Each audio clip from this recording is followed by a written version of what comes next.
Hello everyone, I have some line for. Let people be exactly who they are. Don't try to figure out their every move. Don't twist yourself into knots trying to make them stay. Just show up as your true self. Love and respect others, but don't try to change them. How people react is their choice, not yours. Your job is simple: be genuine. Be loving. Be respectful.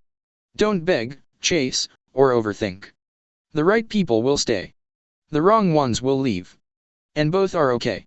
Like, subscribe and share fanfiction audiobook channel for next part. Chapter 1, Deputy Captain. Grand Line. In an unknown island town. Lily, take this jug of wine to the old man. In the tavern, a middle-aged woman handed a jug full of wine to a 13-year-old girl named Lily. Is it Grandpa Kearns? Lily took the flagon, her eyes twinkling with stars. With a doting smile on her face, the middle-aged woman stroked Lily's head and said, "Yes, that's the Grandpa Kearns who often tells you stories. It's the Kearns old alcoholic who often drinks without paying, and only pays on credit." Also at this time, an inappropriate voice came.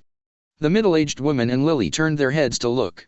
Then I saw a little boy walking over with his arms around his chest. "Brother," Lily called softly. The middle-aged woman on the side reminded, "Right. You are impolite." After being said by his mother, although Wright glanced over his head a little unconvinced, he didn't say much. Lily looked at Wright and blinked, and asked, "Brother, do you want to go too?" "No. I don't want to." Wright paused, then coughed twice. "Ahem. Seeing that you are a little girl and you don't want to come back for the drink money, I will reluctantly go with you." On the edge of the town, in a small wooden house, over half a century old, with gray hair, Kearns staggered to a table. His face was ugly, with cold sweat dripping from his forehead, as if he was enduring great pain. With trembling hands, he opened the drawer, and Kearns took out a bottle of painkillers, poured out a few pills and swallowed them in one gulp. Gila. After doing this, Kearns propped up the table and sat down on the ground little by little. After a while, Kearns felt that the pain in his body had eased a lot. Standing up again, Kearns looked at his own weak and pale face in the mirror, and smiled silently.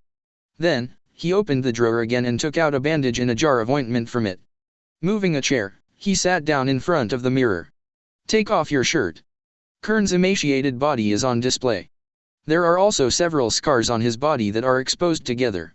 And the bandage wrapped around the waist. Kearns deftly unwrapped the bandage, bit by bit.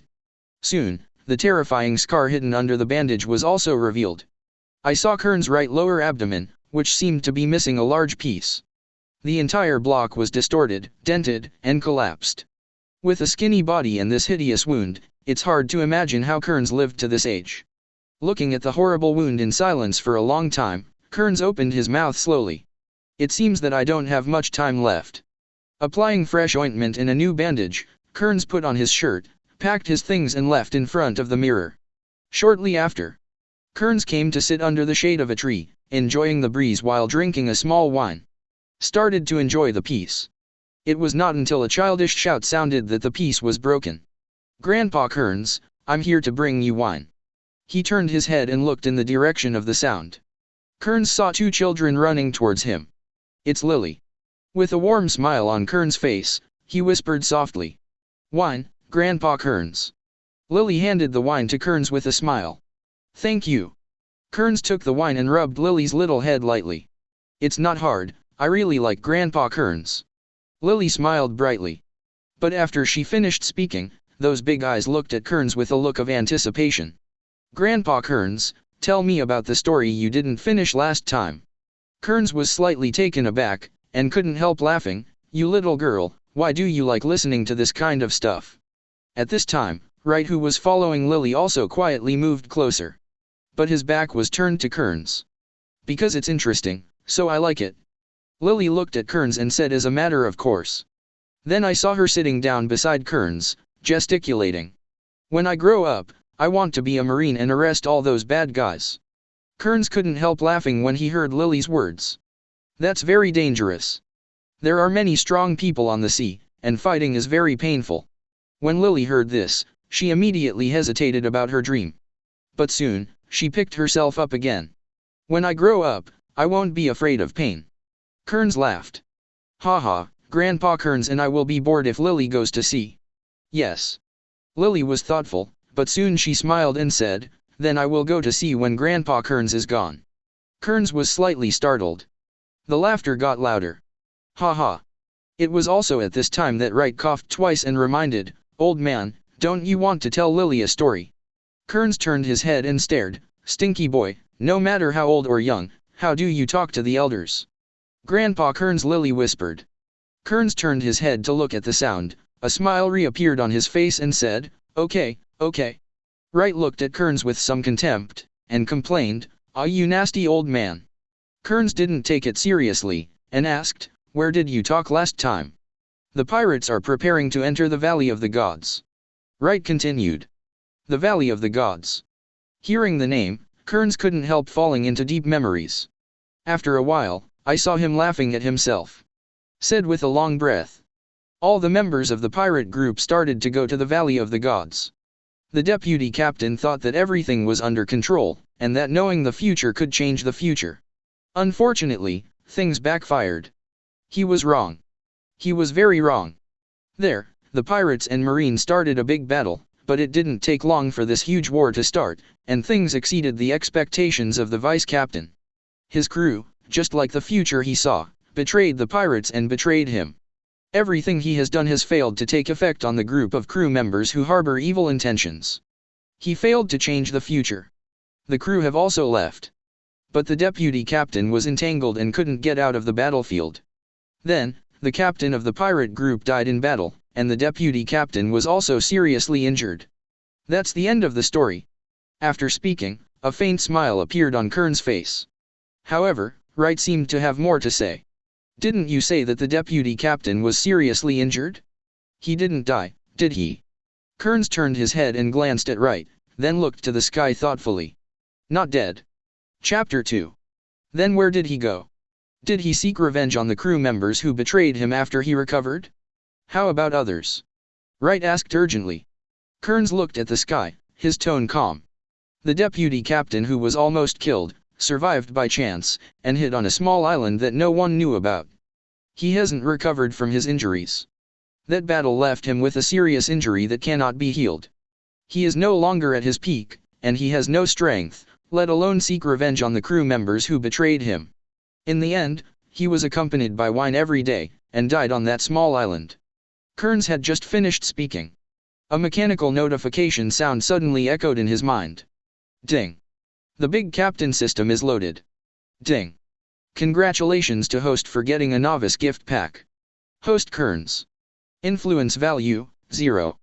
Ability, Conqueror's Hacky, Tier, Armament Hacky, Advanced, Observation Hacky, Advanced. Item, Novice Gift Pack *1. Entrance to Prize Pool.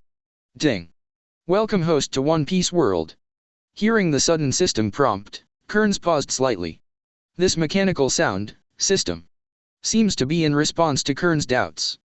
The system's notification sound came into his mind once. Ding. Abnormal vital signs of host detected. Ding. Abnormal host cell vitality detected. Ding. Full testing is underway. Progress 10%, 50%, 100%. The inspection is complete. The repair program is being activated, and this repair is expected to take 4 hours. Ding. After this repair, host's body will return to the peak state of its heyday. For a moment, Kearns froze. It's really a system. Your own cheat is coming. Recalling that when I first came to Pirate World, I spent countless days and nights imagining that my own cheat in my own system could appear. But the result was cruel, and he couldn't wait for the system. But even so, he still chose to go to sea, in that dangerous old age. Climb up little by little on your own. The first time to kill, the first time to feel, and awaken the conquerors, the first time to use the armed color, the first time to use the knowledge color. He just improved his strength little by little in life and death battles. Until joining the Rocks Pirate and becoming the mate on the Rocks Pirate. He thought he would touch the apex of this world. He originally thought that relying on his prophet of the future, he could change the future. However, the reality is cruel. The trajectory of the whole world has not changed because of his existence. The battle in the Valley of the Gods made him lose everything. In my most desperate and hated period, cheat still didn't show up. Now, with the washing of time and years I have experienced, I look away and let go. I am ready to eat and wait to die. As a result, cheat came. The system is here. Kearns fell into a daze and fell into a daze. I don't know how long it has been. Kearns was awakened by Wright's impatient cries. Old man. Old drunkard. Hey. Hey. Hey.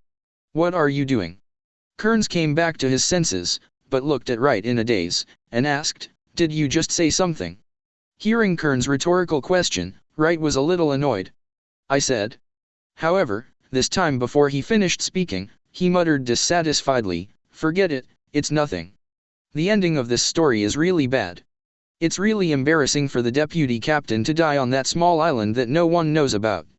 Kearns was lost in thought. After a while, I saw him chuckle and said, Really? I also feel very aggrieved. Wright's eyes lit up and seemed to resonate with Kearns' point. Isn't it? You think so, too? You've obviously been betrayed. He should hate it very much. Then find a way to recover, and finally take revenge on those who betrayed him. Successful revenge is the end of this story. Listening to Wright's words, Kearns looked up at the sky again. But he seems to be used to a quiet life. Wright looked at Kearns with disdain. So sorry, why do you feel like you're talking about yourself? With the character of that deputy captain, how could he get used to a peaceful life? Relying on his own efforts, he gradually became a strong man of that era, defeated many crew members, and sat on the seat of the deputy captain.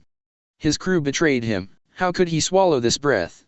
The turbulent and vast sea is his destination. What do you know, an old alcoholic who only knows how to drink?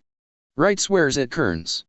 Finally, he looked at his sister and greeted, Let's go, Lily. Let's go home. Saying that, Lily pulled Lily back towards the tavern. Goodbye, Grandpa Kearns, Lily waved to Kearns with a bright smile. Kearns smiled and waved back. He looked at the backs of Lily and Wright as they left. He didn't say anything, just smiled like that. The sea is my destination. Chapter 3. Back in the cabin, Kearns fell into waiting.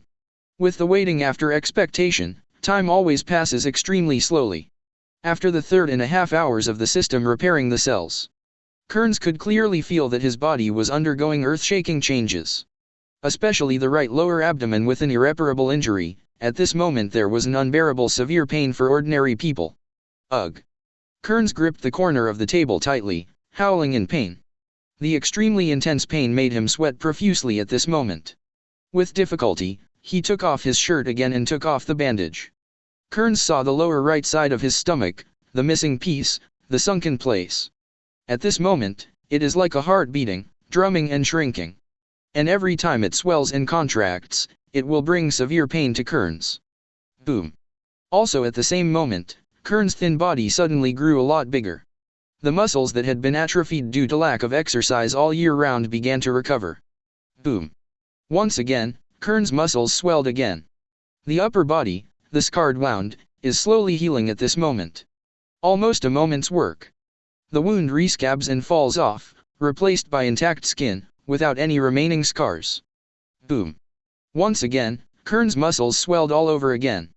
It made him look like a bodybuilder, with terrifyingly large muscles. But in the next second, these muscles were suddenly compressed, making Zhangzhe instantly look like a normal person. Boom. The drastic changes in his body at this time made every inch of Kearns' skin feel extremely intense pain. It is also the second the muscle is compressed. The muscles of Kearns' whole body swelled again. Boom. What follows is a recompression of the muscles.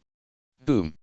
The muscles expand and compress repeatedly like this 2 or 3 times before stopping. The pain surrounding Kearns' whole body was relieved at this moment. Ha ha ha. Breathing heavily, Kearns slowly looked up at himself in the mirror. The original skinny body no longer existed at this moment. Instead, there was a sturdy body with strong muscles and no scars. The horrible wound on the lower right abdomen has healed.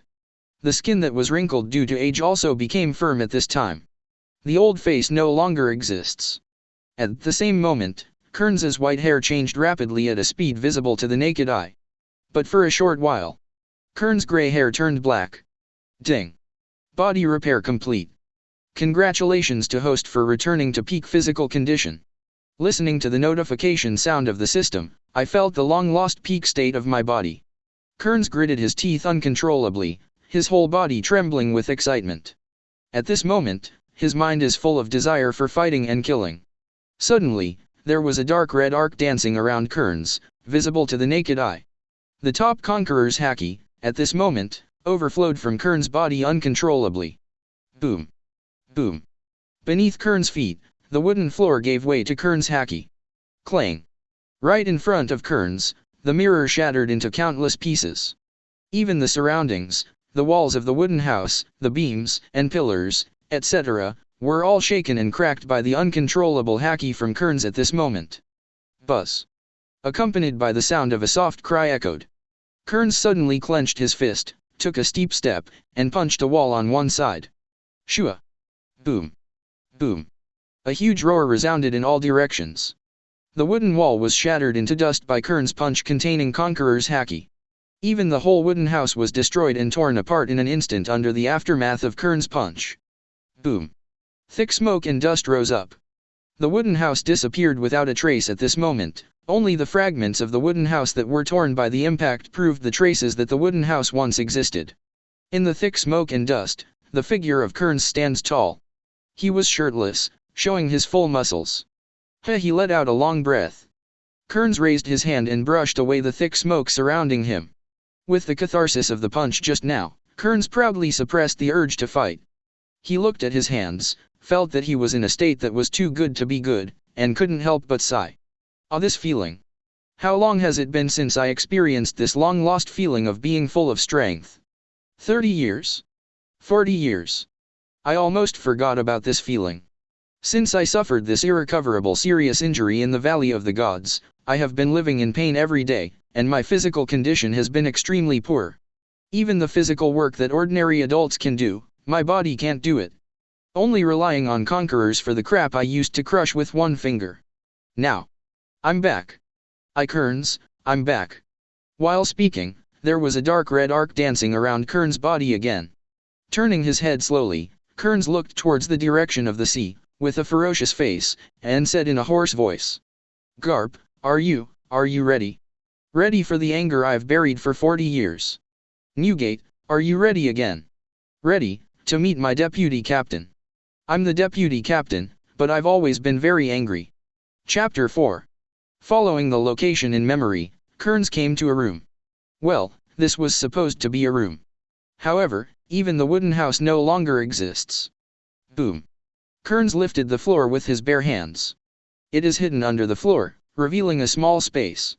And in this small space, there is this long knife, a long knife with a silver white handle and scabbard. Old man, we meet again. With a sigh of emotion, Kearns took out the long silver knife. Clang. Accompanied by the sound of a blade being unsheathed, the long knife was unsheathed, and a cold light shone from the blade. There are blue lines on the blade. The sharpness has not diminished. Ching ching. Looking at the blade of the long knife, Kearns whispered with a smile. Then sheathed Ching Ching and hung it around his waist. Ching Ching is a unique long knife that he found a craftsman to tailor after he gained a little fame in the Grand Line. Evergreen has been with Kearns through the years, in battles big and small. As for why it was named Evergreen, it was because Kearns was still very young, so he named it Evergreen. Looked around in a circle. The wooden house has been destroyed, and it is impossible to live in it. Kearns looked up at the sky. It wasn't too early. It's almost dusk. Are you going to spend the night in a tavern tonight? Whispered softly. Kearns suddenly remembered that he still had a novice gift package given by the system that he had not opened. This made him call out the system panel, and said, System, open the novice gift bag. Ding. The novice gift pack has been opened. Ding. Congratulations to host for gaining influence value plus 100. Ding. Congratulations to host for obtaining item, Eternal Breaker Ship Medium. Ding. Congratulations to host for getting Junior Crew plus 10. Ding. Congratulations to host for getting Medium Crew plus 10. Ding. Congratulations to host for getting Senior Crew plus 5. Reminder, this reward will arrive within 1 hour, please wait patiently. Glancing at the information panel, Kearns landed instead on the bottom prize entry options. Speaking of which, after the system appeared, he not only forgot to open the novice gift package. I haven't seen the awards yet. With that in mind, Kearns entered the prize pool. Then 4 different options came into view. Recruit Special Crew *1, 100. Recruit High-Level Crew *5, 200. Recruitment of Medium Crew *10, 200. Recruit Junior Crew Members *10, 200. Looking at the required influence value marked after the options, Kearns couldn't help being slightly taken aback. The Special Crew is actually cheaper than the other 3 levels of crew. Without thinking too much, Kearns decisively chose to recruit Special Crew members. With Zhangzhe pressing the option, the system's notification sound echoed in his mind again. Special Crew members are being recruited. Ding. Christine Host has recruited a Special Crew member from Bone King World, Demiurge. This reward will arrive within an hour, please wait patiently. Reminder, after recruiting a Special Crew member, the host will get 50% of the crew member's power, and at the same time randomly get 20% of their skills or abilities. Host Kearns. Ability, Conqueror's Haki, Tier, Armament Haki, Advanced, Observation Haki, Advanced. Influence Value, 100. Reminder, when the influence value reaches a certain threshold, crew members can be recruited in the prize pool. Total number of crew members, 26. Reminder, when the total number of crew members reaches a certain value, the ship model will be changed independently. Special Crew, Demiurge. Advanced Crew, 5. Reminder, Senior Crew is a high-end force in combat, Master Armament Haki Advanced and Observation Haki Intermediate. Medium Crew, 10. Reminder, Medium Crew is the backbone of the battle, Master Armament Haki Intermediate and Observation Haki Elementary. Elementary Crew, 10. Reminder, Junior Crew members are all-rounders, Grand Masters in sailing skills, cooking skills are also excellent, but their combat power is slightly weaker. Item, Eternal Breaker Medium. Entrance to Prize Pool. Looking at the many information on the system panel, especially the influence value, Kearns couldn't help feeling a little surprised. I just recruited a Special Crew member, but the influence value has not decreased. With that in mind, Kearns looked at the recruitment page again. Looking at it, he found that the influence value required to recruit Special Crew members had risen to 300. The others, however, have not changed and are still 200. It turns out that the system prompts, the influence value has reached a certain threshold, and crew members can be recruited in the prize pool. Is that what it means? Kearns thought to himself. Chapter 5. It was getting late. In the tavern, as dusk fell, the number of drinkers gradually increased. The drinkers gulped down the ice-cold wine, bragging, and talking about the interesting things they knew, and there would be bursts of laughter. Ha ha ha. And the proprietress of the tavern, Afra, was busy in this noisy and pleasant environment. Because of insufficient manpower, the 2 children, Lily and Wright, also independently shared the work for their mother, the tavern proprietress Afra. Jing-ling-ling. It was also at this time that the wooden door of the tavern was pushed open, and the doorbell on the wooden door made a crisp and pleasant sound. A black-haired, burly man with a long silver knife hung on his waist walked in from the door. However, the drinkers in the tavern didn't care. In other words, he didn't care about entering the tavern. Because at this point of time, it is normal for someone to come to drink, and they have long been accustomed to the sound of the doorbell.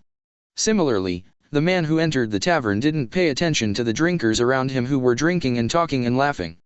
With unhurried steps, he slowly came to the bar counter. Afra, who just got the drinks needed by the last drinker, also habitually asked the man who had just entered the tavern with a smile on her face. "Would you like something to drink?" The man sat down in front of the counter and spoke in a calm voice. "Same old style, drink with ice." Hearing this familiar voice and words, Afra's expression froze slightly, and subconsciously raised her head to look at the man in front of her. When she saw the appearance of the person coming, she seemed a little frightened, covering her lips in astonishment. You. And this person is Kearns, who has changed from old age to youth." Seeing Afra's stunned look, Kearns smiled. "I'm here to say goodbye this time." Afra's expression is subtle. After recovering, she slowly lowered the hand covering her lips and smiled. "Is that so? Have you recovered from your injury?" "Yes, over the years, thanks to your care." Kearns nodded, not hiding anything. "Kearns." Afra wanted to say something, but just as she said it, she paused, as if hesitating. "What's wrong?" Kearns wondered. Afra smiled and shook her head, apologizing. No, it's nothing. It's just the way you look now, Uncle Kearns. It always feels a little weird to call you uncle. Kearns didn't care either, and continued, just call me Kearns, I don't mind. It's amazing, you look younger than me now. Afra chuckled and began to fiddle with the drinks Kearns needed. Where are you going? Afra asked. Kearns, going to sea, to settle the many grievances that could not be resolved back then. Afra, leave tonight. Let's go tonight. Kearns nodded. It was also at the moment when Kearns' voice fell. The door of the tavern was suddenly pushed open violently. Boom. This untimely loud sound immediately attracted the attention of many drinkers in the tavern. By coincidence, everyone in the tavern stopped talking, stopped moving, and all looked towards the door of the tavern. At this moment, the entrance of the tavern. A middle-aged man was sweating profusely, looked around the tavern panting, and said in a trembling voice. No. It's not good. Things are not good, pirates, I saw the pirate ship, they are docking. As soon as this news came out, there was an uproar in the tavern. What? Pirates? Hey, Hans. Are you serious? The pirates are here. Damn it, will the peace of this island be broken by those damned, vicious pirates again? While speaking, many drinkers in the tavern stood up one after another. After hearing the news that the pirate ship was calling at the port, they could no longer drink safely in the tavern. You have to go home immediately and hide with your family. Otherwise, if you encounter those pirates, you will definitely be killed. The drinkers began to run out of the tavern in one go. In front of the counter, after hearing the arrival of pirates, Afra's expression also changed, and she subconsciously looked at Kearns in front of her. Before she could speak, Kearns took the lead and said, Don't worry, I think the pirate ship that docked should be my crew. Even if it's not, there's no need to worry. With me. Watching Kearns look so composed. Listen to his confident words. The panicked expression on Afra's face eased slightly, and a smile appeared again. You still want to be as reliable as before, whether you are facing the pirates this time, or the group of pirates back then. Also at this time, Lily and Wright also ran over. Arriving at Afra's side, she called out worriedly, Mom. Afra turned her head, looked at her two children dotingly, and comforted softly, It's fine, don't worry. The other side. In the port of the town, on a pirate ship that just docked. More than 20 sailors with long knives hanging from their waists, led by a tall man wearing a red and white striped suit, wearing round frame glasses, a pair of pointed ears, and a tail, slowly came to the bow. And he is the special crew recruited by Kearns. Demiurge. Glancing at the small town below, Demiurge said with a stern face and a cold voice. Let's go. Don't let our captain wait too long. Yes. More than 20 crew members said in unison. Chapter 6. Soon after, all the drinkers in the tavern were gone. Only Afra, her two children, and Kearns, who was looking after the store, were still there. Lily and Wright were guarded by Afra. Afra also served Kearns a drink on the rocks. Well, aren't you running? Behind Afra, Wright looked at Kearns carefully and asked softly. Apparently, neither of the kids recognized the younger Kearns. Kearns took a sip of the drink and looked at Wright. Why should I run? Aren't you afraid? Pirates are coming, taverns are their favorite places. Wright said. Kearns smiled, his tone flat. Not afraid. Not to mention that the pirates in their mouths are most likely the crew members they recruited. Even if they weren't, even if he was still seriously injured, even if he didn't recover.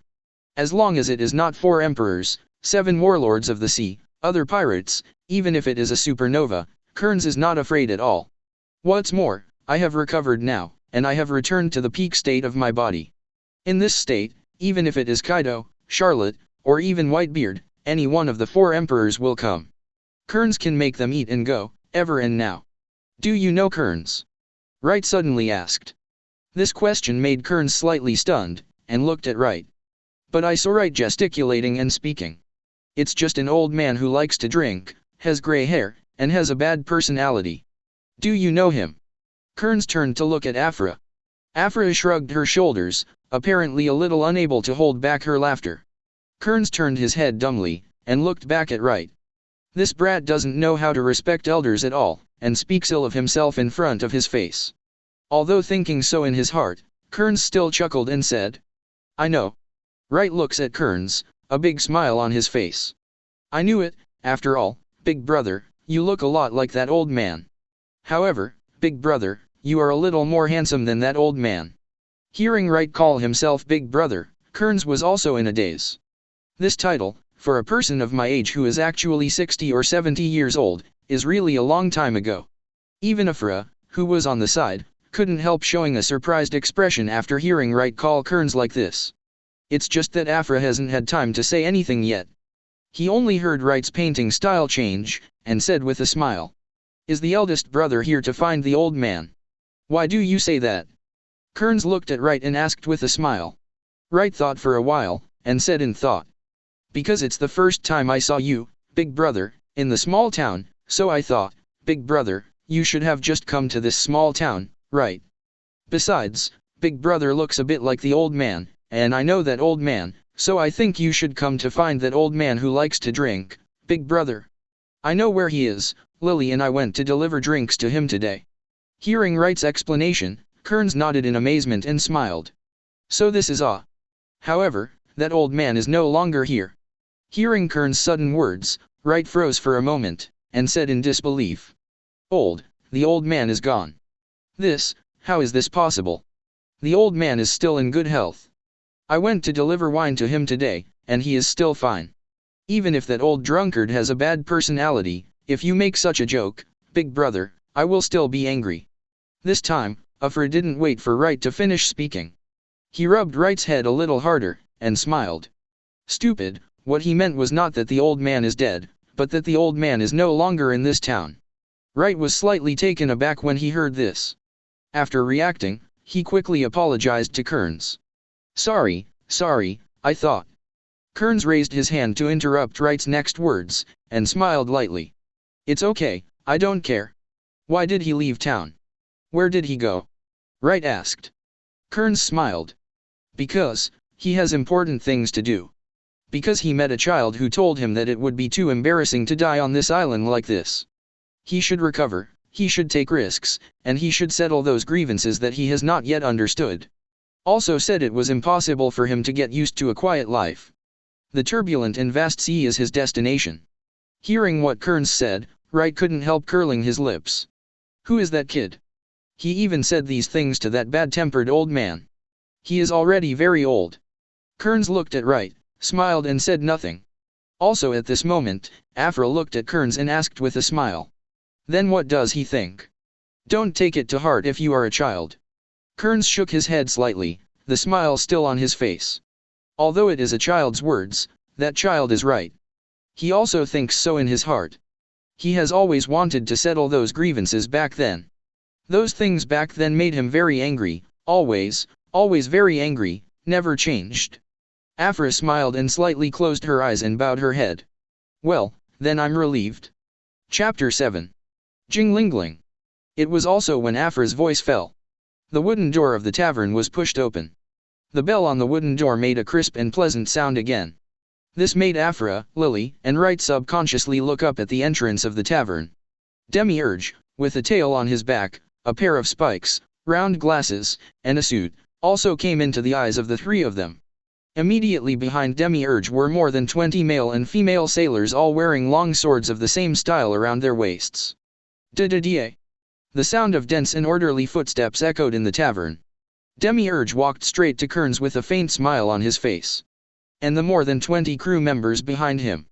After entering the tavern, they are divided into 2 rows, standing on both sides of the entrance of the tavern, forming a passage. This is the pirate. Wright's eyes trembled slightly after witnessing this scene. There was an emotion in my heart that could not be expressed in words.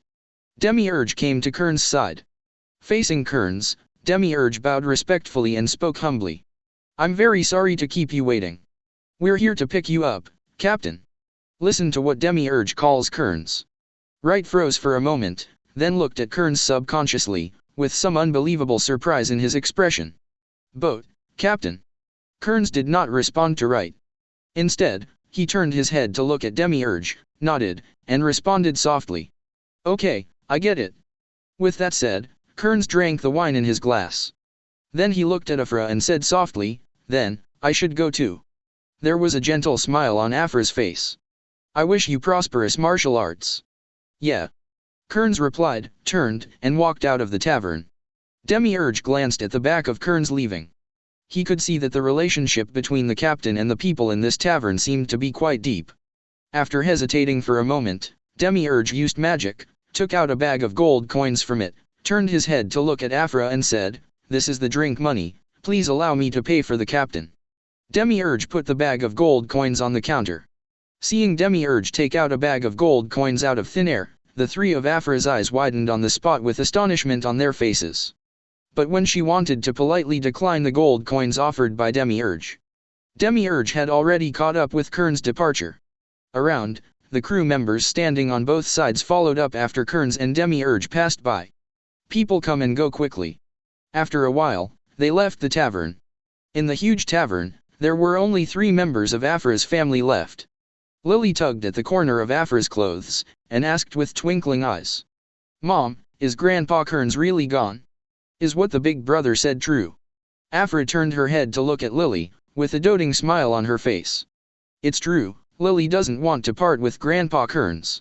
Lily didn't speak, but nodded sincerely. Afra seemed to have the same feeling about this, rubbing Lily's little head and muttering to herself, "Yes, after getting along for so long, I feel a little bit reluctant." "Right, go and close the door, proofing is closed tonight."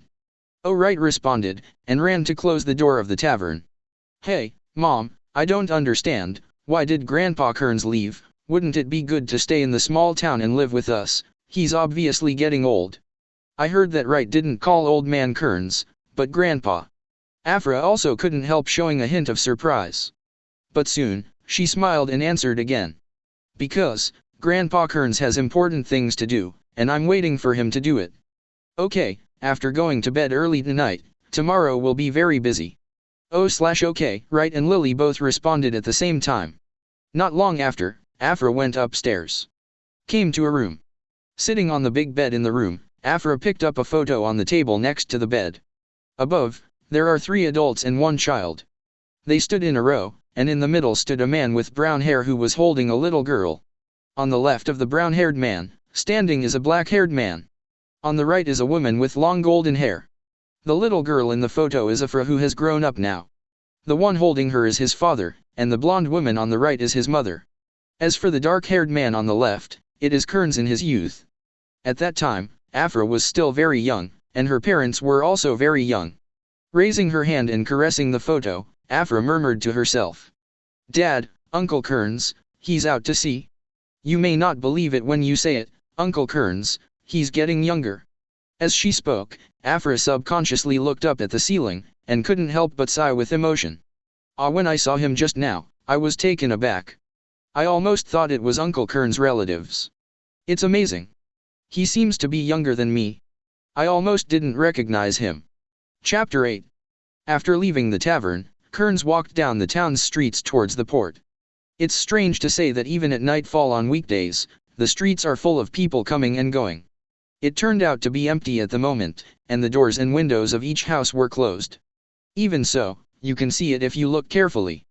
Behind the closed doors and windows from house to house, there are pairs of eyes watching the Kearns group who are about to leave. These guys are pirates. You can see that each of them has a sword tied to their body, and there is a skeleton flag hanging on the ship that is docked. They must be pirates, and they can't be wrong. What are they going to do?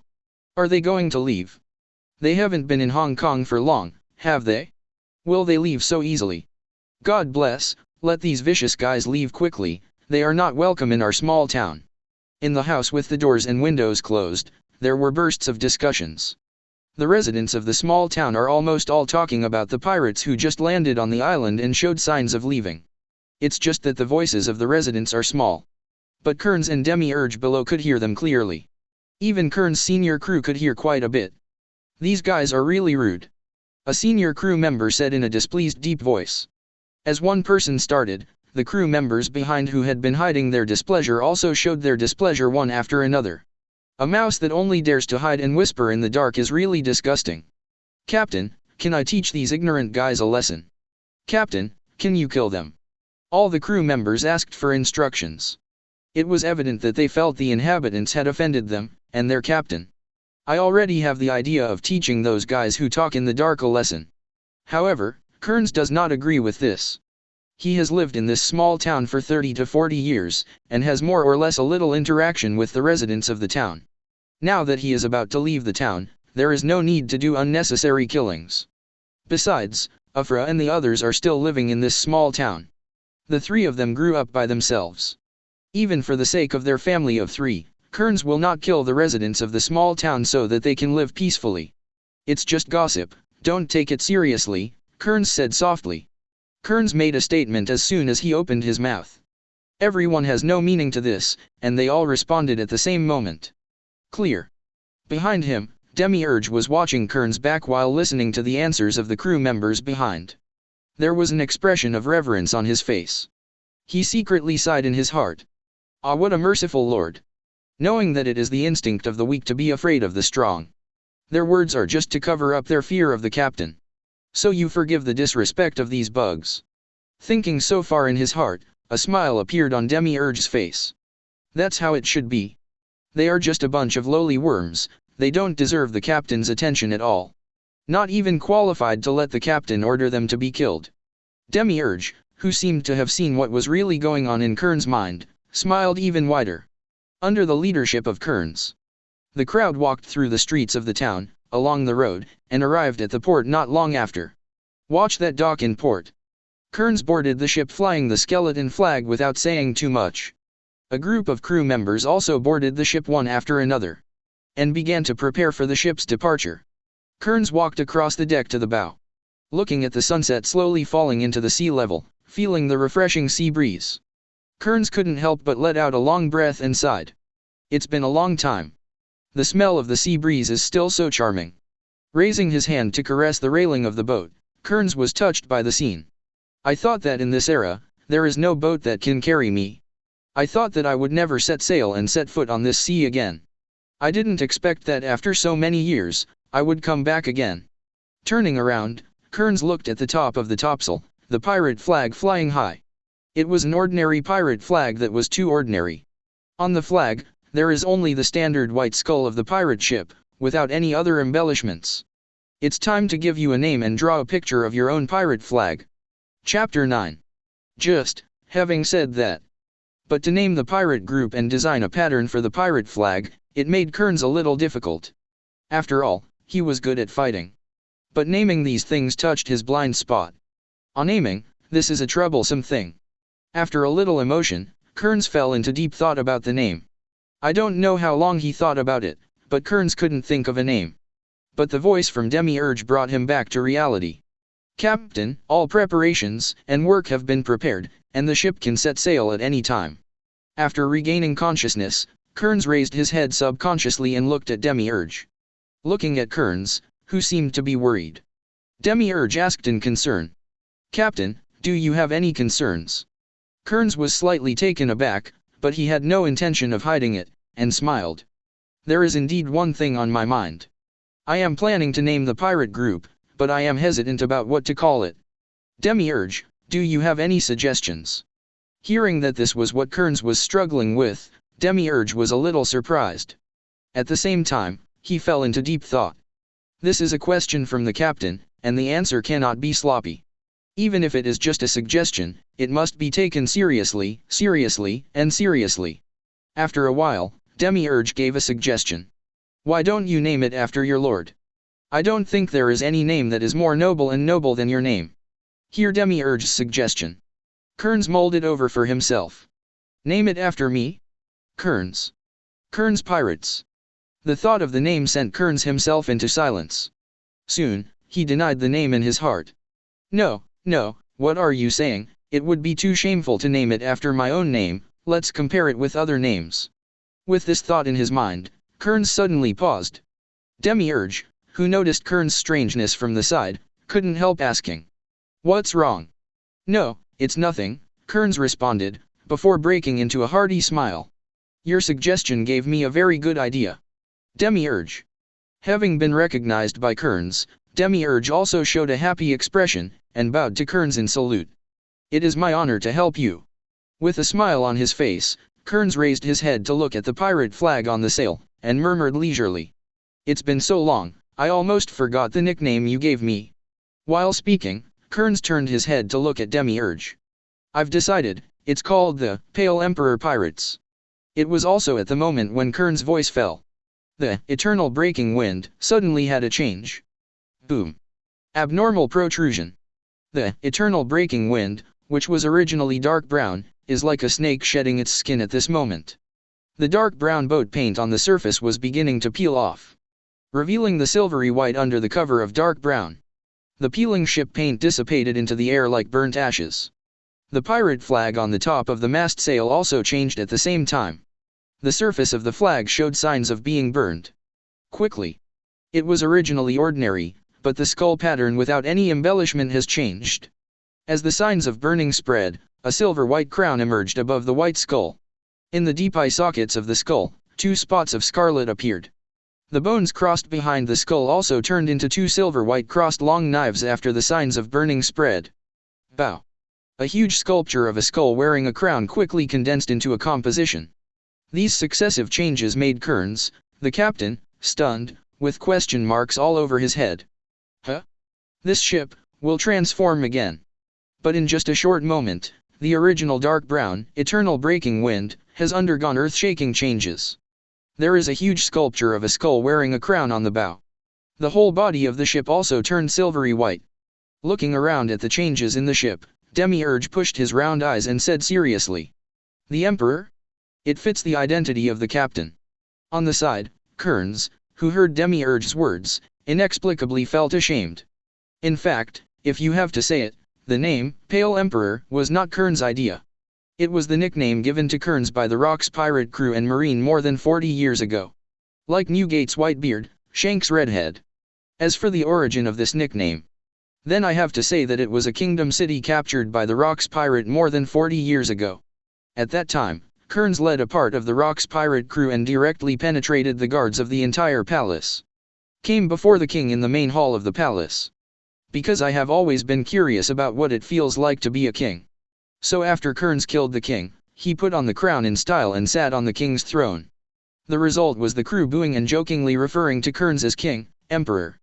And because Kearns killed too many people in the kingdom, the surviving people of the kingdom put the Shinigami hat on Kearns. Finally, it is passed to Marine, and Marine overlaps the two. He directly gave Kearns the nickname, Pale Emperor, and it was printed on Kearns' wanted warrant. As a result, Kearns took on the nickname, making the Pale Emperor widely circulated. Now it was Demiurge's suggestion that Kearns named the pirates, Pale Emperor. The second is to tell some old guys. The deputy captain of the Rock's pirate, nicknamed Pale Emperor, is back. Chapter 10. Captain. Hearing the call, Kearns subconsciously turned his head to look at Demiurge at the side, and said with some doubts, "What's wrong?" Don't ask Kearns suddenly. Demiurge was also taken aback for a moment, and responded with some confusion. "What's wrong?" This time, it was Kearns' turn to pause. "Just now, I was convinced that I heard a voice calling to me.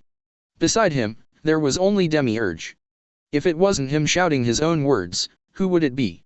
Confused, Kearns was about to question Demiurge. But the voice seemed to sense the doubts in Kearns' heart, and echoed in Kearns' mind again at this moment. "It's me, Captain. It's I calling you, the ship spirit of the Eternal Breaker. Hear this voice." Kearns turned his head to look at the mast sail, the skull flag with the crown. "You." On the side, seeing Kearns' abnormal reaction, Demiurge also noticed something strange. Following Kearns' gaze, Demiurge also looked at the flag. After a while, I saw a smile on his face, and he opened his mouth in a daze. "So, are you alive?" It's really surprising.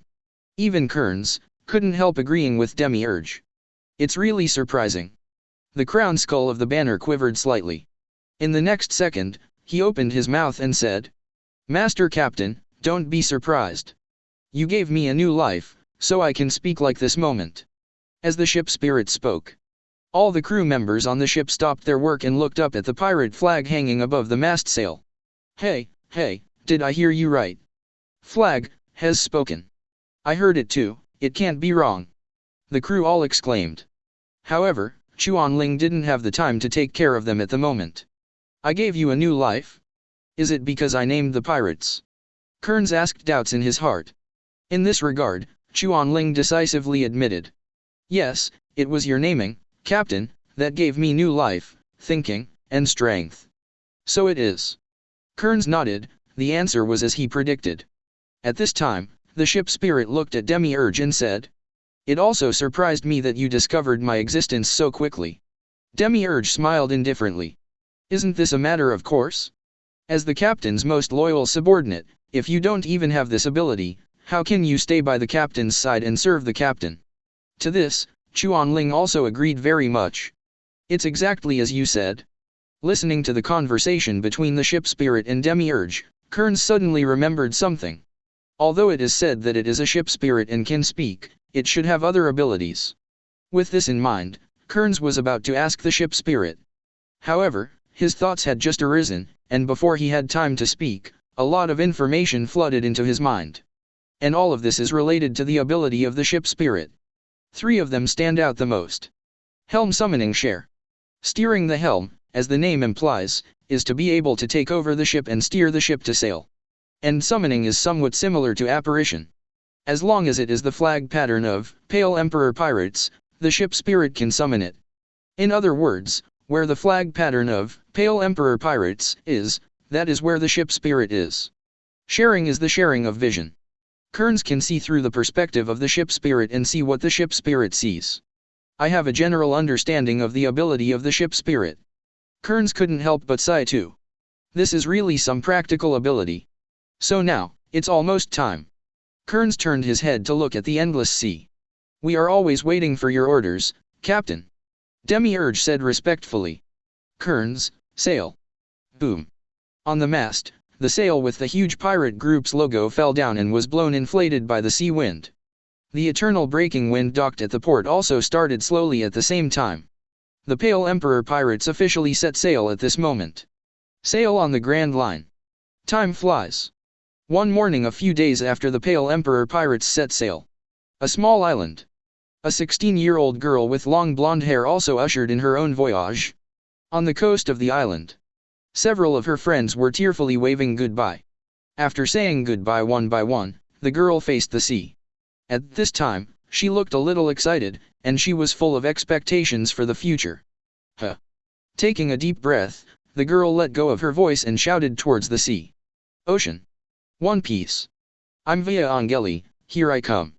After this shout, Wei Ya couldn't help laughing happily. Ha ha ha. Chapter 11. Drifting on the wooden boat on the sea, Wei Ya looked haggard, and her figure was also a little thin. She was lying on her side on the wooden boat, fishing with a fishing rod in one hand. This is already her 7th day at sea. Gilila. Suddenly, there was an unsatisfactory sound from Wei Ya's stomach. This made her rub her stomach involuntarily and let out a long sigh. "Oh, I'm so hungry, fish, take the bait quickly, if you don't bite the bait, I will starve to death." Subconsciously, turning her head, Wei Ya looked at the shriveled sack.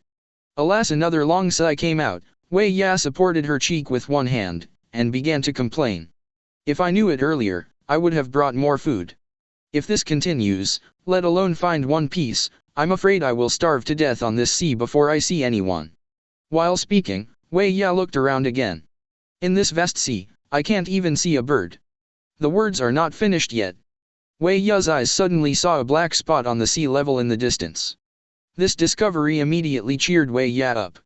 "That's it, Kojima. It's saved." Exclaiming a little excitedly, Wei Ya picked up the paddle and rowed towards the black spot. On the other side, the Eternal Breaker, inside the cabin. In his bedroom, Kearns sat at his desk, thinking about the events of the past few days. After a few days of testing, Kearns already had a comprehensive understanding of the system, the ship, Demiurge, and the rest of the crew. The first is the system's reward mechanism after recruiting special crew members. Kearns gains 50% of Demiurge's power, and also randomly gains 20% of his abilities. Acquired capabilities do not require Kearns to be familiar with. Once acquired, these abilities act like Kearns' siblings, giving Kearns perfect control. For example, the magic of summoning meteorites, obtained from Demiurge. Kearns can be summoned with just a thought. After testing, Kearns found that after he activated his ability, what is consumed is not any magic power, but its own physical strength. The same is true for the spiritual magic obtained from Demiurge. After using it, the strength of the enemy will determine the amount of physical energy consumed. The only thing that confuses Kearns is the influence value of the property panel. Host Kearns. Influence value, 135. Entrance to prize pool. He remembered very clearly that his influence value was only 100 at the beginning. Moreover, it was the initial power value given by the system, and this value had not changed after he recruited the crew. But just a few days ago, when Kearns was looking at the system panel, suddenly, he found that his influence value had increased, and it had increased silently, without any hint. At first, he suspected that the rise was caused by the ship's spirit. This also gave him a guess. That is the growth of the crew, which will increase the influence value. But these days, after Kearns' test of junior crew members, he discovered that was not the case. I don't want to tell you what kind of form can increase the influence value. I want to find all the ways to improve, isn't it difficult? Kearns murmured softly. It was also when Kearns' voice fell. A knock on the door suddenly came from outside the bedroom door. Boom boom boom. Hearing the sound, Kearns turned his head to look at the closed door, and said, "Come in." Click.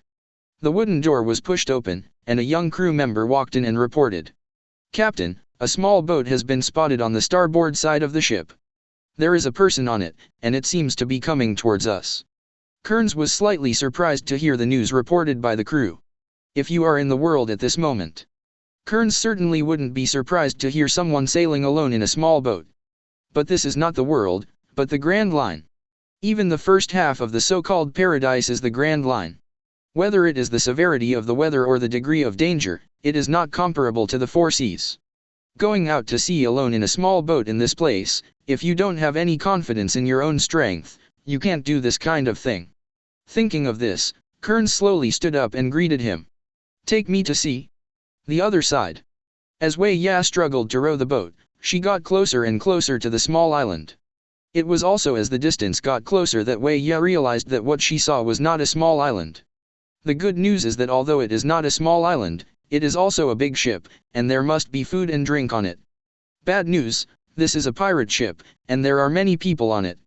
Looking at the silver-white whole body in front of him, there is a huge sculpture of a skull on the bow.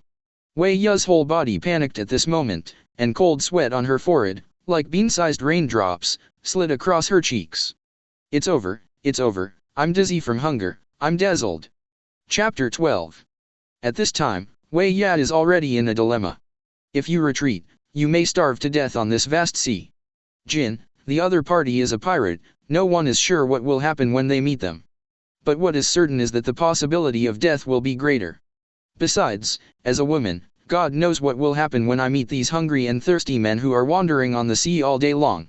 Why don't you go back and catch some fish? Maybe you can catch some fish in a while. Retirement rose in my heart. Wei Ya looked at the pirate ship in front of her, and at the endless sea behind her. She was still hesitating in advancing and retreating. And it was behind her tangled. She saw a few people walking out on the deck of the silver pirate ship.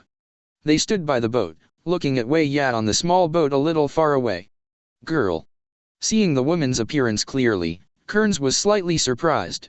I recalled it a little in my mind. In the world of pirates, it seems that there are no powerful women who like to travel alone in a small boat. When I heard the report from the crew, someone appeared alone in a small boat. Kearns thought it might be my hawk. After all, apart from the Hawkeye my hawk, who is known as the world's #1 swordsman, Kearns could not have imagined that there would be anyone sailing on the Grand Line alone in a small boat. In Kearns' sight. After Wei Ya stopped rowing for a while, she started rowing again and rushed towards Kearns. Do you need to get rid of her? Demiurge asked Kearns for instructions. For him, Wei Ya's appearance was undoubtedly a bug that disturbed their cleanliness. Demiurge was more than happy to solve some annoying bugs for Kearns. However, after seeing Wei Ya still rushing towards her ship, Kearns just shook his head slightly, and said calmly, "Let's see what she wants to do." Demiurge didn't make a sound when he heard the words. Not long after, under the watchful eyes of Kearns and others, Wei Ya also managed to come to a place not far from the Eternal Cloak. Putting down the oars, Wei Ya stood up from the boat and shouted at Kearns and others on board. "Well, can you give me something to eat? I haven't eaten for days." While speaking, Wei Ya showed a flattering smile on her face. Hearing Via's request, Kearns couldn't help feeling a little amused. Is this girl out of her mind? He actually ran under the pirate ship and begged for food from the pirates. Interested, Kearns lay on the railing of the boat, looked at Wei Ya below and asked aloud, "Do you know what the flag above represents?" Wei Ya scratched her head in embarrassment, did not respond aloud, but nodded to express her understanding. "Kearns, then you still come to beg for food from us, aren't you afraid that we will kill you?" A flattering smile appeared on Wei Ya's face again. "How could it be? Although you are pirates, I know that you must be good people." Kearns glanced sideways at the mid-level crew member and said calmly, "Cut her." As soon as these words came out, the mid-level crew member directly pulled out the long knife at his waist without any nonsense or hesitation. Clang! The sharp blade was unsheathed, an armament hacky instantly attached to it. Below, Wei Ya, who saw this scene, was still a little confused. Because Kearns just said cut her, she didn't hear it. She didn't understand why the other party drew his sword, and she didn't understand the use of the other party's sword. But soon, she understood that the other party wanted to kill her. And even with such a long distance, even if the long knife couldn't reach her at all, it could still cut her. Shua! Boom! With the crew's long knife swung down. There was an explosion in the space, and a sword light visible to the naked eye suddenly slashed towards Wei Ya. Shua! Faced with this sudden scene, Wei Ya was terrified. Before she had time to think about it, she jumped into the sea on the spot. Thump! And that saber light, at the moment she jumped into the sea, landed hard on the wooden boat. Boom! The wooden boat, which was originally small in size, exploded under the power of the crew's knife. Countless ship debris flew across. Even the surface of the sea was stirred up by a wave several meters high. Boom! Wow! The sea water stirred up by the cup fell back onto the sea surface like raindrops. The sea also returned to calm afterwards. Wei Ya also showed her head from the sea in embarrassment. Seeing Wei Ya appear, the sailor who wielded the knife raised the knife again. But when he was about to swing the knife, Kearns raised his right hand lightly, stopping his next move. Because, if he cut this knife down, it would really kill Wei Ya. In the previous knife, Kearns calculated the distance and tried her strength while warning Wei Ya. However, now it seems that Wei Ya's performance has disappointed Kearns. Kearns looked at Wei Ya, narrowed his eyes slightly with a smile, and asked again. "What now? Are we still good people?" Wei Ya's whole body trembled like chaff, and her eyes trembled violently like an earthquake. She looked at Kearns and his party, but said nothing. But there was fear in his eyes. "These guys, are they devils? That guy just now really wanted to kill me, right? Why? I just want some food, they don't have to give it. Pirates are also cruel." Chapter 13. Looking at the smiling face of Kearns on the big boat, he looked sideways at his own destroyed wooden boat. Wei Ya felt the full malice of Kearns, and also felt the malice from the world. But at this moment, she has no way out. The ship has been destroyed, and now she has only one way to live. Suppressing the fear in her heart, Wei Ya bit the bullet, squeezed out a flattering smile and trembled. "Yes, yes. I have always believed that you will be good people." I heard that Wei Ya still insisted on this statement. Kearns didn't respond right away, but the smile on his face remained the same. No matter who it is, facing the current situation, if they want to survive, they will probably say so.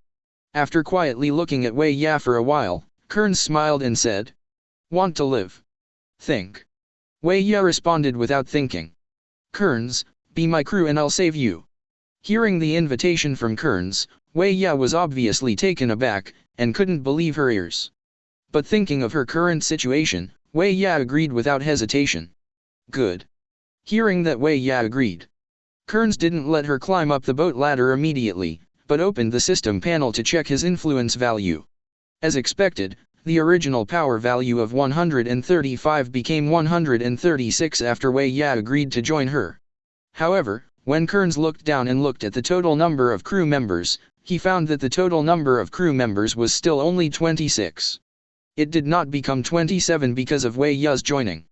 Only the crew recruited by the system will be counted in the total. With that in mind, Kearns looked down at Via below. "She'll leave it to you." After giving instructions to the surrounding crew, Kearns turned and left the side of the boat. After Demiurge also glanced at Via below, he followed Kearns and left the side of the boat. The other crew members lowered the ladder so that Wei Ya could board the ship. After Wei Ya successfully boarded the ship, a crew member said to Wei Ya with a smile on her face, "The captain handed you over to us. Let me tell you about the rules on the boat first, lest you make mistakes. There are not many rules, only one. The captain's order is everything, and you remember it well." Hearing this, Wei Ya was obviously a little surprised. But she didn't dare to say, and she didn't dare to ask, "Can I have something to eat?" The crew member nodded and smiled, "Of course, the restaurant is on the second floor. I'll take you there." On the other hand, Kearns has already started planning how to quickly increase his influence. The currently known and confirmed way to increase the influence value is to increase the crew. However, if recruiting one by one, not only will the rate of influence increase slowly, but the process will also be relatively troublesome. Moreover, including the natives of this world cannot increase the total number of crew members. This can be confirmed by the fact that the total number of crew members has not increased after Wei Ya joined. Without increasing the total number of crew members, the model of Eternal Breaker cannot be changed. Once there are too many natives in the pirate world, and the model of the Eternal Breaker cannot be changed, it will definitely be full of people. At that time, you will need to prepare another ship for them yourself. This would also be a hassle. With that thought in mind, Kearns looked up at the ceiling. It seems that I have to go back to my old job and rob other members of the pirate group. Yeah, this time we're going to snatch people and boats together. This method is currently the simplest and most convenient, and the power value of the robbed people will increase. Steal the ship to avoid the problem of overloading the Eternal Breaker and needing to prepare the ship again. Kill two birds with one stone. Sailing on the Vest Sea, Kearns and others did not encounter anything special for several days. Except for a few islands, they didn't even encounter a ship. The days of peace and tranquility just passed by day, until a marine warship cruising at sea appeared. The peaceful life of Kearns and others was broken for half a month. Fire! On the warship, an officer in a white marine coat raised his hand and shouted. After receiving the order to fire, the marines next to the various naval guns aimed at a silver ship not far away, and lit the fuses. Bang! Bang! Bang! Following a salvo of naval guns, the muzzle flames shot out, and countless shells flew towards the pirate ship not far away like raindrops. SHH! SHH! SHHH! Boom! Boom! Boom!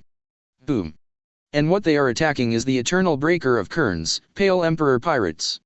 Located on the bow of the marine warship, there are two people standing, a man and a woman. The man was biting a big cigarette, had short silver-white hair, and carried a weapon made of sea stone on his back. And he is the famous Marine General of Naval Headquarters. Colonel Naval Headquarters, Smoker. Next to him, the woman with black hair, glasses, and a long knife around her waist is his direct subordinate, Naval Headquarters Ensign, Tashiji. Smoker exhaled a puff of smoke. Staring at the pirate ship not far away, he frowned slightly, and murmured in a puzzled voice. "Don't fight back, don't run, but sail towards us instead." What are these pirates paying attention to? Chapter 14. On the other side, on the Eternal Breaker. Facing the rain of shells that hit the sky, the crew members drew out the long knives around their waists and began to resist. Clang! The buzzing sound of the long knife bursts. On the deck, there are countless sword glows cutting out. Those shells that hit the Eternal Breaking Wind had already been cut in midair before they fell. Boom! Boom! Boom! In an instant, the sky above the Eternal Breaking Wind burst into flames, and thick black gunpowder smoke gathered in the air for a long time. 17. 11. 9 pieces. 13.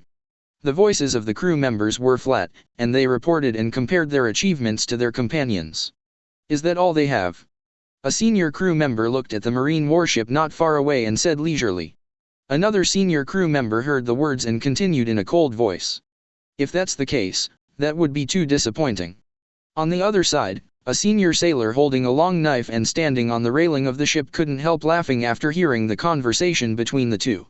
The bombardment should be just an appetizer, right?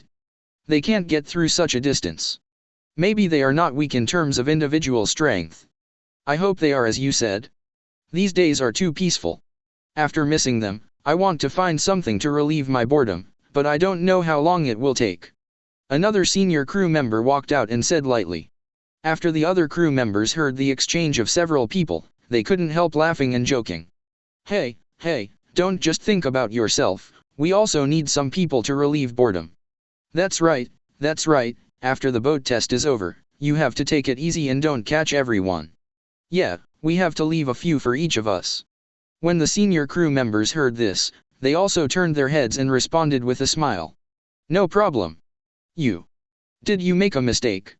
It was also when the crew members were talking, Wei Ya's voice suddenly came out, interrupting everyone's conversation. Everyone turned to look at Wei Ya with puzzled faces.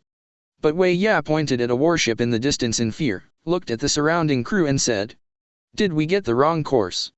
Now the boat is heading towards them. That is Marine's warship. A warship of this size has at least a few hundred people on board. We have less than 50 people in total. Are we going to fight against the hundreds of Marines? Will you die? No, you will definitely die, right?" Seeing Wei Ya stuttering with fear, the crew members couldn't help but froze for a moment. After reacting, a mid-level crew member couldn't help laughing. Ha, Wei Ya, haven't you figured out the situation yet? Senior crew member, don't treat us like those ordinary pirates. Junior crew member, it seems that you still lack a clear understanding of our pirate group. Middle crew member, are we being looked down upon? Senior crew member, although we may not be very strong, as long as the captain and demiurge are around, we will be fine. As the words of the senior crew member came out, the surrounding crew members nodded in agreement. That's right. Seeing the reaction of the crew members, Wei Ya opened her mouth wide, her face full of disbelief. These guys, are they crazy? Must be crazy. Dare to challenge hundreds of Marines with dozens of people. How many lives are not enough to die? I haven't started looking for the great treasure yet, I can't die here yet. Thinking of this, Wei Ya began to persuade. You. Only this time, before she could speak, an indifferent voice suddenly entered her ears. Shut up. Hearing this voice, Wei Ya shuddered uncontrollably. She couldn't be more familiar with this voice. Boat, Captain. Wei Ya turned her head a little stiffly, and called softly. Kearns, who walked by her, paused slightly, turned his head and glanced at her. Non-combatants, just stand aside and watch. Wei Ya was silent. Kearns just walked past her, saying hello. Demiurge, you go and deal with it first, and I'll be there later. Demiurge, who was following behind Kearns, immediately nodded in response, understood. After the words fell, a pair of wings suddenly grew from Demiurge's back. In the next second, he flapped his wings, flew directly away from the eternal breaking wind, and flew towards the marine warship. Whoosh! Wei Ya, who saw this scene, frightened by Demiurge's sudden change, his pupils constricted sharply, and he was speechless for a while. It was completely different from Wei Ya's reaction. The surrounding crew members saw Demiurge dispatched. They were either disappointed, or sighed helplessly. Alas, it seems that we won't be needed this time. Demiurge and the captain are going to take action, so is there any left? Oh. The other side. On the marine warship. Smoker, who was asking his subordinates for information about the pirates in front of him, suddenly caught a glimpse of a person flying towards that side on the silver ship from the corner of his eye. Other marine officers also saw this scene. This couldn't help but startled them, and said in a voiceless voice. What is that? Something is coming this way. That's a human. Tashaji looked at the figure with wings on his back and said in astonishment. Smoker, on the other hand, directly pulled out his weapon 10 hands. Tisk. Zoan demon fruit power. It was also when Smoker's voice fell. Demiurge's figure slowly landed on the end of the warship's bow. Scanning the marines on the deck, Demiurge said politely with a smile on his face. For the first time. It's just that he hasn't waited for him to finish greeting politely. Smoker had already held the 10 hands and launched an attack towards Demiurge with a stride. Whoosh. Shoo. The 10 hands made of sea stone smashed towards Demiurge. But in this urgent and dangerous situation, Demiurge still had a smile on his face, and said softly, calmly. It's really impolite to interrupt someone's conversation rashly. Chapter 15. While speaking, Demiurge suddenly raised his hand, facing the 10 hands thrown by Smoker. Boom. Boom. Echoed with a loud bang. Smoker's heavy blow was easily blocked by Demiurge with one hand. And the body standing at the end of the bow did not move at all. Blocked. Seeing his attack being blocked so easily by Demiurge, Smoker was shocked. Even the Marines behind him couldn't help but widen their eyes with disbelief after seeing this sudden scene. Are you kidding? How is this possible? Colonel Smoker was knocked down by this guy. And this guy faced Colonel Smoker's attack, so easily blocked it with one hand like that. It was also under the astonished eyes of everyone that Demiurge started to fight back. He just whispered something in a low voice. The demonic aspects, the great demonic arm. Demiurge's right arm became huge in response, almost reaching the size of a human. Smoker was startled, and was about to escape. But Demiurge's giant arm rushed towards his face first. Boom. Accompanied by a dull beating sound. Smoker's figure flew upside down in response, and slammed into the rear, on the wooden wall of the warship. Boom. Boom. Colonel Smoker. Looking at Smoker who fell behind, Tasha G called out with some worry. The next second, she turned her head to look at Demiurge with an angry face, and drew out the long knife at her waist. Clang.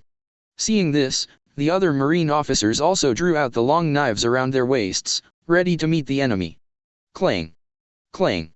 At the same moment, a large number of dense and heavy footsteps echoed. Da-da-da-da-da. Countless Marine soldiers either held swords or held long guns and trotted quickly, and they came to the front of a group of Marine generals. Without any hesitation, the soldiers with long guns arrived. Immediately, he raised his gun and aimed at Demiurge, ready to pull the trigger at any time. Crack.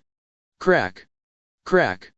At the same time, Demiurge's right arm also returned to its original appearance. Looking at the officer in front of him who was always drawing more weapons, Demiurge said leisurely. What a bunch of savage bugs. Since they can't communicate with words, I have no choice but to use force to tell you. Aspects of the devil sharp broken claws. As soon as these words came out, Demiurge's 10 fingers transformed into sharp claws. Clang. Seeing that Demiurge was showing signs of attacking, a Marine general immediately gave orders. Fire.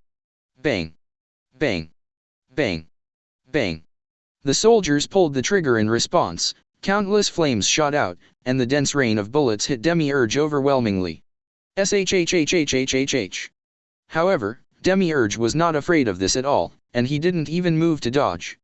He faces Marine, knees slightly bent, center of gravity dropped.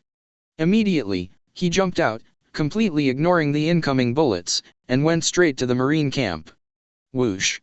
The Marine officer at the front was shocked when he saw this, and shouted loudly. Meet the enemy. All of a sudden, led by the Marine officer, a large number of soldiers charged towards Demiurge with their knives in hand. But Demiurge was not afraid of that at all. I saw his figure flashed, even turning into an afterimage and rushing into the enemy's formation. Shua. In just a split second, there were casualties on Marine's side. Marine standing a little ahead was torn into 3 pieces by Demiurge. Shh. Puff. The bright red and warm blood was splashed, but this was only the beginning of a massacre. Demiurge kept moving. The 10 fingers turned into sharp claws waved wantonly, and wherever they went, people were injured and killed. There is an unrivaled momentum. Puff. Puff. Ugh. Ugh. All of a sudden, there was wailing on the deck, and one Marine after another collapsed powerlessly to the ground. But in just a few breaths, dozens of Marines died. A hole. What kind of monster is this guy? No, no. This monster is simply not something we can deal with. This is a massacre at all. Damn it. Seeing their companions being brutally killed by Demiurge like ants, the Marines' bodies began to tremble uncontrollably. The intense fear from death enveloped their bodies and minds, making them terrified. Even while speaking, there was already a little vibrato. What's more, tears are already streaming from the eye sockets, but they don't know it. They are really scared. Scared of being killed. Facing such a powerful enemy with overwhelming strength, they couldn't see any hope of victory at all. Morale is approaching freezing point like never before. But Demiurge didn't care about them. Anyone who stood in front of him would be mercilessly beheaded by him in an instant. That is, when Demiurge was about to kill through the entire Marine formation. Holding the long knife, Tashaji bravely slashed at Demiurge, slashing at Demiurge's neck. Clang! The long knife made an ear-piercing hum, and quickly cut down like a beam of light. But the result is... Tashaji gritted his teeth and fought hard, but was easily knocked away by Demiurge. When the long knife touched Demiurge's sharp claws, it made a crisp sound like the clash of fine iron. Tashaji's eyes widened in astonishment. There was an unbelievable look on his face. How did this happen? Blocked. It's still the same as before. Can you still fight back? Demiurge glanced sideways at Tashaji, his voice was cold and without any emotion. It's courageous. After saying that, Demiurge slapped his fangs back with his backhand. That is, at this critical moment. A stream of thick white smoke passed through the dense crowd, meeting Demiurge's attack. Hum. With a buzzing sound, Demiurge's arms were tightly bound by white smoke. Because of this, there was a look of surprise on his face. Also at this moment, Smoker's figure slowly emerged under the condensation of white smoke. Staring at Demiurge, Smoker said in a deep voice. "UBD, don't get it wrong, your opponent is me. Don't try to break free easily." Demiurge was slightly taken aback looking at Smoker's appearance. Immediately afterwards, a smile appeared on his face, and he said in a flat tone. "Yeah." After the words fell, Demiurge suddenly exerted strength and grabbed Smoker's head with one hand. Smoker was shocked. But before he could react, Demiurge grabbed his head and slammed it hard on the deck of the warship. Boom. Boom. Chapter 16. Cough. Smoker coughed up some saliva at the sudden impact. But soon, he reacted, and his figure suddenly turned into a puff of thick white smoke, surrounding Demiurge. Demiurge looked around at the thick smoke with his hands behind his back with great interest. "Can you change yourself into white mist? It's an interesting ability. However, if you want to rely on this to stop me, you are too naive." After all, Demiurge was about to break through Smoker's siege. But just when he was about to act, he suddenly stopped. Feeling something in his heart, he looked towards the back. Even though there was a thick white mist surrounding him, it seemed that it couldn't stop Demiurge from seeing the danger beyond the white mist.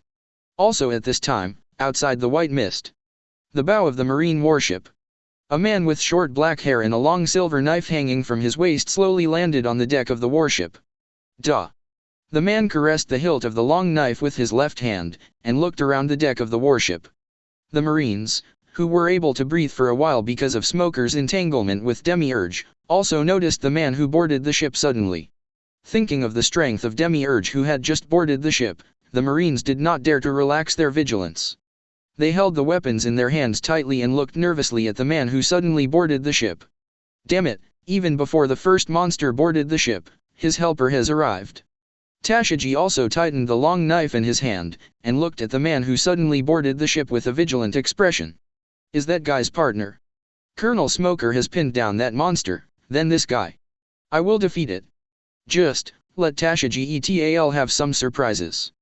The man didn't seem to intend to attack them, but after looking around the deck, he called softly. Demiurge. Following the man's voice fell. The white mist transformed from Smoker exploded almost at the same time. Boom. The figure of Demiurge flew out of it, and slowly landed beside the man who had just boarded the ship. It's surprisingly relaxed. Demiurge said with a smile on his face, pushing his round glasses lightly. At this time, the white mist condensed Smoker's figure at a high speed. UBD. He stared at Demiurge, gnashing his teeth. Also at this moment, Tashaji came to Smoker's side and spoke leisurely. Colonel Smoker, you go ahead and deal with him. As he spoke, Tashaji stared at the man with the long silver knife hanging from his waist and said in a deep voice. The other man, leave it to me to deal with.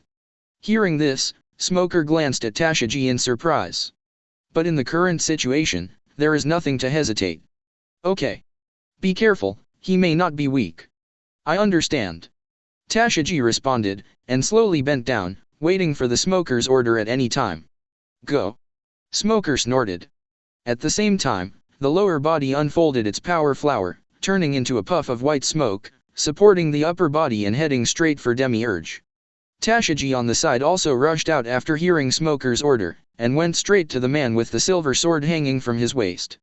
Disrespectful fellow. This time, Demiurge was not as easy to talk as before.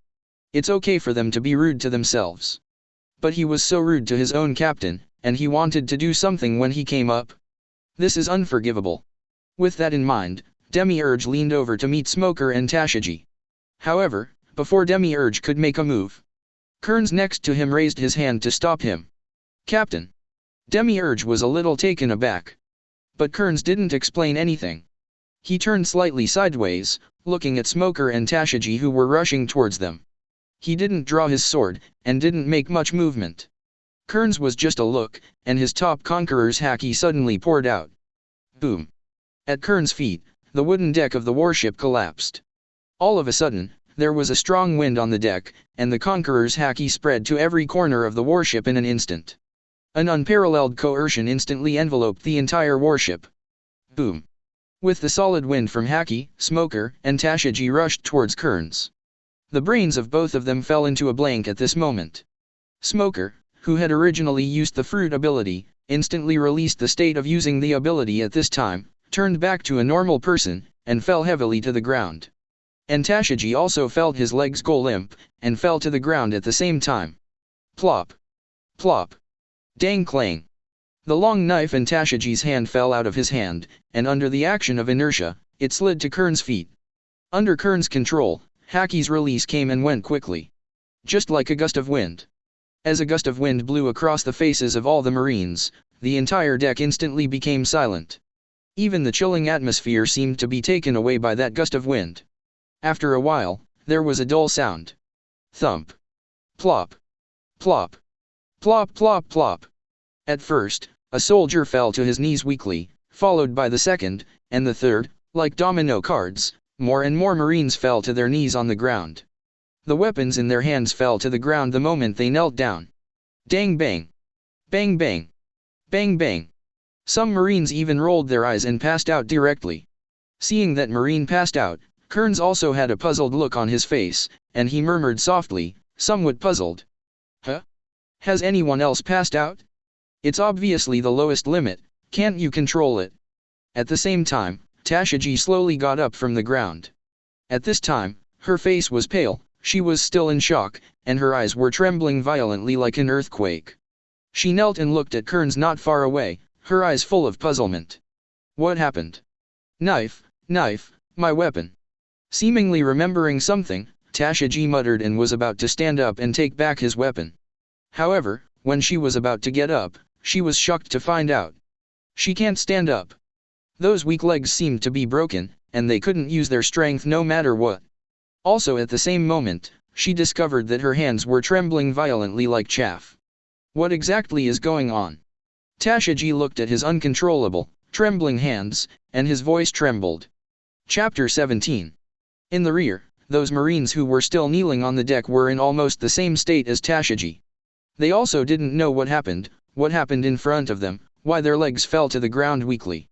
His body trembled uncontrollably, and his back was wet with cold sweat unconsciously. They want to stand up, but their legs can't make any strength. What's going on with me? Stand up. Me too, besides, I always have a feeling of heart palpitations, I am afraid. What happened? Why did I kneel down all of a sudden? Is it because of the gust of wind just now? Is it because of him? During the speech, all the Marines shook their heads and looked at Kearns not far ahead. Feeling their current physical condition, the faces of the Marines all showed that expression of disbelief. It was also at this time that Smoker, who had fallen to the ground, also slowly got up.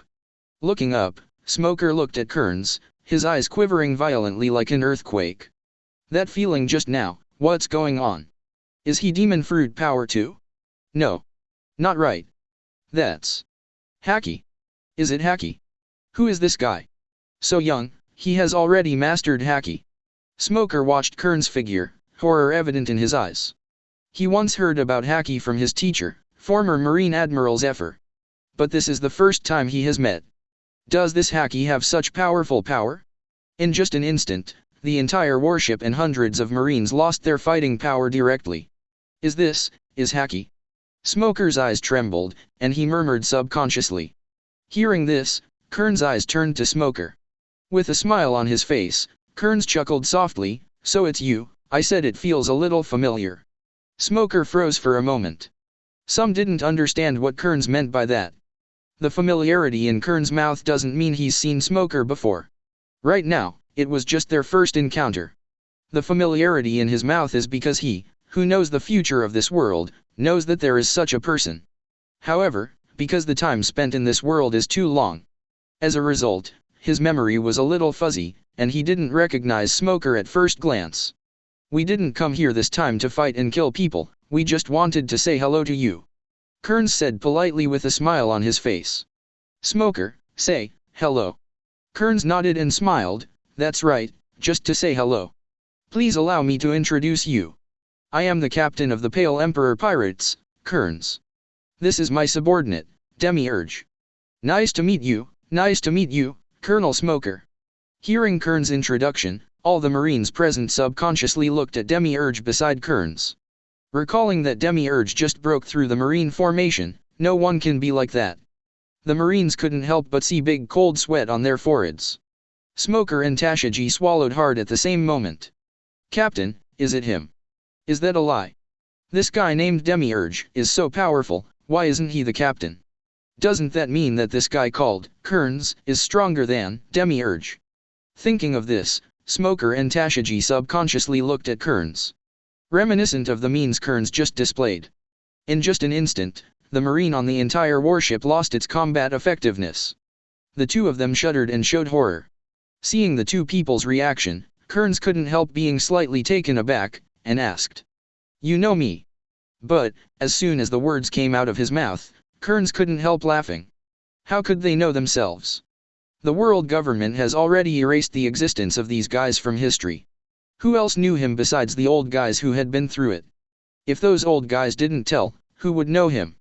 Looks like I asked a weird question, Kearns said to himself. Afterwards, he was seen slowly walking in front of Smoker. Originally, I planned to leave after saying hello. But now, I want you to do me a little favor. Smoker gritted his teeth and looked up, his voice tinged with anger. Are you kidding me? Do you think that I, a Colonel Marine, will help you with a pirate? Kearns didn't care about that, still smiling. If you ever meet Garp, say hello to him for me. Tell him, enjoy the free time in front of you, I will go to him, definitely. Oh. By the way, if you meet that old Sengoku, this also applies, so help me convey it too. Chapter 18. Hearing Kearns' sudden words, Smoker and Tashaji were also slightly taken aback. Almost at the same moment, a thought popped up in both of their minds. Say hello. Is he friends with Vice Admiral Garp, Marshal Sengoku? However, as soon as this idea came to mind, they were immediately thrown behind them. Just him? Are you friends with Vice Admiral Garp, Marshal Sengoku? Impossible. Absolutely impossible. Not to mention whether Kearns is a pirate. With the way he is now, with such a big age gap, how could Garp and Sengoku befriend a brat? This is simply nonsense. Looking at the changes in the expressions of the two, Kearns could probably guess what they were thinking. However, he didn't open his mouth to explain anything. He has been silent for far too long. It's been so long that those old guys have almost forgotten him. Asking Smoker to say hello to Garp and Sengoku for him was just a whim. Tell those old guys that I'm still alive. But in reality, whether or not that was conveyed was irrelevant to Kearns. Because, he will tell them in another way that he is back. Captain.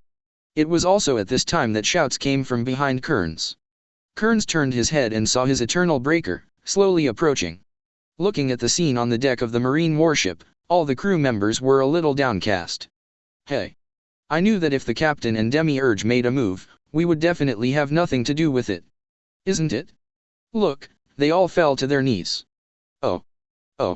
All the crew members sighed, as if they all felt very helpless and disappointed that they could not participate in the battle.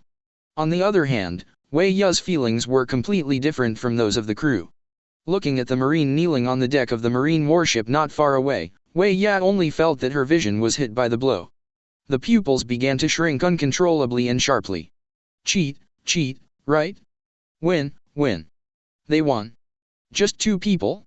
Against a whole warship, hundreds of Marines. Are these 2 guys still human? There are so many Marines, even if they are pulled down on average, each of them will have to deal with hundreds of people, but even so, they all won. This is completely beyond the scope of human beings, right? Wei Ya looked at Kearns and Demi-Urge on the warship, her face full of incredible shock. Even those eyes trembled violently because of the huge impact of the scene in front of them. On the warship, Kearns couldn't help laughing as he looked at his crew of more than 20 who were sighing and sighing. Why are you moaning and sighing? It's like losing a battle. A crew member said a little aggrieved. Captain, we also want to join the battle. A crew member took the lead, and immediately someone joined the team. Yes, Captain. We also want to fight heartily. You and Demi-Urge are so powerful, if we make a move, we will have nothing to do with it. Yes. Yes. All the crew members nodded like smashing garlic. Kearns couldn't help but look at Demi-Urge at the side. Seeing this, Demi-Urge pushed his glasses and said, "It doesn't matter to me, but Captain, it's better not to do everything yourself. After all, these bugs are not qualified for you to do it yourself, and they don't deserve the honor of killing them with your own hands." Alas, Kearns also sighed helplessly, looked at the crew members on his ship casually and smiled. Since this is the case, next time I encounter such a thing, I will leave it to you. However, if you can't solve it, then I, or Demi-Urge, will intervene. As soon as I heard Kearns made arrangements for the follow-up. Immediately, the faces of the crew members showed excited expressions. Really? Very good. Don't worry, Captain, next time something like this happens, we will definitely solve it nicely. Hey. Seeing the crew members like this, Kearns shook his head helplessly. He and Demi-Urge returned to the Eternal Breaker. And Wei Ya's reaction to the crew was to stare at Shuang Yuan, with disbelief on her face and a little fear at the same time. Ah! What the hell is this? Fighting mad? These guys. On the other side, Kearns, who was just about to go back to his room to rest, suddenly remembered something. This made him immediately open his property panel to check it out. Influence value, 301. As he expected, there was no system prompt for the increase in influence value. Can combat also increase influence points? And it seems that it is more generous than the influence points obtained by recruiting sailors. This small battle has actually increased my influence by more than 100. Kearns was lost in thought. Suddenly, Kearns caught a glimpse of Vaya standing not far away from the corner of his eye. This made another idea sprout in his heart. After a while, there was only an exclamation of awe. Wei Ya, who was still paying attention to the crew members around her, was suddenly picked up by Kearns. "Boat, Captain? What's the matter?" Wei Ya turned her head in fear and asked with a trembling voice. Kearns smiled. "It's nothing, you actually don't want to stay on this ship, right? I'll give you back your freedom." Wei Ya was stunned when she heard the words. Before she could react, she heard Kearns yelling at the opposite marine warship. "This girl is for you." When the words fell, Kearns didn't care whether Wei Ya agreed or not, and just threw her over. Call out. Reopening the immediate properties panel, Kearns saw the expected result. Influence value, 300. Did it really drop? Chapter 19. Thump. With a dull sound, Wei Ya sat down on the deck of the marine warship. Fell ahead of Smoker et al. Ha! Wei Ya blinked, her mind went blank. Not only her, but even all the marines were stunned for a moment after seeing this sudden scene. Tashiji, huh? On the eternal breaking wind, Wei Ya, who just became his companion a few days ago, was given to marine by the captain. The crew were also stunned. Is this, for real? Wow, Wei Ya is too pitiful. Hey, I'm still planning to get along with Wei Ya. Well, this is something that can't be helped. Unlike the rest of the marines, Kearns' crew quickly accepted this fact and had no qualms about Kearns' behavior. Soon, smiles appeared on the faces of the crew again, and they waved to Wei Ya on the warship. Goodbye, Wei Ya. Take care. The crew all thought of Wei Ya and bid farewell. And Wei Ya on the marine warship was already panicking and sweating. My surroundings are all marines, and being a pirate is tantamount to a sheep in the mouth of a tiger. She wanted to yell and hope Kearns didn't abandon her. But for some reason, when the words came to her lips, she couldn't open her mouth and could only shout hysterically in her heart. Hey, don't leave me behind. This is Marine's warship, this joke is not funny at all. Hey. Don't go. Don't go. Seeing the eternal breaking wind going farther and farther, Wei Ya roared wildly in her heart. Hi. What's your name? It was also when Wei Ya was wailing in her heart that a deep voice came into her ears. Wei Ya shuddered subconsciously. Somewhat stiff, Wei Ya turned her head a little bit and looked in the direction of the voice. A burly and muscular man was standing beside her at this moment, overlooking her. Wei Ya was so frightened that she almost cried. But she still suppressed the fear in her heart, forced a smile, and said hello to Smoker. Hi. How are you? It was also on this day that Wei Ya's dream of finding One Piece was completely shattered. Instead, a new dream and goal sprouted in her heart. Later, she became a marine, and her goal was to send all members of the Pale Emperor Pirates to prison.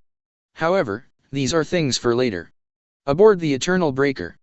Kearns entered the system's recruiting page. Recruit Special Crew 300. Recruit High-Level Crew *5, 200. Recruitment of Medium Crew *10, 200. Recruit Junior Crew Members *10, 200. Kearns recruited a high-level crew first, and the system's prompt sound followed. Senior crew members are being recruited. Ding. Congratulations to host for successfully recruiting Senior Crew +5. Kearns looked to the recruiting page. Recruit High-Level Crew *5, 300. Recruitment of Medium Crew *10, 200. Recruit Junior Crew Members *10, 200. Not surprisingly, the influence required to recruit high-ranking crew members has increased. There are no changes to the other ranks of crew, which means that once Kearns reaches the required influence, at least one round of crew can be summoned. 25. But judging from the current scale of Eternal Pofengeo, there is no problem in accommodating 500 or 600 people. Wait for the total number of crew members to reach about 700. The type of Eternal Breaker can be changed to a large ship. With that in mind, Kearns began recruiting crew members. Medium crew is being recruited. Junior crew members are being recruited. Senior crew members are being recruited. Ding. Congratulations to host for successfully recruiting Senior Crew +5. Ding. Congratulations to host for successfully recruiting Medium Crew +10. Ding. Congratulations to host for successfully recruiting Junior Crew Members +10. Reminder, for this reward, the host needs to go to any nearby island to sign for it. Listening to the system's prompt, Kearns was slightly lost in thought. Can't the crew be sent directly to my side? It was the same last time, but last time they rushed to my side. After thinking about it, Kearns put the matter aside. Right now there is one last special crew member that has not yet been recruited. With Kearns' options, special crew recruitment begins. Special crew members are being recruited. Ding. Christine Host has recruited a special crew member from the world of spells, Otoko Yuta. Reminder, for this reward, the host needs to go to any nearby island to sign for it. Host Kearns. Influence value, 300. Total number of crew, 77. Special crew, Demiurges and Otoko Yuta. Senior crew, 15. Medium crew, 30. Elementary crew, 30. Item, Eternal Breaker Medium. Entrance to Prize Pool. Recruit Special Crew *1 500. Recruit High-Level Crew *5, 500. Recruitment of Medium Crew *10, 500. Recruit Junior Crew Members *10, 500. Chapter 20. It's past midnight. On the Vest Sea, the Eternal Breaker is still sailing. Kearns followed the instructions of the system and went to the nearest island to meet his crew. However, the location of the initial sea area is a bit poor, and there is no adjacent island in the surrounding sea area. Kearns can only lead the team to continue sailing, non-stop. However, the ship still sailed for a whole day, and they didn't find an island far away until the dawn of the next day. I see the island. On the observation deck of the mast sail, a crew member on duty looked at a small island in the distance. Following his yell, the crew members who were also on duty below also cheered up one after another. Island? Where? Where? Northwest, left rudder. The crew of the observation deck pointed out the direction. With the direction, another crew member immediately came to the rudder, and greeted in a deep voice while steering the rudder. Left rudder. On the observation deck, the crew on duty put down their binoculars and jumped down. Clatter. Accompanied by the sound of footsteps, the crew stood firmly and said with a smile, "I'm going to inform the captain." It's just that the crew member's words have just been spoken. The figure of Demiurge appeared beside him, and said in a cold voice, "No need, The captain is resting and has arrived at the island, go and inform him. The crew on duty was somewhat surprised by Demiurge's sudden appearance. But the crew had no objection to his words. After all, the captain's rest time is very important, and the captain did not say that he needs to be notified immediately after discovering the island. Therefore, when the ship arrives at the island and goes to report, the effect is almost the same. Understood. The crew member responded and returned to their posts. And the other side. On the island. Located on a lighthouse by the sea. A middle-aged man with white temples and Madara, about 40 or 50 years old. At this time, he was holding a telescope with a gloomy face, watching the approaching ship in the distance. Although he was getting old, the middle-aged man's body was still strong, and his eyesight was also first class. With the help of a telescope, he can see clearly. It was a silver-white ship. Even in the darkness of night, its existence could not be concealed, and there were lights flickering on the boat. In addition to the mast sail, there is a flag with a skull logo hanging high. And this is undoubtedly declaring their identities to the world. Announcing their identity as pirates. Boom. Suddenly, there was a violent knock on the door. The middle-aged man subconsciously turned his head to look. Then I saw a young and middle-aged man standing at the door panting, reporting with a somewhat ugly expression. Big, something's wrong, Neeson. There's a ship coming towards the island, it's a pirate. It's a pirate ship. Neeson's face was a little gloomy. I know. He turned his head to look in the direction of the sea, and then turned to look at the person who came to report. Notify the other militiamen, take up arms, and prepare to fight. The tranquility of this island can only be guarded by our own hands. Hearing Neeson's words, the man who came to report turned slightly serious. In the next second, he looked at Neeson resolutely and answered. I'm going to let them know. With that said, the man turned around and left. But Neeson suddenly called out to him. Etc. What's wrong? The man turned around suspiciously. But Neeson hesitated a little. After hesitating for a while, he slowly opened his mouth and said, by the way, let someone tell Noelka that the pirates are coming so fiercely that we, the self-organized militia, may not be able to deal with it. If Noel is willing to provide a little help, the situation will be more favorable for him or for us. The man nodded and said solemnly. I see, I'll do it now. After speaking, the man trotted away from here. And Neeson, after watching the man leave, turned around and walked into a room. He unsealed the long knife that had been covered in dust for a long time, and wiped it carefully. Perhaps, this will be our last battle. Even if I die, I won't let them go to the island. The other side. Aboard the Eternal Breaker. With the passage of time, the sky has gradually brightened. And the ship is getting closer and closer to the island. Kearns, also informed by the crew at this moment, came to the deck of the ship. In the distance, Kearns could see a few sparse lights on the island. What time is it? About Mao Shi. A junior crew member blurted out an answer. Mao time, between 5 o'clock and 7 o'clock. Kearns thought about it for a while, and looked back at the few sparse lights on the island. These people get up really early. A mid-level crew member lying on the railing of the ship joked. Kearns looked up and sighed. Dawn is approaching, it's not surprising, get ready and dock. Understood. The crew responded with a smile on their faces, and began to make preparations for the ship to dock. It didn't take long for the boat to stop. Some crew members disembarked first to check the situation around the ship. Kearns, on the other hand, stood on the deck, looking at his attribute panel in confusion. I have already come to the island, but why haven't my crew members appeared yet? With that in mind, Kearns looked around the island. It was also at this moment that he noticed that there were many people approaching here. A little farther away on the island, torches were lit. In the light of the fire, Kearns saw a group of armed men. It's just that the weapons on their bodies are not unified. Kearns was able to conclude that the people who came would definitely not be his own crew. At the same time, Demiurge and the other crew members also noticed this group of unexpected guests. Oh? Are they here to welcome us in this battle? A senior crew member joked with great interest. Chapter 21. TCH, this fully armed appearance doesn't look like they are here to welcome us. That's right, rather than welcome, they seem to be here to find fault. The crew talked and laughed. But Kearns on the side only cares about his crew, why hasn't he come yet? Could it be that you still need to go to the island by yourself? It was also during Kearns's ups and downs. Those militiamen holding torches also came to the coast. There are quite a few people, about 30 people.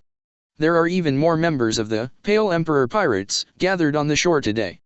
They lined up slowly, forming a barrier, blocking the only way to land on the island. Hi. Are you here to welcome us?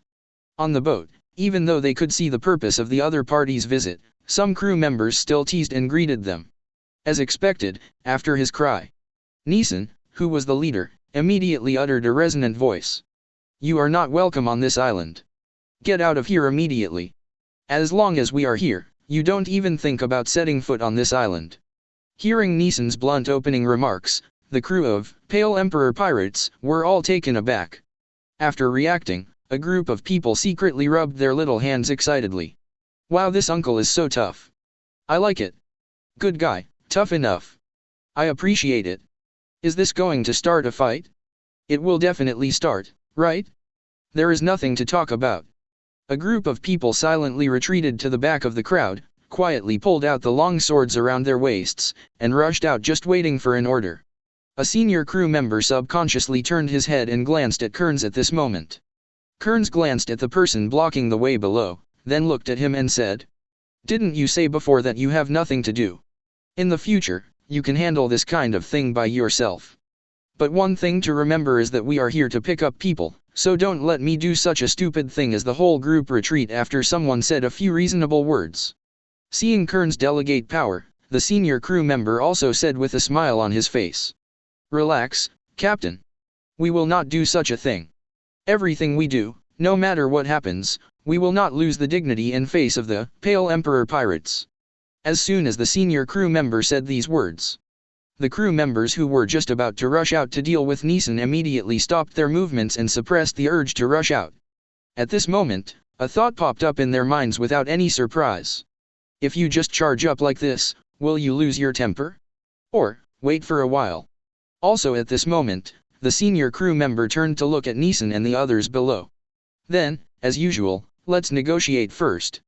As he said that, a kind smile appeared on the face of the senior crew member. Hey. Those guys below, we are here to pick up people, can you make way for us? No. We don't welcome you, get out of here. Neeson responded loudly without thinking. Hearing this, the senior crew member smiled even wider. Even Mouth Kakaza quickly grinned behind the ears. Don't let it go. Hey. I was afraid that you would give way to us. The fight last time didn't work out, and I still feel itchy for a while. So there's nothing to talk about. The senior crew member raised his hand and reached for the long knife at his waist. Clang. Accompanied by a crisp sound of the blade being unsheathed, the long knife at the waist of the senior crew member slowly unsheathed. In this case, we have no choice but to. Before he finished speaking, dozens of figures on the boat suddenly flew out. Swoosh. Whoosh. Whoosh. The senior crew member who hadn't fully drawn out the knife was stunned when he saw this scene. In the next second, he was so angry that he cursed, Hey. You bastards. Come back. I haven't shouted yet. However, those crew members who flew out did not return. Only their voices returned. Didn't you talk about it all? Then you can only do it.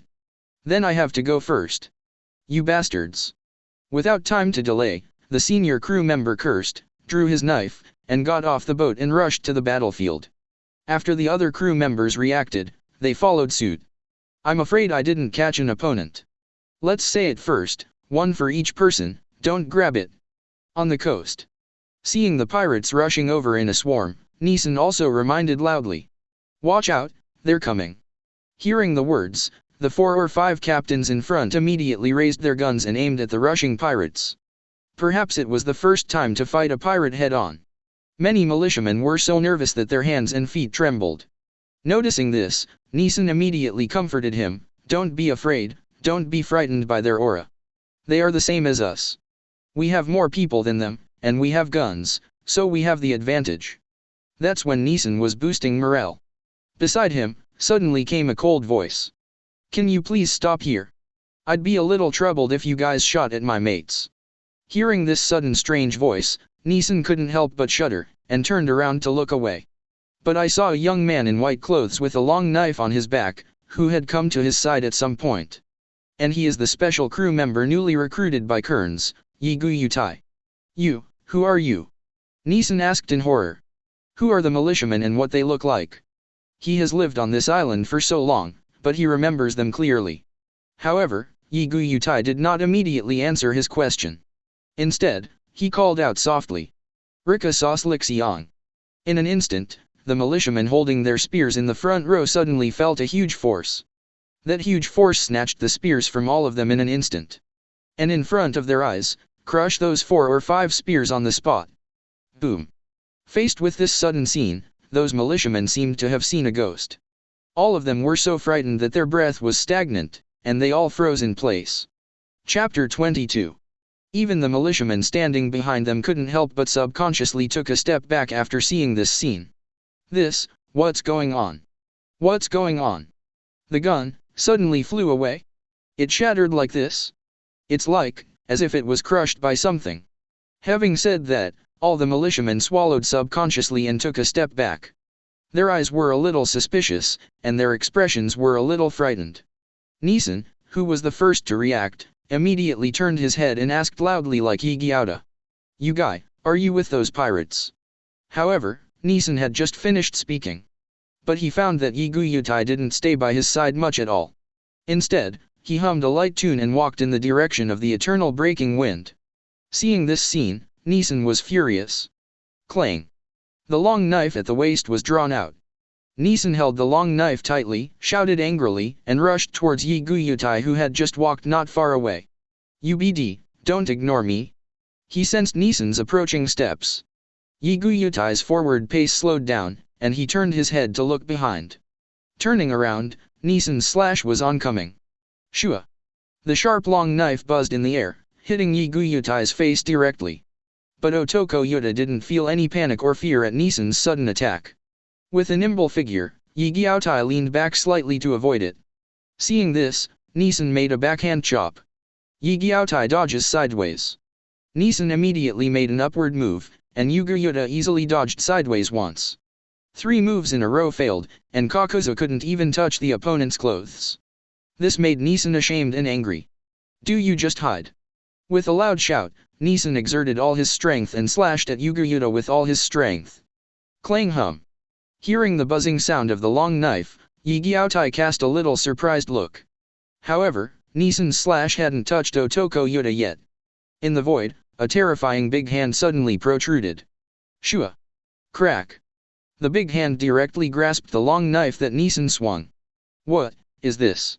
Looking at the big hand that suddenly protruded, Neeson's pupils shrank uncontrollably, and a look of astonishment appeared on his face. Not to mention anything else, just this palm alone is almost as tall as him alone. Immediately afterwards, under Neeson's astonished gaze, that big hand directly crushed his long knife.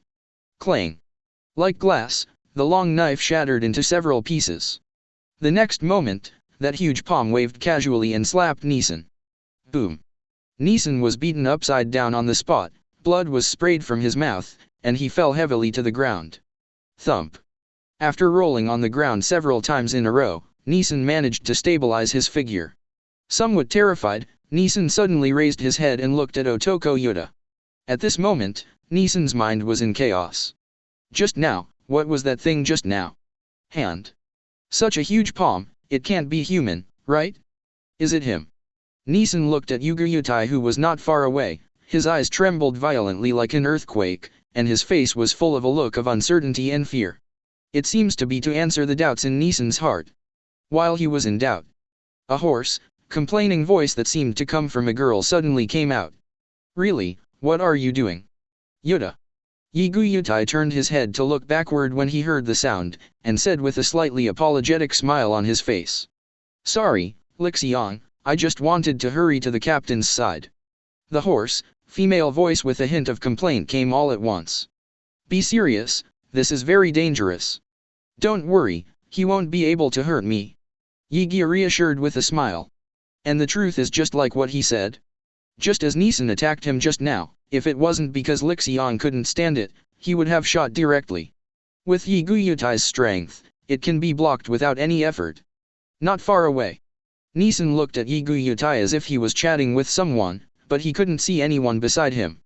He turned his head and looked around, looking for the person who was talking to Yiguyutai. Also in this trance, Neeson seems to have seen behind Yiguyuta, there is a huge and terrifying monster with a ferocious face. And that ferocious and terrifying monster was staring at him coldly at this moment.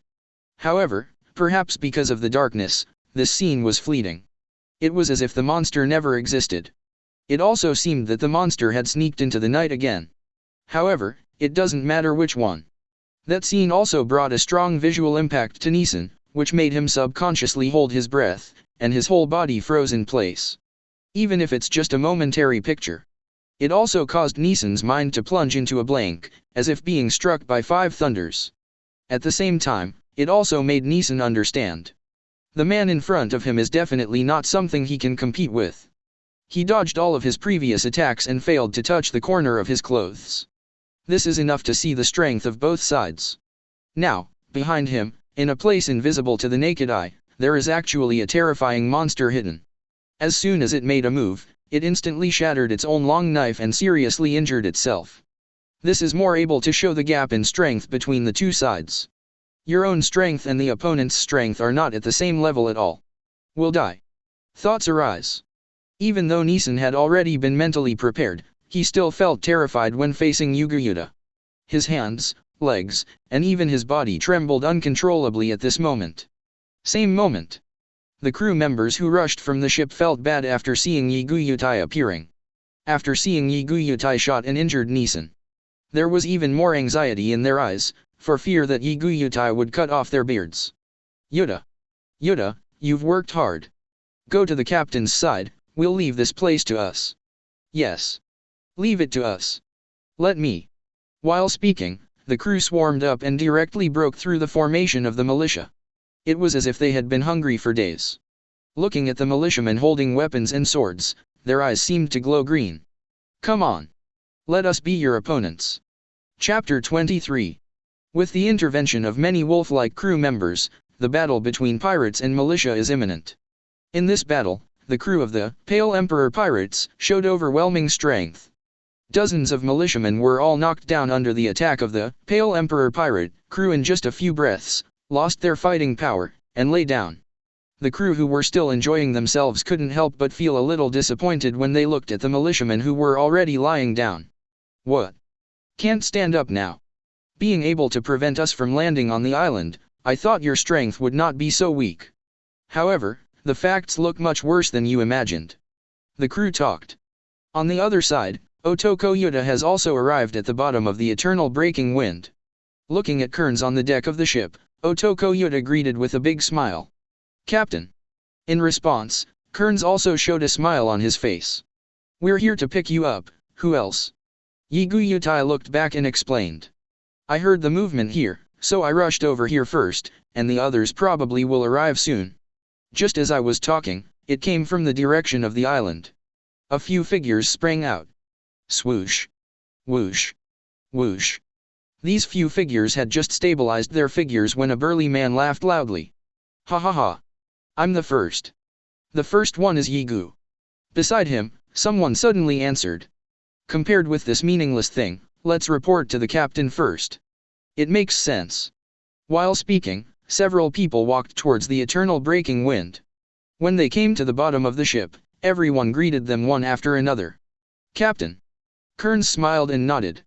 He could tell that the ones in front of him were all high-ranking crew members who had mastered the two-color haki, and there were quite a few of them, exactly 10. It was also not long after the 10 senior crew members arrived. A burst of intensive footsteps came over. All the pirates looked up upon hearing the sound. Then I saw a large group of men and women with long knives hanging from their waists, walking towards the eternal breaker. And they, without exception, are all crew recruited by Kearns. It's all here. Seeing the large crowd approaching, Kearns couldn't help but sigh with emotion. At this time, Demiurge came to Kearns' side and asked, Are you ready to sail? Hearing this, Kearns looked up at the sky, which was showing signs of brightening. After a brief moment of silence, Kearns shook his head slightly. No, I have been sailing at sea during this time, and I have hardly rested. Let's take a little rest today. As he spoke, Kearns looked at the crew members who had swarmed off the ship earlier, and shouted. "Half a day's rest today, and I'm sailing after lunch at noon. Do whatever you want. It's a good choice to go to the island after being bored on the boat for so many days." Hearing Kearns' sudden arrangement, the crew members were taken aback for a moment. After reacting, they cheered happily. "Long live the captain." Kearns smiled, and said to the crew members who had just arrived. "It's the same with you, do what you want to do." Soon, the crew members went off to do what they were interested in. Some people chose to visit the island. Some of them stayed on the coast along the coast, and most of them chose to stay on the ship, especially the crew who just came back. Also in the light-hearted conversation of the crew, Kearns found a problem. Even if it is a newly recruited crew, the recruited crew will know each other, and this understanding is two-way. They all know each other by name. At the same time, Kearns also found, even if you don't know the name of the crew member, as long as you look at the other party and think about calling the other party's name, the other party's name will first appear in your mind. Looking at the deck, his many and varied crew members, Kearns murmured softly, "It's almost time to form a fan team." Although the crew members are very disciplined, they obey their orders. But there is no one formation to belong to, and there is always some confusion. Just like the battle just now, a little disorder and chaos can be seen. Although there are only more than 70 people on board right now, which is not too many, but when the number increases in the future, the fan team will eventually be established. Just split it in half. Saying so, Kearns looked at the sea level that was already glowing red. The sun is rising, the dawn has come. Back to the cabin. Back in his room, Kearns began to think carefully about the plan for the establishment of the fan team. It's just that Kearns, who originally wanted to manage the crew in detail. After thinking about it for a while, my thoughts became inexplicably a little erratic. So much so that the fan team has not yet been established. He had already figured out that when there were enough crew members, he would start to set up the Legion system. When he came back to his senses, Kearns was also amused by his own erratic thought. The crew is only over 70 now, so I've already thought about the Legion system. Didn't you take a break? I even have times when I can't concentrate. Talking to himself, Kearns subconsciously looked at the window of the room, and at the vast sea outside the window. After pondering for a moment, Kearns smiled and shook his head. Forget it, detailed management is too restrictive, so let's simply set up 2 teams first. It's also easy to change to the Legion system later. The island where the Pale Emperor pirates stop. In a mountainside house a little far from the town. Boss. Neeson's militia team lost, and the pirates have landed on the island. Chapter 24. Located in the house, on a chair covered with animal skins. A tall man with long black hair touching his shoulders and a scar on his face heard the words. Immediately, some couldn't help but joked. Of course, right? How many times have I said this? Neeson's militia is useless except for the large number of people. The reporting man also had a flattering smile on his face when he heard this. The boss is right. Then what should we do? Should we call the brothers and deal with them? Before, Neeson asked someone to ask you to do it, boss. Noel sneered with disdain. Oh, it's just a mere pirate. They're all the ones who can't get along on land, so they go to the sea to wander. To deal with them, just recruit some people casually. Then shall I call some brothers now? The man asked tentatively. Neork waved his hand. Go. Since these incompetent people have come to my territory, I should teach them a lesson and let them know the difference between us and them. Okay. The man responded, and ran out towards the outside with a smile on his face. On the other side, in a small town. In a clinic. Since the disastrous defeat to the Pale Emperor pirates on the coast, many militiamen have returned to the town like bereaved dogs. Neeson, the leader, fell into a coma and lay on the hospital bed. The other militiamen were not much better, all wounded. The doctor in the clinic and 2 nurses were treating their wounds. Strangely, although the clinic was full of people at this time, it was extremely quiet. All the militiamen bowed their heads and said nothing. After taking a long time to treat everyone's wounds, the little nurse holding the medicine in her arms looked at the militiamen all over the clinic, and said with distress. This time, everyone was injured, and Neeson is still awake. Another little nurse couldn't help but glanced at the patients present when she heard the words. That's right. After all, this time, Neeson and the others encountered the group of desperados drifting on the ocean. The little nurse holding the medicine in her arms looked outside the clinic and said leisurely, "What the hell is Marine doing? Why are there so many pirates on the sea? They really should be caught by Marine and put in prison." It was also between two little nurses talking. Suddenly there was an exclamation from the back room. "Neeson! Neeson, you're awake." Upon hearing this, the militiaman at the clinic raised his head abruptly, and subconsciously ran towards the source of the sound. At the same time, the awakened Neeson sat up from the hospital bed with some difficulty. He firmly grasped the hand of a militiaman beside him, and asked in a hoarse and eager voice, "Where are those guys? Where are the pirates? Are they gone?" The militiamen unanimously lowered their heads and fell into silence. Seeing that they were silent, Neeson became a little anxious. "You talk. I didn't hear the cries of the people. Did the pirates retreat? Tell me." I heard Neeson's urgent questioning.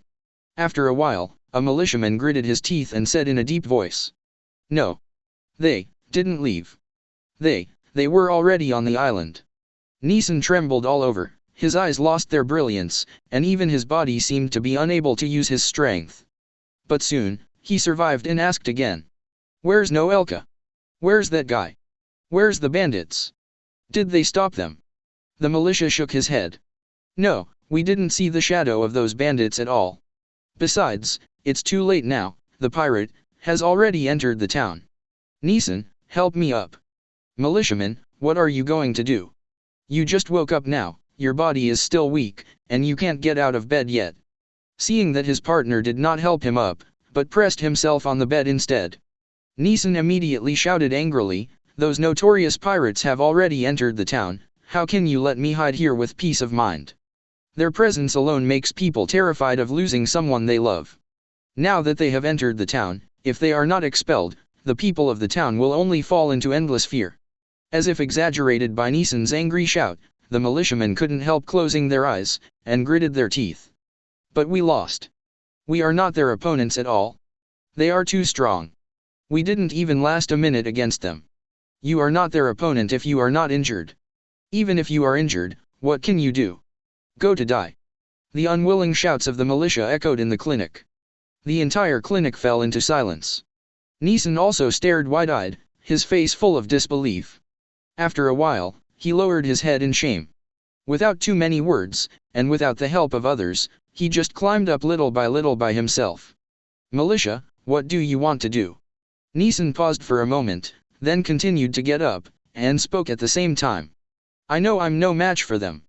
I know too, I'm weak. But even so, I have something I want to protect.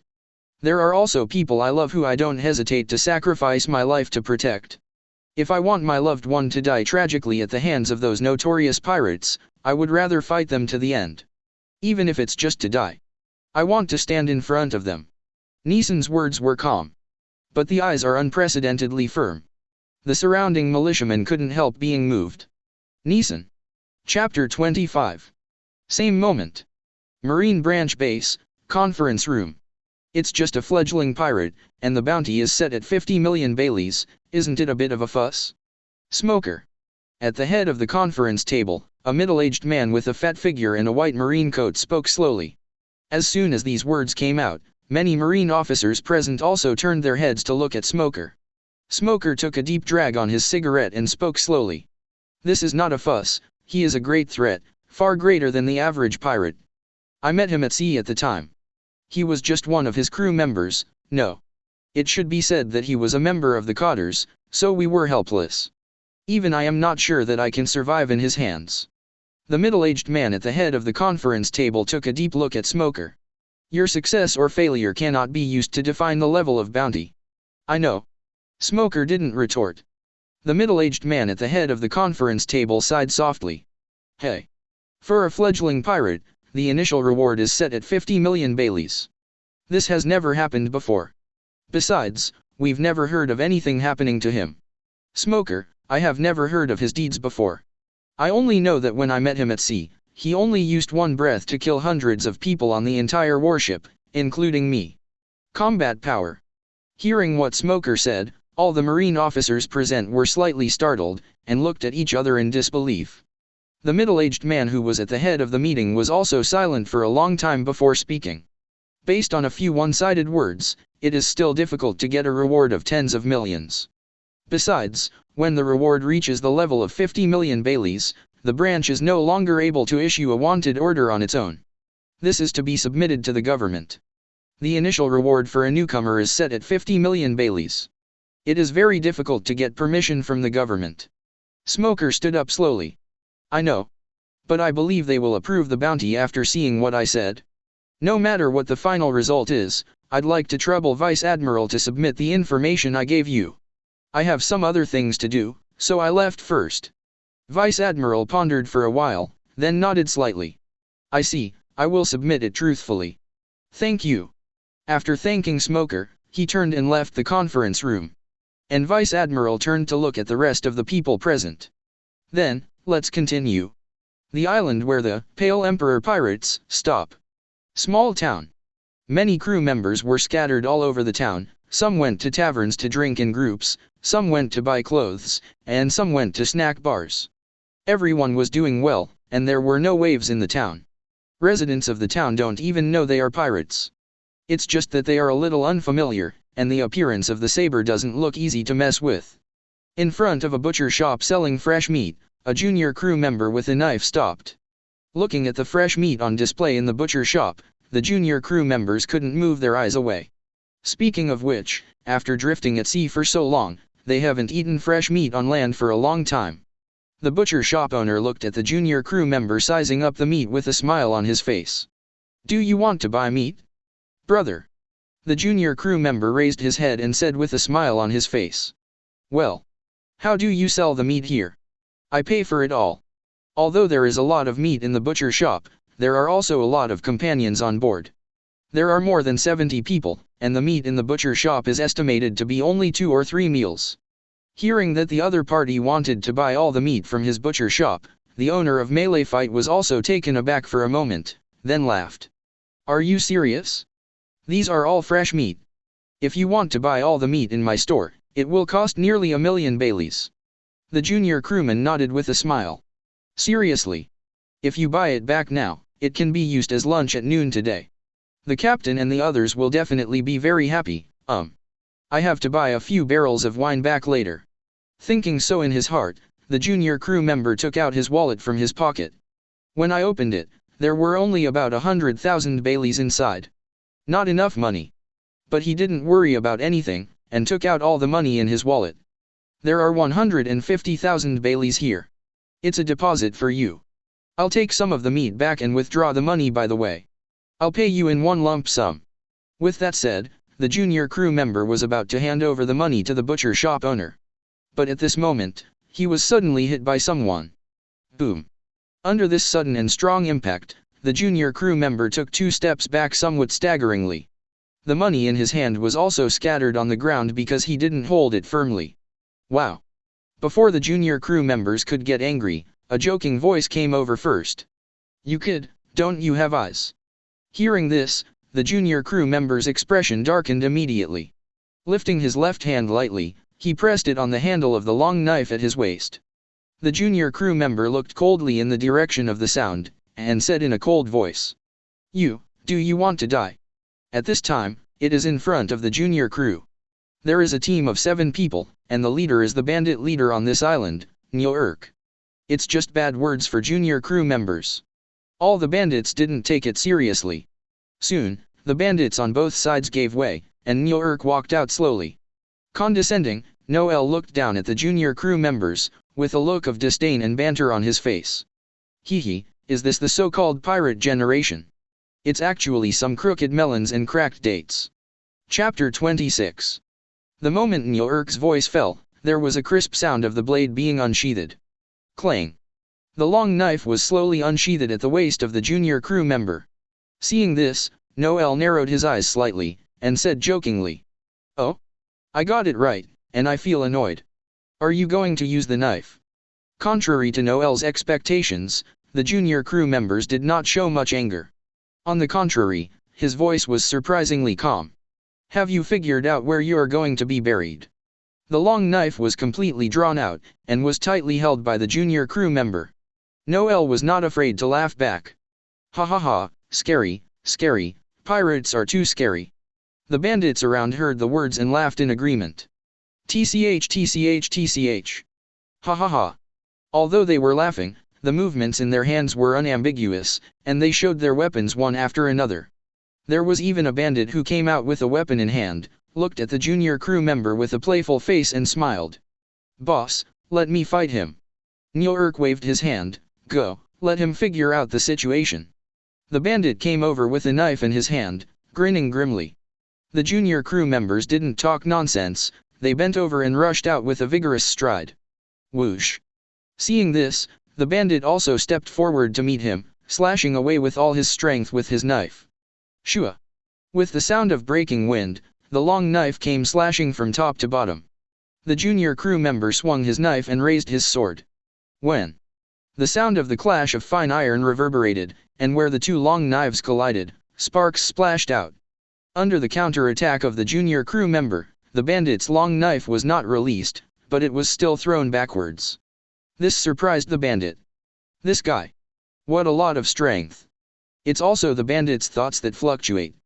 I can see that the junior crew members are already ready for the next attack. But at this moment, the bandit hadn't been able to take back the blade that had been bounced off. Without the slightest hesitation, the junior crew member suddenly swung his knife and slashed at the bandit's neck. Shua! The sharp long knife slashed across, bringing a sound of breaking wind. But to the bandits, this is the movement of death. Damn! Hurry up! Hurry up! SHH! Accompanied by a cracking sound, the bandit's head also flew out. At the broken neck, warm and bright red blood sprayed into the air like a fountain. Puff. Facing the sudden scene. Seeing that their companions were decapitated after only one meeting, all the bandits were breathless and frightened. It was Neork, after seeing this sudden scene. I also felt unprecedented fear, so that I couldn't help but subconsciously took a step back. After beheading one person, the junior crew members did not stay too long. He turned his head, his cold eyes fixed on Neork directly. That look immediately made Neork shudder, and a chill rushed from his heels to Tianling Gai. Stop, stop him. No. Quick, kill him. Neork used both hands, and directly pulled the bandits standing on both sides to him, while he himself was still retreating. Even if there was only one person, in the face of a large number of enemies, the junior crew did not take half a step back. On the contrary, he rushed directly towards Neork. Seeing this, the two bandits who were pulled to the front by Neork could only bite the bullet and rushed forward with a loud shout. Drink. Neork still felt a little uneasy when he saw that there were two people fighting on his side. Casually grabbing the little brother at the side, he said loudly. You go too. Hack him to death. After pulling, he turned his head to look at the other younger brothers and shouted loudly, Give me all of them, let's do it together. Although the three bandits were a little scared, they didn't hesitate too long. Holding a weapon, he yelled and killed the junior crew members. Facing the siege of 5 people, the junior crew members were immediately beaten back and fell into a disadvantage. Same moment. The people on the street also reacted at this time. Seeing the bandit's head beheaded and his headless corpse lying in a pool of blood, the faces of all the residents turned pale in an instant. Dead, dead. Ah. People on the street screamed in terror and fled in all directions. Also shouted. Murder. Murder. However, neither the pirates nor the bandits paid much attention to the reactions of the surrounding residents. At a time like this, they have no time to be distracted. Facing the siege of 5 people, the junior crew members were even more exhausted. But the 5 bandits were not much better. The two sides fought dozens of rounds. In the end, the junior crew members gritted their teeth and fought hard, trading injuries for their lives. SHH. The sharp long knife cut on his back. A long scar appeared on his back, and blood spattered. The junior crew members also counterattacked at the same time, slashing at the bandit in front of them. SHH. Puff. Under the all-out slash of the junior crew member, the bandit died on the spot, spraying blood. 1v5, strong anti-kill one person. This made the other 4 bandits feel terrified. Is this guy a monster? Facing 5 people at the same time, you can kill one. Hateful. I don't want to die yet. He did not lose his will to fight because of the death of the former. On the contrary, facing the threat of death, facing the desire to live, the 4 bandits seemed to be crazy, and the attack on the junior crew members became more violent. Neo-Urk, who was at the back, watched the fierce battle in front of him, and watched another of his men fall down, and his breathing became short of breath. With trembling hands, Neo-Urk pulled out a short gun from his waist, tremblingly aimed at the junior crew members who were fighting. Go to hell. UBD. Neo-Urk shouted with a trembling voice. At the same time the trigger was pulled. Boom. Accompanied by a gunshot, the muzzle of the short gun burst into flames, and the bullets shot out. Right in the chest of a junior crew member. Puff. The bullet embedded itself in the flesh. This sudden attack caused the junior crew members to pause slightly. It was this tiny pause that caused fatal damage to the junior crew members in this fierce battle. A few flashes of cold light flashed, and the 4 bandits swung their knives one after another. Just heard the sound of puff. The right arm of the junior crew member holding the knife was directly cut off by the bandit. The clenched long knife fell to the ground together with the arm of the junior crew member. Thump. Clang. The bandit's attack didn't stop there, and he was slashed 3 times in succession. The junior crew member's chest was left with 2 deep knife wounds one after another. Even the left arm was almost cut off by the bandit's knife. Puff. Bright red blood spattered out. The junior crew members also fell straight in a pool of blood. Thump. At the same time, the crew of the Pale Emperor pirates scattered throughout the town. After hearing the rushing sound, they all looked towards the source of the sound. Is this gunfire? Chapter 27. Where no L is. Seeing that the right arm was cut off in its entirety, the left arm was almost completely broken, and the junior crew member was shot and stabbed a few times, and fell in a pool of blood. Neo-Urk still has a feeling of undecided fear. After slowing down a little, a forced smile appeared on his face. Heh, do you know the price of drawing a knife to me? UBD. While cursing, Neo-Urk put away the short gun and walked towards the junior crew member. After looking at his 4 younger brothers who were still alive, Neo-Urk adjusted his mood and said sadly, "Bring back the dead brother. We won't just let this matter go. Go back and gather the rest of the brothers. These pirates killed our 2 brothers. I want to let their entire pirate group be buried with them." Yes. The 4 bandits responded and began to pack up their companions. Before leaving, Neo-Urk kicked the body of the junior crew member hard. Boom. However, it was at this time. In the streets and alleys where all the people had disappeared, figures reappeared. The first to appear was a man with a long knife hanging from his waist. He looked at the junior crew member lying in a pool of blood, and at Neo-Urk who had just kicked the junior crew member. His expression was unprecedentedly cold. Seeing the man's appearance, Neo-Urk's expression froze, and he took a step back with obvious fear, his voice stammering. Are you also with this guy?" The man didn't speak, and responded to Neo-Urk, only the sound of the long knife being unsheathed. Clang. Immediately afterwards, more figures appeared in the streets and alleys. 2, 4, 5, 7, more and more people. And they, without exception, all had long knives hanging from their waists. And they are all crew members of the Pale Emperor pirates. When they saw the junior crew member lying in a pool of blood, and Neo-Urk and others beside him, their faces all turned cold. There were no words, only the sound of the blade being unsheathed, echoing in the streets and alleys. Clang. Clang. Clang. How could Neo-Urk, who saw this scene, still not know what was going on in front of him? In the next second, he turned around and ran away, and at the same time screamed in horror. Seeing this, all the crew raised their knives and galloped after him. Swoosh. Whoosh. Whoosh. On the other side, somewhere. The location of the directly affiliated institutions under the world government. In a spacious studio. Dozens of people were standing or sitting, holding one piece of material after another, busy in front of their workstations. However, in this busy atmosphere, there is a person who seems a little out of place. He wears a pair of round-frame reading glasses, with a hint of aged Madara on his face. Sitting at the end of the center of the studio, in front of a large table, holding a newspaper in one hand and a cigarette in the other. Compared with the busy figures of other people, he seemed a bit more leisurely. "Old man, I brought you today's job." At this time, a girl walked in with a stack of documents in her arms, smiling. Hearing the girl's voice, the old man put down the newspaper and looked. A smile appeared on his face. It's Aya. Aya came to the old man's desk with a smile, and put down the stack of documents in her arms. Smoking less, this stuff is not good for your health. The old man didn't care when he heard the words, he just waved his hand and smiled. Damn, I don't have a few years to live. If I don't let you smoke some of this stuff, I might as well die. Bah, how can you say such bad things? Aya pooed a few times, complaining a little. Seeing this, the old man also greeted with a smile. Okay, don't say. Tell me, how many people are there this time? While speaking, the old man picked up the documents that Aya put aside. Aya also spoke at this time. This time there are a total of 43, including 2 quasi-big pirates, and the others are all increasing in value.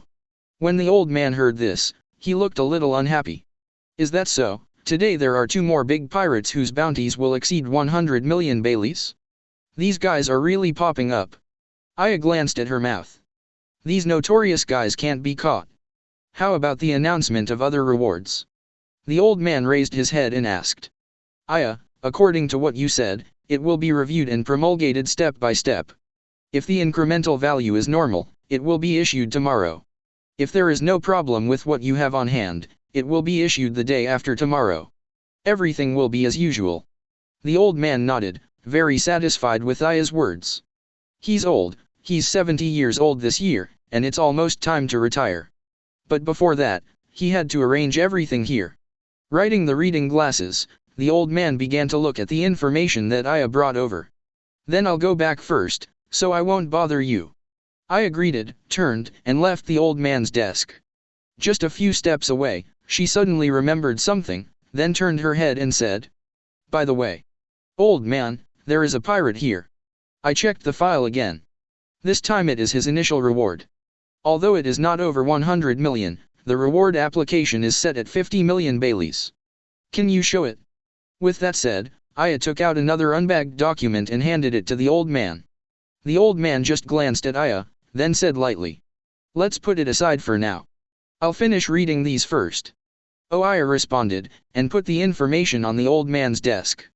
The old man subconsciously glanced at it, then continued to look at the information at hand. However, before reading a few lines, he suddenly felt that there was something wrong with the document that Aya just handed over. This made him not surprised and turned his head to take a look again. I saw the first page of that document, with a chapter of photos attached. In the photo, it was a young man with a long silver knife hanging from his waist. Looking at the appearance of the youth, the old man blinked, suspiciously took off his reading glasses and wiped them. Seeing the abnormal appearance of the old man, Aya asked with some doubts. What's wrong? Is something wrong? The old man shook his head and put on the cleaned reading glasses again. No, it just feels familiar. I seem to have seen this photo there. I'll take a good look first. As he said that, the old man put down the documents in his hand and picked up the single document on the table. Looking at the person in the photo, the more the old man looked, the more he felt as if he had seen him somewhere. The more you look at it, the more familiar it becomes. Just when he looked down and saw the name on the signature block, he suddenly stood up abruptly. Boom. Aya on the side was taken aback by the old man's sudden action. Old man, what are you doing? You scared me to death. This time, the old man did not respond to Aya's words. His gaze was fixed on the photo and name on the file, his eyes trembled violently like an earthquake, and his face was full of incredible astonishment. Kearns. Is this possible? How could it be him? The old man's voice trembled slightly. Even the hands holding the documents were trembling slightly. Chapter 28. Old man. What's wrong with you? What's wrong with this document? Seeing the panicked appearance of the old man, Aya also asked anxiously. Not only Aya, but even other people in the studio, after hearing the movement from the old man, subconsciously stopped their movements and looked towards the old man. Old man, what's the matter? What happened? The old man's face doesn't look very good. I didn't expect the old man, who is usually calm, to show such an expression. There were whispered discussions, because the old man's gaffe spread quietly among the crowd. And the old man also reacted, and responded softly. No, nothing. But your complexion doesn't look very good. Aya hesitated for a while, and asked, "Do you want to see a doctor?" "No. I'm fine." This time, the old man's voice was firm and resonant. That appearance made even Aya, who was usually doted on by the old man, dare not speak out. Once again, the old man realized that he had lost his composure. He was slightly taken aback. After recovering, he spoke softly to Aya. "Really, I'm fine, don't worry about me, I just need to rest, just take a rest," the old man said, covering his face with his hands. He knew that at this moment, the horror in his heart at the information in front of him could no longer be covered up with words. The expression on his face that had changed because of his heart was enough to show everything. "Then I'll help you go down to rest," Aya said before going forward. But the old man immediately raised his hand to stop her, and said softly, "No, no need, I want to be alone for a while, you go about your own business." The old man took the materials, turned around and left, not giving Aya any chance to speak. Aya was also stunned for a while, a little bit at a loss.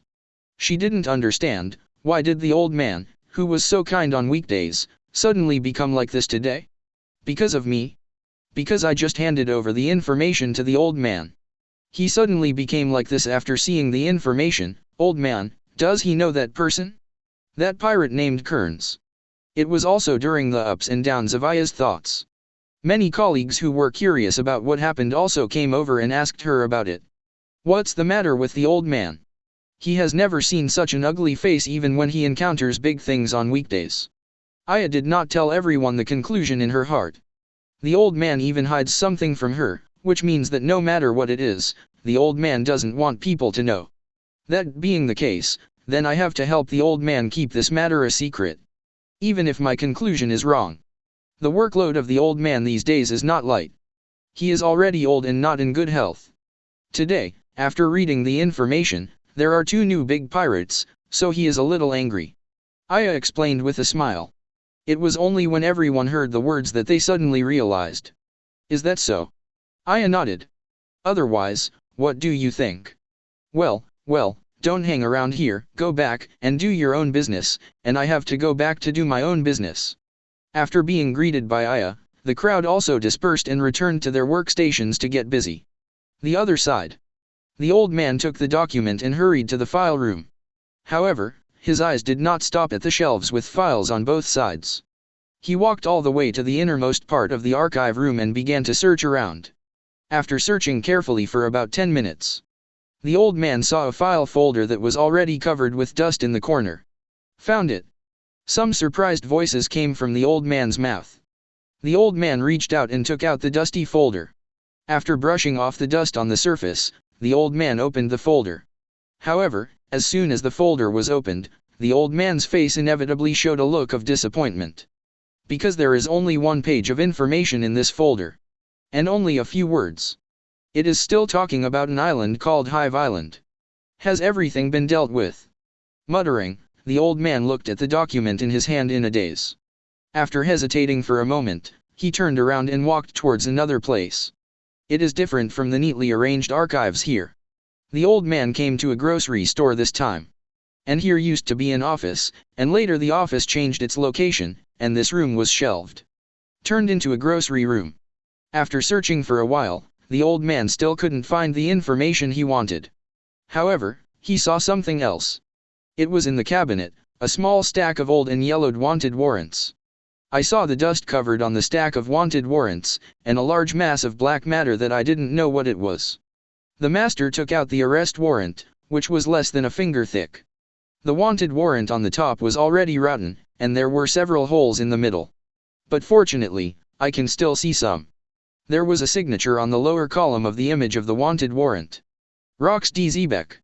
Seeing this name, the old man's pupils shrank slightly. This is it.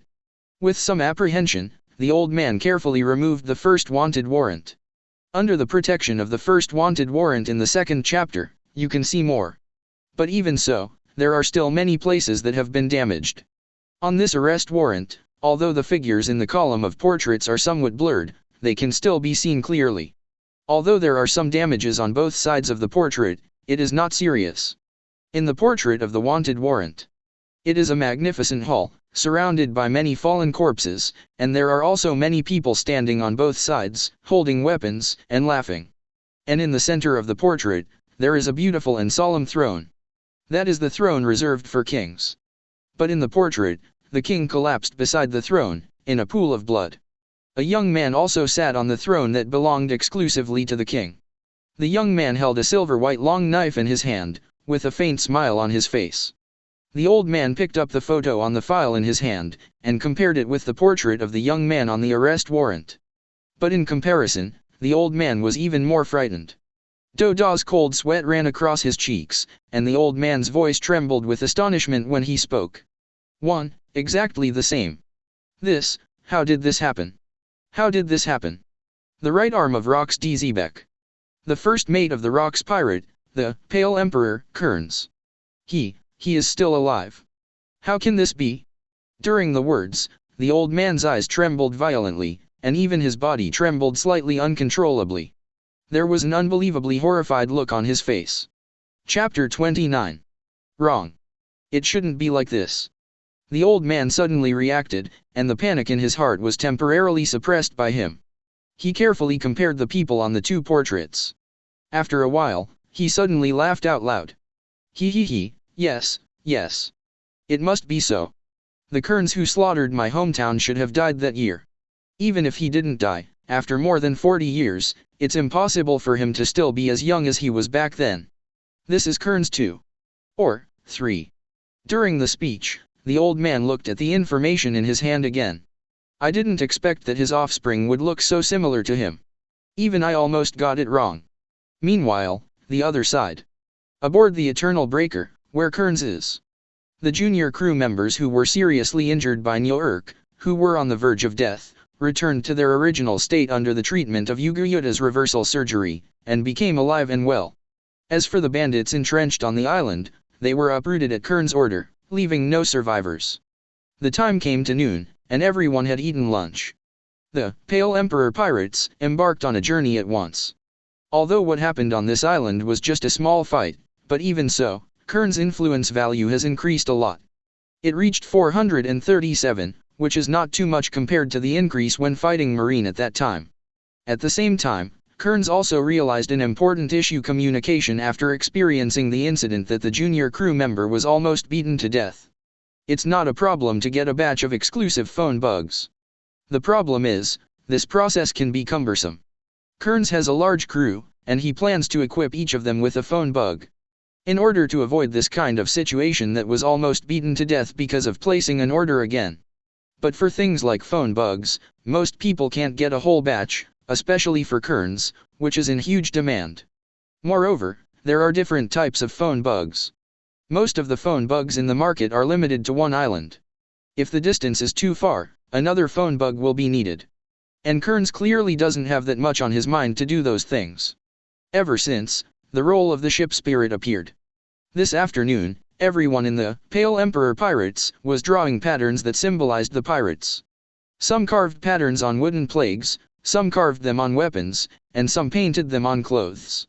But at the moment when the pattern is formed, it has the same living characteristics as the ship spirit. However, the ship spirit is always the ship spirit, and there is no way to compare with the phone bug.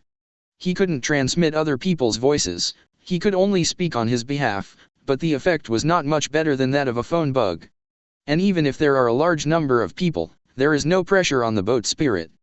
After solving this problem of communication, Kearns found Demiurge, and talked to him about the establishment of the fan team. The method of division is also simple, each divided into half to achieve relative balance. The captain of the first squadron, Demiurge, members, 8 senior crew members, 15 intermediate crew members, and 15 junior crew members. Captain of the second division, Yuta Oto, members, 7 senior crew members, 15 intermediate crew members, and 15 junior crew members. Kearns had originally planned it this way.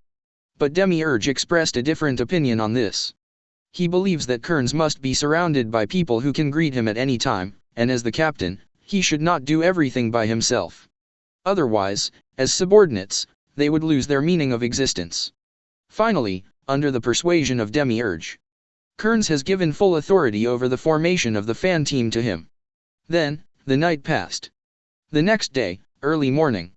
When Kearns awoke from his sleep, he came to the deck of the ship. He opened the room, and all the crew members gathered here, forming a big circle. In the circle, there was also the sound of fierce fighting. What is this? Kearns was a little dazed watching this scene. And Demiurge, who was in charge of all this, also came to Kearns' side at this time and explained. This is to select the 5 most powerful members of the senior crew to serve you. Serve me? Kearns questioned. It was also when Kearns hadn't figured out what was going on. Suddenly, enthusiastic cheers erupted from the gathered crowd. Drink. Both Kearns and Demiurge followed the voice subconsciously. It seems that the selection is over. Demiurge pushed his glasses and said softly. Soon, the gathered crowd gave way. 5 senior crew members came out from the inside, came to Kearns and greeted them respectfully.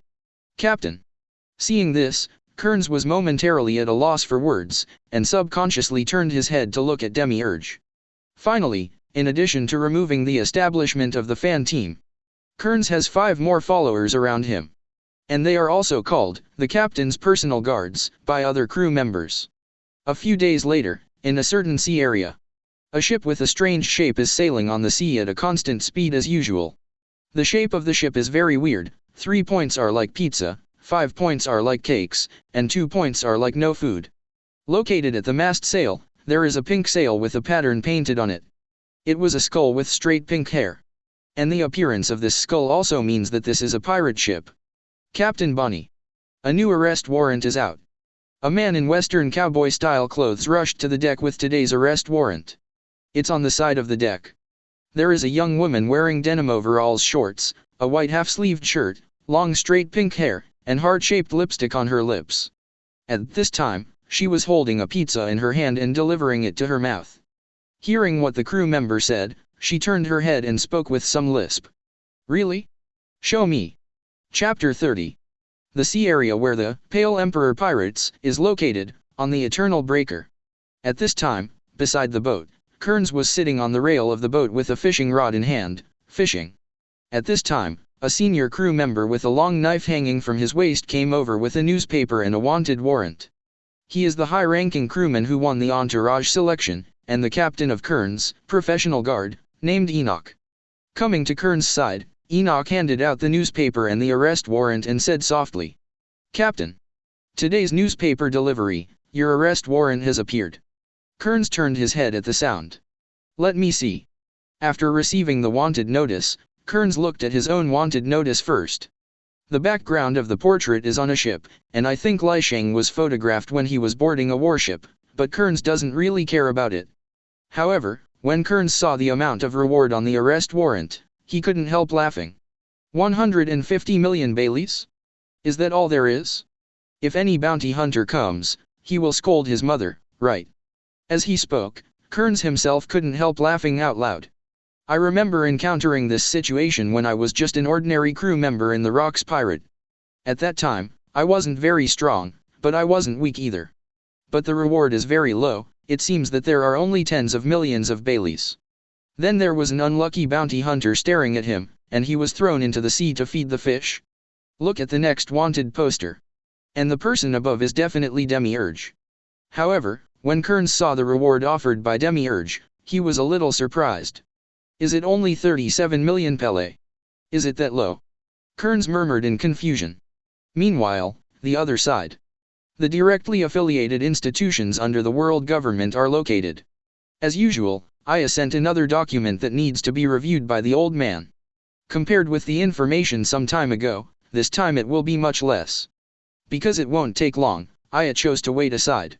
She could see that the old man's complexion had improved a lot these days. And this also caused a thought to arise in her heart.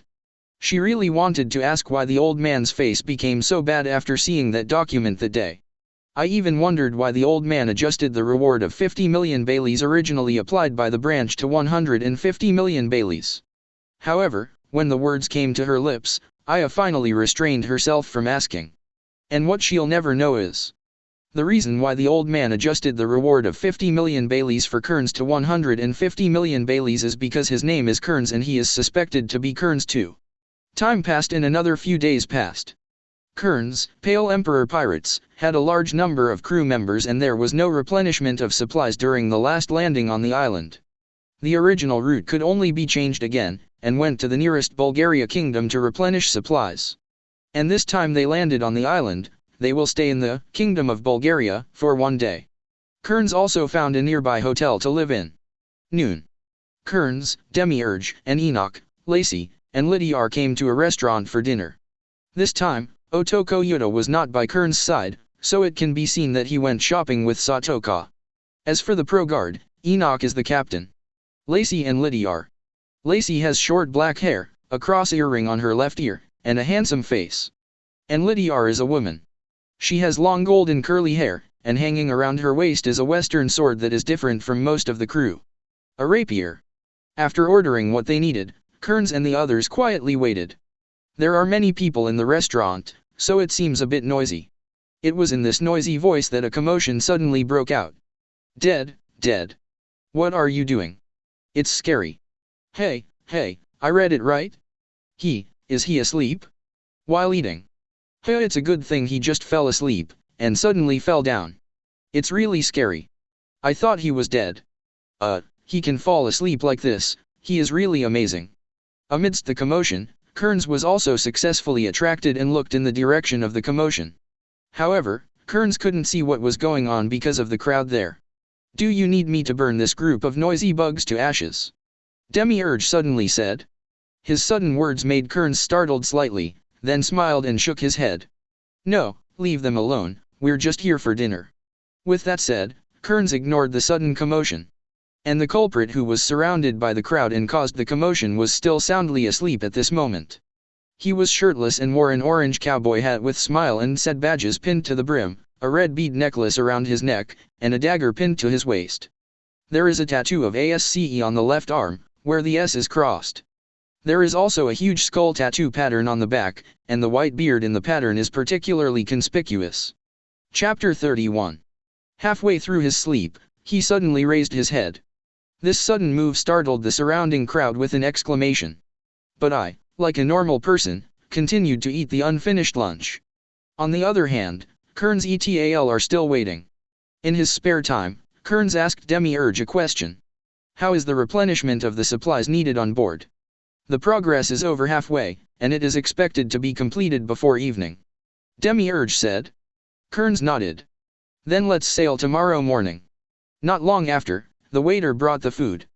That is, when Kearns and others were eating halfway through the meal, the shirtless man wearing an orange cowboy hat passed by Kearns and walked towards the door of the restaurant. Kearns, who was eating, saw the tattoo on his back at a glance. This inevitably made his eating movements pause. Look at that thick white beard.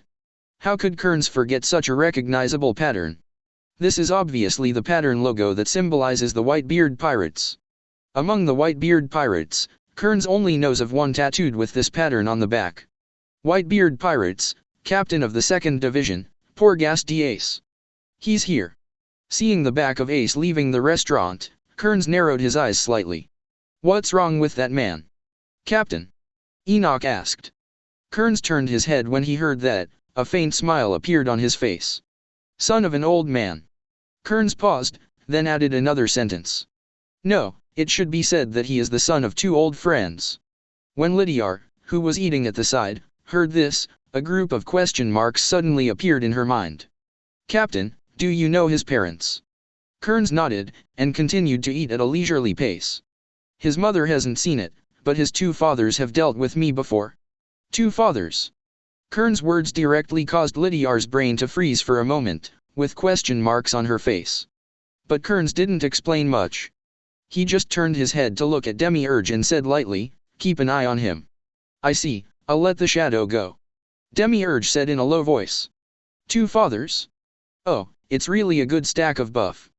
Kearns chuckled inwardly. I don't know how long it has been. Along the coast, in a street and alley. Come back, Ace. Don't go to teach.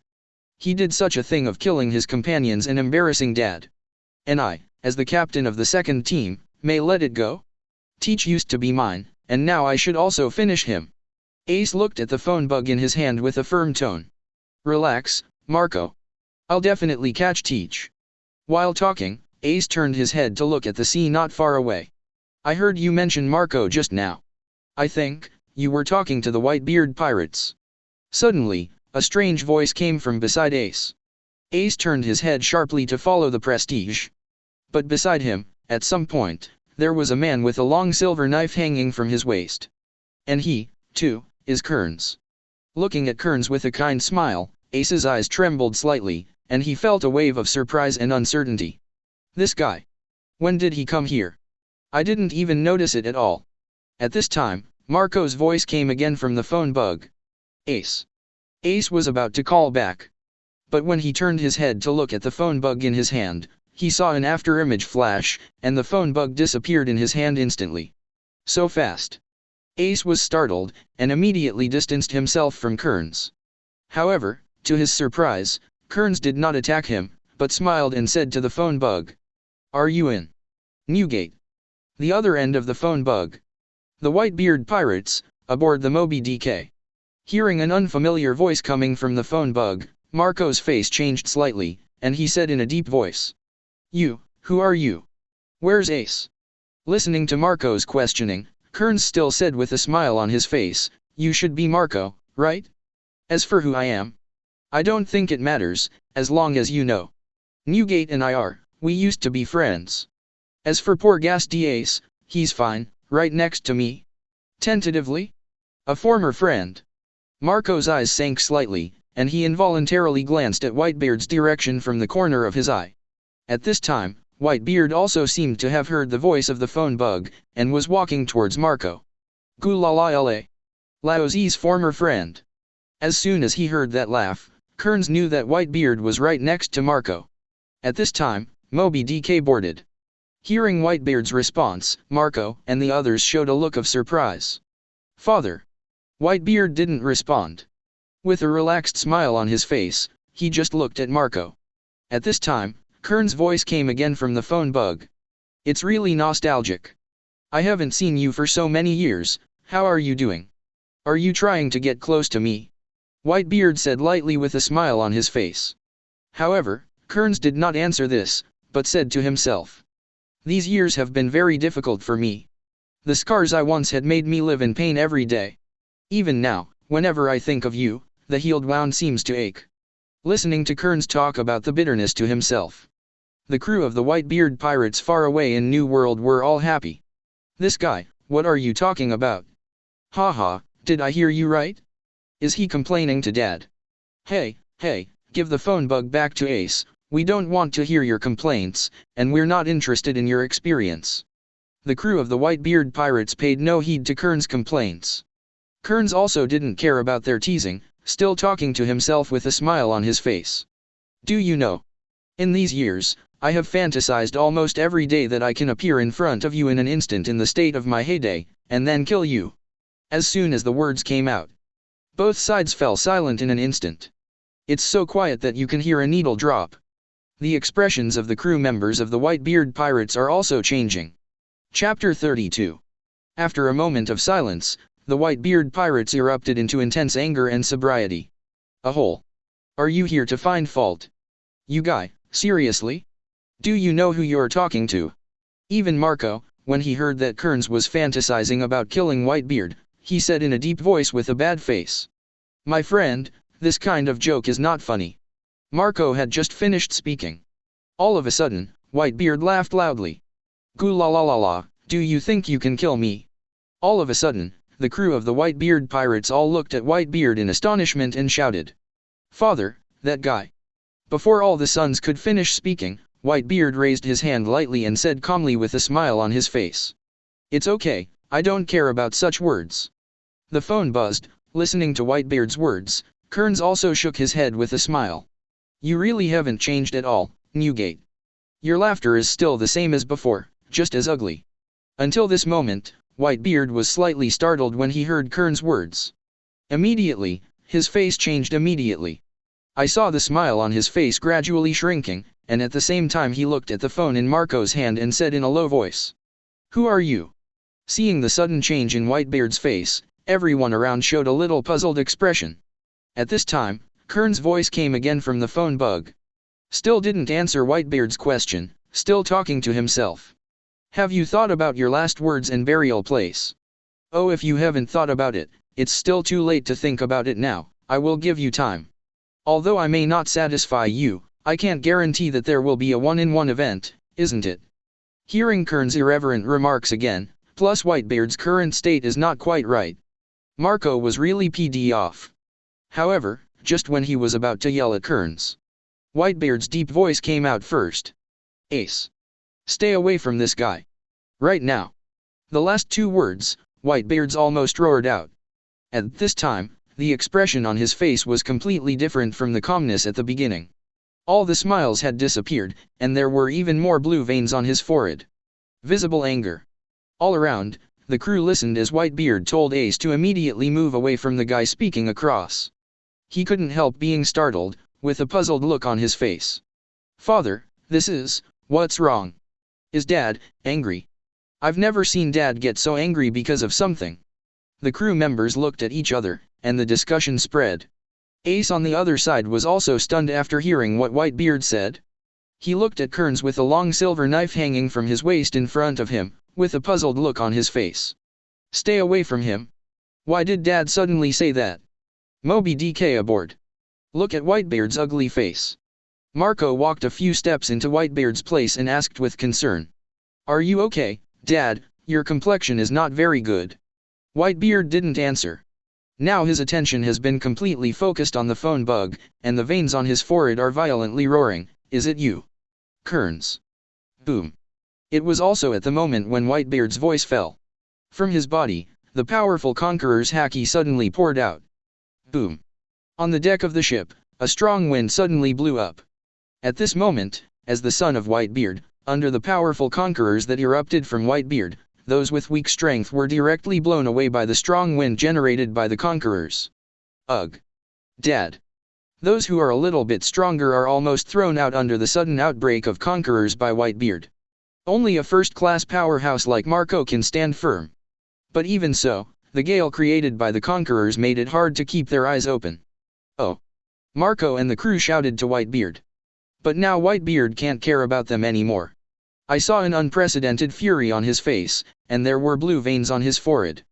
He stared fixedly at the phone bug, waiting for a response from there.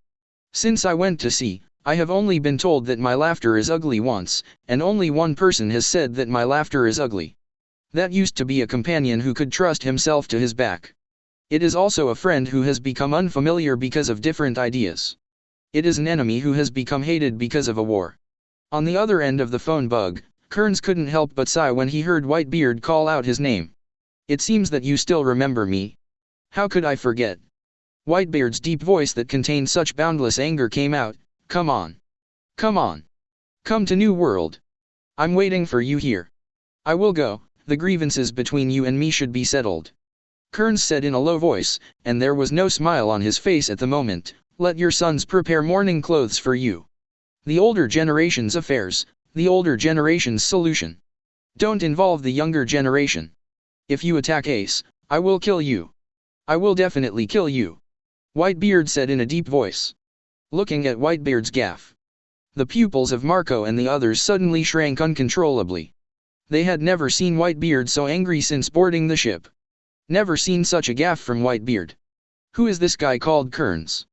It's just a conversation thousands of miles away that can make Dad show such anger? Marco and the others looked at Whitebeard with earthquake-like eyes, and their faces were filled with unbelievable horror. Chapter 33. Hearing Whitebeard's threatening words, Kearns regained a faint smile. He looked at the phone bug in his hand and said in a calm tone. It's really surprising, so you can threaten people too. I remember, you never said such meaningless words before. What's the matter with your mouth when you can solve things with your hands? Still, are you afraid? Hearing what Kearns said, Ace couldn't help it. He can tolerate many things, but not humiliating Whitebeard. Don't overestimate yourself. Who do you think you are? Do you think Dad is afraid of people like you? Ace stared at Kearns coldly, and said in a deep voice. Kearns turned to look at Ace, but didn't respond to his words. On the other end of the phone bug, on the Moby DK. All the crew members of the Whitebeard pirates are surprisingly consistent with Ace. Just when they thought Whitebeard was going to hit Kearns hard, Whitebeard was silent. After a while, he repeated what he said earlier. Come to New World. I will wait for you here, don't make me wait too long. After speaking, Whitebeard hung up the phone bug. On the other end, Kearns looked at the languid phone bug and didn't say much. After throwing the phone bug back to Ace, Kearns turned and left. After a long-lost chat with an old friend, Kearns felt a lot more relaxed after expressing the bitterness that had been accumulated in his heart for many years. Even the mood became more comfortable. It's time to go back, Kearns whispered, and strode away from here. Ace didn't block. He just watched Kearns back closely, silently watching him leave. Although he has a lot of dissatisfaction with Kearns. But he also understands that the person who can make Dad show such an attitude is by no means an ordinary person. And from those conversations, Ace could tell that Kearns was an opponent that Dad recognized. Dad wouldn't want to see them meddling in such matters. Kearns whispered softly. Ace looked away from Kearns, and looked back at the phone bug. Soon, he left the place where he stayed before and got in touch with Marco again. Ace. Marco's tentative voice came. It's me, how is Daddy? Ace asked back. Without waiting for Marco to respond. Whitebeard's voice came first. I'm fine, that guy didn't attack you, did he? Hearing Whitebeard's voice, Ace paused slightly, and then responded, no, he left after finishing the call, Dad. When the words came to his lips, Ace suddenly had a thought that he didn't know whether to say it or not. It was also during the moment when he hesitated. Whitebeard on the other side of the phone bug already guessed what Ace was going to say. Sure enough, the next second, just as Whitebeard guessed in his mind, Ace asked that question. Father, who is that guy? When did you meet? Ace expressed his doubts. Because all these years, he and Whitebeard have been in the same boat. But he never knew, Kearns this type of person. Not only he has such doubts, but other members of the Whitebeard pirates also have such doubts, and they also don't know the existence of Kearns. Almost subconsciously, the members of the Whitebeard pirates all looked at Whitebeard. Whitebeard sighed lightly, and didn't choose to hide anything, and said truthfully. He and I have known each other a long time ago. At that time, I hadn't formed the Whitebeard pirates, and I was just an ordinary crew member. And Kearns, I met back then, on that ship. There are all kinds of famous and vicious pirates there, and they all gather together for treasure and ambition. On that ship, there was no trust in the crew before, and everything was measured by strength and fists. And Kearns is my former mate. As soon as Whitebeard's words came out, a stone caused 1,000 waves. The members of the Whitebeard pirates present, even Marco and other team captains, could not help but constrict their pupils and took a breath after hearing this. Old Papa used to be the deputy captain. Chapter 34. Back at the hotel, Kearns was still in that cheerful mood. After going to sea for such a long time, except for encountering a few small episodes, my plan is advancing little by little. But today, he met an unexpected person. Captain of the Whitebeard Pirates' 2nd Division, Porgas Ace. It was he who gave Kearns a clear view of the progress of his plan. Boom. At this time, there was a knock on the door. Kearns looked over his shoulder. Come in. Squeak as the wooden door opened, Demiurge also walked in slowly. I found the chart you asked for. Well, thanks for your hard work. Kearns responded, and took the chart from Demiurge. After confirming his location, Kearns began to look for the location of Bonaro Island. After a while, Kearns actually saw the island on the chart. And it's not too far from here. This made Kearns smile a little, and turned to look at Demiurge. Has he gone to sea? Not yet, he is still in town. After you left, he contacted the Whitebeard pirates for the first time, and he seems to care about you. Demiurge said. Really? Kearns smiled, and put the chart away. Looking out of the window again, Kearns suddenly said something nonsensical. It's about to start, everything will be on the right track. We will meet soon. Instead of going to the huge new world to find Whitebeard, it would be faster for Whitebeard to go to the paradise. Bonaro Island is where Marshal D. Teach caught the Ace. After that, Teach will give Ace to Marine in exchange for the seat of 7 warlords of the sea.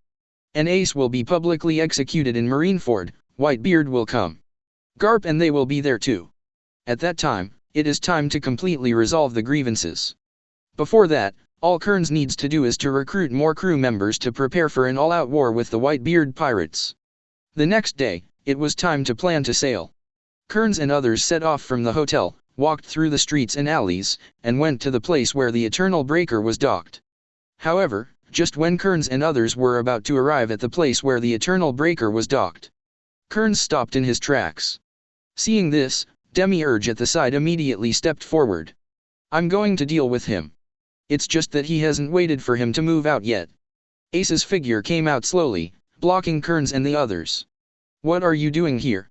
Kearns' voice was cold. Ace raised his hand, raised the brim of his hat with his index finger, looked at Kearns and said, Dad said, you are about the same age as him, but you don't look old at all. Kearns didn't say anything, just looked at Ace quietly. And Ace continued to speak. Although Dad doesn't want anyone to interfere in his affairs, since you are an opponent that Dad can recognize, it means that your strength must not be weak, right? Let me fight with you first. While speaking, Ace's body was already burning with hot flames. Buzz. However, after hearing Ace's words, Kearns was amused. Contemptuously, Kearns looked at Ace and teased. What? Do you also think your strength is about the same as Newgate's? Even he himself said that he is an opponent recognized by Whitebeard, but he still comes here to block the way to try his own strength.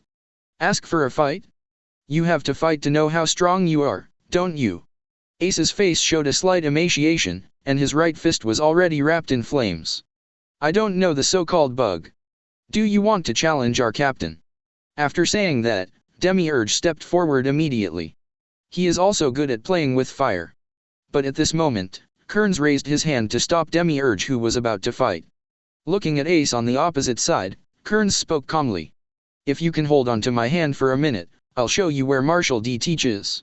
Hearing the news from Marshal D. Teach, Ace looked up suddenly. Do you know where Teach is? Kearns didn't respond, reaching for the handle of the knife at his waist. Clang.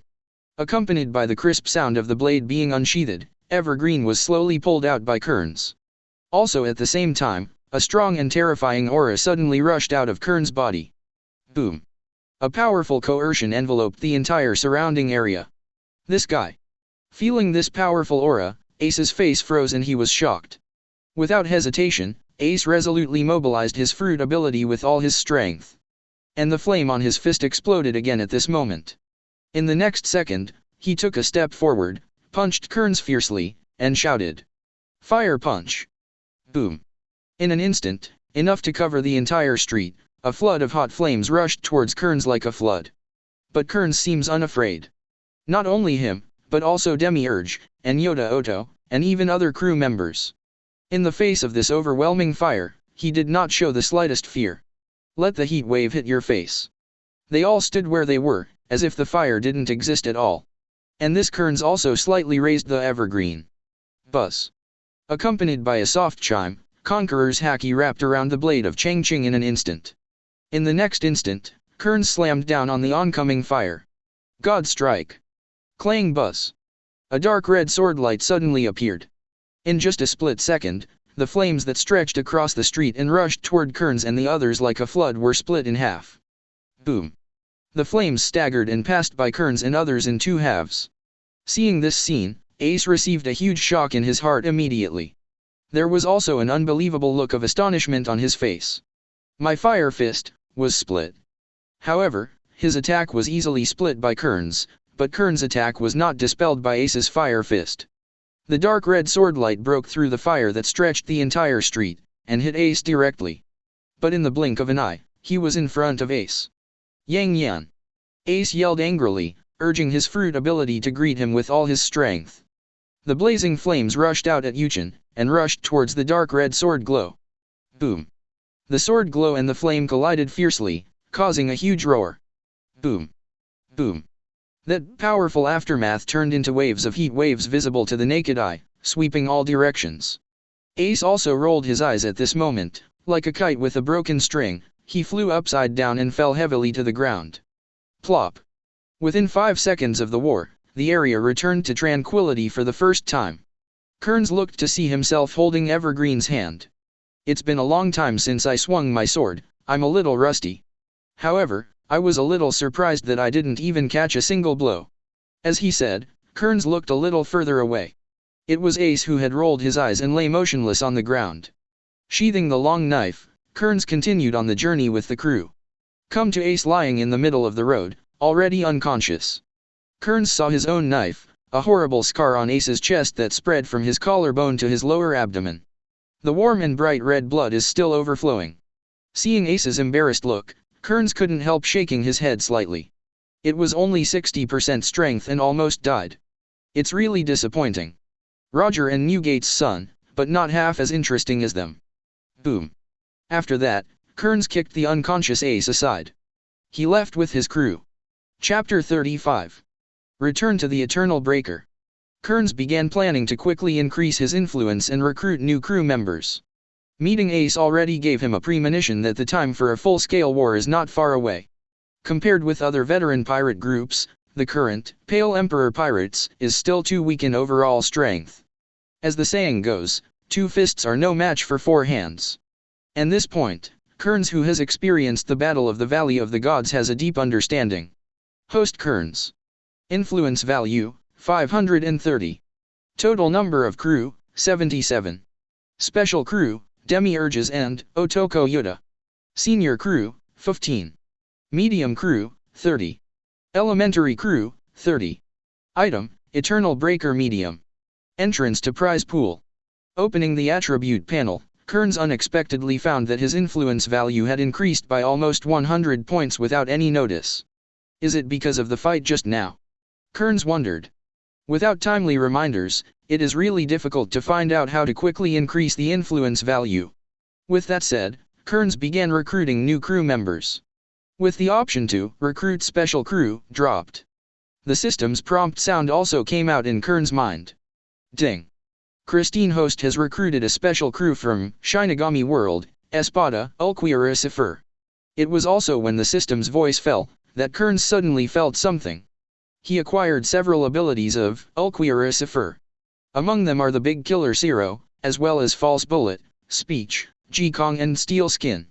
It was a pleasant surprise, Kearns murmured. This time the recruitment not only came to Admiral, but also gave him several powerful abilities. Soon, Kearns recruited 5 more senior crew members, 10 junior crew members, and 10 intermediate crew members. The total number of crew members also came to 103. And the influence value required for the next recruitment has increased a lot once. Recruit Special Crew *1, 800. Recruit High Level Crew *5, 700. Recruitment of Medium Crew *10, 700. Recruit Junior Crew Members *10, 700. Meanwhile, somewhere on the island, a man wearing a white jumpsuit and a long silver knife hanging from his waist suddenly appeared at the corner of the street. He has short black hair, tall and slender, pale complexion, under a pair of emerald green eyes, there are 2 green lines that look like tear stains. And he is the new crew recruited by Kearns, the 4th blade in Espada, Ulquiera Cipher. After looking around the unfamiliar streets, Ulquiera started to explore the nerves, bringing the whole island into the range of perception. But in just a moment, he had a direction to go, turned, and walked towards Kearns. Across the alley, Ulquiera followed the nearest road in the direction of Kearns. Hurry up! Hurry up! Run, if they react later, we will be in trouble. New. Woo woo woo. On the left side of Ulquiera, in an alley, there was a deliberate murmur of conversation and whimpering. Immediately afterwards, Ulquiera saw 4 men running quickly through the alley on the left, carrying a woman on their shoulders. The woman looks good, but at this moment she is tied up and her mouth is glued with tape. When the group met Ulquiera around the corner, he froze on the spot. Why, is there someone here? The 4 looked at Ulquiera who appeared here, and took a step back subconsciously. However, Ulquiera didn't even look at them, just continued to walk ahead. Without saying anything, let alone doing anything, Ulquiera just walked past them. What should I do? The 4 looked at each other, and one of them asked. Seeing this, the leading man gritted his teeth and said viciously. There's no other way, since we've been discovered, the only option is to kill him. Otherwise, if he tells the story, we won't be able to leave. The man drew out the long knife directly, and hurried towards Ulquiera to catch up. I'm sorry, brother. Since you saw it, for our safety, I can only let you die. After saying that, the man raised his long knife and slashed at Ulquiera. Sure. Also at this moment, Ulquiorra's emerald green eyes turned to look at the man who was attacking him. In the next second, there was a tearing sound accompanied by. The man with the knife was cut in two by Ulquiorra. Puff.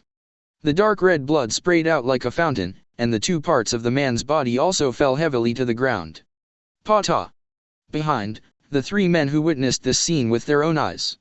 At this moment, everyone's breathing was stagnant, and the blood on his face also faded away in an instant. Ulquiorra turned his head slowly, his cold and emotionless gaze fell on them. In an instant, an unprecedented strong fear surged into the hearts of the three of them. They looked at Ulquiorra with astonished expressions, turned around and ran away yelling. And the woman who was tied up by them was thrown to the ground directly by them. At this moment, how much the woman expected them to run with her. However, those three people didn't even look back at her, leaving her alone in the same place, sobbing helplessly. On the other side, on the Eternal Breaker, Kearns and other crew members stood on the deck, waiting for the arrival of new members. It wasn't long before Kearns saw Ulquiorra's figure first. Not only him, other new crew members also gathered towards the Eternal Breaking Wind from all over the place. Seeing this scene, Kearns turned his head to look at the crew behind and said, "Get ready to sail. It's time to unify the sea and prepare for an all-out war with the Whitebeard pirates." Chapter 36. Complete boarding with all crew members. On the Eternal Breaker, the huge sail above the mast was also lowered. In just an instant, the sails of the ship were inflated by the sea wind, driving the ship to sail slowly towards the sea deck. Feeling the cool sea breeze, Kearns took a deep breath. With his left hand resting on the handle of the evergreen knife at his waist, he looked at the sea level in the distance. More than half a month later. Evening. In a small town named Lanwag. Inside a tavern. "Hey, have you seen today's newspaper?" A drinker asked his partner at the same table. The person who was asked took a sip of his drink and slammed the wooden wine glass on the table. Boom. "Look, it's this remote ghost place, and every time it's almost dusk, new newspapers are delivered." On the side, several other drinkers at the same table also picked up the conversation one after another at this time. During this time, there have been many things happening in this sea area. Isn't it? The report in today's newspaper said that even the Vibes pirates suffered. This is a good thing. We have always been worried that the Vibes pirates active in this sea area will come to rob us, but now, we don't have to worry at all. After the drinkers at the next table heard what they said, he, who had a different opinion, didn't seem to be surprised, and directly picked up the conversation. "Are you talking about the Vibes pirates? Don't worry at all. Aren't you too optimistic? At this time, shouldn't you be more worried?" As soon as the man said these words, the drinkers around all cast their gazes over. The Vibes pirates no longer exist. What do we need to worry about now? A drinker replied with some displeasure. Hearing this, the already slightly drunk man shouted angrily. "What do you know? This just shows that we are even more dangerous. Do you know who attacked the Vibes pirates?" "Pirates. They defeated the Vibes pirates, which means they are more powerful than the Vibes pirates. What makes you think that a pirate group stronger than the Vibes pirates poses no threat to us? They are vicious pirates." At this moment, the tavern suddenly became quiet. There was no one to refute the man. Even though many drinkers didn't want to face it squarely, they still knew in their hearts that what he said was right. At this time, in front of the bar counter, the tavern owner pushed a glass of wine with ice in front of a young man. "Guest, you want wine with ice?" The young man with a long silver sword hanging from his waist responded and took the wine glass. "Would this taste better, Captain?" Beside the young man, a woman with curly blonde hair and a western sword hanging from her waist asked curiously. "It's personal taste. I prefer to drink with ice." The woman thought for a while, and then yelled at the tavern owner. "Boss, I want a cup that is exactly the same." "Okay." The tavern owner responded, smiled, and poured wine for the woman. "Don't you drink, Enoch?" The woman looked at the man named Enoch. "We're not here to play, Lydiar," Enoch said in a deep voice. This made Lydiar shrink her neck, and subconsciously looked at Kearns beside her. "I'm not so fragile that I need someone to protect me all the time. Go back and do what you're interested in, or go shopping," Kearns said lightly with a smile on his face. And these words made Enoch hesitate for a while, and then said to the tavern owner, I want a drink, too. On the other side of Kearns, Lacey spoke. Me too. Okay. The tavern owner responded. It was also at this time that the wine drinkers started talking again. It was the same man who spoke. I have learned that the one who attacked the Vibes Pirates was a pirate group called Pale Emperor, and their captain, Kearns, offered a bounty of 237 million Baileys. He has 4 big cotters under him. They are all pirates with a reward of over 10 million. Among them, there is a big pirate with a reward of over 100 million. Demiurge, offer a bounty of 99 million Baileys. Yigu Yutai, a bounty of 78 million Baileys is offered. Uchiha Obito, bounty, 77 million Baileys. Finally, Ulquiera Sifur, who is second only to Captain Kearns of the Pale Emperor Pirates, has a bounty of 130 million Baileys. They are the recently famous pirate group, and they are very active. According to the information I have learned, the Vibes Pirates were not destroyed by them, but became their affiliated pirates. Before that, there were 2 other pirate groups that encountered them. But in the end, without exception, all failed miserably. Among them, the Sea Snake Pirates became their affiliated pirates, and the other Cleft Pirates were killed by them, leaving no one alive. Do you think that if such a person comes here, we can escape the disaster? The more the man talked, the more excited he became. On the other side, Lydiar couldn't help frowning when she heard these words. What nonsense is this guy talking about? Didn't we let 4 children go? Don't worry about it, let them talk. Kearns said with a smile, but glanced at his attribute panel. Host Kearns. Influence value, 1137. Total number of crew members, 154. Affiliated pirates, Sea Snake Pirates, Vibrous Pirates. Special crew, Demiurge, Obito Yuta, Ulquiera Sifur, and Uchiha Obito. Senior crew, 30. Medium crew, 60. Elementary crew, 60. Item, Eternal Breaker Medium. Entrance to prize pool. As Kearns expected, the influence value has increased again, but not much, only 1 or 2 points. During this period of time, Kearns relied on plundering other pirate groups, and his influence value has been greatly improved. The understanding of the system is also more in-depth. Also at this moment, the space beside Kearns suddenly distorted.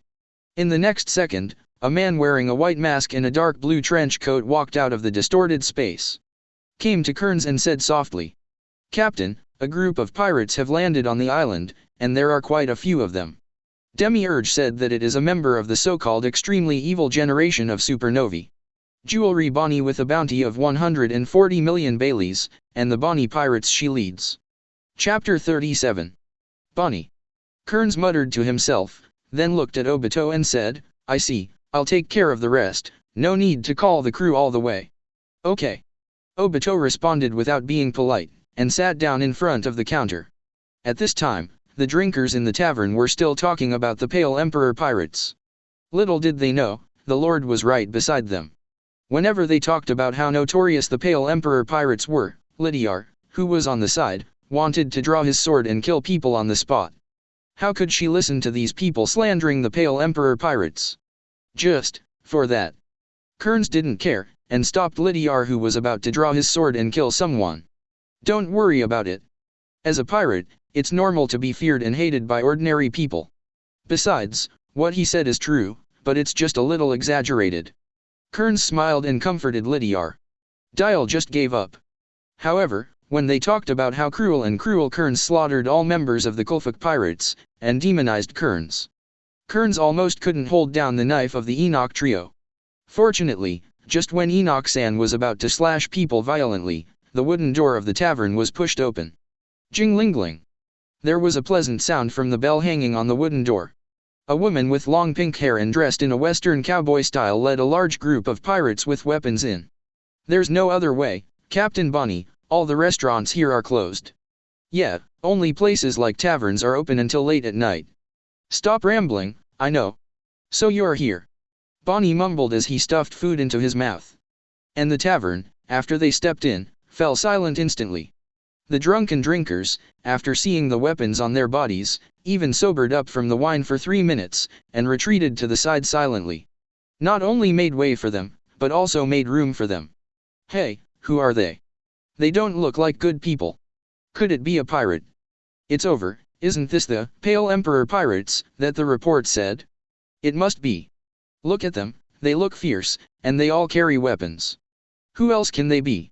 A group of drinkers who retreated to the corner lowered their voices and discussed in a low voice. But at such a short distance, the crew of the Bonnie pirates still heard it even if it was whispered. A tall and round man with a huge axe behind his back turned his head and glanced at the drinkers in the corner. With just one glance, the drinker shivered in fright. Fortunately, the Bonnie pirates ignored them, and sat down at the empty table on their own. "Boss," a crew member yelled next to Bonnie. Hearing this, the tavern owner immediately trotted over and asked with a trembling voice with a smile. Guest, you." Before the boss finished speaking, the crew member said directly, "Bring up all your wine and food." Okay. The tavern owner didn't dare to make any rebuttals, so he immediately went to do so. Not far away, Kearns slowly stood up after drinking the wine in his glass, and walked towards Bonnie and the others. Seeing this, the 4 Obito people stood up one after another. Sensing someone approaching, the crew of the Bonnie pirates turned their heads subconsciously. When they saw Kearns and others walking straight towards Bonnie, a crew member immediately stopped in the middle. He looked at Kearns, who was getting closer, and said in a low voice, "You guys are here?" Before he finished speaking, a big hand suddenly grabbed his face, and Kearns grabbed his head and slammed it against the wooden wall beside him. Boom! Boom! Accompanied by a loud impact echoed in the tavern. The crew member's head was directly embedded in the wall, not moving, as if he had passed out. Facing this sudden scene, not only the drinkers present, but also the crew of the Bonnie pirates. At this moment, they are all breathless, with a look of astonishment and disbelief. Quick. Too fast. It was too sudden. It's so unresponsive. Who would have thought that a person who had never met before would fight violently as soon as he came up? UBD. What are you doing? After reacting, a crew member pulled out the weapon from his waist and shouted angrily at Kearns. It was also his roar that pulled the crew of the Bonnie pirates back from their trance in an instant. Clang clang. Accompanied by the sound of drawing knives out of their sheaths, all the Bonnie pirates showed their weapons and aimed at Kearns and his party. Damn it! You dare to attack our companions, I don't want you to live. Today, don't even think about leaving here unharmed. You will pay the price you deserve for your actions. All the crew members talked in one go. Even Bonnie stood up at this point, looking at Kearns angrily.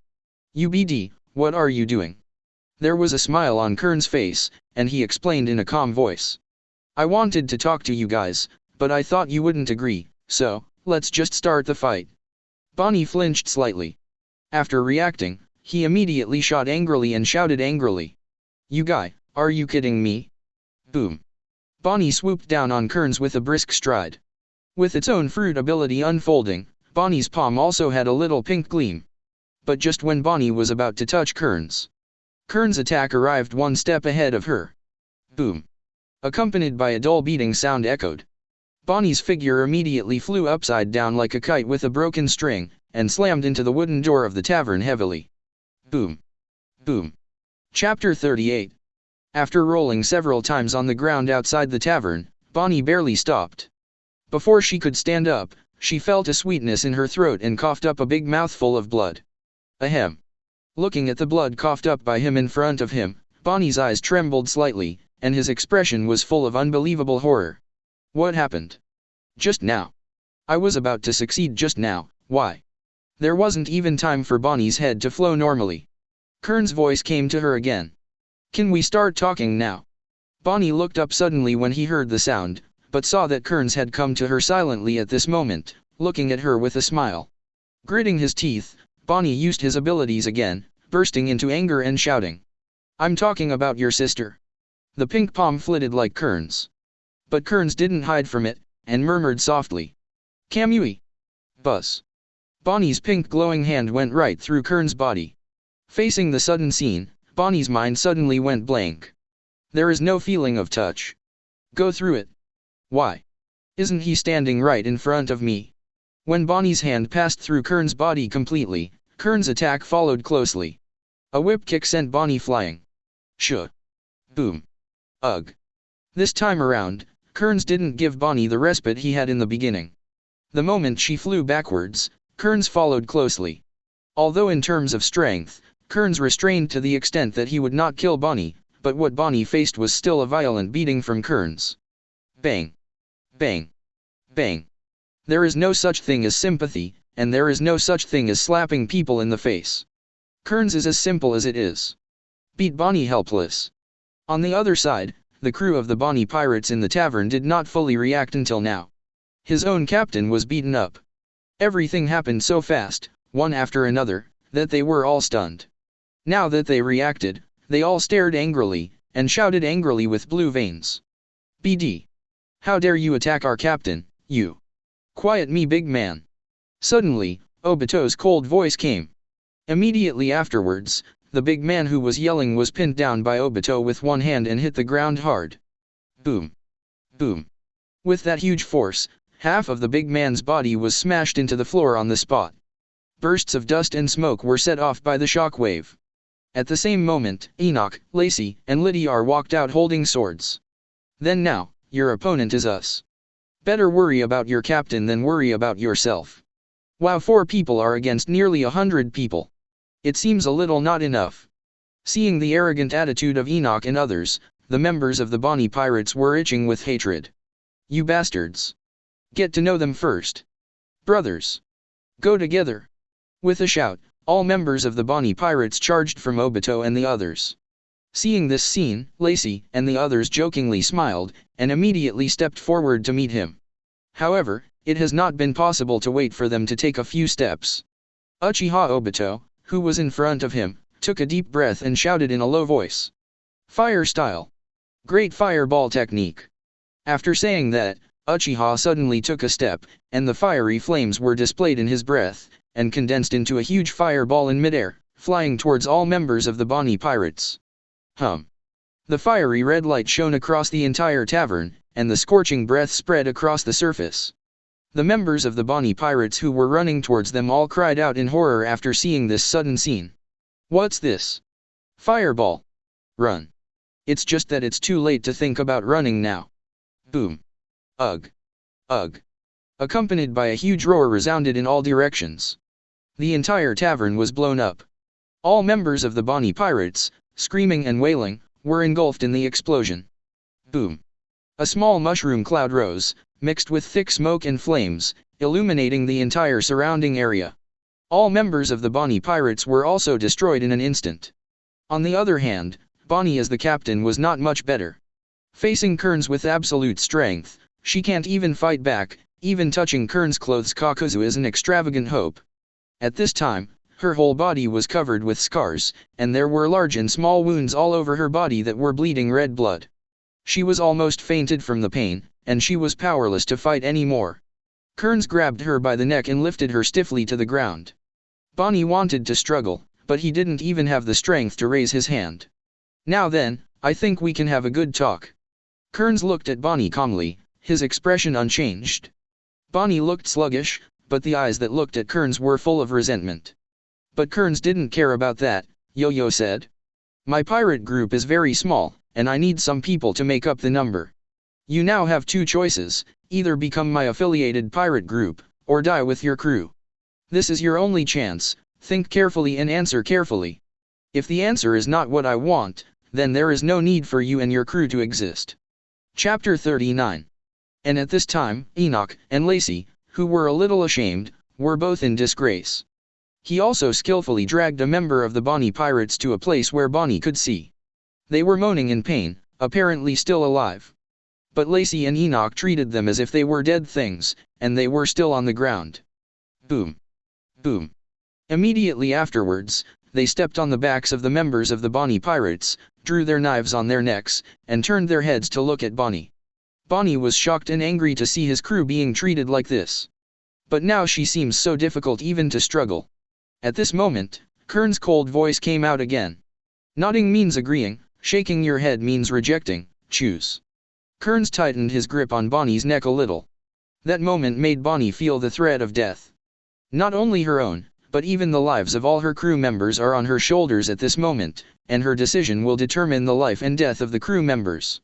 She can also feel that if she refuses, this guy in front of her will really kill her crew. Bonnie wasn't struggling anymore, she couldn't speak, so she could only choose to give in, and nodded her head with difficulty. Seeing this scene, Kearns immediately opened the property panel to check the influence value.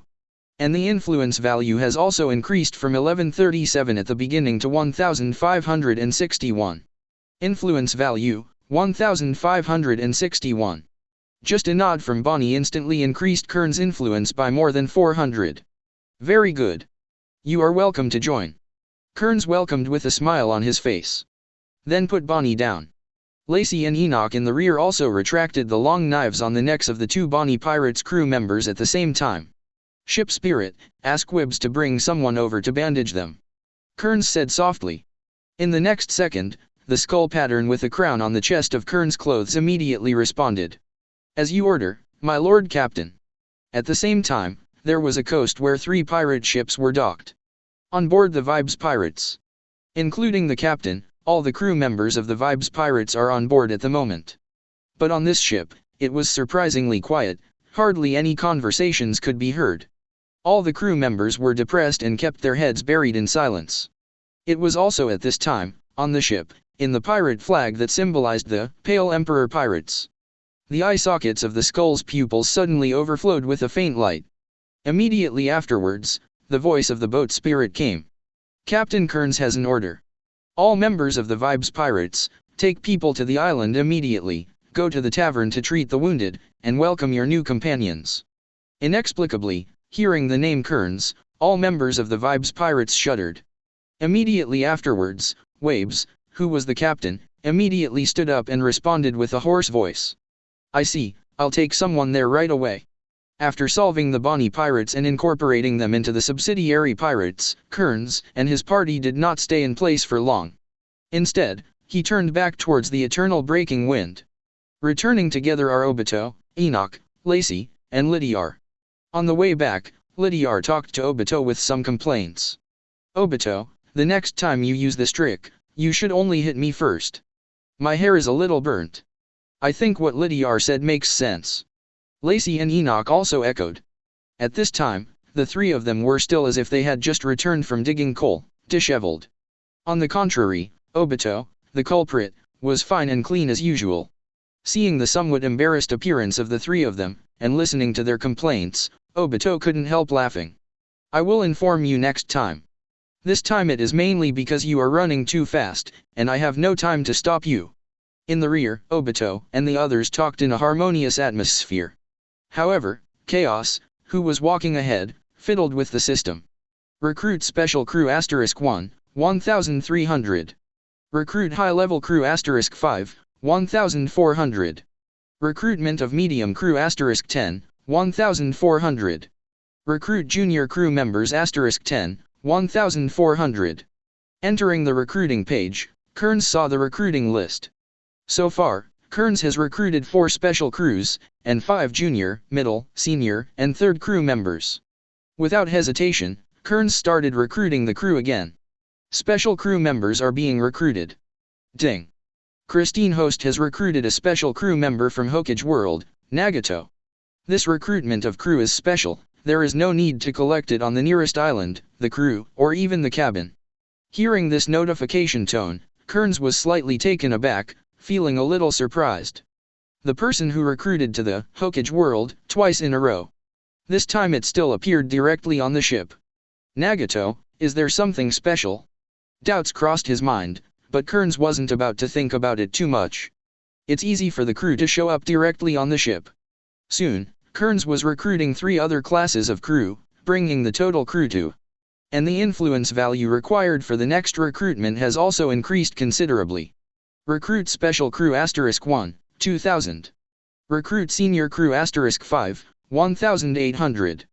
Recruitment of Medium Crew *10, 1800. Recruit Junior Crew Members *10, 1800. As before, other crew members still appear on the island, and there is no change. It is also returning to the eternal breaking wind. Kearns suddenly understood why the system said Nagato was special this time. At this time, 6 strange figures appeared on the deck of the ship.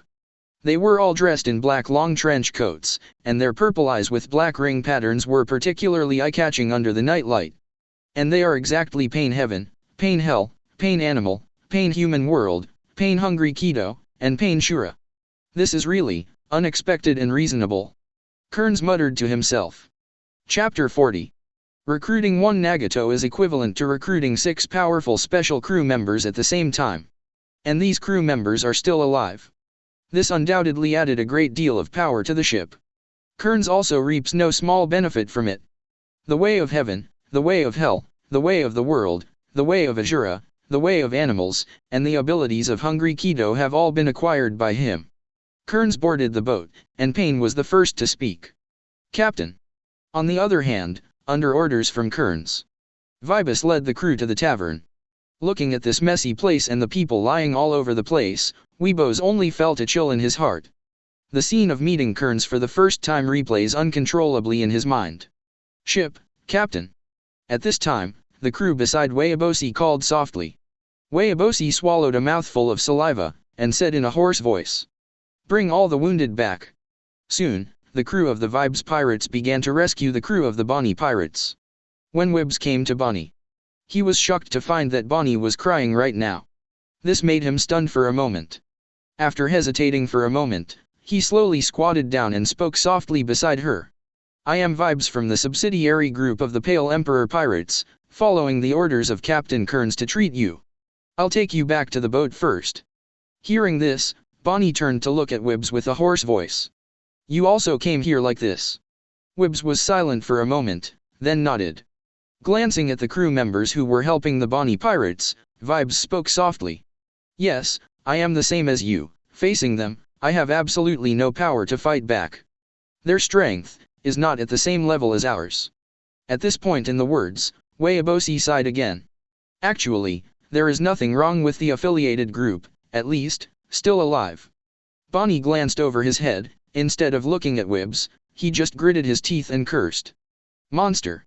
The next day, the Pale Emperor Pirates set sail according to the original plan. But at this time, they already had 3 more pirate ships around them. Formed a small fleet. Bow. Kearns read today's newspaper while eating a simple breakfast. Also in today's newspaper, Kearns saw a familiar name. Monkey D. Luffy. And what was reported in the newspaper was the news that Luffy and his group had made a fuss at N-Ice Lobby. Luffy's bounty has also reached 300 million Baileys. "Have you reached the N-Ice Lobby yet? Looks like it's coming soon." Kearns read the newspaper and murmured softly, with a smile on his face. The news delivered by newspapers is always delayed. It is not surprising that it can be as little as half a week, or as long as 10 days and half a month, depending on the location and region. Tilting his head slightly, Kearns looked back and greeted. "Bring the chart." Behind, Lydiar immediately responded when she heard the words. "I'm going right now." After receiving the chart from Lydiar, Kearns checked his current location and estimated the time it would take to reach Marineford. After a long while, Kearns put away the chart and called softly. "Demiurge." "Captain." Demiurge's figure appeared beside Kearns in response. Kearns handed over the chart and said at the same time, "Cancel the plan to find the surrounding pirates and go straight to the Sabayati archipelago." "Understood." Demiurge replied and went down. Kearns also stood up slowly from the bow, stretched himself, and smiled. "I can't find other people who run around so fast. Let's start with you." A few days later, in an unknown sea area, on a marine warship. Looking at the latest arrest warrant, as well as the newspaper and the familiar person in the newspaper, Smoker couldn't help frowning. Slaughtered 1 pirate group, subdued 3 more pirate groups, and even Jewelry Bonnie, who was offered a bounty of 140 million Baileys, became his subordinate. This guy has become more active. Smoker glanced sideways at the wanted poster. And the portrait above is the captain of the Pale Emperor Pirates, Kearns. In just a few short months, the bounty has soared to 417 million Baileys. Is this unprecedented? Smoker took a deep drag on his big cigarette, watching Kearns' wanted warrant, but was speechless. Boom. Suddenly, a knock on the door interrupted Smoker's thoughts. Looking up, I saw a marine officer wearing a white marine coat standing in front of the door. "Report." "You can already see the branch base." Smoker restrained his thoughts and stood up slowly. "I know." After sailing for more than an hour, Smoker's warship also successfully docked at the harbor of the branch base. Soon, the Marines on the warship began to disembark one after another. And Smoker also led Tashigi and Angeli to the deck. After being abandoned by Kearns, Angeli's dream is no longer to become a pirate and seek the legendary treasure, but to capture Kearns and put him in prison. Let's go too. Seeing that the Marine on the boat was about to go down, Smoker also greeted. But, just when he got off the warship and came to the land in the port, from the corner of his vision, he suddenly caught a glimpse of a Marine warship with a huge dog's head on its prow, also docked at the harbor. That's Vice Admiral Garp's warship, right? What's wrong? Following Smoker's gaze, Tashigi asked. Hearing the name Garp, Smoker somehow thought of Kearns again. That encounter is still fresh in Smoker's memory. Just when he was about to say nothing and turned around to leave, in his mind, he recalled what Kearns had said once again. If you ever meet Garp, say hello to him for me. That guy, what's the relationship with Mr. Garp? Thinking of what Kearns said back then, Smoker couldn't help muttering to himself. After hesitating for a moment, he still decided to confirm it. Then he just greeted Tashigi and Angeli. You guys go first. I'm going to find Vice Admiral Garp. Chapter 41. At the same time, the port is located next to the Doghead warship. A middle-aged man in a white marine coat, with short gray hair and a scar at the corner of his eye, said with a look of disdain while digging his nostrils. Seriously, that Sengoku guy, insisting we go back, looks great. Beside him, several officers who also wore white marine coats heard the words. He also scratched Lien in embarrassment, not daring to speak. But at this moment, a lazy voice suddenly came from above the dog-headed warship. Isn't it because someone said in the phone bug, as expected of my grandson, that you PD Sengoku-san? As soon as these words came out, the middle-aged man with short gray hair was startled, and then suddenly turned his head and shouted towards the deck. FKU, Aokiji. Why are you still here? On the deck, Aokiji lay leisurely on the deck chair, wearing a blindfold and speaking slowly. It's too troublesome to go back by bike. Well, you have to go back anyway. Garp wanted to say something more. But at this moment, a marine officer beside him suddenly spoke. Vice Admiral Garp, someone is coming, it seems to be Smoker. Garp was startled, and subconsciously asked a question. Huh? Who is Smoker? The surrounding marine officers blushed, wiped their foreheads and said. It's Colonel Smoker, recently promoted to Smoker of the Commodore. Garp was lost in thought, as if he had a little impression of this man. Not long after, Smoker came to Garp and greeted him. Mr. Garp. Garp clenched his fists and lowered his palms, looking suddenly enlightened. Oh, it's you. Smoker. Hearing such an answer, Smoker froze for a moment, but nodded quickly. Is there anything you want from me? Garp seemed to feel his nose itching, and Garp buckled his nose again without hesitation. Seeing that Garp asked himself directly, Smoker also thought about it for a while, and asked the question in his heart. I came here to ask you, do you know the Pale Emperor pirates? Her snort. As soon as Smoker finished speaking, a burst of snoring came over. Raising his head suddenly, Smoker found that Garp had caught it at some point, and was snot bubbling. This made Smoker stunned for a while, not knowing what to do for a while. And the surrounding marine, who had followed Garp for so long, not only lost his voice after seeing Garp fall asleep in seconds again. Fall asleep again. It was the crowd's shout that seemed to startle Garp. So much so that Garp's snot bubbles exploded. He came over with relief, and looked around in confusion. Huh? What's wrong? What happened? Smoker, who was in front, was ashamed. Vice Admiral Garp. Oh. I remembered, what did you say? I want to ask you, do you know the Pale Emperor pirates? Smoker asked quickly, not giving Garp a chance to fall asleep again. And Garp was obviously taken aback after hearing Smoker's words, and the smile on his face also subsided inadvertently. Pale, the Emperor? I haven't heard this name for a long time. The past in his heart was evoked by a name, and Garp's thoughts couldn't help falling into memories. But soon, I saw him smile again and said, who is it? Why did you come up with such a name? A guy named Kearns, Smoker said truthfully. And the moment Smoker said the name, the smile on Garp's face froze instantly. You mean Kearns? Garp suspected that he had misheard, and reconfirmed to Smoker. Watching Garp's reaction to the name wasn't just a slight change in Smoker's face. Even the Marines around looked at each other in blank dismay, and said in confusion. Kearns. Who's that? Look at Vice Admiral Garp's reaction. Does he know him? Kearns. I know this guy. News about him has been published in the newspapers some time ago. He is a big pirate with a bounty of 417 million berries. Not paying attention to the discussions of the Marines around him, Garp's gaze was fixed on Smoker. His thoughts fluctuated. Is it him? He's still alive? No. It shouldn't be possible, he should be dead. If he's not dead, why hasn't there been any news of him at sea after so many years? Didn't he appear until today? But if it wasn't for him, then the Pale Emperor. Garp's thoughts fluctuated. Smoker also gave an answer. Yes, it's a pirate who calls himself Kearns. Do you know him? Garp was silent for a while, then shook his head. I don't know. Where did you meet him? What does he look like? Smoker thought for a while, near the territorial waters of the branch base. As for his appearance, he is a young man, young, very strong, with a silver-white long knife on his waist. Smoker paused, then took out a wanted warrant from his pocket, and handed it to Garp. This is him. Received the wanted warrant from Smoker. The moment he saw the person in the portrait clearly, Garp's face changed suddenly. His eyes trembled uncontrollably like an earthquake, and at this moment, his face was full of unbelievable horror. How is this possible? It's really him. He's not dead yet. A startled thought came to my mind. Soon, Garp reacted and immediately rejected it in his heart. No. Not right. He shouldn't be so young, he should be as old as me. The young man in this portrait is not him. However, the idea of Garp's veto has just arisen. Smoker added a little self-deprecatingly. At that time, my warship met him at sea and fought with him. I'm not afraid of Mr. Garp making fun of you. I'm not his opponent at all. The people on our entire warship were defeated without even being able to last a round in his hands.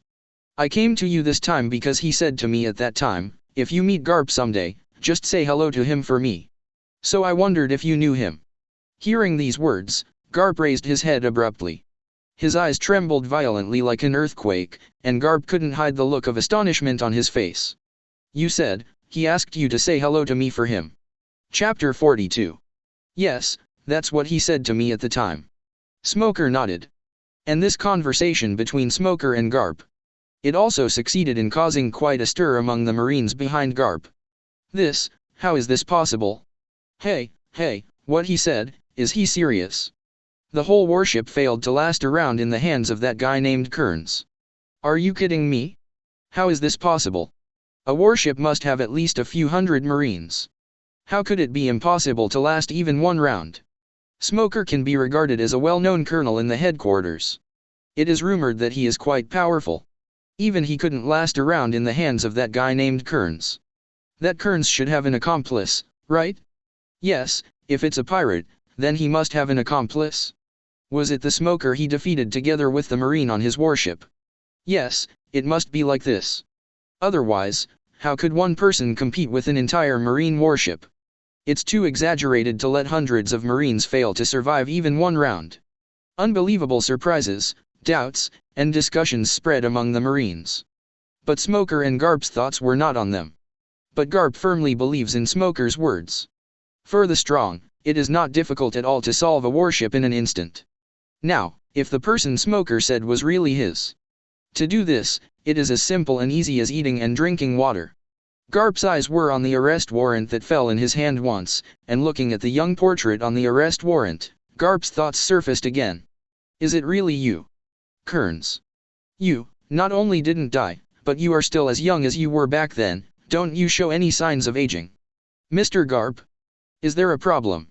Suddenly, Smoker's voice pulled Garp out of his thoughts. Garp looked up and glanced at Smoker. No problem. I don't know him. It's completely unnecessary to say hello to me.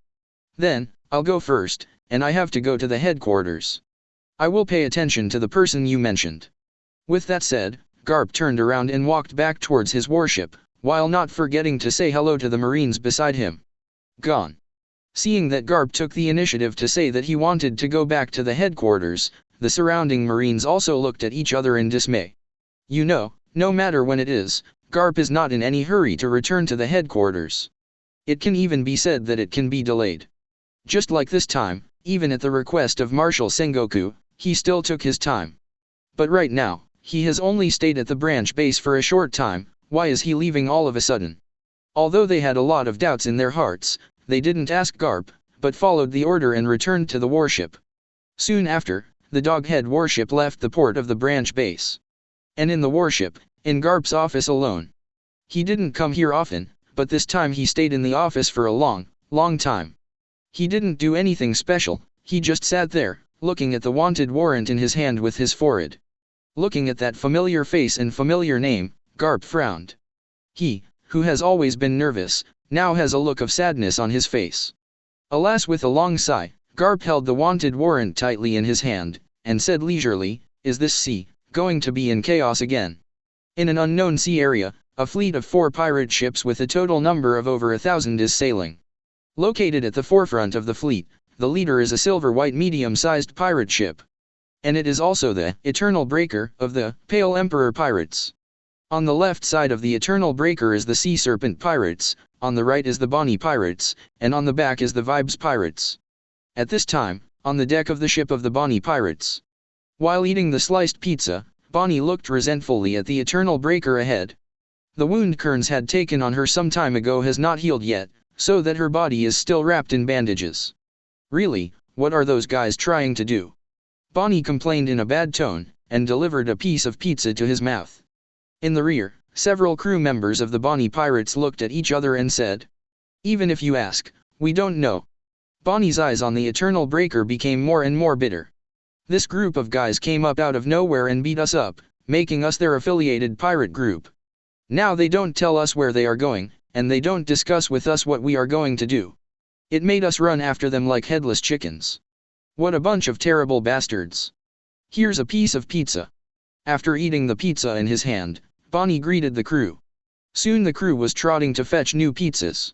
It was also during this short spare time that she suddenly caught a glimpse of the ship not far ahead of the fleet's route from the corner of her eye. There is a small wooden boat moving forward slowly. The shape of this wooden boat is weird, a bit like a coffin, and the main pole on the sail is also in the shape of a cross.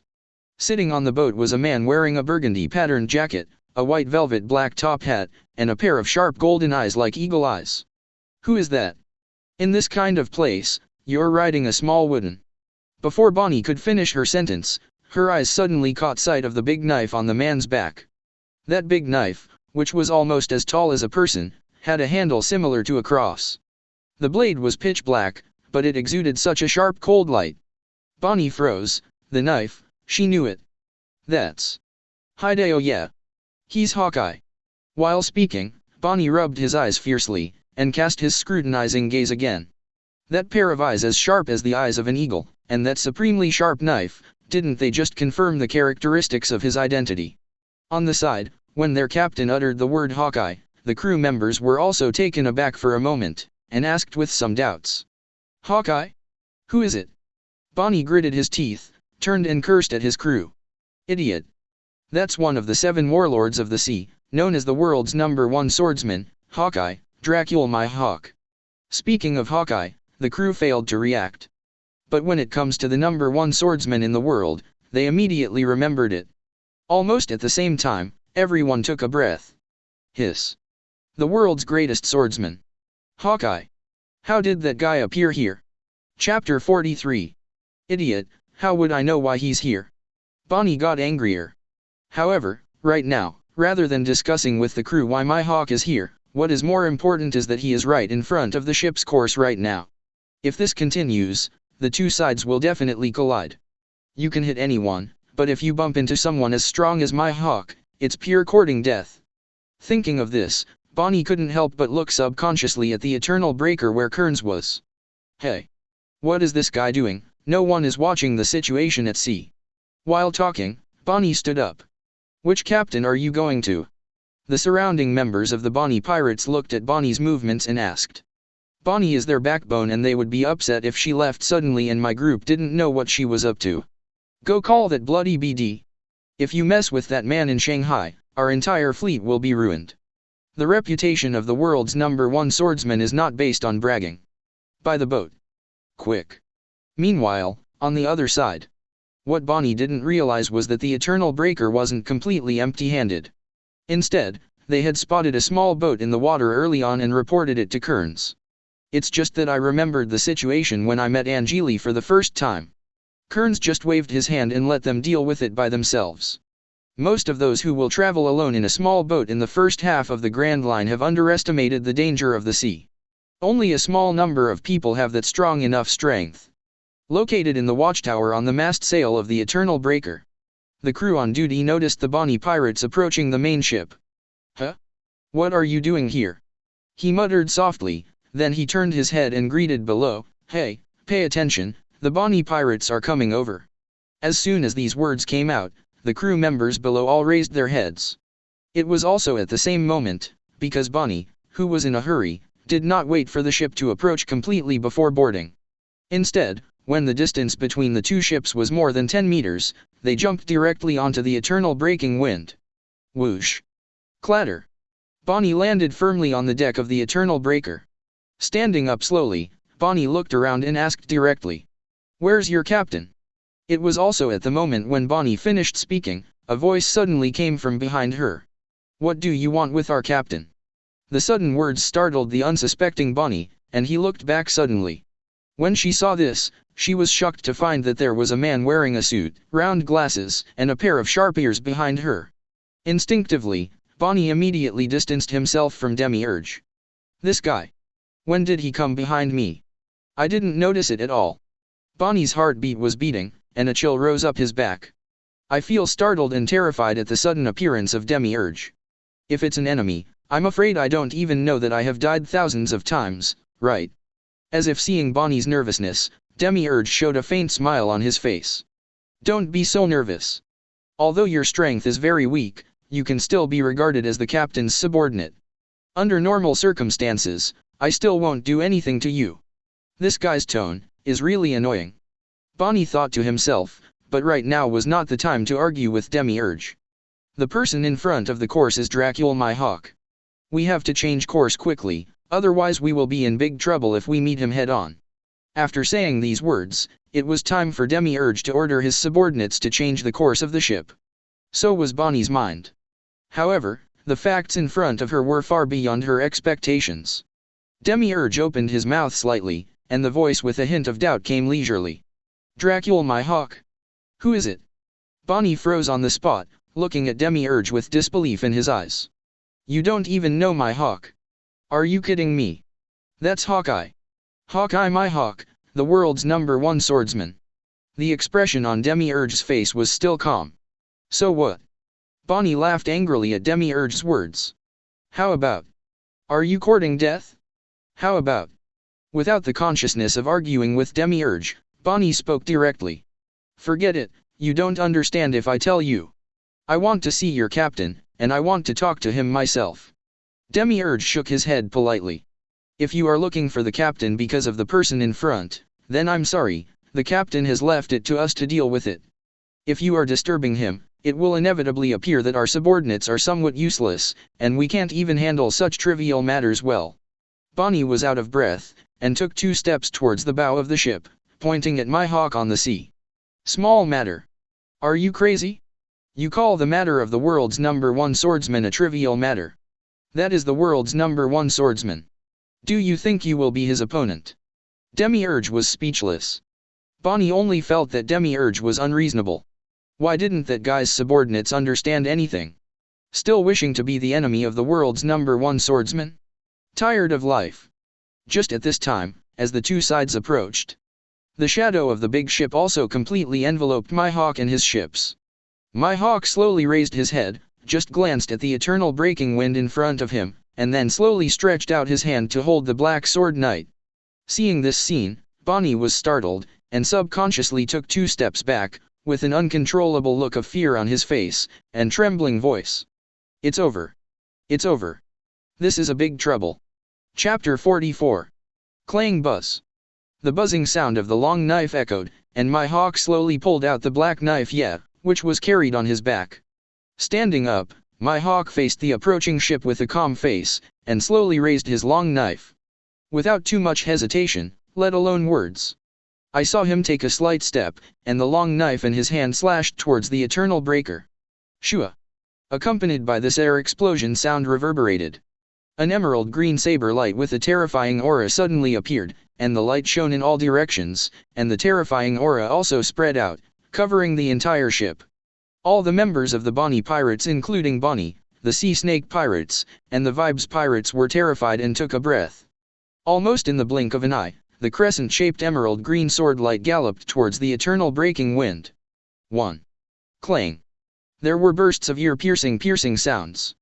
Wherever the sword light passed, even the sea was split into a huge gully. Shh. On the deck of the eternal breaker, Bonnie felt the terrifying aura emanating from that huge blade light, and watched the blade light grow from far to near, getting bigger and bigger in his pupils, as if he had fallen into an ice cave.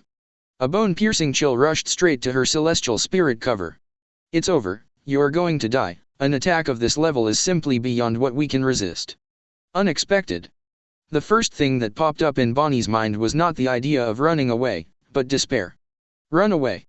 Run away. Captain Bonnie. Captain Bonnie. On one side, the crew members of the Bonnie pirates shouted loudly as they watched the emerald green blade slash towards the eternal break. But now Bonnie can't hear it at all. At this time, all she could see in her eyes was the ever-enlarging blade glow, and only the sound of the blade glow piercing the sky echoed in her ears. Ah, these bloody bastards, if they had listened to me sooner, wouldn't this kind of thing have happened? The thought of helplessness rose in his heart, and Bonnie just stood there waiting to die.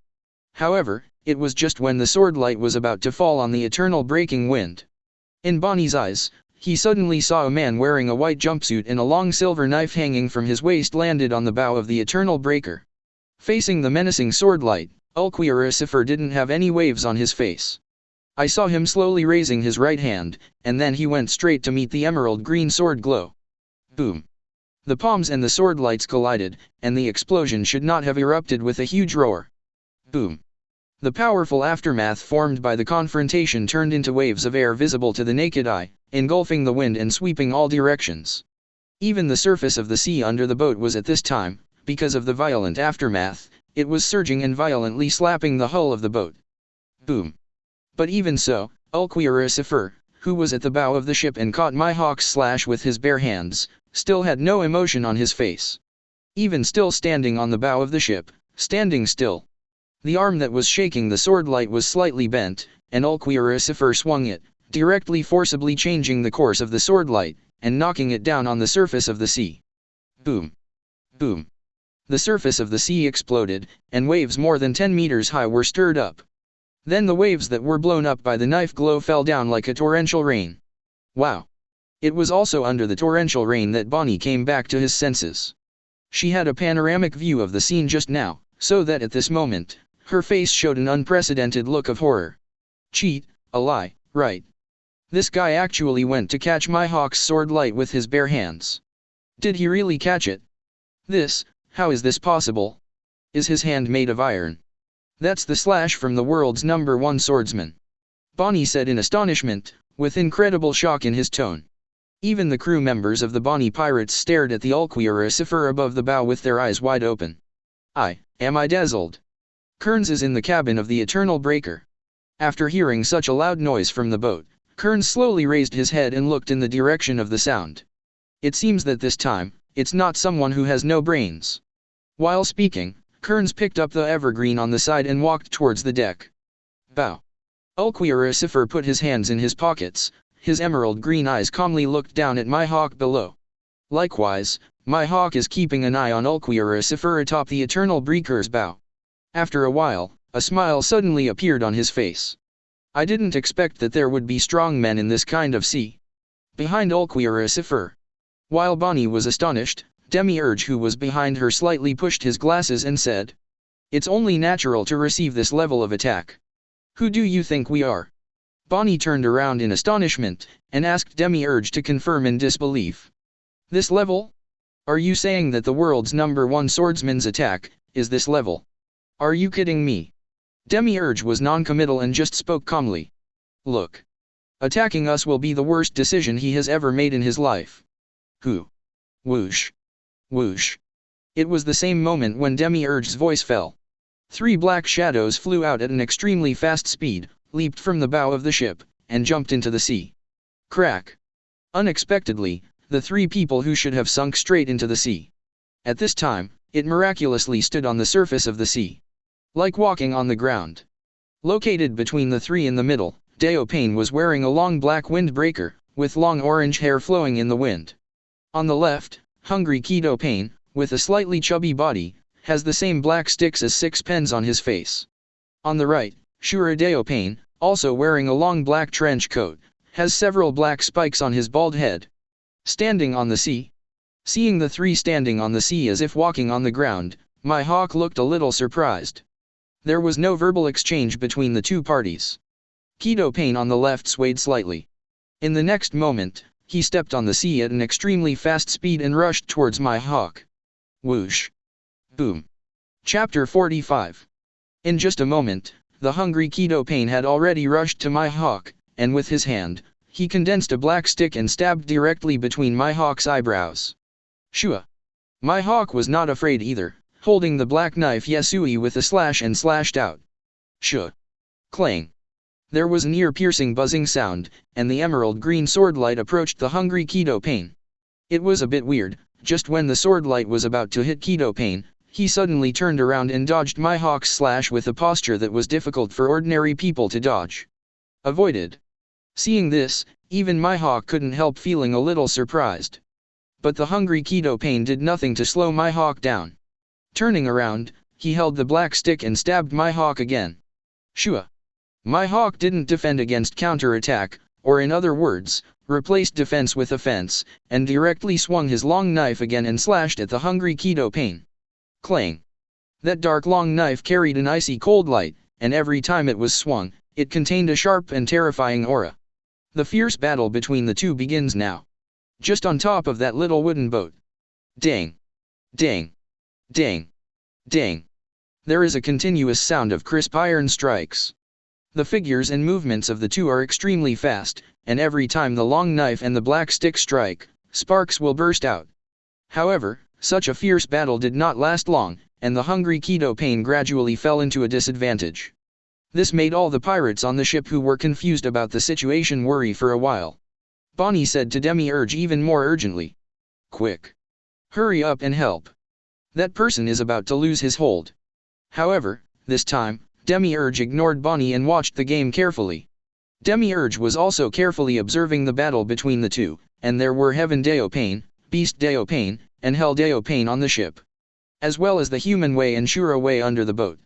Their purple Renegans, ringed with black rings, turned slightly. Take every action and detail of the battle between the 2 sides into your eyes. Also at this time, after nearly a minute of fierce fighting between Deopane and my hawk, the human path and Shura path above the sea finally moved. I saw Shura Deopane take a step forward, crossed his hands, and put his knees on top of his knees. Immediately afterwards, the human Deopane jumped up and stepped on it. The 2 sides did not have any verbal communication, but their actions cooperated with incomparable tacit understanding. Needless to say, the 2 exerted their strength at the same time, and Shura Deopane threw the world Deopane towards my hawk so violently. Whoosh! The sound of breaking through the air echoed, and Pane's figure appeared in an instant, taking advantage of the momentum to kick my hawk straight and fiercely. Facing the sudden onslaught of the world, my hawk was frightened, but his rhythm was not chaotic at all. He quickly put the long knife across his chest. Boom! Boom! The violent kicking turned into a loud roar. My hawk slipped back several meters with both man and boat. Without giving him much time to breathe, hungry Deopane and Shura Deopane charged in both directions. Holding his right hand, Shura Deopane twisted and tugged. Shua! The right hand was pulled out directly, revealing dozens of missiles. Immediately afterwards, there were bursts of exciting sounds, and dozens of missiles flew towards my hawk from all directions at the same time. Shhhhhhhh. This is. My hawk was a little startled, having sailed the sea for so long and seen so many people. It was the first time he met someone who could hide the missile in his arm and pull out the arm to release it when needed. But time has no room for his hesitation and surprise. Clutching the black knife in his hand, my hawk swung it several times at an extremely fast speed. Swish swish swish. Several emerald green sword glows flew out in response, slashing at the oncoming shell. Boom. Boom. Continuous explosions echoed above the sea, and thick black gunpowder smoke hovered in the air for a long time. Also at the same moment, the figure of Deopain in the world directly broke through the black gunpowder smoke, and charged towards my hawk with a black stick in his hand. Cooperating with the surprise attack of Deopain in the world, there is also the hungry Kedopain rushing from the other side. Buzz. Whoosh. At the same time, on the deck of the Eternal Breaker, watching the three of Pain fighting fiercely with my hawk, known as the world's #1 swordsman, for such a long time, they fought back and forth. Bonnie couldn't hide the astonishment on his face, and said leisurely, "It's amazing, the three of them, can they last for such a long time in my hawk's hands?" However, just after Bonnie finished speaking, Demiurge looked at Deopain and said slowly, "This is a bit longer than expected, Nagato." Bonnie was slightly taken aback when he heard the words, and subconsciously turned his head to follow Demiurge's line of sight. On the other side, Deopain, wearing a long black trench coat and short orange hair, was standing by the side of the boat looking at the battlefield above the sea. After hearing Demiurge's words, Deopain slowly turned his head and responded, "I know, but I should withdraw." Demiurge frowned. "Withdraw? Why? What are you talking about?" Deopain's expression was normal, and his voice was calm. "Because, this is the captain's order, and he is here." Squeak. As if echoing the words of heavenly Deopain, the moment his voice fell, the wooden door of the cabin was slowly opened. Kearns, with evergreen hanging on his waist, also slowly came out from behind the door. He already knew who the school Xiaoxia was. It was precisely because he knew who was coming that Kearns made Nagato retreat while he was still in the cabin. Being unable to fight due to injuries all year round, and having never met an opponent worthy of his sword after going to sea, Kearns already feels that he is a little rusty about fighting. It is rare to meet a strong opponent right now. How could Kearns be willing to sit on the sidelines? He is looking forward to it, looking forward to a hearty battle. "Captain, Demiurge seemed to want to say something. But Kearns stopped him with a smiley raise of his hand. With a little shin flex, Kearns made a beeline for the bow. Feeling the refreshing sea breeze blowing on his face, watching the Mihawk fighting above the sea, Kearns had a smile on his face. Then now, it's time to change. Chapter 46. It was also at the moment when Kearns' voice fell, the hungry Kido, Shuradeo, and human Deo who were besieging Mihawk withdrew from the battle at the same time. Begin to quickly retreat back to the Eternal Breaker. Retreat? Mihawk looked at the three who retreated suddenly, feeling a little surprised. Some distance away from the Eternal Breaker, Mihawk didn't hear what Kearns was saying on board. On the boat, Bonnie, who was watching Payne's retreat, was a little confused. Why withdraw? Shouldn't now be the best time to besiege him? However, it was Demiurge's cold voice that responded to Bonnie. Can I trouble you to be quiet? He seemed to attribute the reason for the captain's attack this time to his own fault. Seeing that Demiurge didn't answer what he meant, Bonnie turned his head to look at Kearns not far away. At this point, Kearns came to the bow. Before Bonnie could speak, he took a step forward and fell straight towards the sea. Snapped. The sea surface stirred up some waves because of Kearns' fall, but Kearns' figure stood firmly on the sea surface. Bonnie was stunned when he saw this scene. What the hell is this? These guys, how can one or two stand on the sea like walking on the ground? Devil Fruit's ability. Isn't that right? Sea water is the bane of demon fruit power. Mihawk was also a little surprised. It's not surprising that there are one or two people who can stand on the sea. But now there are four of them, and all four of them can stand on the surface of the sea as if walking on flat ground, which inevitably makes people feel surprised. Is it Devil Fruit's ability? Mihawk was a little uncertain. At this point, Kearns spoke again, but not to Mihawk. This time, you don't have to make a move. Seeing that Kearns actually had a one-on-one plan that he wanted from him, the surprise on Mihawk's face became even stronger. You seem very confident in yourself. Kearns looks normal. The probe pulled out the evergreen from the waist. Clang. The long knife was slowly unsheathed, accompanied by a buzzing sound. Stop talking nonsense that doesn't make sense.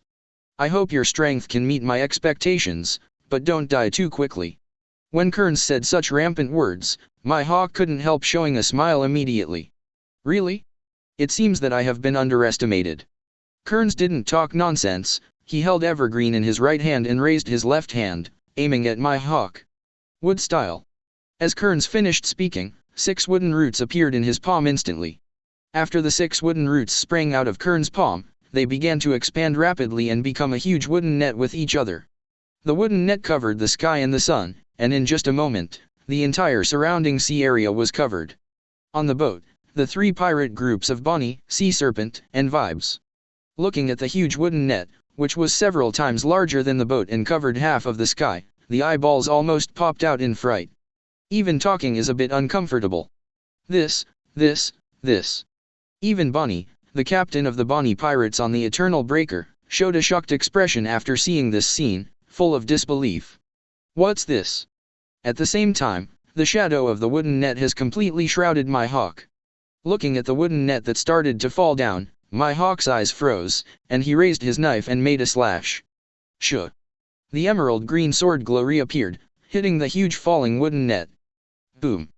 Boom! The loud noise echoed, and the wooden net was pierced through a big hole by my hawk's slash. Countless pieces of wood and sawdust flew across. But this did not stop the downward trend of the wooden net. Boom! The huge and heavy wooden net slapped fiercely on the surface of the sea. There was a burst of waves several meters high on the spot. Boom! Looking down, at the giant wooden net floating above the sea, my hawk looked up again at Kearns. Are you building a platform for me? Kearns didn't deny that. Restricted to that small wooden boat, it will inevitably make the battle less fun. The ability of wood style was acquired by Kearns from Obito. However, it does not have any powerful skills attached, such as the large-scale area of effectability of Birth of the Tree World. The huge, overwhelming wooden net that Kearns cast is not a great skill. It was purely Kearns who forced it out of force. There is no other feature. It is big. It is wide. Also, it takes a little effort. You may regret your actions, so I won't have any restrictions. My hawk said as he stepped onto the wooden net. At this point, his movements are completely unrestricted. Similarly, Kearns also walked on the wooden net from the sea.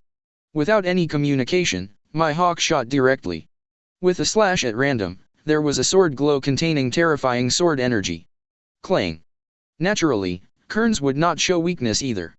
He also waved the evergreen in his hand casually, slashing out a dark red aura that also contained terrifying sword energy. Clang. Boom. The 2 sword lights collided, and a huge roar erupted. The wooden floor suddenly exploded at this moment because it couldn't bear the strong aftermath. Crack. Boom. The sea water poured back and aroused, soaring several meters into the sky. My hawk held the black knife and rushed to Kearns in an instant, swiping with a horizontal slash. Shua! The long knife pierced through the air, accompanied by a piercing hum. The speed was so fast that it was difficult for the naked eye to catch it. But in front of Kearns, who owns observation haki, my hawk's attack was extremely slow. Neither greeted them with a knife. Kearns' right leg was covered with armor, and he raised his foot and stepped towards my hawk's slashing blade. Boom! Boom! A violent wave of air rushes head-on. Behind Kearns, the wooden floor suddenly exploded, and was lifted into the air by the violent air waves. And my hawk's slash was stopped by Kearns lightly with his feet. Seeing this scene, even my hawk couldn't help showing horror. Blocked. Can it be done like this? Although my hawk's blow was mostly tentative, he didn't use much strength. But even so, such a slash cannot be resisted by ordinary people, let alone be blocked so easily. On the Eternal Breaker, Bonnie witnessed the scene firsthand. At this moment, his eyes widened even more, and his mouth unconsciously opened into an O shape. Are you kidding me? That's Hawkeye, my hawk. That BD, stopped him from attacking just like that. Bonnie stuttered a little, his eyes trembled violently like an earthquake, and his face was full of incredible horror. The intensity of the visual impact this scene brought to her. It is no less exaggerated than wearing Marineford alone. At this time, Kearns, who was in a stalemate with my hawk, also spoke. If you're probing like this, you're going to die. Kearns' voice was flat, without any mixed emotions. My hawk laughed at himself when he heard this. I take back what I said earlier.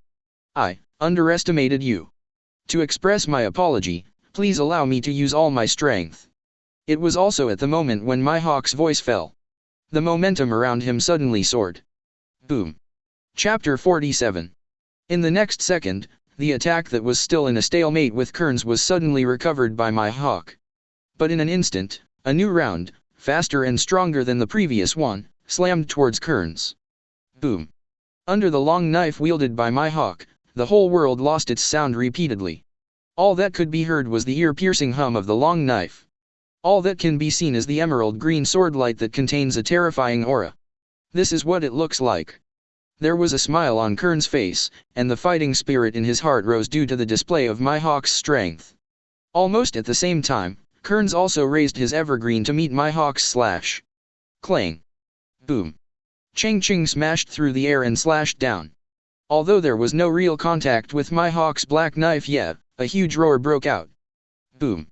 Within a few centimeters of the distance between the two long knives, the terrifying power contained in the two long knives collided fiercely in the short gap of a few centimeters. SHH. Suddenly, a dark red arc danced around the two of them. Immediately afterwards, the aftermath of the collision of the long knives of the two sides suddenly overflowed. Boom. Under the feet of the two, the hard wooden floor was torn apart and destroyed by the powerful aftermath that overflowed. The calm sea also exploded suddenly at this time, stirring up a wave of terrifying waves as high as tens of meters. Wow! Even above the sky, the pure white clouds were dispelled in an instant because of the fighting between the two and the aftermath of the collision of the long knives. The suffocating coercion enveloped the entire surrounding sea area. The powerful remaining prestige turned into a burst of air ripples visible to the naked eye, rippling in all directions. Wherever it passed, the wooden floor was cracked, and some areas were even shattered on the spot. Boom. Seeing Kearns block his own full-strength attack in one attack, my hawk's eyes froze, and he pressed his wrist hard. Boom. The two long knives that collided violently were separated. Unsurprisingly, under this force, not only the long knife in Kearns' hand was slightly raised back, but so was my hawk. The long knife in his hand was bounced back slightly. But only to this extent. It is completely under the control of both parties. It is worthy of the reputation of the world's #1 swordsman. Seeing that my hawk shook off his long knife, Kearns praised him without hesitation in his heart. At the same moment, my hawk took a steep step out of the gap where the long knife in his hand was bounced back slightly. Boom. This time, it was different from the previous slash where each knife contained terrifying power. My hawk chose to wield the black knife yet in his hand recklessly, showing off his superb swordsmanship. Shut up. During the breath, dozens of slashes were repeated at the same time. But Kearns did not show any weakness when he saw this. The long-lost, fierce battle that could arouse his fighting spirit made him feel excited. Come. Boom. Kearns snorted, took a step forward, and waved the evergreen in his hand wantonly. Dang dang dang dang. But in the blink of an eye, there were more than a dozen clear and crisp sounds of clashing fine iron echoing continuously. There were countless flashes of swordlight and sword shadows around the two of them, and the fierce collision of sword skills caused dazzling sparks to burst out around the two of them. That was the evidence produced after the clash of long knives. But the blade that collided could not be seen alone. Clang. Facing the opponent's attack, the two never took a single step back from the beginning to the end, and their legs seemed to be fixed on the wooden floor. Only the arm holding the long knife swung rapidly. Shua. Boom. The blade glows from the clash between the two were exposed, and many blade glows that could not be blocked because of avoiding each other flew out, chopping the originally vast wooden floor to pieces. Boom. On board. Looking down, Kearns and my hawk were fighting like two beasts. Although the crew is not on the battlefield. Even though they were only staying on a very safe ship, even so, even at such a distance. They, who were on the boat, also felt a deep shudder in the terrifying aura of the battle between the two. Is this the strength of the world's #1 swordsman? Quick. It's too fast, I can't see their movements at all. Unbelievable. These two guys, are they really human? Across such a long distance, their attack makes me feel horrified just by looking at it. A duel of this level is simply not within our reach. Their strength is not at the same level as ours. The crew members of the Bonnie Pirates were all silent, their voices trembling. Those eyes trembled uncontrollably, and their faces revealed an expression of horror never before seen. Same, not just the Bonnie Pirates. The Sea Snake, the crew of the Vibes Pirates, is in the same state as the crew of the Bonnie Pirates at the moment. Their bodies were trembling slightly. They witnessed the fierce battle ahead, and they were already speechless at this moment. Even Wibbs, who is the captain, doesn't have the majesty of a captain at this moment. Because he, like the crew, was trembling uncontrollably. "Captain!" Wibbs murmured, dumbfounded. It was also at this moment, this scene, that he completely refreshed his understanding of Kearns' understanding of the Pale Emperor Pirates. Being able to easily defeat his own crew, Wibbs already knew how powerful Kearns was. But right now, after seeing the fierce battle between Kearns and the world's #1 swordsman, Hawkeye my Hawk, only then did he deeply understand that he had underestimated Kearns. Kearns' strength is far stronger than he imagined. In contrast, above the eternal breaking wind, the crew of the Pale Emperor Pirates are much calmer. In their eyes, there is no doubt about the strength of the captain. Except for Bonnie, of course. At this time, she was completely shocked by the powerful strength shown by my Hawk and Kearns. Is this his true strength? Enough to rival the 7 warlords of the sea, who is known as the world's #1 swordsman, Hawkeye my Hawk. I can't even see their movements clearly. Amazing. Bonnie's eyes flickered, and the fierce battle between Kearns and my Hawk brought a huge visual impact to her. So much so that her hands were trembling uncontrollably. Feeling this, Bonnie clenched his fist tightly, gritted his teeth and lowered his head. Not good.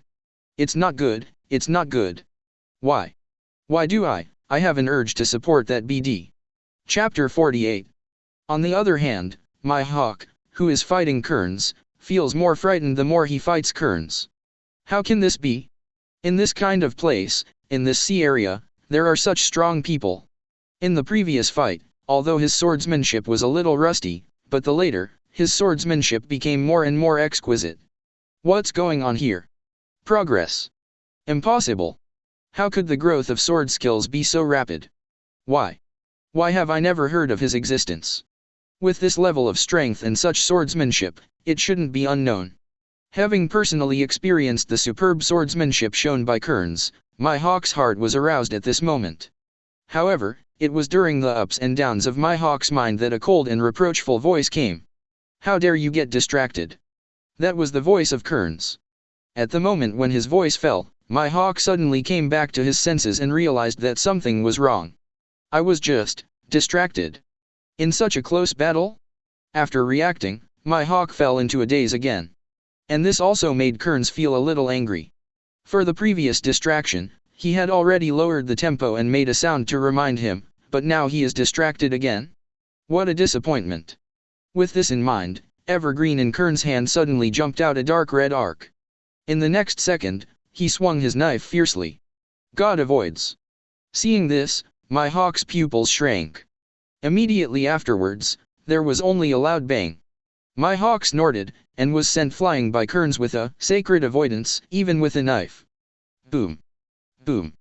The body slammed heavily on the wooden floor, and the powerful stamina caused my Hawk to smash the wooden floor directly. Half of his body was submerged in the sea, and half of his body was on top. But even with this double resistance, my Hawk still smashed the wooden floor and retreated tens of meters before barely stopping. Without daring to delay any more, my Hawk supported the wooden floor beside him, and jumped up into the sea with one leap. Who are you? My Hawk asked after regaining his stature. Over the years, he has only seen one person use God avoidance. That's the redhead, one of the 4 emperors of the sea, Shanks. When I was sparring with him, I had seen him use this trick, God avoidance. But now, the young man in front of him can do it? And the power is no less than that of Shanks. Who is he? What's the deal with red hair? My Hawk watched Kearns closely, eyes quivering with unbelievable horror. Who am I? Kearns asked back, then chuckled, this question is not important right now. As he spoke, Kearns slowly sheathed the evergreen in his hand. Kong dang. Seeing Kearns put away the long knife, my Hawk immediately frowned and said in doubt. What do you mean? It means the warm-up is over. Kearns said calmly. But my Hawk had an unbelievable look on his face after hearing this. Warm up? This guy just fought with himself, or was he just warming up? He actually called that level of confrontation a warm-up. What are you kidding? Before my Hawk could ask, Kearns' voice came again. Don't die too fast, at least let me finish the test. It is said that my hawk is going to attack Kearns' arrogance. However, in the next moment, he suddenly found that Kearns had disappeared in place. So fast. My hawk was horrified. At the same time, Kearns, who cast spin, has appeared behind my hawk. Sensed by my hawk, he didn't dare to delay, and immediately raised his knife and slashed towards his back. Shua. When. However, his strenuous strike was blocked with bare hands by Kearns, who instantly appeared behind him by virtue of spinning.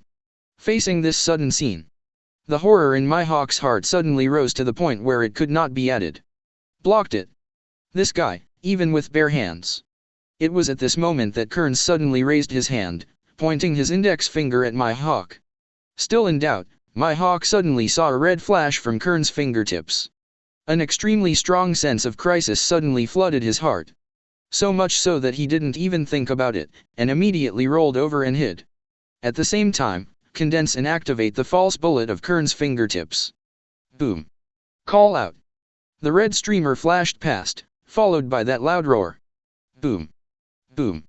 The floor exploded, and the sea rose into the sky. The huge aftermath generated by the explosion formed a gust of wind. Shocked my hawk back 2 steps. Rumble. Looking at the ball of light that Kearns casually revealed, it has such power that even my hawk couldn't help but widen his eyes. If he hadn't been able to dodge just now. The consequences. I'm afraid it won't be much better, right? This is his true strength.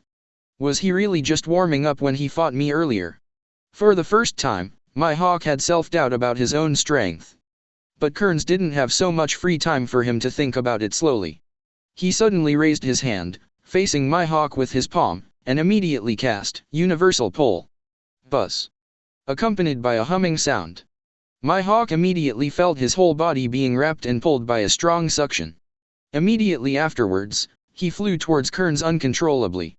Whoosh. Whoosh. Seeing that the struggle was fruitless, my hawk simply followed the trend and at the same time raised his knife to cut Kearns. But Kearns had expected this. When my hawk's long knife fell, Kearns directly deployed Kamui to evade. Shh. As a result, my hawk's slash fell through, and he slammed heavily on the floor. Boom. Boom. The floor was directly split by a huge crack by my hawk's powerful slash. But he couldn't care less about it. The slash that should have hit fell, causing him to look up in astonishment. Why? As soon as the idea of my hawk surfaced, Kearns' next round of attack had already arrived. Shenluo Tianzheng. With a whisper from Kearns, a strong repulsive force suddenly broke out around him. Buzz. Boom. My hawk let out a muffled snort when he was caught off guard, and was sent flying more than 10 meters away by the impact bullet, and fell heavily on the floor. Thump. And Kearns didn't stop there. He raised his index finger to point at my hawk, and a red flash appeared on his fingertips.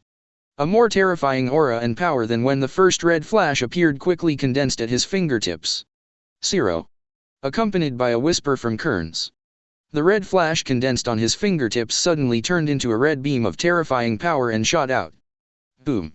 My hawk, who just stood up and faced this scene, couldn't help shrinking his pupils, and unprecedented fear surged in his heart.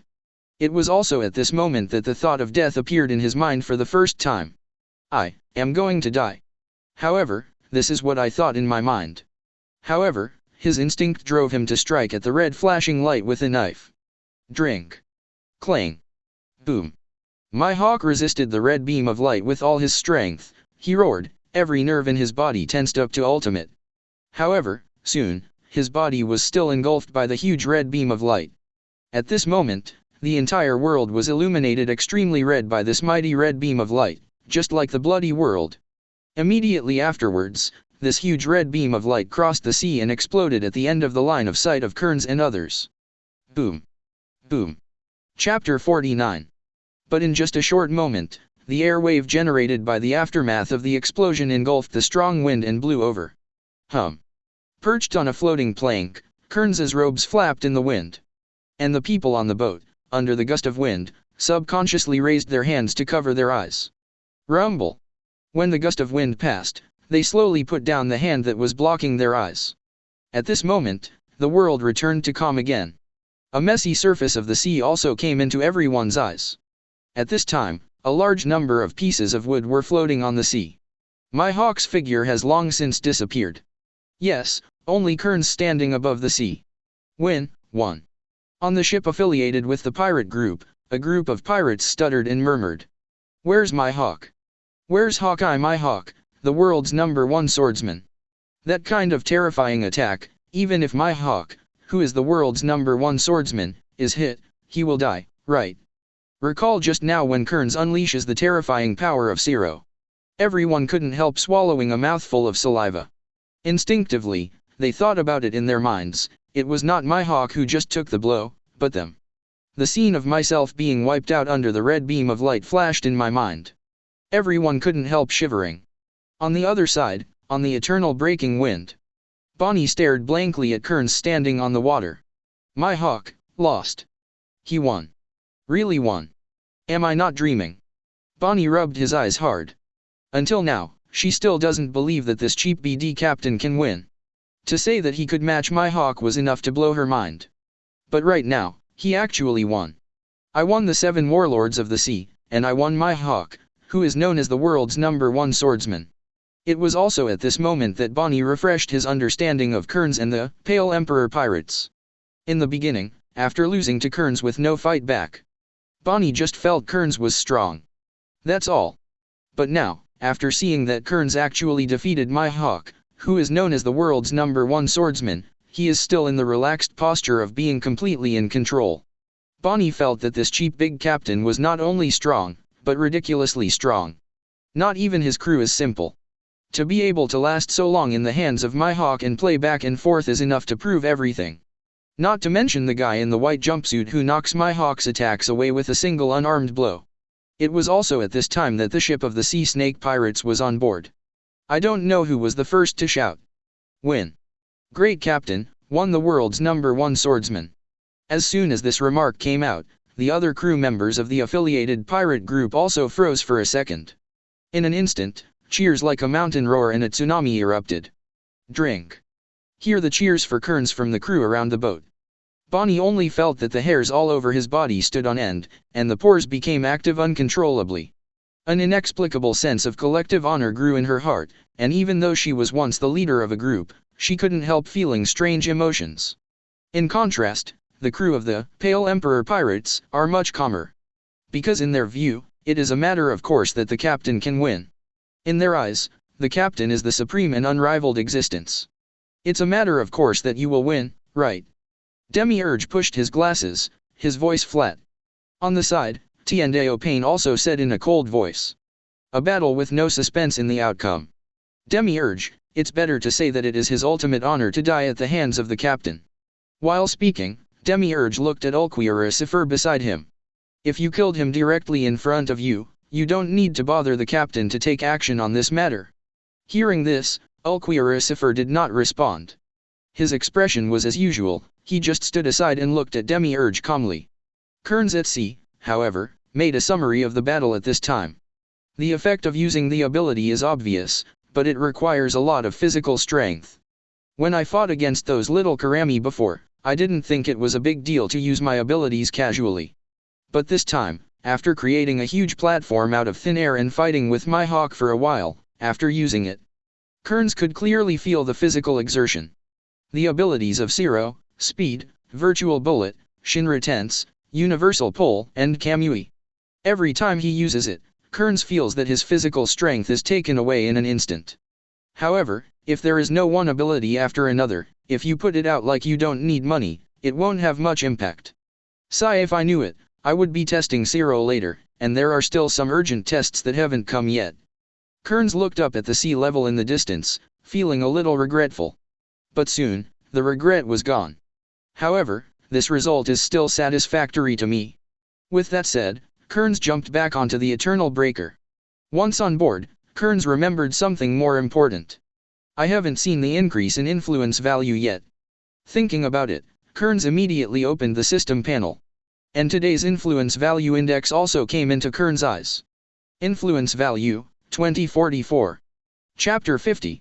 Seeing that just a fight, the influence value increased by several hundred, Kearns felt that the trip was worth it. After all, I also tested my ability and moved my tibia. Without too much hesitation or worry, Kearns opened the recruitment page of the system with ease. At this time, the influence value required for recruitment has increased to 1900 after the last recruitment. Of course, this is the influence value that special crew members need. The other crew members are all 1800. After recruiting 3 classes of crew, Kearns recruited special crews. The prompt sound of the system, when he finished speaking, echoed in his mind again. Special crew members are being recruited. Ding. Christine Host has recruited a special crew member from Chainsaw World, Blood Demon Pava. Host Kearns. Influence value, 2044. Total number of crew members, 206. Affiliated pirates, Sea Snake Pirates, Vibrous Pirates, and Bonnie Pirates. Special crew, Demiurge, Otoko Yuta, Ulquiera Cipher, Uchiha Obito, Nagato, Pava. Senior crew, 40. Medium crew, 80. Elementary crew, 80.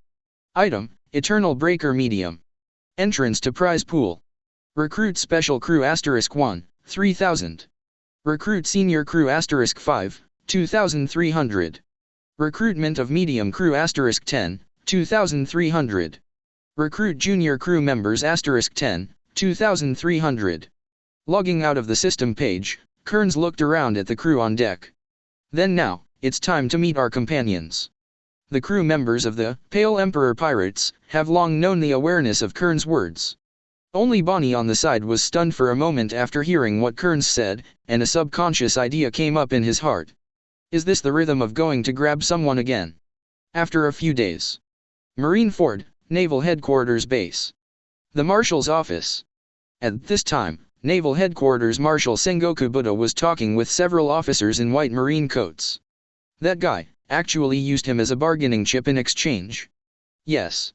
An officer nodded solemnly. His answer made Sengoku, who was the Marshal of Marine, fall into deep thought.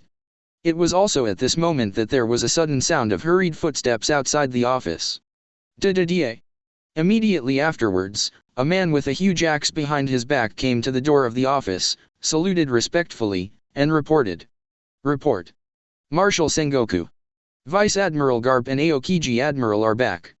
Hearing this, Sengoku looked up at the soldier who reported, and then turned to look at the officer beside him. After a moment of contemplation, Sengoku sighed softly. Hey, it's better not to let him know. Whispering, Sengoku looked up at the soldier reporting, I know. It's just that Sengoku hasn't finished speaking yet. A loud voice came from outside the office. Sengoku. Garp's figure appeared in front of Sengoku as the voice fell. Sengoku, Garp. There was no reply. Garp strode in with a wanted warrant in his hand. Seeing this, the officers on the side of Sengoku bid farewell to Sengoku and left the office. Seeing Garp this time, he is no longer the heartless and uninhibited look before. Sengoku suddenly had a bad premonition in his heart. Did something happen? Sengoku asked first, not in a hurry for Garp to report on what happened to his good grandson. Garp placed the wanted warrant on Sengoku's desktop. With a serious expression, he said in a deep voice, that guy is still alive. That guy? Who is it? Sengoku was a little puzzled, and subconsciously looked at the arrest warrant Garp put on the table. He picked up the arrest warrant and was about to observe it carefully. But Garp's voice told him first. The Pale Emperor's second captain Kearns more than 40 years ago. He is alive. Hearing the familiar name, Sengoku froze for a moment. Then he jumped up from his seat. What did you say?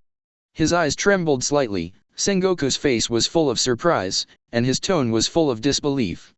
Garp read the unexpected news. Undoubtedly, it was a blockbuster that made Sengoku's mind go blank. Kearns is still alive. Not only is he alive, he has returned to the sea. While speaking, Garp's face was full of solemnity. How is this possible? Isn't he already dead? Sengoku couldn't believe it. Garp, I always thought he was dead. At the beginning, he suffered such serious injuries. It stands to reason that it is impossible for him to survive. But the fact is that not only did he survive, but he is also as young as he was back then. Sengoku looked at the wanted notice in his hand. Picture. It's so similar. It's just the same as before. Pale Emperor. As if he still had some expectations in his heart, Sengoku looked up at Garp and said, Are you sure it's him? After so many years, he shouldn't be as young as he was back then. Could this be his son or grandson? Garp, at first I also thought it might be his son or grandson, but a Captain Smoker Marine met him. He asked Smoker to bring me a message saying hello to me for him. If the person on the wanted warrant is really his son or grandson, then it should be impossible for him to ask Smoker to bring me a message. Hearing this, Sengoku gritted his teeth subconsciously. The hand holding the wanted warrant couldn't help being a little stronger, and it wrinkled the wanted warrant. Isn't it good to be a legend honestly? Why? Why do you want to come back? Chapter 51. What about Crane? Did she know about this? Sengoku turned to Garp and asked. I've already told her. She said the details, and I'll talk about it when I get back to the headquarters. Garp replied. Hearing this, Sengoku looked at the arrest warrant for Kearns in his hand, then looked up at the endless sea outside the door, and spoke leisurely. If it's true. If he is really still alive and really returns to the Grand Line, then this sea may be in chaos again. Garp was silent about this, but he had the same idea as Sengoku in his heart. Meanwhile, on the other side. In an unknown kingdom port. The marine warship led by Naval Headquarters Vice Admiral Crane slowly moored in the port at this time. Hurry up and act. The time is limited this time. Be sure to replenish all the supplies in the afternoon. In the next few days, unless you return to Naval Headquarters in Marineford, the warship will not be docked anymore. Sitting on the deck, Tsuru said this to his subordinates. Yes. After all the Marines answered concisely in unison, they immediately started to prepare. And Crane, who was the top general on the warship, was not idle either. Also got off the warship and came to the land. It's just that she didn't know and couldn't think of it. This moment. Located in the other direction of the kingdom. There are 4 pirate ships sailing towards the kingdom. Leading at the forefront of the fleet is a silver-white ship. On its mast sail, there is a huge skull logo wearing a crown. And this is exactly the Pale Emperor Pirates, led by Kearns. At this time, Kearns was sitting on the bow of the Eternal Breaker, looking at the chart and eating pizza. This time to pick up the crew, Kearns did not choose to go to the nearest island. Instead, follow the established route and go to the island to pick up new crew members while avoiding deviation as much as possible. Before that, Kearns had already figured out the rules of receiving. The system said that please go to the nearest island to meet them. This is based on the prompt given by the plan to pick up the new crew members as soon as possible. In fact, Kearns was able to pick up the crew no matter which island he was heading to. What made Kearns discover this opportunity was that there were 2 adjacent islands at one time, but in different directions. Kearns picked one at random and still got the new crew.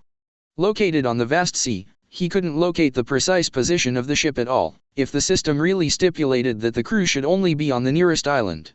That time, Kearns should have a 50% chance of picking up the crew. This probability is not big or small, but it made Kearns keep an eye on it.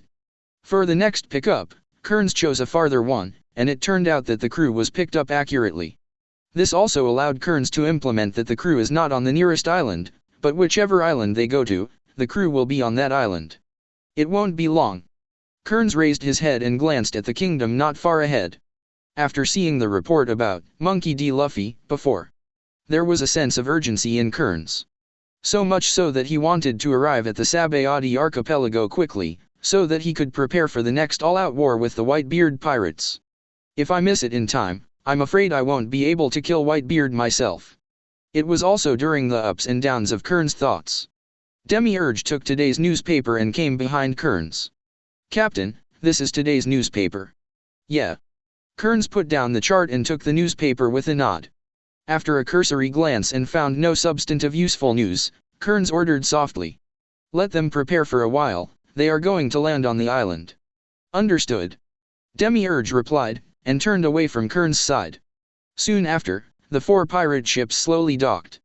A group of people landed on the island mightily. In the past, when Kearns landed on the island, most of them were Lacey, Enoch, Lydiar, and others. But this time, they let Demiurge back off.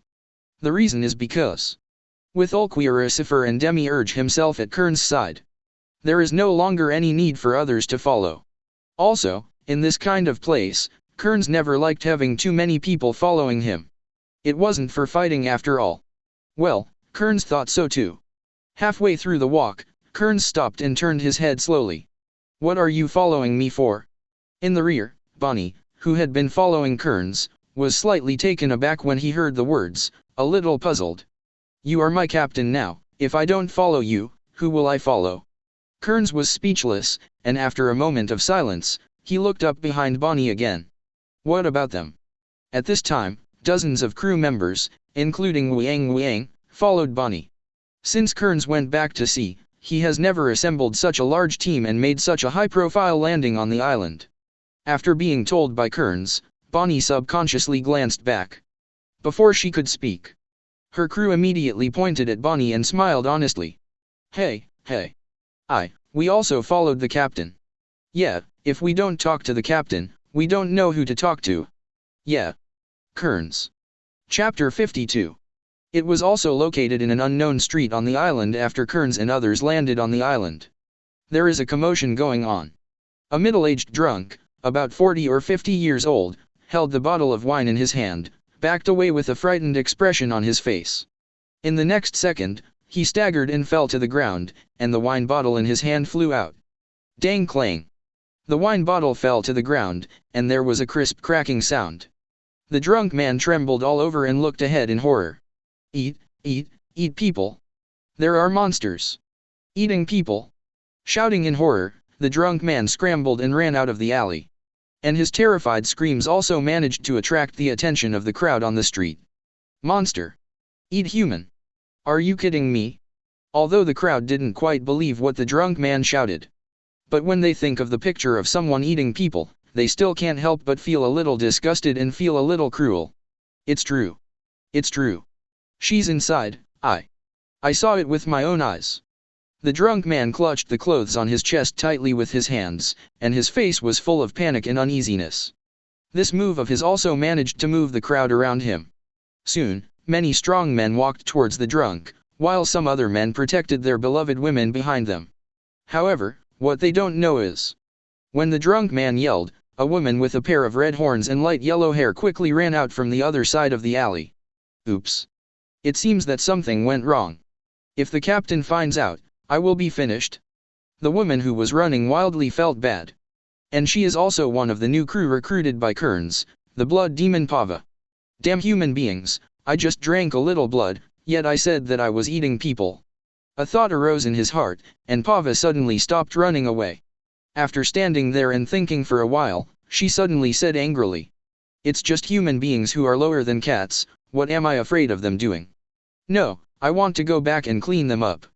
As soon as he said it, Pava became more and more angry, turned his head and ran back to the original road, planning to settle the account with the drunk.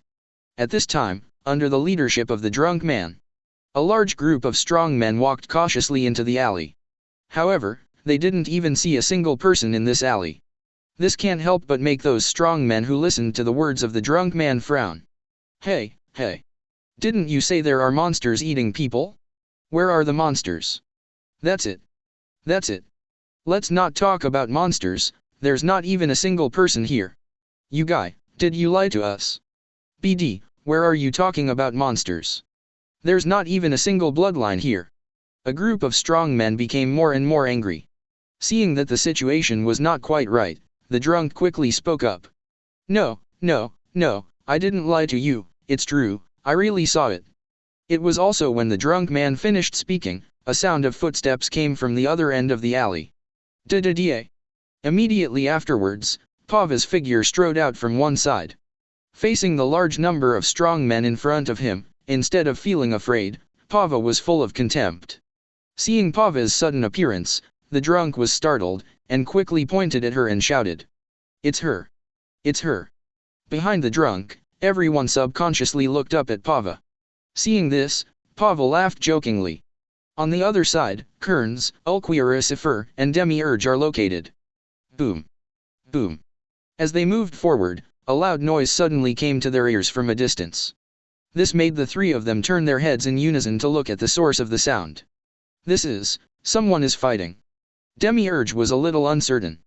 But the figure of Pava first appeared in Kearns' mind. I thought, could it be this irascible guy who caused trouble? Thinking so, Kearns greeted softly. Let's go and have a look. At the same time, The crane, not too far away from Pava, also heard the loud noise. With doubts, she also took two of her direct subordinates and rushed towards the source of the sound. Where Pava is.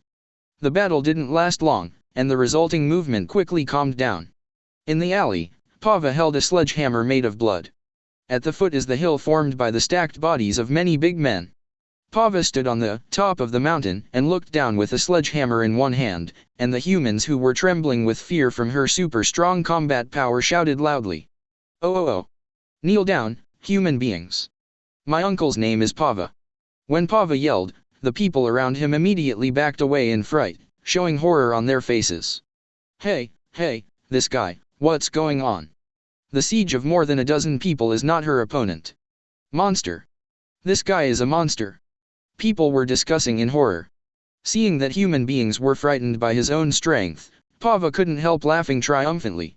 You human beings are really weak. Compared with this uncle, you are really too weak. Let's go up together. It's just that Pava greeted him like this. But these people are not fools.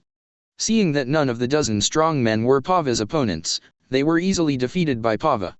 How dare they go forward? Almost at the same time, all the crowd turned their heads and ran away in unison. Da-da-da. Pava froze for a moment, then let out a loud drink. Don't run. After all, Pava chased after him with a sledgehammer. However, it was just when she ran out of the alley and came to the street. A woman with short blonde hair in a white marine coat rushed towards her. Whoosh. Pava, who noticed the movement, turned his head immediately. The marine officer also drew out the long knife at his waist at the same time, and slashed towards Pava without hesitation. Clang. Shh. Chapter 53. Pava reacted quickly, and at the moment the opponent swung the knife, she also counterattacked back with a sledgehammer. Shua. Boom. Accompanied by a loud strike echoed. The woman's sudden attack was blocked by Pava, and a smile appeared on Pava's face. Hey, do you want to fight with me too? Listening to Pava's rude words, the marine officer frowned slightly. In the next second, another young officer in a white marine coat rushed out behind the marine officer, drew his sword and approached Pava. Whoosh. Clang. Very interestingly, Pava didn't fight them head-on, and jumped back, then withdrew from her attack range, making her attack miss. After stabilizing his figure, Pava looked excitedly at the two marine officers. 2. It's just in time, my uncle is worried that no one will fight. On the opposite side, the two marine officers stood side by side, and did not respond to Pava's words. Also at this moment, an old lady with gray hair also came out, also wearing a white marine coat. Is it you who caused this turmoil? Accompanied by the fall of Crane's voice. The surrounding people suddenly reacted. It's Marine. Marine is coming. We're saved now. Bring on Marine, this guy is screwed. The sound of discussion around one after another made Pawana's excited mood appear irritated. I couldn't help but turned my head and cursed at the people who were discussing. Shut up, it's so noisy. Saying that, Pava turned his head to look at he and his party and greeted the three of them. Hey. You guys. Let's go together. Crane looked at Pawa silently, but narrowed his eyes slightly. The two marine officers in front of her were not talking nonsense. Bending slightly to accumulate strength, he rushed towards Pava with a steep stride. Whizzing. Seeing this, Pava felt even more excited. The same stride rushed out. Whoosh. However, unlike the two marine officers, Pava had just run 2 steps when she was suddenly picked up by a big hand. Before Pava could react, Pava then saw a man wearing a red suit and a pair of round frame glasses appearing in front of her in an instant, and said lightly, "Can you please stop here?" The two marine officers who were running towards Pava were shocked when they saw the sudden appearance, and quickly retreated. Grandma Crane. Coming to Crane's side, 2 marine officers spoke at the same time. A serious look appeared on his face at the moment, and he said in a deep voice, "Don't act rashly." She could feel that the man in the red suit in front of her was exuding a dangerous aura. Instinctive intuition told her that even if these 2 of her subordinates fought together, they would definitely not be his opponents. And that's not the main thing. The more important thing was that behind the man in red, the woman who caused the turmoil was brought up. The man in a white one-piece robe, with pale skin and a pair of emerald green eyes. The dangerous aura he brought to himself was no weaker than the man in red in front of him. These 2 are very strong. Knowing this, the expression on Crane's face became more serious. But at this moment, Demiurge didn't pay too much attention to Crane and the others. He turned his head slowly, looked at Pava, who was picked up by Ulquioricifer like a kitten, and said leisurely, "Are you in trouble, Pava?" Pava was startled when she heard this. At this time, she was as cute as a kitten. Then, Demiurge, don't tell the captain about this. It's late, the captain is already here. Behind Pava, Ulquioricifer suddenly answered. As soon as he heard that the captain had arrived, Pava immediately shivered with fear, and Doda's cold sweat oozed from his forehead. It's over, it's going to be killed by the captain. On the opposite side, hearing the conversation of the three, he couldn't help frowning slightly. From the moment these two people appeared, he somehow felt that the two looked familiar, as if he had seen them somewhere. But for a while, I couldn't remember it. Listening to what they said now, it means that their captain is also here? It is also seen in the ups and downs of Crane's thoughts. A voice with a little surprise came from behind Ulquioricifer. It's you. Why are you here? Hearing this, he was slightly taken aback, and subconsciously turned his head to look. A man with black hair and a silver-white long knife hanging from his waist came into his eyes. The moment he saw the man's face clearly, Crane's pupils suddenly shrank uncontrollably, and his face changed even more in shock. It's you. Stepping out of the crowd, Kearns came to Ulquioricifer and Pava. Looking at the Crane standing not far away, Kearns had a heartfelt smile on his face. Yo. Long time no see, Crane. However, although Kearns was smiling all over his face, Crane's expression turned gloomy. It's really you, Kearns. When she saw Demiurge and Ulquioricifer just now, she felt a little familiar, as if she had seen them somewhere. It wasn't until the appearance of Kearns that she suddenly woke up. Both of them are cotters in the Pale Emperor Pirates, founded by Kearns. Some time ago, after Garp told himself the news that Kearns was still alive, he paid attention to the Pale Emperor Pirates. I didn't expect to meet you here today. Seeing Crane's reaction, Kearns was also slightly taken aback. He thought that the Crane didn't recognize him so quickly, but unexpectedly, he recognized him immediately. This is a bit different from what I thought. It's really surprising that you still remember me. I thought it would take a long time for you to remember that it was me. Crane's face was gloomy, and his words were not polite at all. This era no longer belongs to you. You deserve to die at the beginning and honestly become a legend.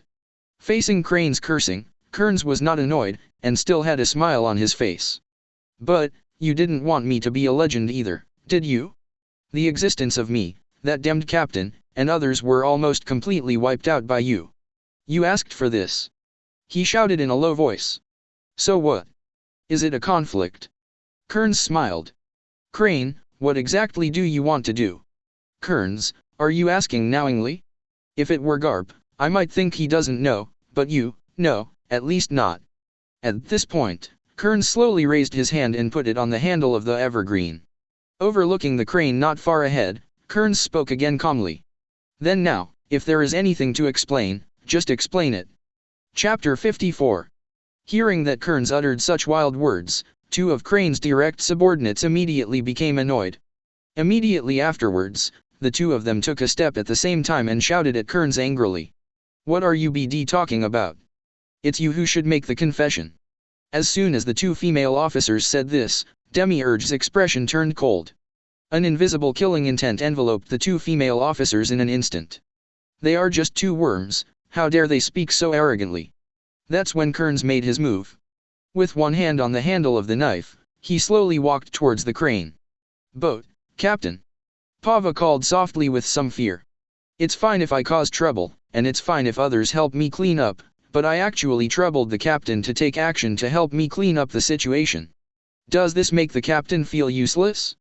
If it is useless, it will be killed, right? Thoughts fluctuated in his heart. The more Pava thought about it, the more frightened he became. Immediately afterwards, she said to Kearns with a trembling voice. Boat, Captain. I can take care of them, let me do it, I can take care of them. Pava began to struggle. However, no matter how much she struggled, she still couldn't escape Ulquioricifer's grasp. It was also at this time that Kearns, who was walking slowly towards the Crane, spoke again. This is my personal grievance, please don't interfere. I understand. Demiurge stepped aside and responded respectfully. Ulquioricifer also put down Pava and said coldly to her, "Be quiet." Seeing Kearns approaching, two of his direct subordinates raised their knives and were about to meet the enemy. But before she took a step, he took the lead to stop them. "It is enough for me to deal with them alone. You go back first and wait for my news." After finishing speaking, the crane passed the two of them and walked in front of them. Kearns smiled when he heard the words, and felt quite interesting about what he just said. Not in a hurry to expose Crane's words, Kearns stopped his pace very patiently and waited for a while. However, the two female officers hesitated a little when they said to he, "Grandma Crane." He tilted his head slightly, and said in a bad tone, "As my subordinates, as Marines, when did you become so undisciplined? I said, let you go back and wait for my news first, this is my private matter." Following his words, the two female officers suddenly felt a strong sense of unease. But Grandma they. The two female officers seemed to want to say something more. But Crane didn't give them this chance at all. I saw Crane's gaze froze, and he looked at the two of them coldly and said in a low voice, "What? Do you think I'm old and useless, and I can't even deal with a few brats?" Seeing that Crane's attitude was so firm, the two female officers gritted their teeth unwillingly, and the hands that were holding the handle of the knife became tighter. But just don't want to leave. Because of this, his eyes gradually turned cold. "When did you guys become so ignorant? Let me say it for the last time, this is an order." Hearing the word property, both women trembled delicately. But this is not fear, but they understand that if they stay here, they will become a burden that drags her down. The two women clenched their teeth, slowly sheathed the long knife in their hands, and looked at Hideo firmly. "Grandma Crane, wait for us." After all, the two didn't hesitate, turned around and ran back towards the warship. Seeing this scene, he was able to let go of the boulder that had been pressing on his chest. But instead of letting her guard down, she turned and stood in front of Kearns. Facing this scene, Kearns couldn't help shaking his head and chuckling. "Is this the last thing you want to explain? I thought you wouldn't explain it." "Humph, when did you become good at talking nonsense?" He snorted coldly, with a thorn in his tone. But Kearns doesn't seem to care. Clang! Accompanied by a crisp sound of the blade being unsheathed, the evergreen on Kearns' waist slowly unsheathed. "I don't know. Maybe it's because I met an old friend I haven't seen for a long time, and I want to catch up with you. After all, we haven't seen each other for more than 40 years, right? Perhaps, it's the decades of ordinary life that made me a little more human. Compared to the previous me, the present me is much kinder. You and I have nothing to talk about." He retorted in a cold voice, and at the same time slowly unfolded his posture. "That's right, but there is nothing to talk about. Just this sentence, the chat is over." Kearns smiled lightly, and the evergreen in his hand was completely out of its sheath. In the next second, his figure suddenly disappeared on the spot. Whoosh! Disappeared. So fast. Facing this sudden scene, Crane was shocked. However, in the next second, a dark red swordlight suddenly appeared beside her. Clang! The ear-piercing sound of piercing the air resounded in all directions, and the bright red light emitted by the knife glow illuminated half of the town red. Wherever it passed, even the hard stone road was split into a huge gully. Shua! Crane didn't back down, and couldn't back down. The dazzling, terrifying sword glow had already occupied her entire field of vision. Armament Haki instantly attached his arms, and he bit the bullet and forcibly met Kearns' move. Boom! Boom! A huge roar reverberated, and several buildings collapsed and fell to the ground. Thick smoke and dust rose up with it. The entire surrounding area was trembling. Boom! The two female officers who were turning back in the direction of the warship couldn't help but stop after hearing the movement from behind. He looked back at where the crane was. Grandma Crane! After whispering softly, the two of them didn't stay any longer, they turned around and headed back towards the warship as fast as they could. And the battle between Kearns and Crane continues. But the movement of a battle did not last too long. In just a few minutes, the area returned to silence again. Chapter 55. At this time, the surrounding crowd had been frightened and fled in all directions, and several buildings collapsed. The ruins of the house, among the flying dust. Kearns stood on a broken wall, holding the blood-stained evergreen in his hand, and looked down coldly at the area covered by thick dust and mist. Now, There is no movement below. And Kearns stared at the bottom for a while, then waved evergreen with his hands. Shua! In an instant, the blood attached to the Changqing knife was thrown out, leaving a long bloodline on the ground. He didn't say anything, because no matter what he said at this moment, he would no longer get her response. Sheathing evergreen in his hand, Kearns turned around, jumped off the broken wall, and walked outside. Wow! Pushing aside the dense dust and mist that filled the front with his bare hands, Kearns slowly walked out from the ruins of the house. Master Captain! Seeing Kearns walk out, Demiurge immediately came up to meet him and called softly. Kearns brushed the dust off his clothes slightly, glanced at Demiurge, Pava, and Ulquioricifer with a smile on his face. Let's go. Just about to leave. In front of Kearns and the others, there was suddenly a burst of dense footsteps. Footsteps sounded from far to near. I thought it was Marine reinforcements coming. But when Kearns turned to look, it wasn't Marine, but Bonnie and her crew. They also seemed to have hurried over after hearing the movement coming from here. I looked at the messy street, and then at Kearns not far away. Bonnie asked with a puzzled look on his face. What happens? However, Kearns had no intention of explaining to her, he just replied nothing lightly and left here with the three of Demiurge. Bonnie looked suspiciously at Kearns, then at the ruins of the house filled with thick dust. Although some want to go in and check it out. But after thinking about it carefully, Bonnie gave up the idea and followed the pace of Kearns and others leaving. Not long after Kearns and the others left, a burst of dense footsteps resounded from far to near, resounding through the entire street, making the entire street vibrate slightly. Da-da-da. Soon, the source of the footsteps appeared in the street. Those were the two female officers who had been dismissed by he earlier. They led hundreds of fully armed sailors here. Looking at the mess in front of them, but the streets and houses that had returned to calm and turned into ruins, they couldn't help slowing down their pace. At this time, the entire street was empty, and Kearns and others could not be seen. There was no sign of the crane either. The residents also ran away. A strong uneasiness welled up in the hearts of the two female officers. Some of them lost their minds, they looked around and shouted in trembling voices. Crane! Granny Crane! Quiet! No sound responded to their cries. They panicked and started yelling loudly. Grandma Crane! Grandma Crane! But no matter how they shouted, they still didn't get any response. The surrounding area is eerily quiet. Until their eyes fell on the ruins of the house on one side, and along the broken wall, they turned over a hill of ruins. They finally saw that they were thinking about Granny He. But it was also at the moment when they saw the crane. Their legs became weak uncontrollably, and one of them lost his footing and fell down the hill of ruins. Plop plop. There was no time to cry out the pain, let alone check where the injury occurred. Their eyes were red, their minds went blank, and only their instincts drove them to run towards the crane. In this short distance of a few meters, they tripped over the gravel 2 or 3 times, and finally climbed to his side in embarrassment. With trembling hands, they wanted to help the crane up, but for a moment they didn't know how to do it. Tears rolled in their eyes, and the two of them shook the crane's body gently, calling out in a crying voice. Grandma Crane! However, no matter how they shouted or shook, the crane never gave them any response. At this time, her face was covered with dust and stains, and most of her body was already stained red with bright red blood. The horrific penetrating wound at the heart is clearly visible to the naked eye. Looking at the miserable appearance of the crane, the two women couldn't help it, and the tears flowed down as if a bank had burst. Holding the dead body of the crane, they raised their heads and cried heart-piercingly. They cried so much that they burst into tears, and they cried until they were breathless. That sad cry seemed to spread throughout the entire island.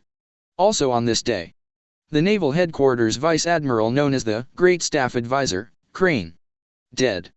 Died at the hands of a new pirate who had just risen. Died at the hands of the captain of the Pale Emperor Pirates, Kearns. Chapter 56. Blue Brew. Blue Brew. In the port, in the cabin of the marine warship, in a certain room. The call of the phone bug kept echoing in the room. However, in this empty room, there was no one to answer the call, let alone anyone present. Only the call of the phone bug rang non-stop. At the same time. Marineford, Naval Headquarters Base. Blue Brew. Blue Brew. The same phone bug sounded. In the office, Garp is sitting in Sengoku's position at this time, but Sengoku is not in this room at this time. Garp, who was eating senbei, heard the voice of the phone bug, just glanced at the phone worm, and continued to eat his own senbei. Kaka. The senbei is chewed in the mouth, and the crisp sound is mixed with the call of the phone bug. However, this time, the call from the phone seemed to be particularly persistent. Can't help but make Garp take another look at the phone bug. This is Sengoku's location, the reason why the phone bug rang, and of course he was looking for Sengoku. He didn't want to answer. Hi. I'm Garp, Sengoku isn't here. Garp picked up the phone and revealed his identity without waiting for the other person to speak. However, while Garp was waiting for a response from the other end of the phone bug, what he heard was not the sound of speaking. Instead, there were bursts of whimpering and crying. This strange turn of events made the always nervous Garp stunned for a moment. He was about to open his mouth to ask what happened on the other side. But the phone bug made a sound first. It was a hoarse, crying female noise. Vice Admiral Garp, Crane, Grandma Crane, she's dead.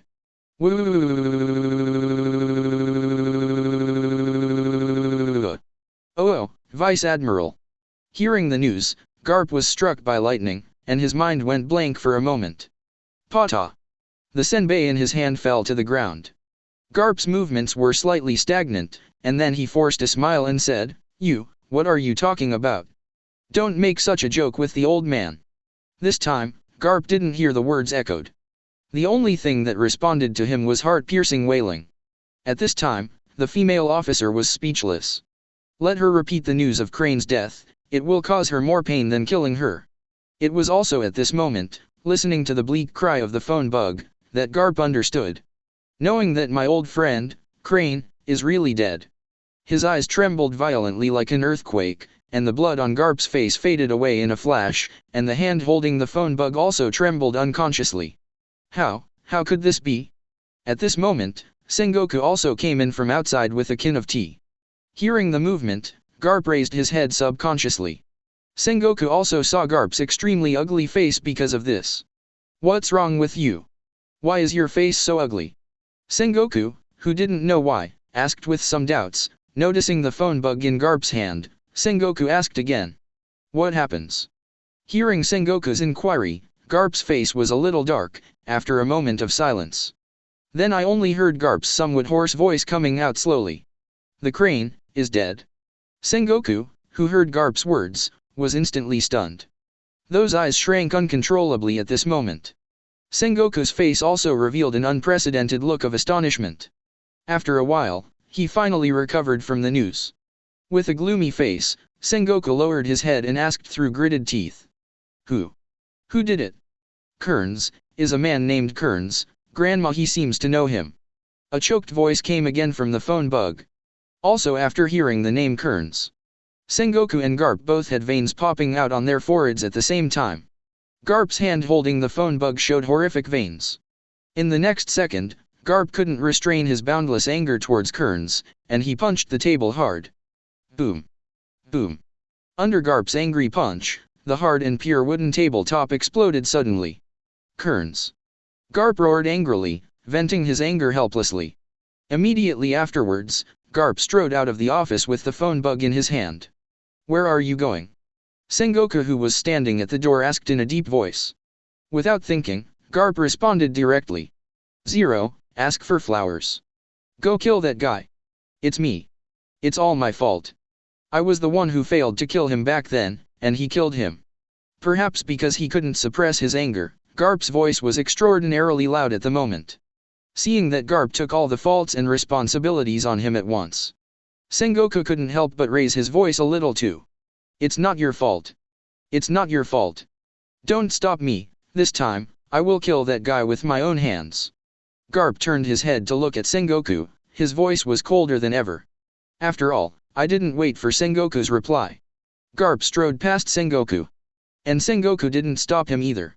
Because at this moment, not only Garp, but also himself has boundless anger.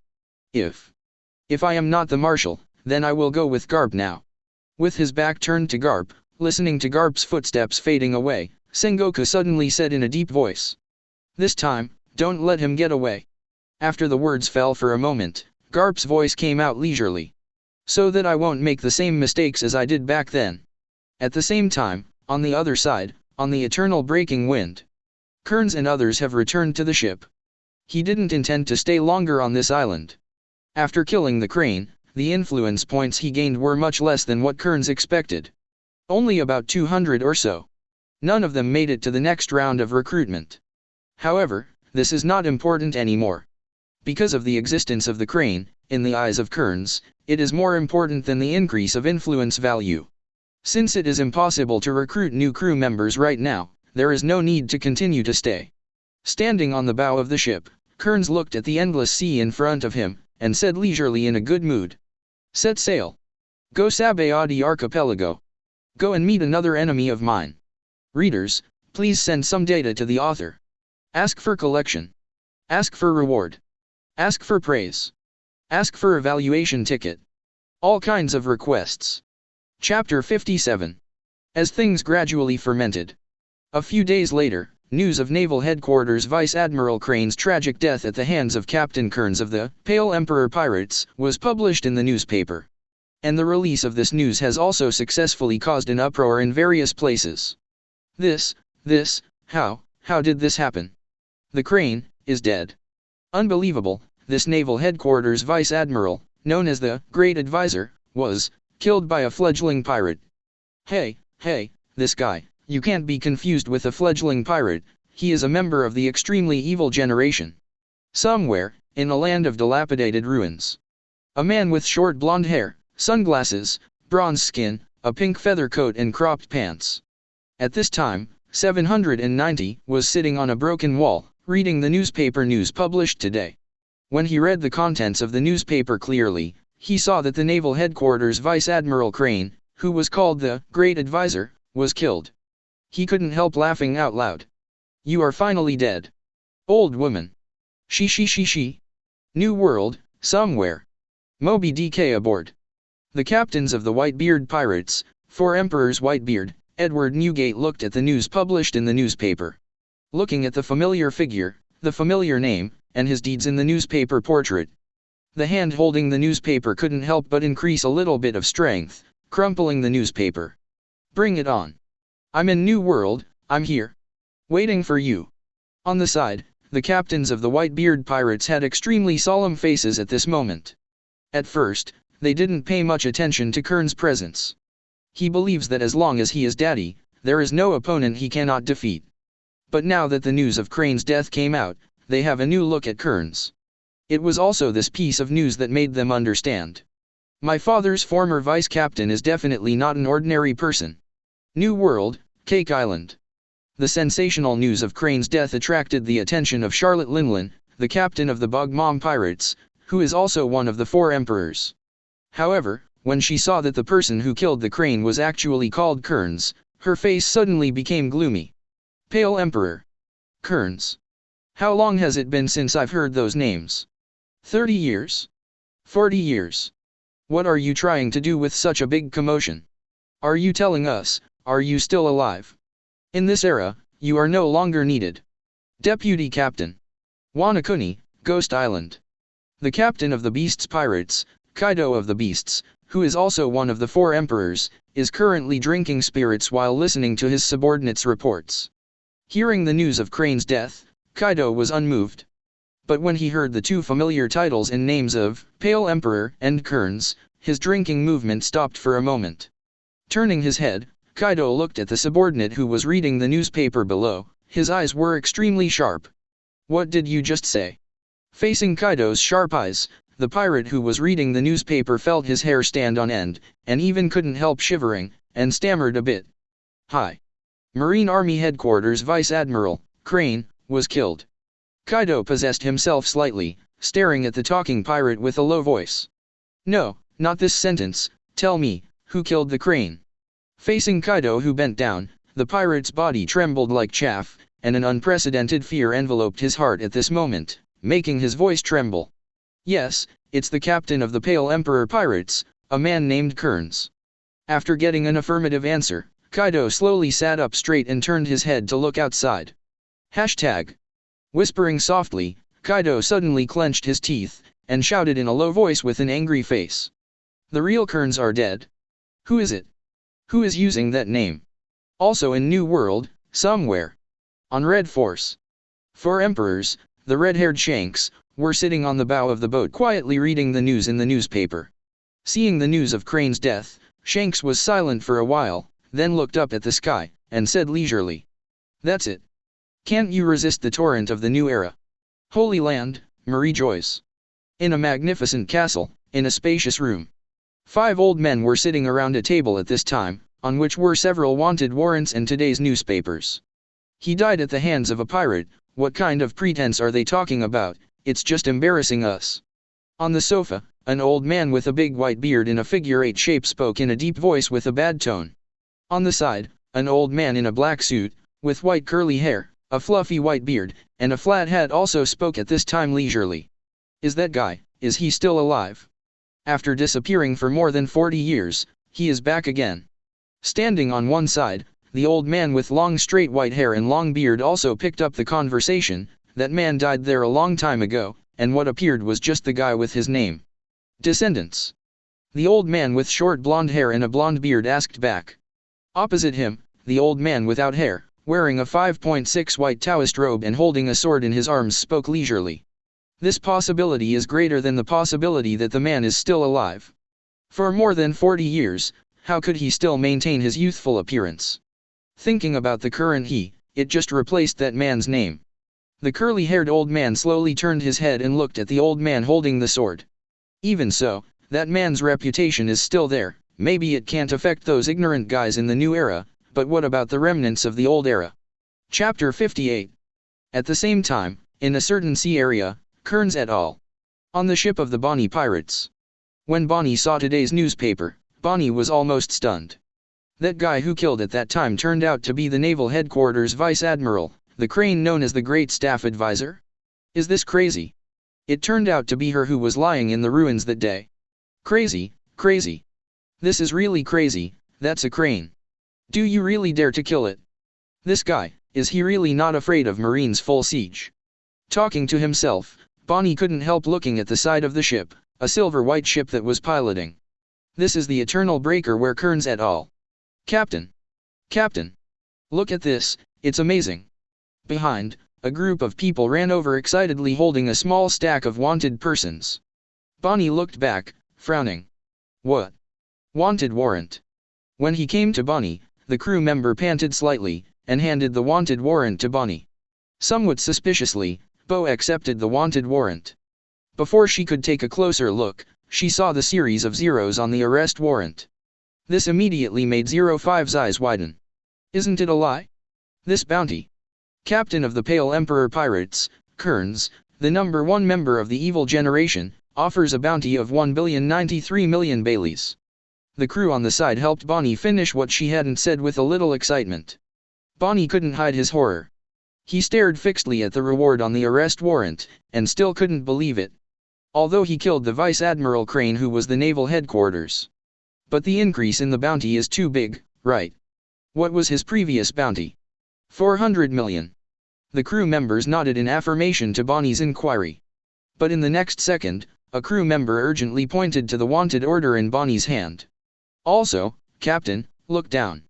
Bonnie looked up at the person who spoke, and flipped to the next chapter of wanted notices.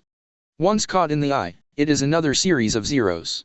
And this also caused her pupils to shrink uncontrollably and sharply at this moment, her face full of disbelief. "Are you kidding me?" Looking at the familiar face on the arrest warrant, Bonnie said in astonishment, "The Cotter of the Pale Emperor, Ulquier is offering a bounty, 440 million Baileys." This man, Bonnie has seen, not literally, but seen him shoot. Back then, he was the one who blocked the slash of the world's #1 swordsman, Mihawk with his bare hands. Thinking of this, Bonnie immediately turned to the next wanted poster. Unsurprisingly, this is another reward of over 100 million yuan. Pale Emperor Cotters, Demiurge offers a bounty, 110 million Baileys. Somewhat eagerly, Bonnie flipped through several wanted posters one after another. This time, there is no more than 100 million rewards. But among them, the lowest has a reward of tens of millions of Baileys. Somewhat startled, Bonnie turned his head away. His gaze once again turned to the Eternal Breaker where Kearns and the others were. These small arrest warrants gave her a new understanding of the Pale Emperor pirates. At first she didn't pay much attention to them, even if she was included in the Pale Emperor pirates affiliate. All she knew was Kearns. All she knew was the bounty on Kearns alone. But when she saw today's arrest warrant, Bonnie suddenly came to his senses.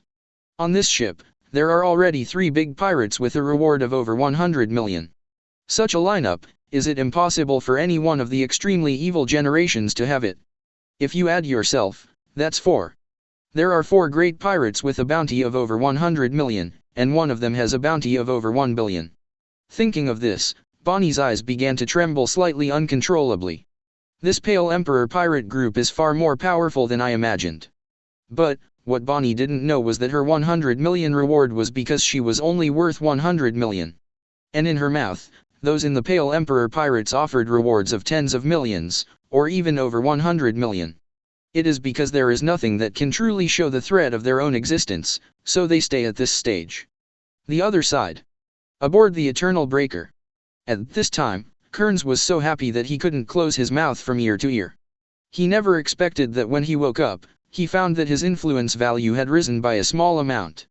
This is no less than when I woke up in the previous life, and Kali suddenly had an extra 300,000 yuan, which is a pleasant surprise. Influence value, 3,122. This will be directly enough to recruit new crew members. Kearns murmured softly with a smile on his face. Soon, he opened the system panel and came to the interface for recruiting crew members. Recruit Special Crew *1 3000. Recruit Senior Crew *5, 2300. Recruitment of Medium Crew *10-2300. Recruit Junior Crew Members *10, 2300. Without much delay, Innes came directly to a round of 3-level crew recruitment. Ding. Congratulations to host for successfully recruiting high 050 crew members plus 5. Ding.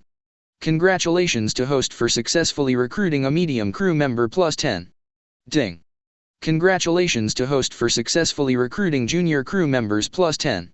After a beep accompanied by the system, the PowerPoints required to recruit 3 levels of crew members were refreshed again.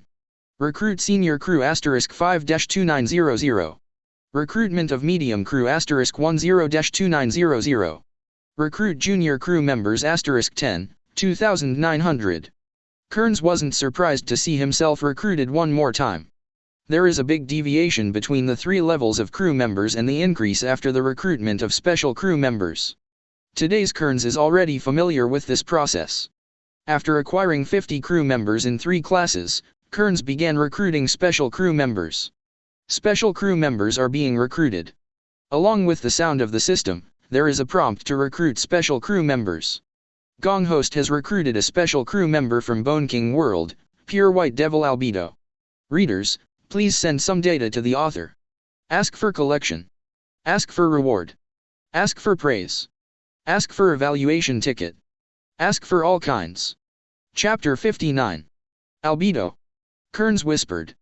Now, what he needs more is some crew members with extremely strong combat power. Like something like Ulqui or Cipher. But, Albedo wasn't bad either. Besides, as a succubus, she naturally has nothing to say about her appearance, and she can also be seductive. After the recruitment process was over, Kearns opened his panel to check. Host, Kearns.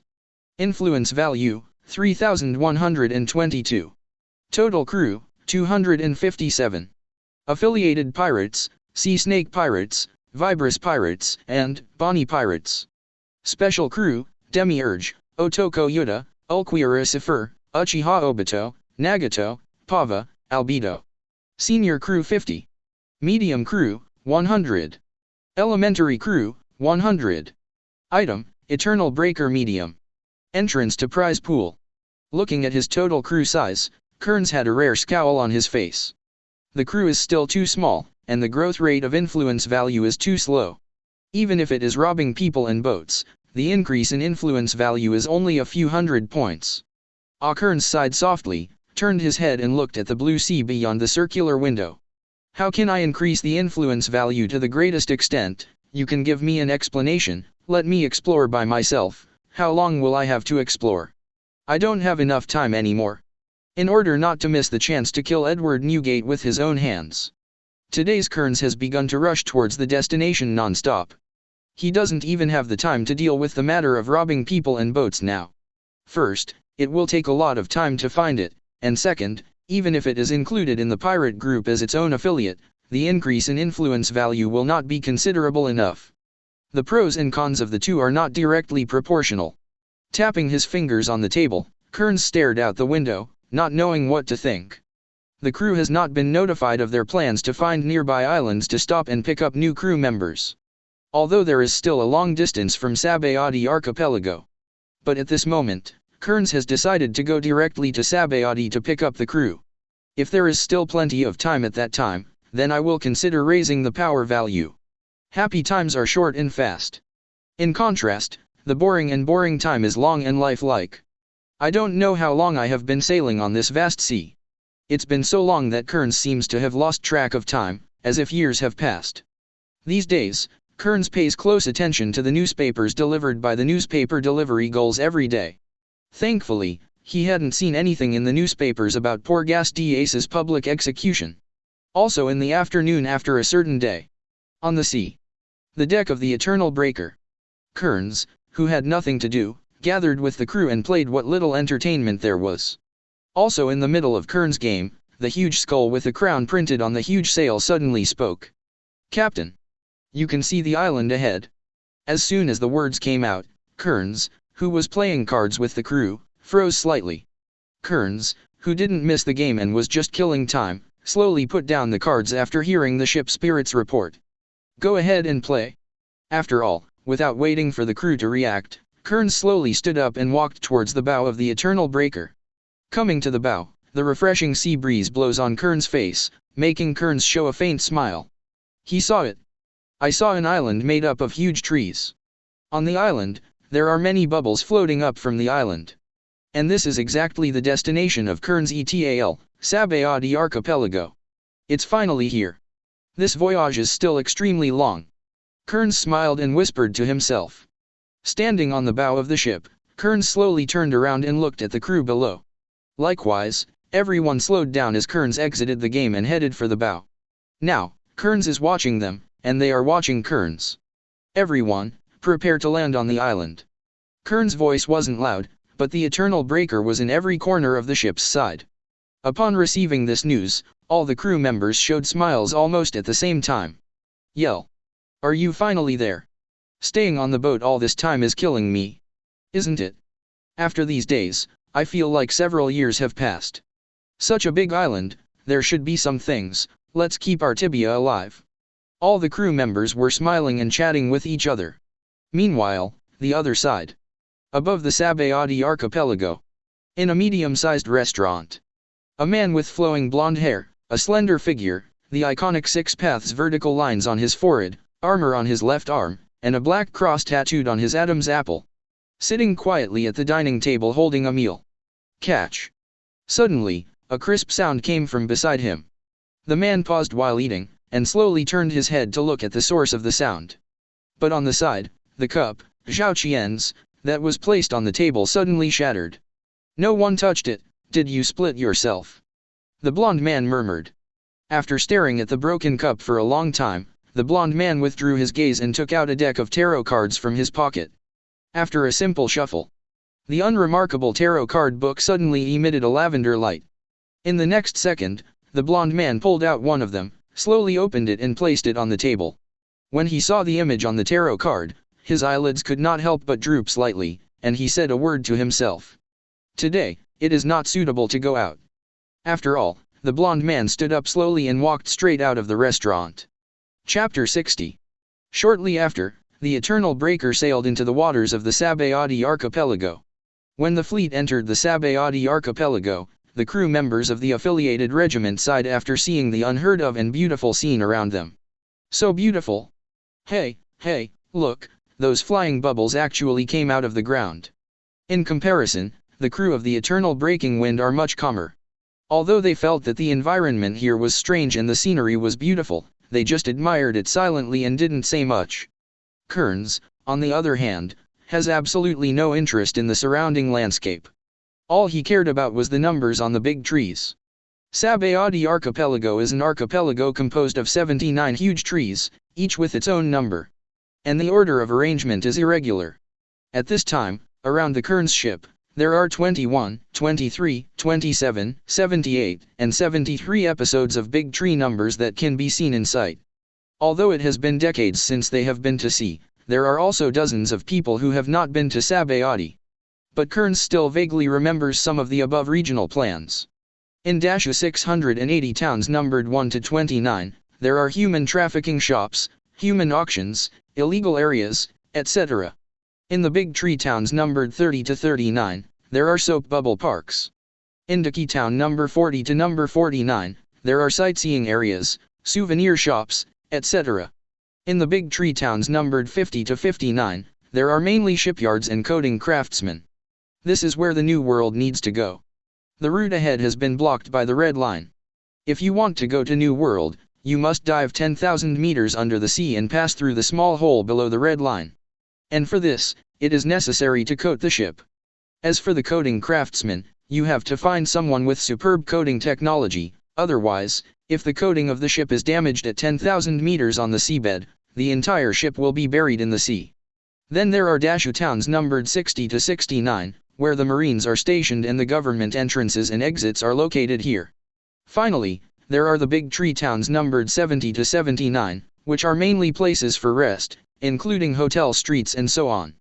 Kearns looked up into the depths of the island, and a figure could not help appearing in his mind. Is the coding craftsman? How many years have passed? I don't know, he is still alive. A little absent-minded murmured. But soon, Kearns came back to his senses and gave instructions to the crew behind him. Find a place to moor and land on the island. Understood. In the rear, some crew members immediately went down to make arrangements. At the same time, in the big tree town not far from the boat of Kearns and others, a large team of more than 50 people is marching through the street at the moment. Wherever it goes, the surrounding pedestrians all give way to avoid it. In front of this group of 50 people, the leader is a woman with a beautiful appearance, elegant manners, and an Anna figure. And she is the new crew recruited by Kearns, the pure white demon, Albedo. She was wearing a white dress, and her beautiful face, with only a faint smile, was like a goddess, which made people admire her. Contrary to the dress, her black hair was shiny and waist length. At the same time, a pair of black angel wings can be seen around her waist. On her slender hands, she wore silk gloves and held a strange weapon like a short staff in her hand. About 45 centimeters from the front end of the short staff, there is a black ball floating lightly in the air without any support. It's so beautiful. At this time, the people around the street subconsciously stopped walking, staring at Albedo walking in the middle of the street. What is this? An angel? I have never seen such a beautiful person. So beautiful. So beautiful. Heartfelt compliments spread one after another on both sides of the street. At this time, even the woman was deeply trapped in Albedo's overpowering appearance and couldn't extricate herself. It's just that there are endless praises around. Albedo herself did not feel joy. On the contrary, she only felt the noise of the surrounding crowd. They didn't pay attention to them, but it was because the captain had already arrived. She has the top priority of meeting the captain, so she has no time to deal with these noisy guys. After Albedo passed through the streets of the town, many people followed Albedo's team unexpectedly. The reason is just to take a few more glances at this beautiful woman. And in the dark alley where no one noticed, a group of 5 people watched Albedo and the others leave, and couldn't help but say dumbfounded. That woman is still really beautiful. Is she an angel? Angel? It's an appropriate title. It can be sold for a lot of money, right? Isn't it? Celestial dragons are not short of money. Angels are worth more than mermaids. I'm a bit reluctant to sell her to celestial dragons. Come on, even angels are more important than money. That woman has a lot of subordinates, we can't handle it with just a few of us, let's go. Go and report this news to the boss. Let's go, let them know who owns this place. How can you walk past us swaggeringly? You are still an angel. If you don't catch her, we won't be a kidnapping group. While talking, the Burning Man turned and left the alley. The other side. On the coast of number 21 Tree Island. Kearns' Eternal Breaker moored slowly beside the tree island. Bonnie and other 3 affiliated pirate groups also docked not far from the Eternal Breaker. Before getting off the boat, Kearns and the others saw a large group of people walking towards them a little far away. What's going on? These people seem to be walking towards us. A crew member frowned and asked in doubt. In the next second, Pava strode to the side of the boat, turning his head to look at the speaking crew member with some excitement.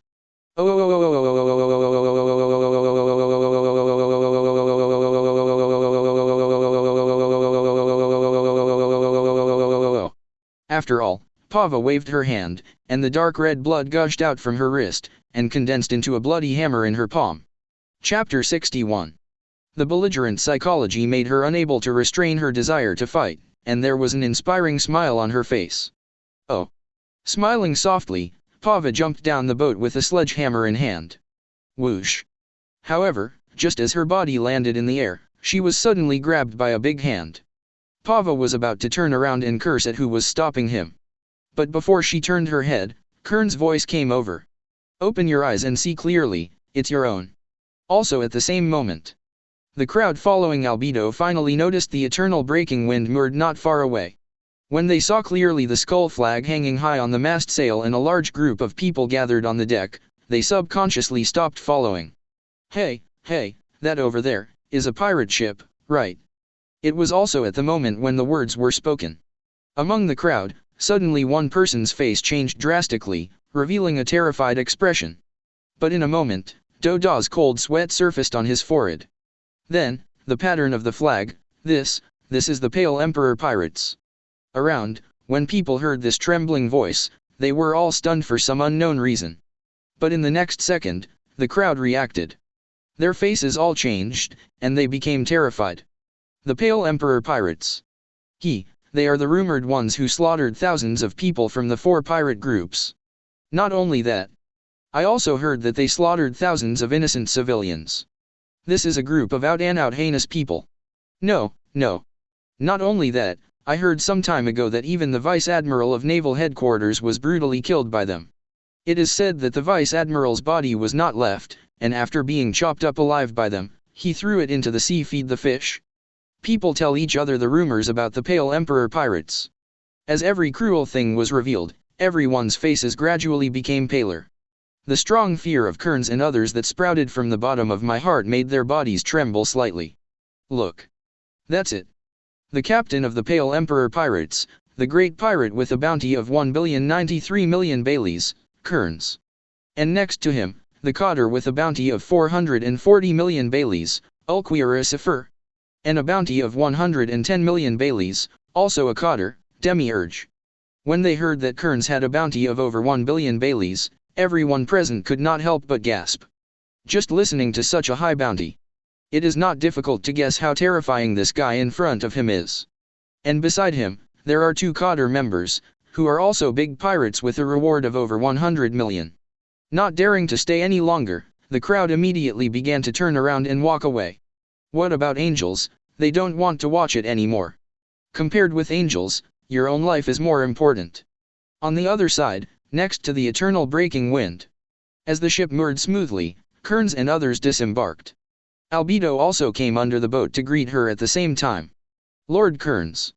Albedo said in a gentle voice, bowing slightly respectfully. Well, I didn't expect you to come to greet me, so I'm bothered. Kearns nodded slightly, and his voice was calm. Hearing Kearns' condolences, Albedo immediately raised her head, and said with a happy smile on her face. This is what I should do. Looking at Albedo's beautiful face like an angel with a smile on her face. Even Kearns couldn't help being stunned at this moment. But fortunately, he soon recovered. But I felt extremely surprised in my heart. What the hell was that momentary distraction? Although it's really beautiful, impeccable, but it doesn't make me stunned, right? The ones in the previous dramas, play. Really? No, that's not right. It's impossible for me to be stunned just by my looks. It should be because Albedo is a succubus. I was influenced by her characteristics. Having come to a conclusion, Kearns glanced at the many crew members behind him, and then said to Albedo.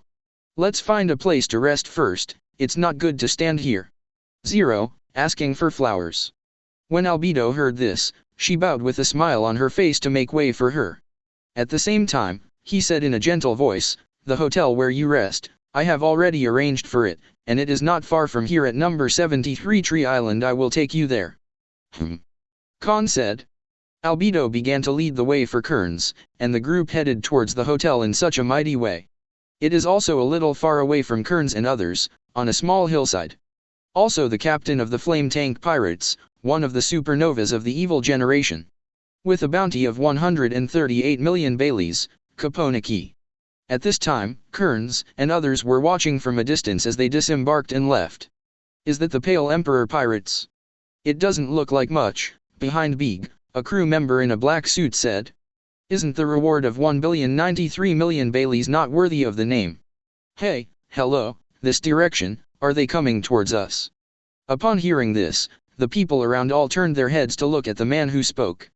Seeing that he was wearing a blindfold, one of them tore off his blindfold and said, "I told you not to wear this thing, but you still want to wear it, and now you can't even see where people are going." "Hey." The man smiled stupidly, and was about to say something. But Capone Beeg suddenly spoke at this moment. "Let's go. Nothing to see." After saying that, Capone Beeg turned away from the hillside. However, just after Capone Beeg walked not far away, the crew members who were still on the hill suddenly stopped him. "Wait, Captain, look over there." Capone Beeg turned his head when he heard the sound. Immediately afterwards, he saw group after group of people appearing in front of Kearns and the others. Looking at the outfits and appearances of those people, Capone Beeg frowned slightly. "Is this a kidnapping group?" Chapter 62. Meanwhile, Kearns et.al. are moving forward. A large number of kidnapping gangs armed with ferocious and joking faces slowly came out from 3 different directions. Its intentions are obviously not good. Kearns and others also slowly stopped their progress because of their appearance. After a brief glance, there must be about 300 people who came. And at this moment, the 3 leaders of the 3 groups walked slowly out of the crowd together. "Hey, there are a lot of people. This is more than a star and a half different from the news, Flamey." A middle-aged man with a beard on his face said Yo-Yo, holding a huge axe. Beside him, another thin man with sickly white skin stared straight at Albedo below. "What a beautiful woman. This is the first time I have seen such a beautiful woman." Saying 560, the pale-skinned man suddenly turned his head to look at Flamey and the bearded man beside him. "Selling celestial dragons is also selling to me is also selling, how about selling this woman to me?" Hearing this, the bearded man couldn't help laughing. "Ha ha ha, Guding, you can't afford such a superb product, can you?" Guding smiled lightly. "Maybe my financial resources are not as deep as those of the nobles in the world, but I have saved a lot of money over the years." The bearded man, "I don't have any objections to that. As long as the money is in place, you can talk about anything, right? Flammy." As he spoke, the bearded man and Guding looked at Flammy at the same time. However, when they saw Flamey's expression, they were suddenly stunned. Because at this time, Flamey's whole body was trembling slightly, and his eyes were trembling violently like an earthquake. Beads of sweat ran across his cheeks, and at this moment, his face was completely bloodless. "What's wrong with you? Why don't you talk? You look bad, don't you?"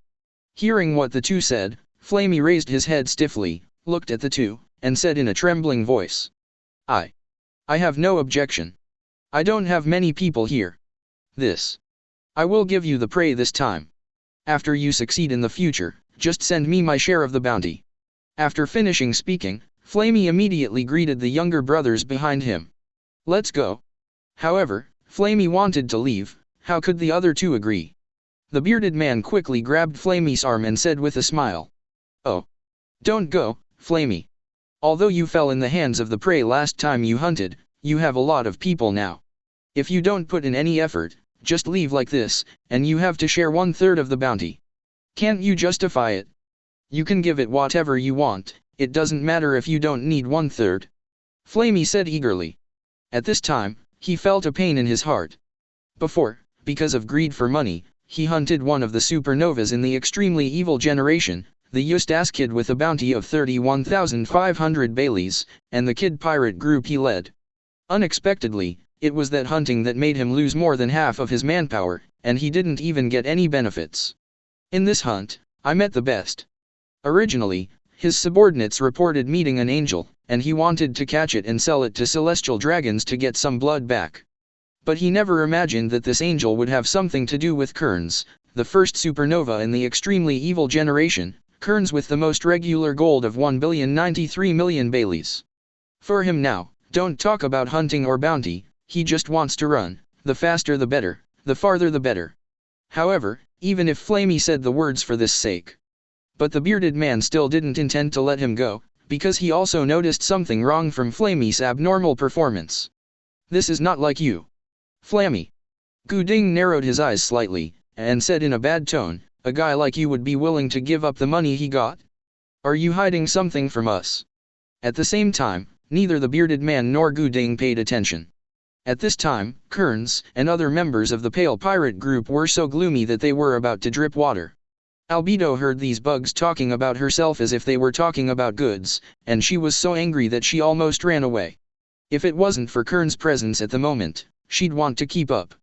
These daring fellows have long been crushed to ashes. It was also at this time that Kearns' cold voice came out leisurely. Do you still need me to teach you how to do it? As soon as these words came out, all the crew members showed hideous faces. Clang.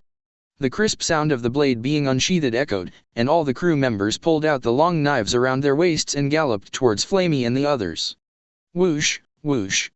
More than 200 figures flew out like ghosts, aiming at the kidnapping group ahead.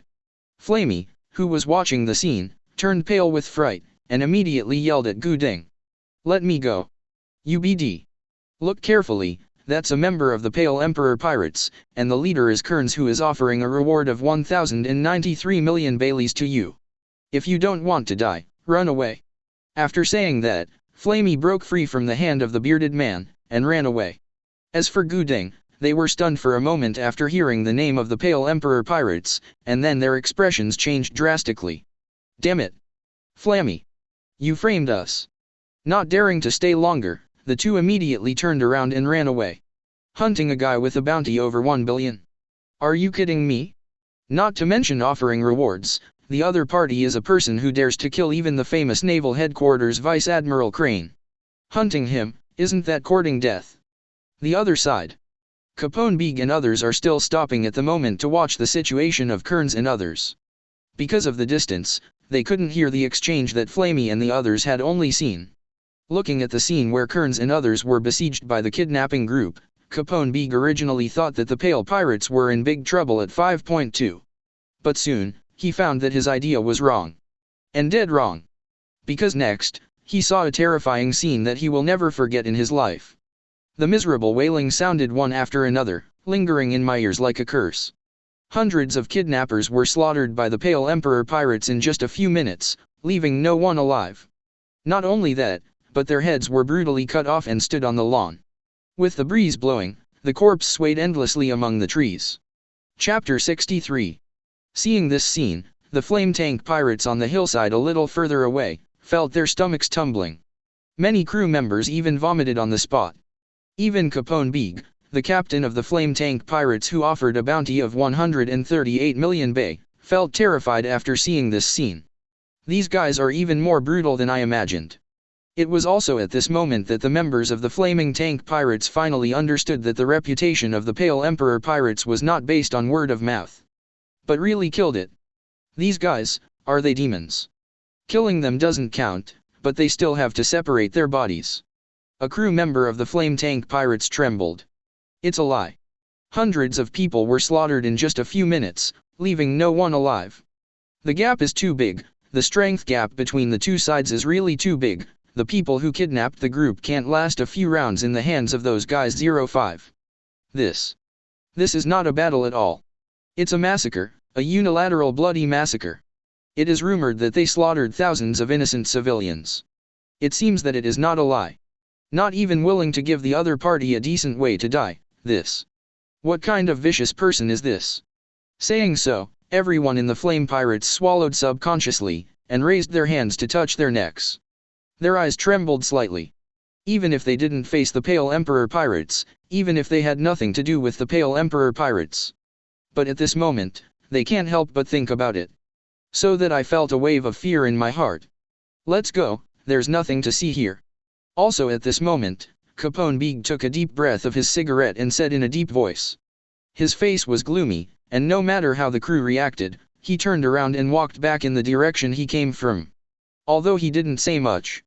But at this time, after seeing the strength and cruelty of the Pale Emperor pirates, Capone Big has decided that no matter what happens, he will never have anything to do with them. It would be absolutely insane to meet them.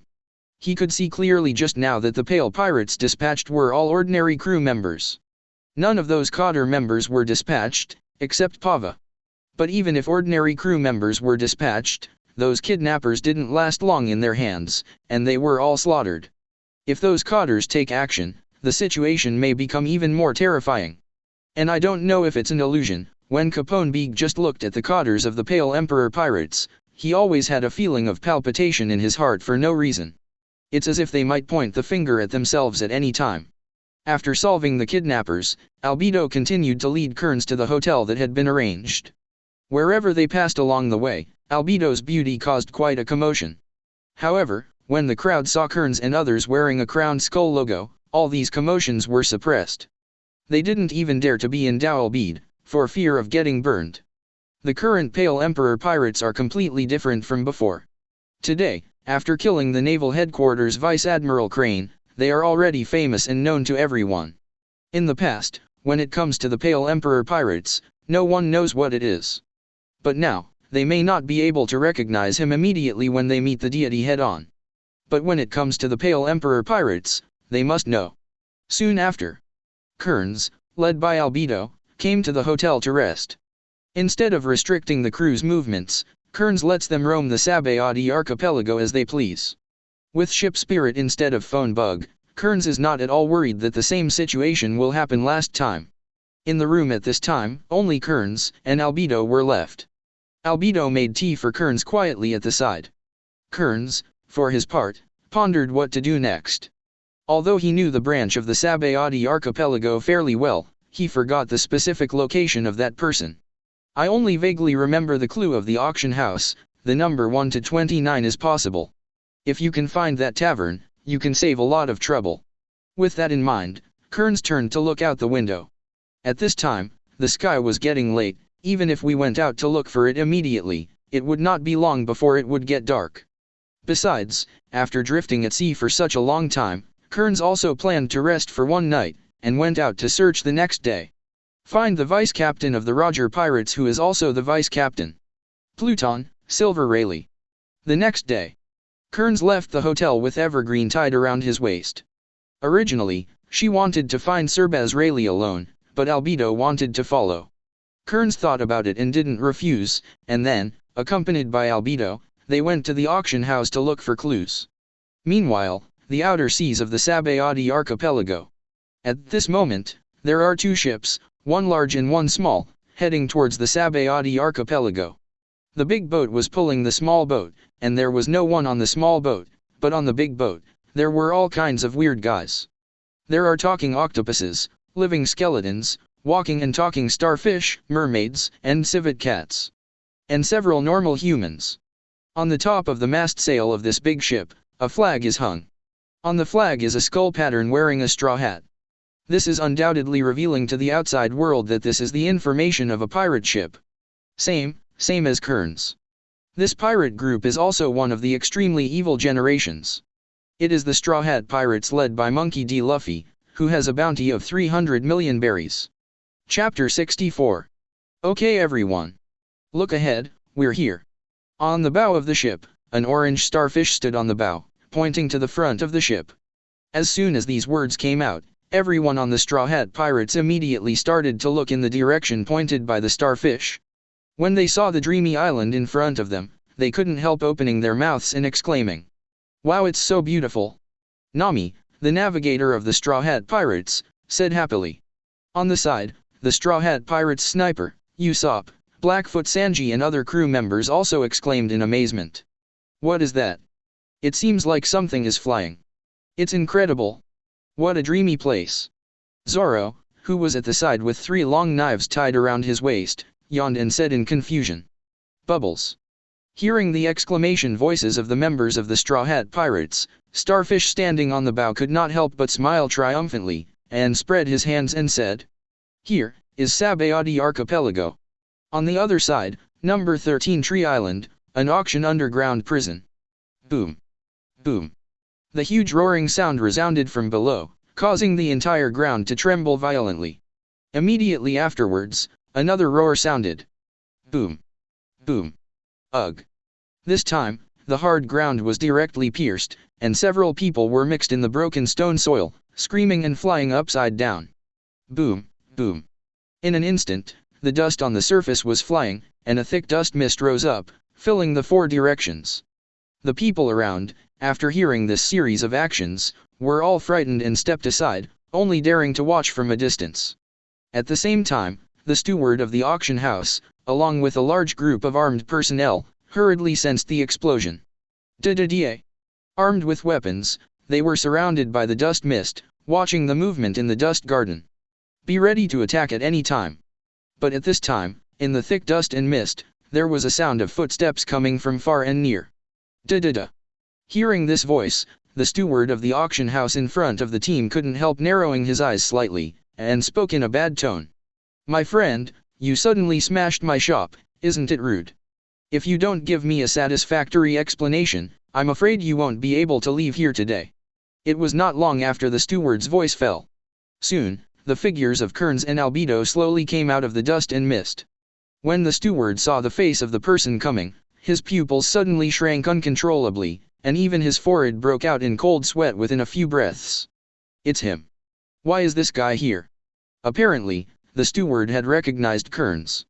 Just yesterday, a piece of news about the Pale Emperor pirates spread rapidly on the island. That is, the 3 kidnapping gangs entrenched in the Sabayati archipelago were all slaughtered by the Pale Emperor pirates within a day, leaving no one alive. Moreover, the corpse was brutally separated and hung in the woodland. In order to verify the authenticity of the news, some people deliberately went to take a look at the incident, but it turned out that they had just seen the scene and vomited because of the cruel and bloody scene. Thinking of these things, the steward looked at Kearns with fear. Not only the manager, but even some of his subordinates also recognized Kearns. Facing this big pirate who offered a reward of 1.093 billion Baileys, their hands holding weapons couldn't help trembling slightly. However, Kearns didn't take this group of people's siege into consideration at all, and he didn't even look at them. "Isn't there?" he murmured softly. Kearns took out a small book and crossed out the name of the number 13 Tree Island auction site among the many place names on it. Among the many names on that book, plus number 13 Tree Island, this is already the third one that Kearns crossed out. Putting away the notebook, Kearns looked at Albedo beside him and said, "Let's go to the next place." Albedo nodded happily. In sum, there are not many opportunities for the captain to be alone, and Bede cherishes it very much at this moment, and even hopes that Kearns can slow down a little bit, so that the time alone can be longer. Seeing Kearns walking towards him, the auctioneer and the people who recognized Kearns were all breathless, as if they had fallen into an ice cave. In the next second, the manager seemed to have forgotten what he said earlier, and greeted the subordinates behind him. "Give way." As soon as these words came out, those subordinates who were already terrified immediately retreated to the side in silence, feeling relieved. And some people who failed to recognize Kearns, although there were some doubts in their hearts. But due to the manager's order, he had to obediently make way for Kearns. He watched Kearns and Albedo walk away helplessly. Only then did a subordinate ask the manager in confusion, "We just let them go?" The steward frowned, and his tone was a bit unfriendly. "Then what should I do? Go and stop? There are still many vacancies in the corpse forest over there. If you want to go and tell me directly, I will send you to hang up directly. Just don't trouble me." As soon as the words came out, the subordinate was stunned for a moment, and then he reacted, took a breath and said, Are they members of the Pale Emperor pirates?" 11. The steward gave him a blank look, and after saying a word, he turned around and left. "Keep your eyes open and see, that's their captain, Kearns, with a bounty of 1.093 billion Baileys. Okay, Zhao." At the same time, on the other side, number 1 Tree Island, the backstage prison of an auction. An old man with a silver beard and hair, wearing a pair of round glasses, a straight scar on his right eye, but a very healthy body. At the moment, he is wearing handcuffs and sitting in the corner of the prison with a smile on his face.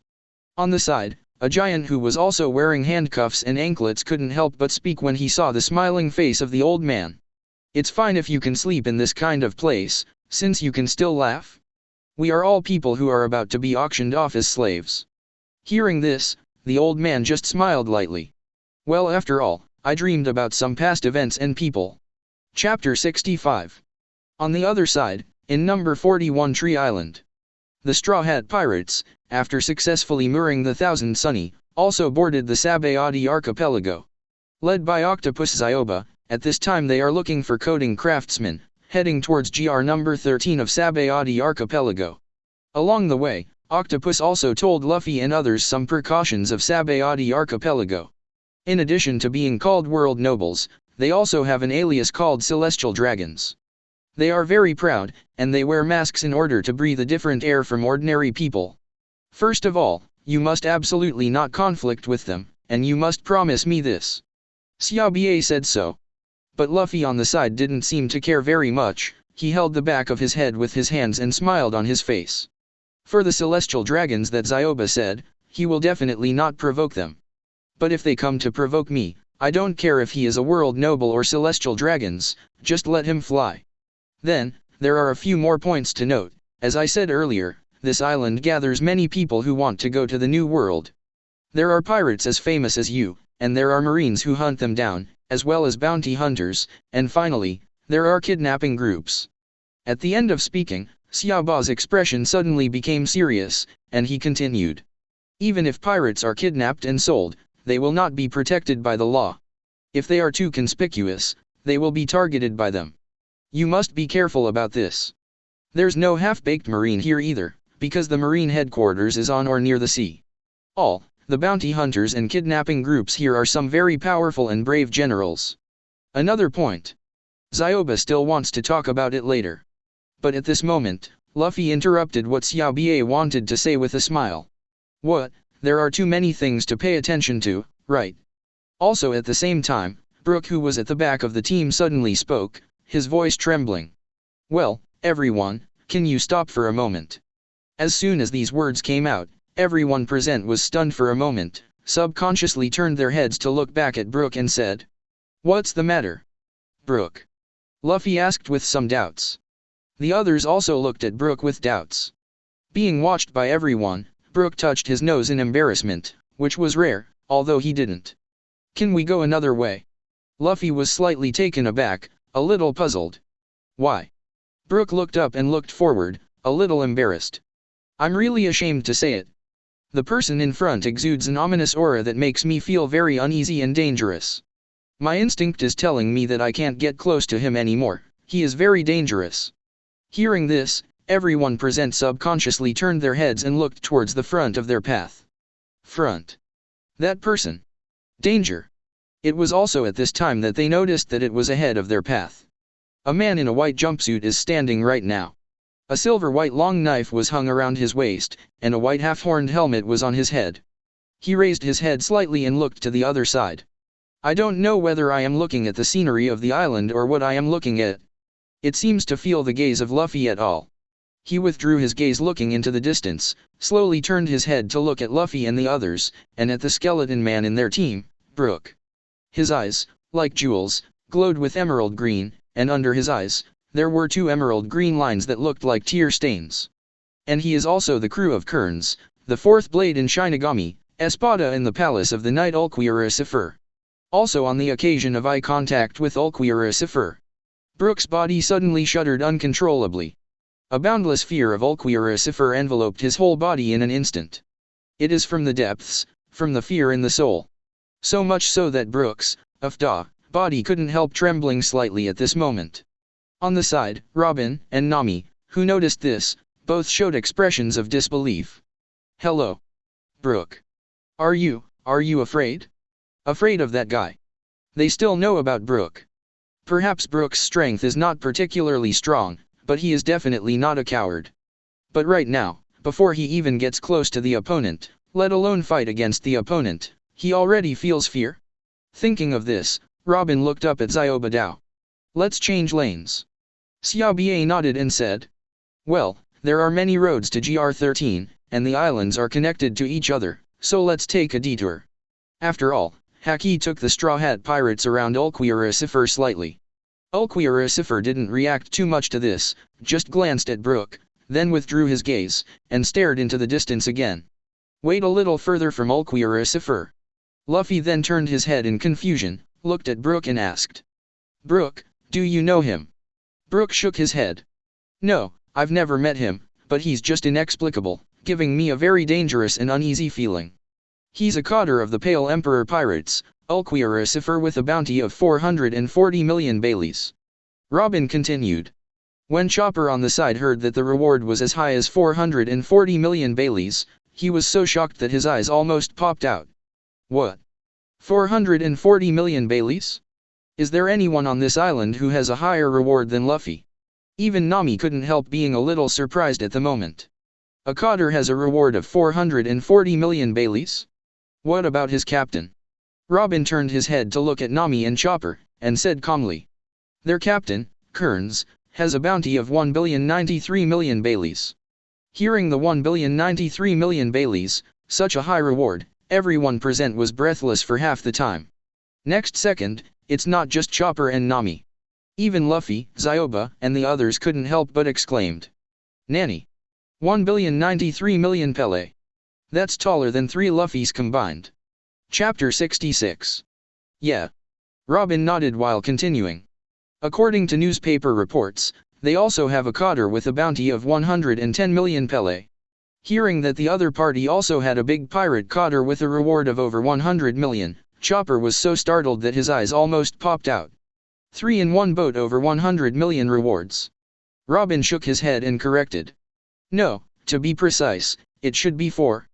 Jewelry Bonnie, who was once famous and offered a bounty of 140 million Baileys, and the Bonnie Pirates led by her, are now affiliated to the Pale Emperor Pirates." Ahead of the time, there were newspaper reports that they killed Naval Headquarters Vice Admiral, who was called the Big Staff Officer, Crane. The captain of the Pale Emperor Pirates, Kearns, was offered a reward of 1,093 million Baileys after this incident. Hearing that the other party had actually killed Marine Vice Admiral, both Chopper and Nami were taken aback. Kearns. Pale Emperor. Just as Robin was telling everyone about Kearns' information, Brook suddenly heard a suspicious voice. His speech made Robin, Nami, Chopper, Luffy and Xiaobie all look over. "What's wrong?" Robin asked. Brook pondered for a while, then said with a heavy tone, "These 2 names seem familiar to me. Did you read the newspaper some time ago?" Nami asked with some doubts. But soon, Brook shook his head and rejected Nami's words. "No, it's not like that. I remembered, I heard these 2 names 50 years ago." With the heavy news of Brook being thrown out, the minds of everyone present, including Robin, went blank for an instant. After a while, I saw Luffy murmuring in disbelief, 50 years ago. "Brook, do you remember wrongly?" Nami was a little skeptical. Even Robin, after contemplating for a while, asked, "In the extremely evil generation, all the people of the same generation as Luffy are selected. If you said that he existed 50 years ago, then you should be an old man now, right?" Luffy nodded and echoed, "That's right, 50 years ago, wasn't that about the same age as my grandfather? It's just that Brook at this moment is extraordinarily firm in what he said. No. I can't remember it wrong, only this. I remember it very well. 50 years ago, the One Piece you called, Gold Roger, was just a rookie pirate with no reputation at that time. And at that time, there was already a ruler with a great reputation on the sea. Rox D. Xebec." Hearing what Brook said, the faces of everyone present changed. Brook broke the news out of the blue. It was so horrified that Ling's face was full of unbelievable shock. Even Luffy, who has always been nervous, heard the news from Brook. The eyes couldn't help trembling slightly, and the voice was a little hoarse. "Rox D. Xebec. Chopper, a lie. Nami, an earlier famous person than Roger." Looking at the shocked and questioning expressions of his companions, Brook's expression remained firm, and he nodded in affirmation very seriously. "Aang. That's right. It is said that they are a group gathered for a certain great treasure, a group of vicious people. Rox Pirate, led by Rox D. Xebec, is almost a villainous existence on the sea, looting kingdoms, and slaughtering villages. No one can stop them wherever they go. Even Marine, they have never taken advantage of them once. There are rumors that they don't even pay attention to the world government, and even openly confront the world government. It's a group of truly vicious people. Hearing that the other party dared to openly confront the world government, Robin, who has always been calm, couldn't help showing a look of shock. Also at this time, Nami suddenly raised a question, so here. If it's true, why have I never heard of them, Robin? At the end of the conversation, Nami also looked at Robin. But Robin also shook his head lightly, and said with a thoughtful face. I've never heard of it either. 0, asking for flowers, 0. That's what the hell is going on, are you remembering wrongly, Brooke? Chopper asked. But Brooke also shook his head at this moment. I'm not too sure. These things happened when I was still alive. I don't know what happened to them afterwards. Perhaps. Robin pondered for a while, and raised a possibility. It's not necessarily that the world government erased their past history. If you remember correctly, Brooke, that should be the only possibility. Having said that, Robin paused, and then continued. But what does what you said have anything to do with that, Kearns? Brooke raised his head slowly, looked at Robin and said leisurely. Because, the first officer of the Rocks pirate is called Kearns. As for the Pale Emperor pirates you mentioned, his prefix is Kearns' former nickname. Rocks pirate vice captain, Pale Emperor, Kearns. Hearing all this information from Brooke, the pupils of everyone present couldn't help but shrink slightly. His face was full of unprecedented horror. Such news, such things, they have never heard of. On the other side, where Kearns is. After a period of investigation, Kearns has destroyed 4 auction venues and solved 2 human trafficking shops. Unfortunately, he failed to find any clues about Rayleigh. Today, there are only 2 auction venues left that Kearns has not visited. One is Tree Island number 1 in the east, and the other is Tree Island number 7 in the west. At this moment, Kearns and Albedo are heading to GR number 1. However, since they had been looking for Rayleigh since they left the house, Kearns and Albedo were having lunch in a restaurant on the 14th GR. Chapter 67. With Haki, a guide who is familiar with Sabayati archipelago, the Straw Hat Pirates can be said to have a smooth journey. After renting a few bubble cars on the way, it made his journey several times faster. It didn't take long for Straw Hat crew, led by Zioba and others, to ride a bubble car to number 13 GR, the Blackmail Tavern, where Xiaoqi was located. Seeing the name of the tavern, Chopper trembled with fright. Xiao Ba. This, how do you look at this shop? You will be slaughtered if you go in, right? Zioba smiled and waved his hands, and said in a relaxed tone. It's okay, everyone is a good person, don't worry. With that said, Xiao Ba opened the wooden door of the tavern. The crisp bell sound also spread. Ding lang lang. In the next second, they saw the owner of the tavern. Xiaoqi was holding a man who had been beaten into a pig's head by 127, and looked over. Welcome, what would you like to order? Professionally, Xiaoqi asked. However, when she saw the person coming, a slightly surprised smile suddenly appeared on her face. Ah, could it be, are you a child? Long time no see. Xiao Ba smiled, and said, feeling a little embarrassed, touching the back of his head. Long time no see, Bean. Yeah, it's been more than 10 years. Xiaoqi smiled, and then continued, you guys sit down first, wait for me, I'm busy training this kid right now. Okay, then take your time. After saying hello, Xiao Ba led everyone to sit down on the sofa beside him.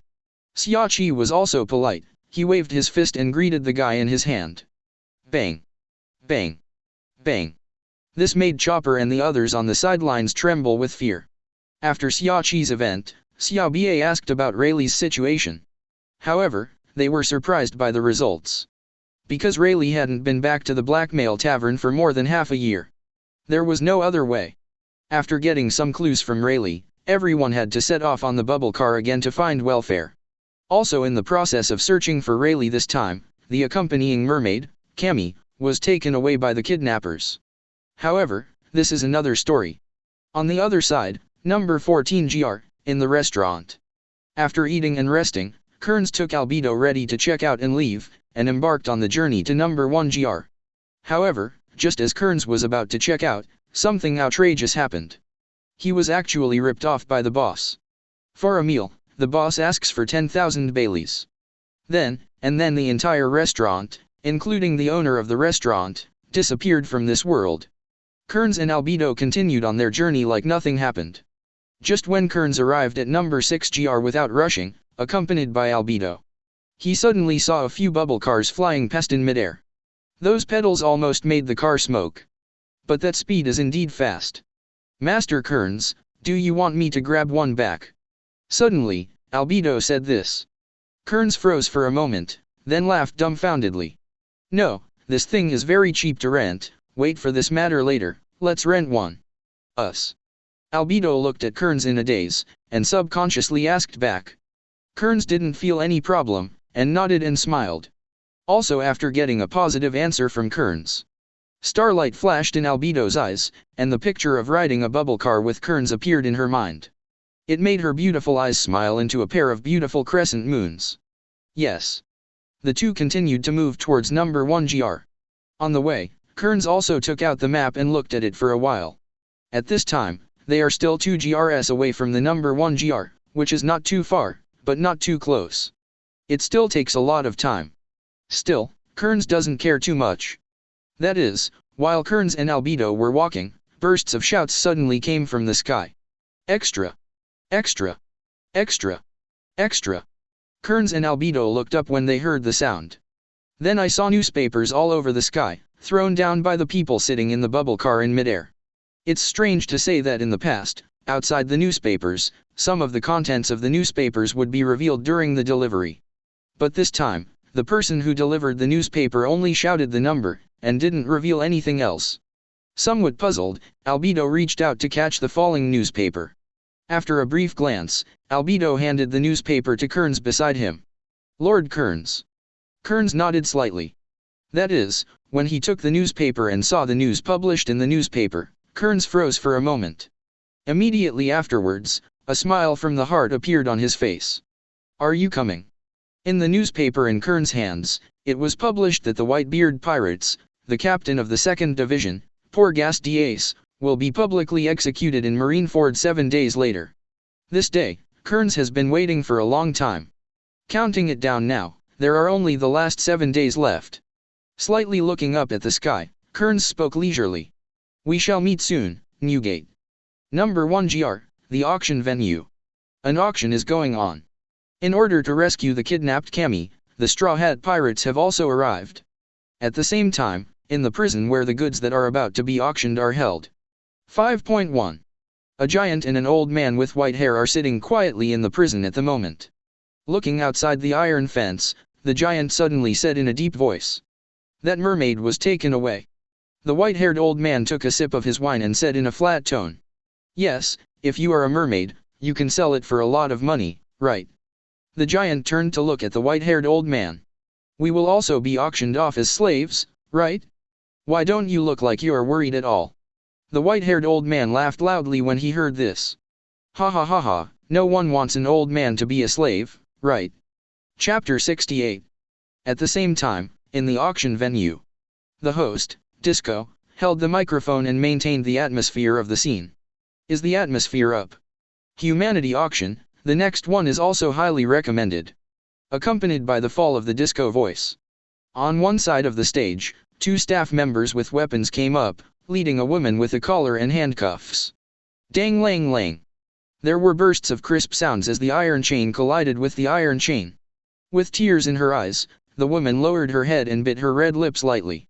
It's just that Disco doesn't care so much about her reluctance.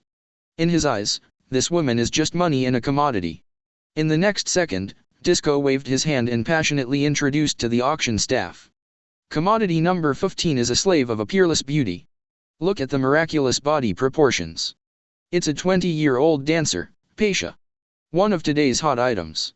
Those who take pictures of her can not only enjoy the wonderful dance of Dopaxia, but also feel the joy of heaven. Then now, we have already started the auction with 80.05 million Baileys.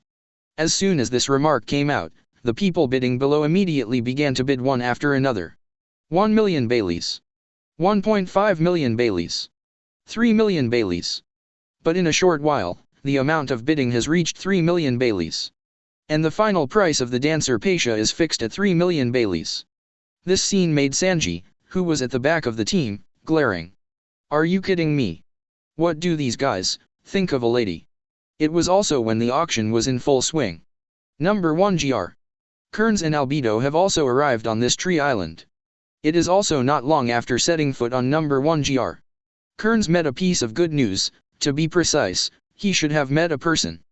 That is the captain of the Straw Hat Pirates, Monkey D. Luffy.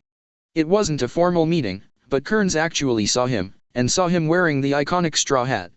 He sat on the flying fish, shouted, "Number 1 GR, and flew towards the auction. From far away, Kearns heard his voice. It is also because of the appearance of Luffy that Kearns confirmed that Silver Rayleigh is in the auction venue of number 1 GR. Clearly understanding this, Kearns immediately turned to look at Albedo. It seems that we have to speed up our pace a little bit. At the same time, as the mermaid number 17, me. They were also pushed to the front of the stage for bidding. The auction begins with a bang of disco. Nami, who has a treasure worth 200 million Baileys on board, immediately raised his bidding sign. But just when she was about to bid, the world aristocrat in the front row, Celestial Dragon's Saint Charos, immediately stood up and shouted loudly. 5/Z. I offer 500 million Baileys. The price revealed by Charles Rose St. directly frightened the people present and their eyes widened. The faces of Nami and others changed drastically. Even the number plate in his hand fell to the ground in shock. Crack. The price given by the Charos Sanctuary is completely beyond the range that the Straw Hat Pirates can afford. The treasures on their boats add up to about 200 million Baileys. However, Charles Rose Saint directly broke the sky-high price of 500 million Baileys. After hearing the price, everyone on the field sighed. 5/Z. Oh, no, the opponent is too strong. 500 million Baileys is completely beyond what I can bear.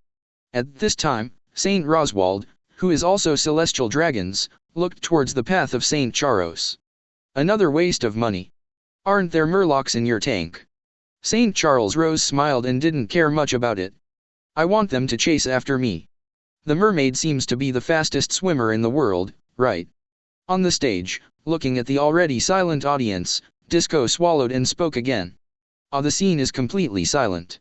Then, let me ask a question for now. Is there anything higher than the bid of 500 million? From the rear, it was heard that Disco was about to end this round of auction. Chopper grabbed Sanji anxiously.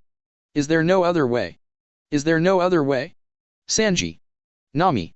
However, listening to Chopper's call, Nami just clenched his fists, gritted his teeth helplessly, and lowered his head. Sanji on the side also said in a deep voice at this time. Oops. This is unexpected. I thought it could be settled with money, but now the situation is getting worse. After all, Sanji looked up at the stage with a gloomy expression. Seeing that no one is bidding, Disco also continued. If not, we're going to end it sooner rather than later. Disco looked around again, and after no one bid, he said loudly. Time up. Then the auction will end here.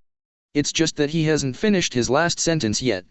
A figure of a flying fish boat rushed in from outside the venue. Call out. Boom. Boom. This violent collision caused a huge roar. The wall was smashed directly. Even the bidders sitting in the back row were directly knocked out, screaming and falling to the ground. Ugh. Boom. Thick dust flew up, and the smoke filled the air. At this time, a boy wearing a straw hat slowly walked out of the dust and mist. Seeing the boy's appearance clearly, Sanji immediately shouted in surprise. Luffy. However, Luffy didn't respond to him right away. The first thing he did after putting on the straw hat, he turned around and yelled. What are you doing? Can't you land properly? When Luffy said this, the person driving the flying fish boat also became angry and shouted. How is it possible? This is a flying fish? Didn't you let me rush in?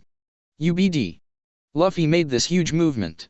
At this time, he successfully attracted the attention of everyone in the venue.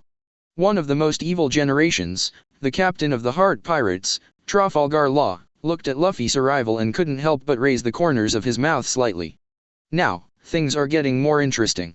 On the other side, as one of the most evil generations, the captain of Kid Pirates, Eustace Kid, looked at Luffy's arrival, and couldn't help saying in surprise, "Isn't that Luffy the Straw Hat?" Chapter 69. Although at this time Luffy has become the most watched person on the scene, but he himself didn't care about it at all. He looked at the man who piloted the flying fish with some annoyance, and was about to have a good argument with him. But just when he was about to speak, he suddenly remembered something more important. "Cammy," Luffy whispered. After recovering, he looked around. Soon, he saw Cammy on the stage, which was housed in a sealed glass ball. "Cammy!" Regardless of that much, Luffy yelled and ran towards Cammy on the stage. And his move also attracted the exclamation of the surrounding people. Hey, what's going on? This guy, what do you want to do?" He ran straight to the stage. Discussions arose everywhere. But at this moment, Luffy only has Cammy in his eyes, and he wants to rescue his friend, the general. "Cammy! Finally found you, great." Xiaobie, who realized that something was wrong, immediately ran up without saying a word, and chased after Luffy. Wait a minute, Straw Hat, what are you doing?" Xiaobie grabbed Luffy's shoulder and tried to stop the road. However, what he didn't expect was that Luffy ran with him directly. Seemingly annoyed by Xiaobie's blocking, Luffy couldn't help complaining while running. "What are you doing? Cammy is right ahead." Xiaoba gritted his teeth and explained, "It is indeed there, but she is wearing an explosive collar now, so she can't take it away. And now she has something to do with celestial dragons." But Luffy didn't listen at all. "What's the matter, Cammy?" Seeing that it was about to be unable to stop Luffy from running towards Cammy, Xiaobie showed his other limbs and hands that had been hidden in his clothes in a hurry, and grabbed Luffy tightly. "Enough. Stop it." This time, Luffy stopped, and was forced to stop by Xiaoba. However, the moment Xiaobie revealed his identity as a murloc, there was a sharp scream from the scene. "Ah! Hand, his hand, he is a murloc." It was also in this scream that Xiaobie suddenly realized that his identity was exposed. Somewhat panicked, Xiaobie let go of Luffy's hand, took a step back, and looked at the crowd around him in fear. What a turn-off! Why are murlocs here? This monster! Xiaobie was so frightened by everyone's scolding that he backed away. And Luffy, still yelling, ran towards Cammy. "Cammy! I'm here to save you." On the stage, seeing Luffy running aggressively, Disco immediately waved and shouted, "Catch him for me!" As soon as these words came out, guards who looked at him immediately ran out from all directions and surrounded Luffy. Luffy, who saw this scene, was even more annoyed. Cammy is not a commodity. At the same time, Xiaobie, who is a murloc, has now become the target of public criticism. Everyone threw things in their hands at him and insulted him. Why are murlocs on land? Hey! Don't come near me. Just being here is scary. Hey! Staff, hurry up and catch him. Go back to the sea, monster. Get off the island. It was also at the time when the voices of reprimand and insults echoed. The nobleman of the world, Celestial Dragon's St. Charles Rose, slowly stood up, took out his short spear, and took aim. The next second, there was a gunshot. Boom! The muzzle of the short gun burst into flames, and the bright red blood splashed out, and Xiaobie also fell to the ground in response. Thump! It was also the shot of Charles Rose St. Let the originally chaotic and noisy venue be quiet in an instant. Luffy, who was still running towards the stage, subconsciously stopped after hearing the gunshot. Before he could turn his head, he heard Nami and others' worried exclamations from behind. Somewhat startled, Luffy turned his head slowly. But when he saw Xiaobie lying in a pool of blood, his whole head went blank instantly. On the contrary, the people around saw Xiaobie being knocked down. All had relaxed smiles. Ah, it's good to be knocked down. If we are approached by him, we will be in trouble if we are infected with some disease. He must have some kind of premeditation. Even if he can walk upright, his head is still a fish's head. Not just the spectators around. Even St. Charles Rose danced with joy after seeing that he hit Xiaoba. Hit. But at this moment, Luffy's face below is gloomy and terrifying. Turning around slowly, Luffy stared fixedly at St. Charles Rose. Clatter. Taking a step forward, Luffy strode towards Charlewis St. with a sullen face. He will never forgive anyone who dares to hurt his friend. However, when Luffy passed Xiaoba, who fell to the ground, Zioba suddenly struggled and raised his hand, holding Luffy once again. Luffy looked back subconsciously, only to see Xiaobie raised his head with difficulty, and said in a hoarse voice. Wait, wait. Straw Hat.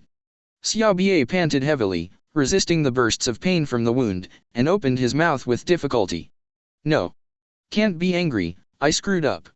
No matter who they are, even if they are killed right in front of their eyes, they must never attack the celestial dragons. Didn't you promise me? Anyway, I am also a pirate, this is the retribution for doing bad things. Sorry, I didn't expect it to become like this. Sure enough. I used to screw up no matter what I did. I'm such a piece of shit. It will only cause trouble for you in the end.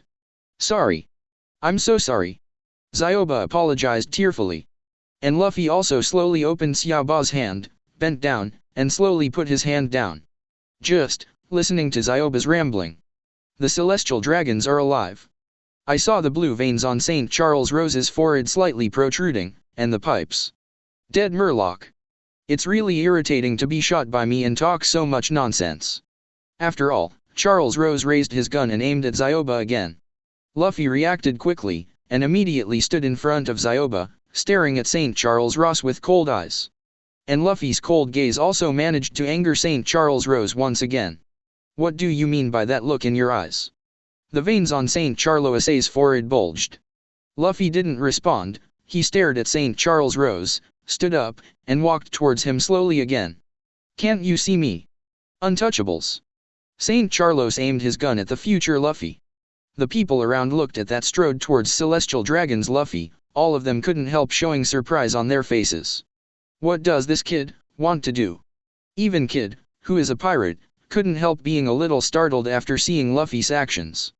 Is this guy serious? UBD, you also made me angry.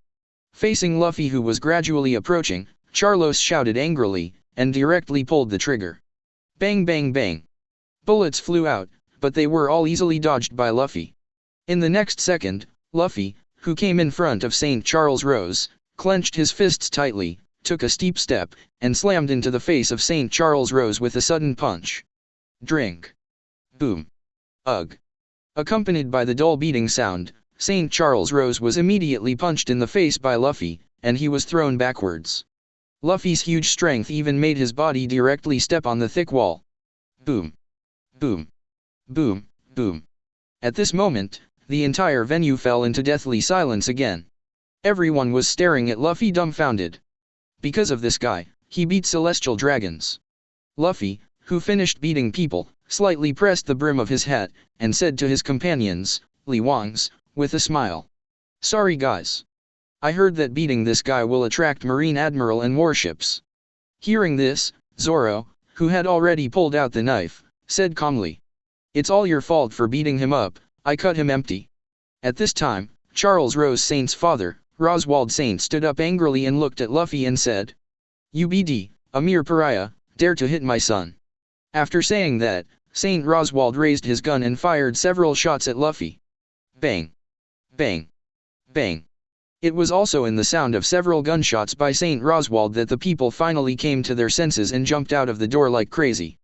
The celestial dragons are angry. Run away. Get outside. Don't squeeze. June. At the same time, a large number of celestial dragons guards rushed out from all around and attacked Luffy. The whole venue was in chaos in an instant, and the sound of fighting continued. Chapter 70. Soon, news spread that Monkey D. Luffy of the Straw Hat Pirates had beaten the celestial dragons. Marine, who was patrolling nearby, immediately received an order to go to the auction venue to catch the pirates. It was also when Luffy and others solved the 3 non-combat celestial dragons, leaving only the celestial dragons guards unsolved. Sudden change. The wall behind the stage was torn apart steeply by a pair of giant hands. A white-haired old man and a tall and burly giant also appeared in front of everyone. And this white-haired old man is also the coding craftsman that Haki is looking for to lead the Straw Hat Pirates, Rayleigh. Glancing at the chaotic venue, at the same time, like Zioba, he understood some situations. Rayleigh made a decisive shot and played Conqueror's Haki on the spot. In an instant, all celestial dragons guards present were eliminated. Plop plop. Without exception, all the guards rolled their eyes and passed out under Rayleigh's powerful Haki. feeling the powerful haki of Rayleigh. The Eustace base on one side of the venue and Trafalgar Law both had cold sweat on their foreheads. Kid, this guy. Luo, this guy, could it be? Neither of them finished their words, but they were very clear in their hearts. They have already heard the name Rayleigh. This is not a name they only heard of when they came to this island, but they had already heard of this name before they came to this island. Now, after witnessing and feeling the powerful haki of the other party, they are even more sure about the old man named Rayleigh in front of them. It is the legendary, Pluton, Silver Rayleigh, the deputy of One Piece Corps D. Roger. Same, after feeling Rayleigh's haki. The crew of the Straw Hat Pirates also looked horrified. But unlike Kid and Luo, they don't know Rayleigh's true identity at all. I only know that the old man in front of me is so strong that it makes people dreadful. This old man, why is 623 here? Sanji said with a trembling voice. Zoro held the long knife tightly, his nerves tensed up to the extreme. But Rayleigh didn't care about their expressions, but looked at Luffy not far away, looked at the straw hat he was wearing, and smiled slightly. That hat is very suitable for a strong man. I've wanted to meet you for a long time, Monkey Luffy. Hearing Rayleigh's words, Luffy froze for a moment, and subconsciously repeated. Want to see me? Rayleigh walked down from the stage and came to the injured Zyoba. I want to thank you for saving my friend. Looking at Rayleigh's figure, Kid couldn't help laughing in a low voice. Heh, I didn't expect to see such a big man here. Pluton, Silver Rayleigh. It's not wrong, but I don't know why the legendary man appears here. Hearing Kid's words, Rayleigh looked up and laughed. People on the island call me Old Lay, a film co-author, so don't call me a famous minister lightly. I'm getting old, I want to live a stable life. While speaking, Rayleigh had already come to Xiaoba's side, checking on Xiaoba's injuries. It was also at this time that Luffy asked the question in his heart. Well, Grandpa, you said you wanted to see me a long time ago, what do you mean? Rayleigh smiled slightly. Well, we'll talk about this later, the priority now is to break through. It was also at this time that Kid's crew slowly came to Kid's side to report. The outside seems to be surrounded by Marines, Chief. Trafalgar Law also said lightly with a smile when he heard the words. How could we have been involved here? We were treated equally. The Kid turned to look at Luffy. I have seen the rumored Straw Hat Luffy's risk control, and I don't hate you. But, right now, I don't want to go head to head with Admiral. Rayleigh looked up. Okay, I can't use my power anymore, so I'll leave it to you guys, and I'm done for inspiration. Kid smiled and didn't take it seriously. I don't intend to be protected by the old man. The longer the delay, the more troops there will be. I will leave first. After finishing speaking, Kid turned around and walked out of the venue. Before leaving, he didn't forget to wave his hand and say, I'll help you guys by the way, I'll clean up the outside, don't worry. However, it was precisely because of Kid's words that Luffy and Lawton were immediately unhappy. Ah. What did you say? In the next second, the two got up at the same time and walked outside. At the same time. Outside the auction venue, a large number of Marines have gathered and surrounded the auction venue. They held their guns and aimed at the exit of the venue. Before seeing anyone, they heard the sound of arguing from the exit of the venue. It's all said. This is none of your business. It's annoying. I said let me come. Go aside. It's so noisy, shut up. During the quarrel, three figures slowly appeared in front of the Marines outside the venue. And they, respectively, are Trafalgar Law, Eustace Kid, and Monkey D. Luffy. The three stood in front of many Marines. Luffy stretched his muscles and said to the two people beside him. Okay. Back off, you two. Kid, hey. Do you hear me? I ask you two to back off. Luo, are you ordering me to try? I will clean up from you, Eustace is in charge. Seeing the three people who were still arguing, Marine was stunned. But soon, the leading officer gave a loud shout. Ready to shoot. It was at this moment that a Marine suddenly shouted from behind them. Hey. You two, don't get any closer. The abrupt scolding made all the Marines present subconsciously turn their heads and look back. A man and a woman also caught the eyes of all the Marines present. And these two are exactly Kearns and Albedo. For Marines scolding. Kearns didn't care at all, he was still walking towards the auction venue without haste. It was also at this time that the leading Marine general also recognized Kearns' background. Idiots, they are pirates. The captain of the Pale Emperor Pirates with a bounty of 1,093,000,000 Baileys, Kearns. While speaking, General Marine's eyes trembled slightly, and his face changed from time to time. This is a pirate with a reward of over 1 billion, and even the town died in his hands. Even if there are many Marines here, he is not sure that he can defeat Kearns here. Hearing the familiar name of Kearns, even Luffy couldn't help being slightly startled at the moment.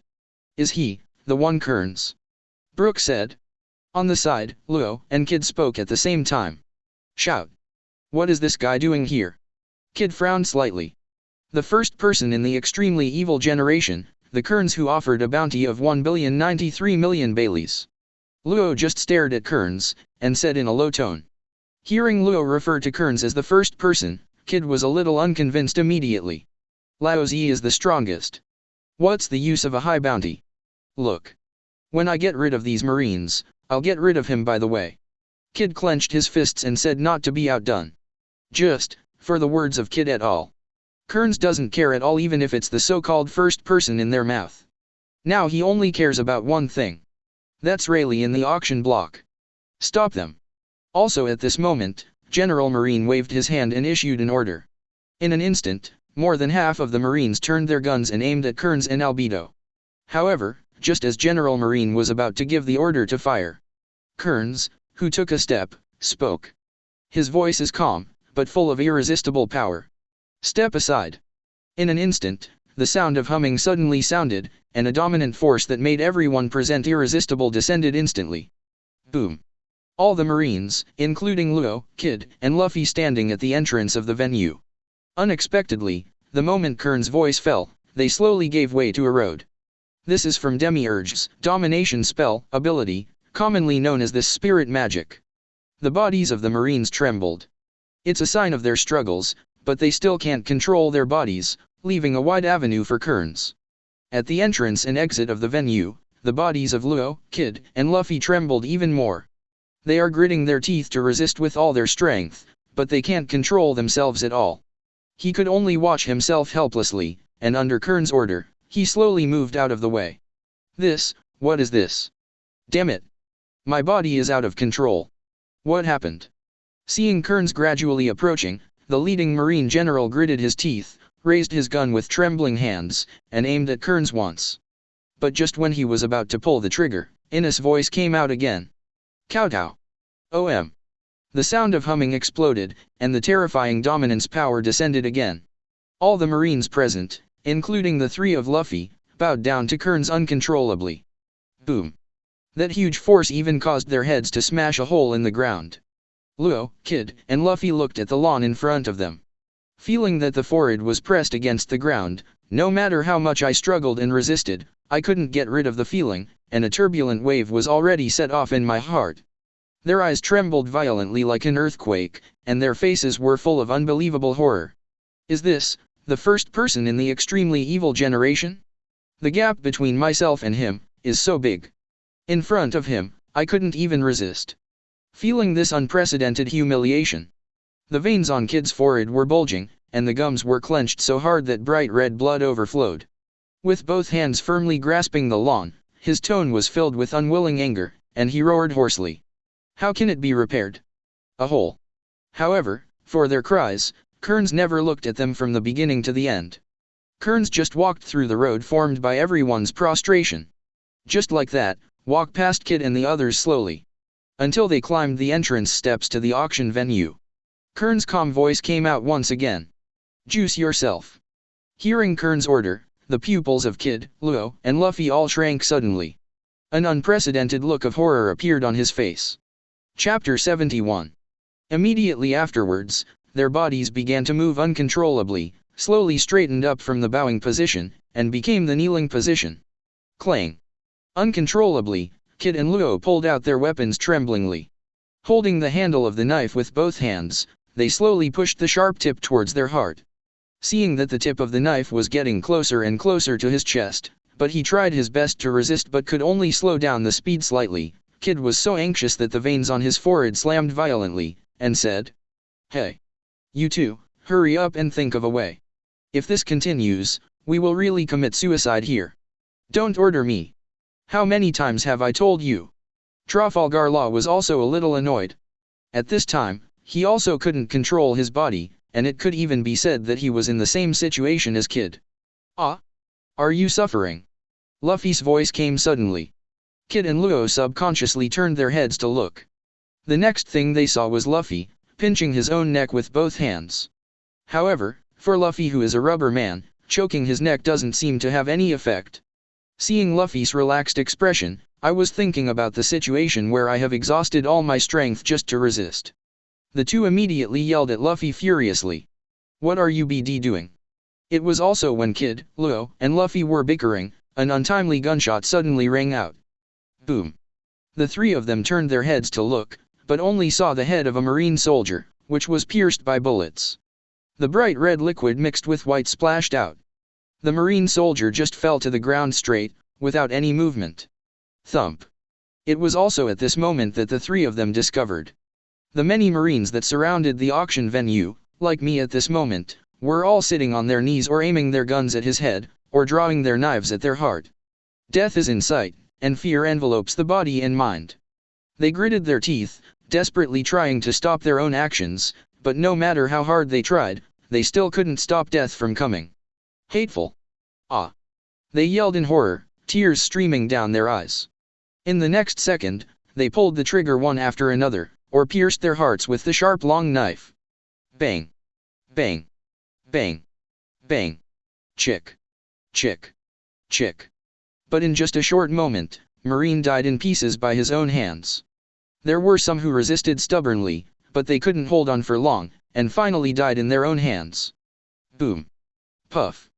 Witnessing this scene with their own eyes, Kid, Luo, and Lu felt terrified. Once upon a time, they were fearless, but now they also showed a look of fear. Those pairs of eyes trembled violently like an earthquake, revealing the boundless fear they buried in their hearts. Cheat, a lie, right? Are you kidding me? How can Laozi die here? Stop labor and capital. Kid roared to the sky, and the veins all over his body stood out at this moment.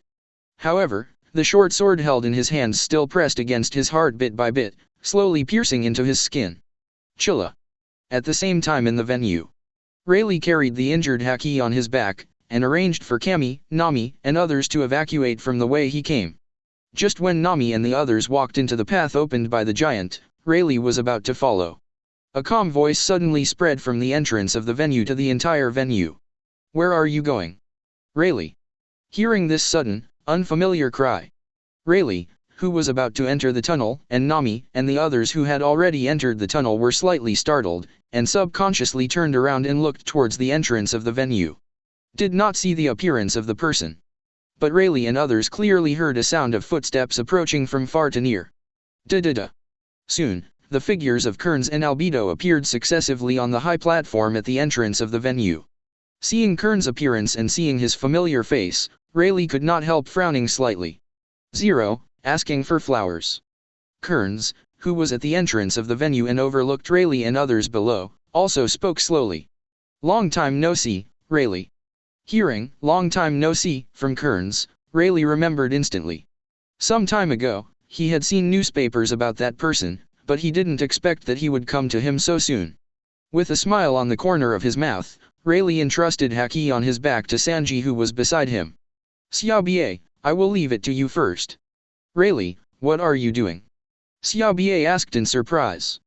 Nami, Sanji, and others on the side also looked puzzled. 00. However, Rayleigh didn't explain this much, but turned to look at Kearns. At this moment, a dignified expression appeared on Rayleigh's face, and he slowly left from the passage. It's him.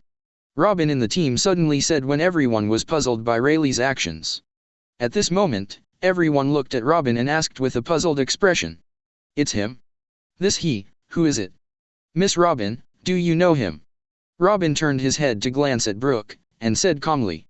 That person is the Kearns that Brooke mentioned earlier, the captain of the Pale Emperor Pirates.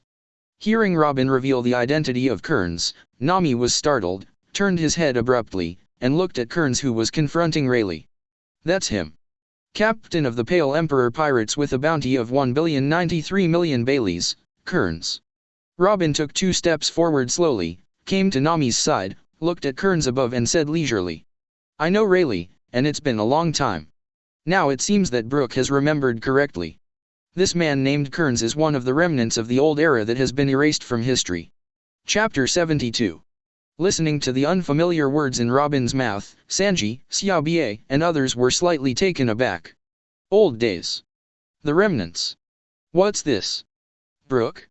Do you know that guy? Sanji turned his head and looked at Brooke beside him. Brooke shook his head slightly. No, I don't really know him. I can only say that I know him. He is a great pirate who has already made a name for himself when I was still alive. As soon as Brooke said this, Sanji's expression changed immediately. He looked at Brooke in disbelief, then turned his head to look at Kearns standing at the entrance of the venue. While Brooke was still alive, a pirate who was already famous. Doesn't that mean that he already existed 40 or 50 years ago? Is this a joke? His age seems to be about the same as us. So far, Sanji can't believe what he heard. His eyes trembled slightly, and Chi-Yi had an expression of disbelief on his face. No kidding, you can see that from the fact that Rayleigh knows him. Robin turned to look at Sanji, then continued. But compared to this, what I want to know more is what did he do in the first place to make the world government erase even the traces of his existence. Rayleigh walked to the edge of the stage, looked up at Kearns directly above, and smiled again. I didn't expect that you are still alive. We have been together for more than 40 years. Rayleigh's words were not answered. Kearns looked at Rayleigh and whispered instructions to Albedo. You don't need to make a move. I see. Albedo closed her eyes and nodded, her tone respectful. And Kearns began to walk slowly down the stairs towards Rayleigh below. Da-da-da. Clang. On the way, there was a crisp sound of the blade being unsheathed. The evergreen on Kearns' waist was pulled out in response. Seeing this scene, Rayleigh shook his head helplessly and smiled, then turned to look at Zyoba and the others. Let's go first. I won't be able to get away for a while, and Zyoba will know where to take you. It was also after hearing Rayleigh's words. Only then did everyone suddenly wake up. The matter in front of them seemed to be more complicated than they imagined. Taking a deep look at Rayleigh, Robin turned to his partners and said, Come on. We can't help you. Sanji, Nami, and others glanced at Robin and nodded slightly. Immediately afterwards, they stopped staying and ran out of the passage. Seeing everyone leaving, Rayleigh turned his head, picked up a relatively handy weapon from the ground, and then looked at Kearns again. Then, let's begin. At the same time as the voice fell, Frog dashed towards Kearns with a long knife. Kearns also made a move at the same moment. He held Evergreen and also dodged to meet the galloping Rayleigh. In the blink of an eye, the two swung their knives at the same time, and the sound of the sharp long knives piercing the air resounded. What followed was the huge roar produced by the collision of the long knives containing terrifying power from both sides. Boom. Boom. Boom. Row is a solid slate, the moment Kearns and Rayleigh really meet. He still couldn't bear the terrifying aftermath of the battle. So much so that it cracked on the spot and collapsed layer by layer. Boom. Boom. Boom. The gravel and dust were shaken by the terrifying aftershocks of the two people's clashes, and a thick cloud of dust surrounded the two of them. But it didn't take long for the shocking dust fog to form, and it was instantly destroyed by the next attack of the two of them. Swish swish swish. Dang. Dang. Dang. The sound of crisp iron clashing continued continuously, and sparks flew out around the two of them, but there was no meeting of long knives. The attacks of the two were so fast at this moment that only a few after-images remained. With the blade wrapped around Haki, Rayleigh's eyes froze, and he seized the opportunity to slash at Kearns. Shua! Kearns reacted extremely quickly, and immediately withdrew half of his body, dodging Rayleigh's attack. When Rayleigh's missed blow hit the ground with a crisp sound. In the next second, the stamina that contained the terrifying force of the Emperor suddenly descended. Then there was a loud bang of bang. The ground was directly split by Rayleigh into a terrifying gully more than 1 meter wide. Boom. Seeing this scene, Kearns also took a sudden step and returned the salute. The evergreen emitting a faint red light directly chopped towards Rayleigh's head. Shua! Although the speed of Kearns' knife was extremely fast, Rayleigh still leaned down fiercely and narrowly dodged it. But the wall that was slanting upwards without moving was not so lucky. Accompanied by an ear-piercing buzz of clang. The entire ceiling of the huge venue was cut down instantly by Kearns. Boom. Boom. Boom. Escape passage. Ben had already run a little farther, Robin and the others, after hearing the sound of fierce fighting behind them. They all subconsciously stopped and looked towards the back.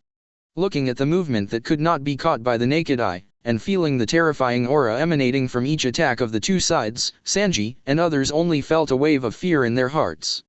His body trembled involuntarily. Are these two guys, are they really human? Sanji's eyes trembled, and his voice was a little hoarse. The state of Chopper, Usopp, Nami and others on the side is almost exactly the same as Sanji. Their bodies trembled with the breath of the fight between Kearns and Rayleigh. Even if you are not on the battlefield. But just this overflowing breath is enough to make them feel extremely strong fear. Too fast. I can't see their movements at all. Are these two guys, are monsters? Just the little aura that came out of this battle already made me tremble. If it was me who was facing these, I'm afraid I would be killed in an instant, right? Everyone murmured softly with pale faces. It was also at this moment that they truly felt how weak they are, and also felt what a truly powerful existence is. That is the height they are at this moment, an unreachable height. Outside the venue. It was also the moment when a battle broke out in the auction venue. Kid, Luo, and Luffy suddenly felt light in their bodies. In the next second, Kid and Luo pulled out the long knife that had already pierced into their chest and almost pierced their heart at the same time. Chilla. Chilla. Without even thinking about it, the two of them threw the weapons in their hands without hesitation. They lay on the lawn, breathing in the air greedily, experiencing the 5.0 feeling of the rest of their lives. This is the first time for them to feel the fear of death so deeply. Is saved. Luo's eyes trembled, and his voice trembled. Kid, on the other hand, gritted his teeth tightly and cursed in a low voice. That, BD. Today, his body is still trembling slightly. He couldn't control it at all, and couldn't control the man's figure, which appeared in his mind. Whenever I think of the scene where I just met Kearns, Kid will feel a chill, and have an extremely strong fear of the guy that appears in his mind. That is an opponent that I can never beat. A terrifying opponent whose strength is far superior to his own, making him unable to even disobey and resist. Chapter 73. However, when Kid remembered the scene where he kowtowed to him, Kid will be filled with that humiliating anger. He actually made labor and management kneel down to him. BD. Labor and management must kill him. Kid clenched his fists through gritted teeth, and his veins bulged. On the side, Trafalgar Law turned his head and glanced at him, telling the truth mercilessly. Do you have a chance? With his strange ability, we need to use all our strength just to arrive. How to counterattack? The fact is, as Trafalgar Law said, with the strange move that Kearns used earlier, they were already sweating profusely and exhausted their strength just by arriving. How can we fight back? How can we kill him? It's just that what Kid said about Trafalgar Law didn't take it to heart. At this moment, his heart was completely filled with humiliation and anger. It's enough for me to go alone. You two are inferior pirates, just step aside. I will pay him back the humiliation you have suffered. Thank me. After finishing speaking, Kid Da-05 waved his hand, turned around and walked back towards the entrance of the venue. As for Luffy and Luo, after hearing Kid say that they are low-level pirates, they couldn't hold back immediately. UBD, who are you calling a low-level pirate? The lowly pirate is you, right? My own revenge, I will avenge myself. You are the one who should step aside, lowly pirate. During the quarrel, Luo and Luffy both quickly ran to the front of Kid, and said in unison. Stand back, you two lowly pirates. This time, Kid was also annoyed. You are the low-level pirates, the two guys who offer a lower bounty than mine, just back off honestly. I've changed my mind. I'll take care of you, a lowly pirate, and I'm going to deal with that guy. Luo turned around, looked at Kid and slowly raised his hand. However, at the moment when he raised his hand, a huge roaring sound suddenly exploded on one side. Boom. The three subconsciously turned their heads to look, only to see that the hard wall of the venue was suddenly pierced by a figure at this moment. Boom. Countless pieces of gravel and dust splashed out. Among them, there was also an old man with gray hair mixed in. And this is Silver Rayleigh. Seeing this sudden scene, Kid, Luo and Luffy all shrank their pupils and showed horror on their faces. How is this going? That legendary man was sent flying. Are you kidding me? The three people's thoughts turned sharply, and their faces were full of expressions of the huge shock that this scene had brought to them. However, they have not yet recovered from the scene where Rayleigh was sent flying. Even the moment when I didn't even have time to change my thoughts. Then they saw a familiar figure rushing out of the venue at an extremely fast speed. Almost in the blink of an eye, the man jumped and appeared above Rayleigh. Then he slammed his foot on Rayleigh's chest, stomping his whole body to the ground. Shua! Boom! Under the terrible force of Kearns, Rayleigh's body hit the ground hard. But this didn't end, and the moment Rayleigh's body fell to the ground, the shock came suddenly. Boom! Boom! Boom! With Rayleigh as the center, the land within 1 meter around collapsed. In the next moment, the land within 2 meters and within 3 meters collapsed layer by layer. Boom! Boom! Boom! Boom! Dense and terrifying cracks like spider webs spread in all directions. What followed was the crisp sound of bones breaking in front of Rayleigh's chest. Catch! Cough! The huge impact caused Rayleigh's internal organs to be damaged, and he coughed out a mouthful of bright red blood uncontrollably. But he did not lose his ability to fight. On the contrary, this level of injury brought him no obvious hindrance other than pain. Responding quickly, Rayleigh grabbed Kearns' ankles hard against his chest with both hands. Then grab Kearns and throw him all over the place. Shua! Although he was caught off guard, even though he was thrown into the air without any leverage. But Kearns still completed the body twist in midair, maintained his balance, landed on the lawn steadily, and slid out several meters. Standing up straight, Kearns' figure swayed slightly, and his limbs recoordinated to prepare for the next attack. At the same time, Evergreen in his hand was also dancing in his hand. But in just one breath, Kearns adjusted his state again, and launched an attack on Rayleigh with a dodge. Whoosh! Rayleigh, who had just gained his footing, had to face the onslaught of Kearns again. The long knife buzzed through the air, and the red streamer flashed in an instant. Rayleigh didn't back away, gritted his teeth, and greeted him again with the knife in his eyes. Shua! Boom! Boom! Boom! Boom! When? The sounds of clashing iron and steel continued continuously, and the two fought fiercely back and forth, and the battlefield kept changing. A fierce and terrifying aura would leak out from the battle between the two from time to time. But wherever the two of them passed by, it must be a scene of landslides and rocks cracking, dust flying.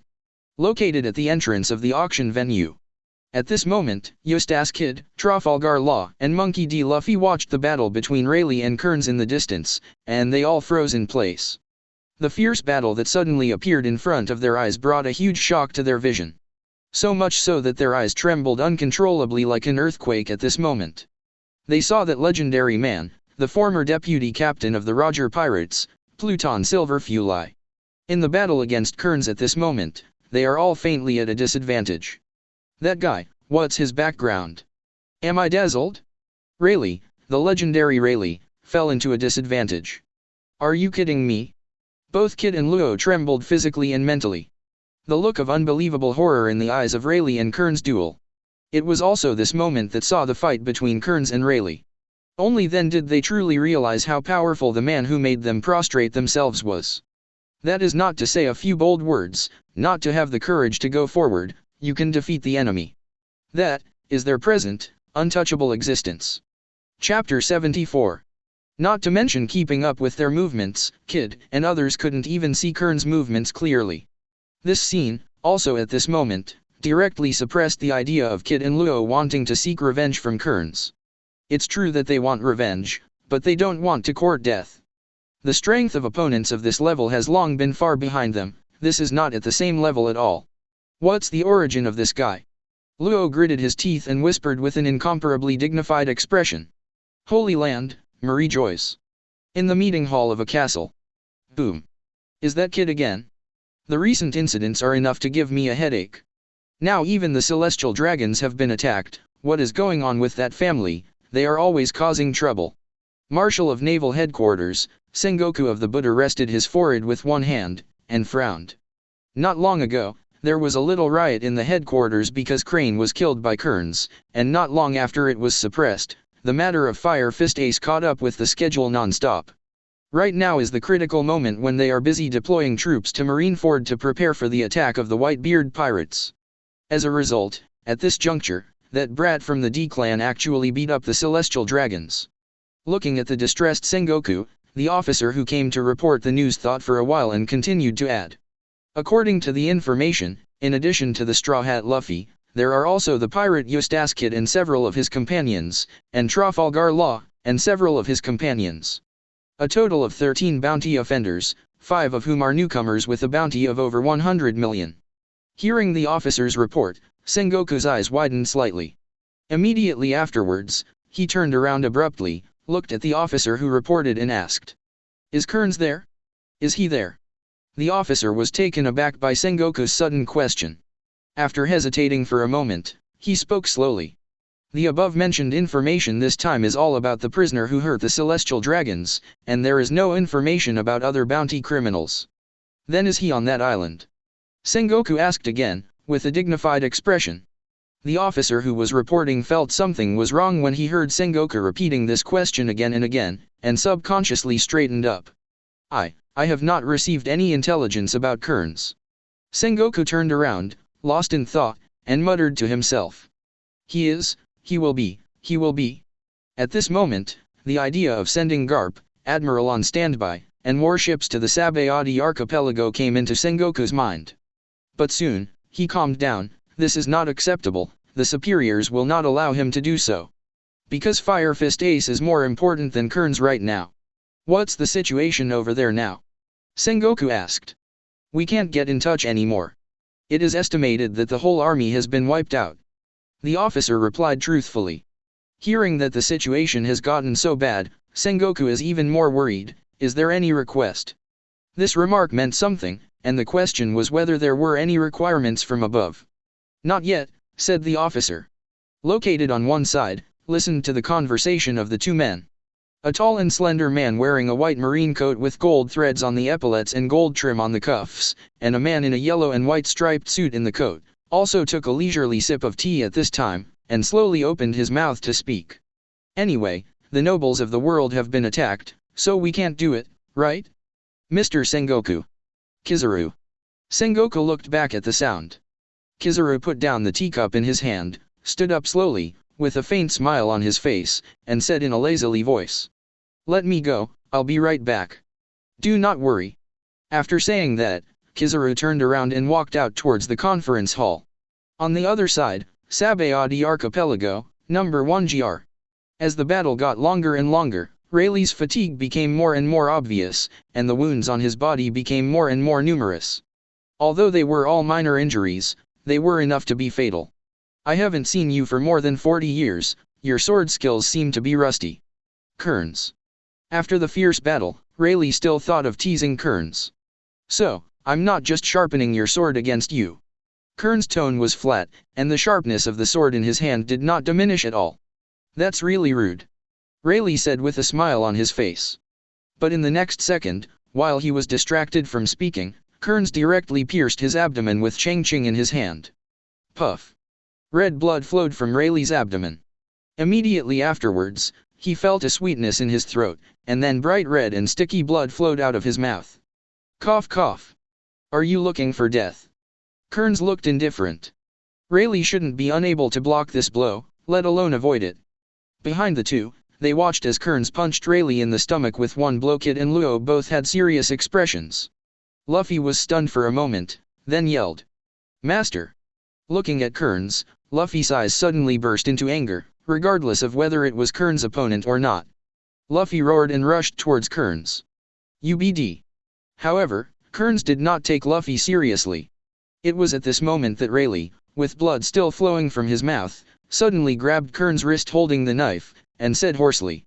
Caught you. Kearns frowned slightly, but wasn't worried about it. So what? Hee. Rayleigh smiled sadly. I know, I won't be able to leave today, and it will be even more difficult to kill you to escape, so I can only trouble you to leave with me. Hearing Rayleigh's words, Kearns couldn't help laughing. You want to die with me? Are you dreaming? Rayleigh slowly raised the long knife in his hand, and Ba Tang instantly attached to the blade. The aura around him also changed dramatically at this moment. Boom. A powerful and terrifying aura surged out from Rayleigh's body. Blood was flowing from his mouth, but his eyes were fixed on Kearns, and his voice was extremely hoarse. This is a new era. It's the era of newcomers. We have been shining for too long, and it's time for new blood. We old guys, just be honest, retire.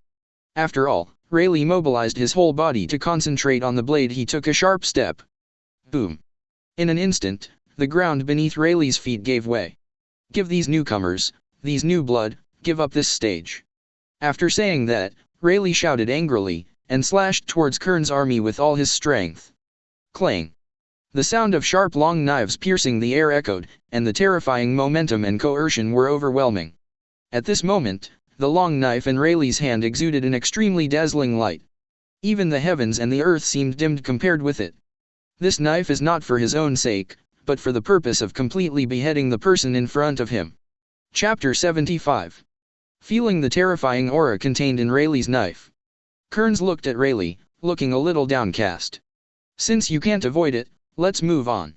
When the thought came up, Kearns' expression suddenly turned fierce, and he raised his hand fiercely, and met Rayleigh's full-strength slashing blow with the palm of his hand. No support. Even with the ability of steel skin, Kearns still has the armed color emission attached to his left hand. Shh. Boom. The palm collided with the blade, and a huge roar resounded in all directions. Boom. Under Kearns' feet, the whole ground suddenly collapsed and cracked. In the rear, the thick layer of earth and stone was torn apart by a terrifying blast of wind, and it was thrown up from the ground by Rayleigh's full blow. Boom. A terrifying ravine appeared that stretched for more than 10 meters, was more than 3 meters wide, and more than 2 feet deep. Rao, Kid, and Luo, who were in the rear, were both forced to take a few steps back under the aftermath of Rayleigh's all-out blow. As for Luffy, who was running towards Rayleigh and Kearns, he was directly blown away by this terrifying air wave, and flew into the air several meters high. Ah! Kid and Luo raised their hands to block their eyes, resisting the terrifying blast and not retreating. 790. Looking ahead, Kearns single-handedly blocked Rayleigh's terrifying blow. In the hearts of the two of them, there has already been a stormy sea. They knew very well that if Rayleigh cut Kearns, it would be them. They can't even avoid it, let alone block it. I'm afraid it only takes a moment, and they will die on the spot. Where did this come from, such a monster? Kid gritted his teeth and roared. The other side. Rayleigh's momentum on the blade remained undiminished, but Kearns never showed any signs of decline, and the two fell into a stalemate. Boom. Boom. Boom. Once again, the ground under the two of them collapsed suddenly because they could not bear the power of Fuli's knife. Rayleigh, also because of the puncture in the abdomen, and the hyperventilation under his eyes, had bright red blood flowing from his mouth and nose. Ahem. As if choking on his own blood, Rayleigh coughed twice in pain. But his eyes were fixed on Kearns, and his voice was extremely hoarse. The new era has no boats that can carry you, except. This time, before Rayleigh finished speaking, Kearns had a rare look of anger on his face, and said angrily. Shut up, Laozi. Who do you think you are? 40 years ago, you were no match for me. Now 40 years later, do you think you can defeat me? Kearns held Evergreen's wrist and turned it upwards. The blade that sank into Rayleigh's body immediately stirred Rayleigh's internal organs and began to cut upwards. Puff. Wow. The damage to the internal organs caused Rayleigh's mouth and nose to bleed violently, and the dark red sticky blood spilled on the ground. But Rayleigh still didn't let go, still didn't give up, and was still holding on. Back then, none of your hunters could kill me. Now, do you think you can get my life in exchange for your life? Do you think that if you pay the price of your life, you can match all the people who hunted me back then, and take all of their lives? A fool's dream. Clang. An untimely crisp sound suddenly exploded in the ears of the two of them. The long knife in Rayleigh's hand, Ufsai, suddenly broke into countless pieces because it couldn't bear the powerful power caused by the forces on both sides. Looking at the broken long knife fragments, Rayleigh was astonished and somewhat unacceptable. The revolving memory images quickly flashed through his mind, and what Kearns said also came to his mind. An idiot talking about a dream. At the same moment, Kearns freed his hand without the slightest pity or hesitation. He clenched his left hand and took a step forward, accumulating power, and punched Rayleigh's chest. Shua! Boom! The wind roared, and Kearns punched Rayleigh in the chest. In the next instant, Fuli's back exploded. The crimson blood splashed into the air, and Kearns' blood-stained fist pierced through Rayleigh's entire chest at the same time. Ahem. Rayleigh's mouth and nose were bleeding like a fountain, and a large pool of dark red blood fell on the ground and lawn. His hand holding Kearns' wrist also loosened unconsciously at this moment. Chi. Without further pause, Kearns drew back his fists and stood in front of Rayleigh. Immediately afterwards, Rayleigh's body fell to the ground so straight. Plop. Glancing at Rayleigh lying in a pool of blood, Kearns looked up at the sunny sky and let out a long breath. Who? With evergreen dancing in his hand, Kearns turned his head to look in the direction of the auction venue after shaking off the blood remaining on the blade. Albedo had already stepped out. She held a white handkerchief in her hand and handed it to Kearns. Lord Kearns. After looking at the white handkerchief for a while, Kearns reached out to take it, and said slowly while wiping the blood-stained area on his hand. It's over, let's go. Kearns and Albedo turned around and left here. Didn't go to see Rayleigh's condition, because Kearns knew that Rayleigh would not survive.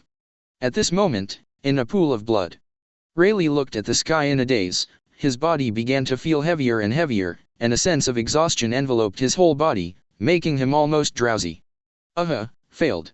Rayleigh murmured hoarsely, but there was an inappropriate faint smile on his face. I'm sorry, Xiaoqi. This time. I can't seem to go back. After finishing the words, Rayleigh slowly closed his eyes wearily. Chapter 76. Sabayadi Archipelago, GR13, Shaki's Blackmail Bar. Straw Hat crew took the injured Haki and the rescued Cammy back to number 13 GR, where Shaggy's extortion bar is located. Carrying the injured Haki on his back, Sanji climbed up the stairs leading to the extortion bar. Boom. A group of people knocked on the door and stopped outside the blackmail bar. Soon, the wooden door of the bar was knocked open. Ding-lang-lang, the melodious bell sounded, and Xiaoqi's figure also appeared in front of everyone's eyes. Looking at the wounded and bandaged Zioba on Sanji's back, Xiaoqi couldn't help being slightly taken aback. Zioba? What's the matter with you? It's a long story. Sanji looked at Xiaoqi. Xiaoqi immediately gave way to a path. Come in first. Everyone entered the extortion bar. Xiaoqi thoughtfully poured a glass of water for everyone. Thank you. Nami said thanks. Xiaoqi just nodded his head and sat down on the sofa beside him. So, let's talk about it now. What happened? How did Xiaobie get his injuries? Xiaoqi asked. Regarding this question, everyone has absolutely no intention of hiding it. Soon, Nami slowly got the ins and outs of the matter. From the moment they left the bar, until Cammy was kidnapped by a kidnapping group, at the number 1 GR auction, Cammy was auctioned off as a commodity, Luffy broke into the auction, and Celestial Dragons injured Haki. Luffy beats the Celestial Dragons flying and is rescued by Rayleigh. Little things, Nami told Shaggy. After hearing that Luffy had beaten the Celestial Dragons away, Zhenchi couldn't help but burst out laughing. Ha ha ha, did you actually beat Celestial Dragons? This is really beyond my expectation. Well, but this is in line with little Luffy's personality. After laughing, Xiaoqi took a deep breath of the cigarette and asked again. What about Rayleigh? Didn't he come back with you? Nami shook her head. No, originally he was going to go with us, but just as we were about to leave the auction venue, a man named Kearns came to the venue with someone and called Rayleigh. Hearing the name Kearns, Xiaoqi, who was originally relaxed, was slightly taken aback, and asked a question back. Kearns? Which Kearns? Robin glanced at Xiaoqi in surprise, and then continued the conversation. Captain of the Pale Emperor Pirates with a bounty of 1,093,000,000 Baileys, Kearns. Getting this affirmation was also the answer Xiaoqi was most unwilling to hear, and Xiaoqi's head fell into a blank in an instant. The cigarettes in his hand fell unconsciously to the ground. Pa-ta! Immediately afterwards, Xiaoqi stood up without the slightest hesitation, and strode out of the bar. Where are you going? Xiaoqi! Xiaobie shouted. But at this moment, Xiaoqi didn't care about these things at all. She opened the door of the bar and walked out. The Straw Hat crew who was sitting on the sofa felt bad when he saw this scene. Without thinking too much, they immediately stood up and followed Xiaoqi who was leaving. However, when they just walked out of the bar, they saw Xiaoqi standing in front of the stairs. Now it seems that Shaky did not go to number 1 GR as they thought. Shaggy. Everyone moved forward slowly and came to Xiaoqi's side. However, just when they were about to comfort Xiaoqi, saying that Rayleigh was so strong that nothing would happen. They saw it, under the bar that stood on the roots of the tree. A boy wearing a straw hat was carrying this bloody, gray-haired corpse on his back, walking towards the bar step by step. Seeing this scene, the expressions of everyone in the Straw Hat Pirates changed drastically. Both Nami and Robin raised their hands to cover their eyes, trembling, their faces full of disbelief. Luffy. How did this happen, that uncle? Rayleigh. Xiaoqi didn't speak, she held on to the handrail of the stairs, and walked slowly towards Luffy below. 0, ask for flowers. Luffy looked up at Xiaoqi, who came down from above, and slowly laid Rayleigh's body flat on the lawn. Seeing Xiaoqi coming in front of him and passing by him, Luffy lowered his head and said something. Feel sorry. It's not your fault. Xiaoqi replied calmly, and then came to Rayleigh's body. Looking at Rayleigh's face with a faint smile, his bruised body, and the horrible piercing wound on his chest. Xiaoqi slowly knelt and sat beside Rayleigh's body, caressing Rayleigh's face. Xiaoqi said in a hoarse voice, I'm back. Didda. Also at this time. Suddenly, a few drops of water fell on Rayleigh's body and fell on the green lawn. The sky seemed to be raining. But the strange thing is that the sky at this time is obviously clear and cloudless. On this day, Pluton, Silver Rayleigh, the former vice-ship of the Roger Pirates, died. Died at the hands of Kearns, the captain of the Pale Emperor Pirates. Also on the same day, because the Straw Hat Pirates violated the Celestial Dragons, Naval Headquarters had to dispatch Admiral of Headquarters to Sabaody Archipelago. The army ships led by Headquarters Admiral Kizaru arrived at Sabaody Archipelago on the same day. The pirates on the island also suffered a devastating blow. Within a day, hundreds of pirates were captured by Marine and put in prisons. The Straw Hat crew is also on the way to evacuate. On the 12th GR, I was attacked by Admiral of Headquarters Kizaru, the human weapon pacifist, Kizaru's direct subordinate Senmomaru, and Bartholomew Kuma, one of the 7 warlords of the sea. So far, the Straw Hat Pirates led by Monkey D. Luffy have used GR number 12 in the Sabaody Archipelago. Suffered an unprecedented fiasco. Chapter 77. Sabaody Archipelago, number 73 GR, in the hotel. After the battle, Kearns and Albedo went straight back to the hotel. After taking a shower and washing off all the bloodline on his body, Kearns sat leisurely on the windowsill of the hotel again and drank tea. On the way, he didn't forget to take a look at his influence value. After a whole day today, the influence value has increased by more than 500 in total. The influence value also came to 3,677 points. There is still 333 power points left to recruit special crew members, but it is more than enough to recruit a crew of 3 levels for a round. Ding! Congratulations to host for successfully recruiting senior crew members +5. Ding! Congratulations to host for successfully recruiting a medium crew member +10. Ding! Congratulations to host for successfully recruiting junior crew members +10. Host, Kearns. Influence value, 3,863, 677. Total crew, 231. Affiliated pirates, Sea Snake Pirates, Vibrous Pirates, and Bonnie Pirates. Special crew, Demiurge, Otoko Yuta, Ulquiorra Cipher, Uchiha Obito, Nagato, Pava, Albedo. Senior crew 45. Medium crew 90. Elementary crew 90. Item, Eternal Breaker Medium. Entrance to prize pool. Is the total number only 231? It's still too short. Looking at his panel, Kearns whispered softly. But soon, he was relieved.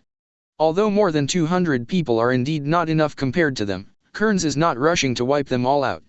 Just killing those few targets is enough. Kearns looked down at the tea in the cup, looked at his own reflection in the tea, and fell into deep thought. Time flies, all this time. Marine's actions on the bright side are almost non-existent. The entire first half of the Grand Line seems to have fallen into an eerie silence. And this is precisely the symptom of the moment of calm before the storm. At this time, almost all Marines are secretly mobilizing and gathering troops in order to face the Whitebeard pirates. Marine Ford, Naval Headquarters Base. Marshal Sengoku, there is news from Weasel Vice Admiral. Pirate Empress, Boa Hancock has finally surrendered, and is now heading this way. Where Marshal Sengoku of Naval Headquarters is, a marine officer hastily came to report. Hearing this news, Sengoku's heavy expression eased slightly. Have you finally agreed? As long as you can arrive, that woman is very strong. Saying so, Sengoku turned his head to look at the file on the desktop again. In this way, there are 5-7 warlords of the sea. Where's Dracula my hawk? Haven't contacted yet. Sengoku suddenly raised his head and asked the officer. The officer shook his head. No, there is no contact at all, and there is no news of his whereabouts. Sengoku's face darkened slightly. Where did that guy go? Just at this time. Raising his head, Sengoku looked at the officer again and asked. Where's the other guy? How's the guy going to jail? He's almost calmed down. Report to the officer. No, it seems that he is still firmly opposed to the war, saying that it has been done, and he will be deprived of the title of Shishibukai. Da-da-da-da. It was also at this time that a burst of hurried footsteps came from outside. Another marine officer hastily came here to report. Report. Your Excellency Marshal, regarding the Sabayati archipelago incident, Kizaru captured 567 pirates in order to vent his anger. Now it is too late to file for impel down. Let them go. Sengoku waved his hand. Except for Whitebeard, don't report to me now. Right now, he doesn't have the time to care about these trivial matters. The most important thing right now is to prepare for the Whitebeard pirates. After saying this, Sengoku suddenly thought of someone, and suddenly felt a little headache. By the way, where are the Garp people? Vice Admiral Garp just went to impel down. The officer reported with some hesitation. As soon as he heard that Garp went to impel down, Sengoku immediately felt even more headache. What the hell is that man doing? In such a severe situation, he still walks alone. Sengoku had just finished speaking. Then another officer hurried over and said out of breath. Marshal Sengoku, something is wrong. Huh. Sengoku looked sideways and made a nasal sound with some doubts. Immediately afterwards, Sengoku saw the running officer speak in a dignified voice. Whitebeard pirates have made an action. As soon as these words came out, the expressions of many marine officers present all sank. Even Sengoku showed that incomparably dignified expression. Are you here? Is it the report from the surveillance ship? Take it, I want to ask it myself. While speaking, Sengoku pointed to the phone bug beside him. No. The reporting officer flatly refused. This made Sengoku, who is the marshal, stunned for a moment. Fortunately, before Sengoku could recover, he just listened to the officer's report. Well, the 23 surveillance ships responsible for monitoring the actions of the main ship of the Whitebeard pirates, the Moby DK, lost contact just now. Hearing this news, Sengoku's face suddenly changed. What did you say? But the officer's report was more than that. In New World, the other pirate groups seem to be restless, now how big they are, and when they will get the information is completely out of control. Bang! Sengoku slapped the table and stood up abruptly. At this 4.8 moment, his eyes trembled violently like an earthquake, and his face was full of unbelievable horror. In the next second, he looked at the officer and said eagerly, "We've been preempted. Arrange a new surveillance ship immediately." The ordered officer turned around and ran away. And Sengoku turned his head to look at the other humans and said, "It is impossible to know the whereabouts of the Whitebeard pirates now. During the imprisonment of Fire Fist Ace, there may even be a decisive battle in Impel Down. Quickly notify." After Sengoku's voice fell, all the officers immediately stood up straight, and answered in a solemn voice. Yes. Chapter 78. Sabayati Archipelago, 73 gr. Jewelry Bonnie came to the hotel where Kearns was, looking at the Pale Emperor pirates gathered around the hotel, group after group, all around the hotel. Jewelry Bonnie stepped forward quickly and asked directly. "Where's the captain?" The crew glanced at her and asked curiously. "What do you want with the captain?" "I have something to ask him," Bonnie said, and walked straight into the hotel. Around, the crew members did not stop Bonnie's behavior, and let Bonnie walk in. It was also after walking into the hotel that Bonnie realized that there were extraordinarily many members of the Pale Emperor pirates gathered in the hotel today.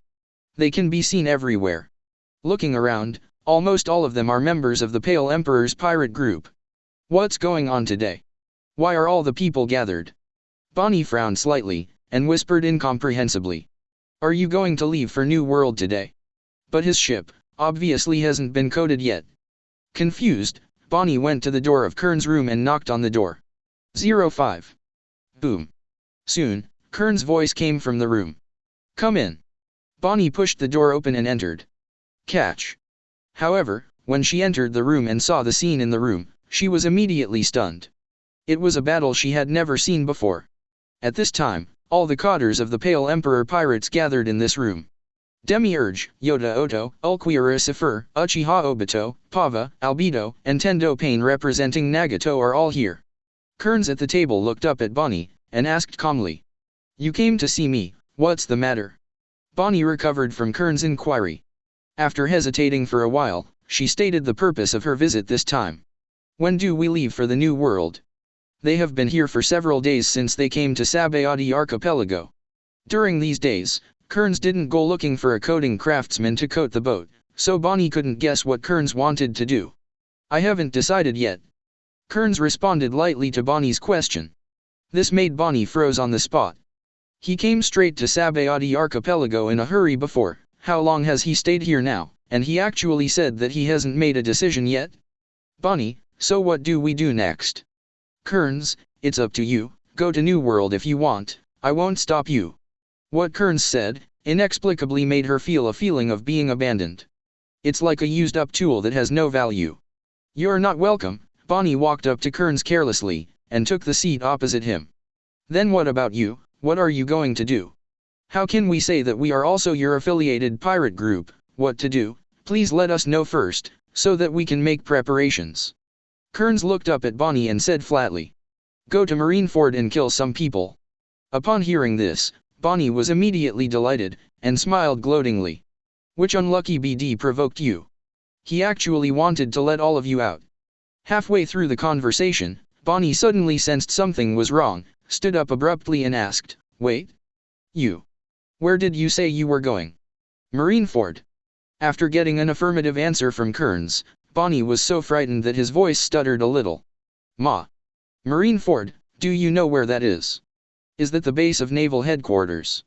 Are you going to kill people there? Are you serious?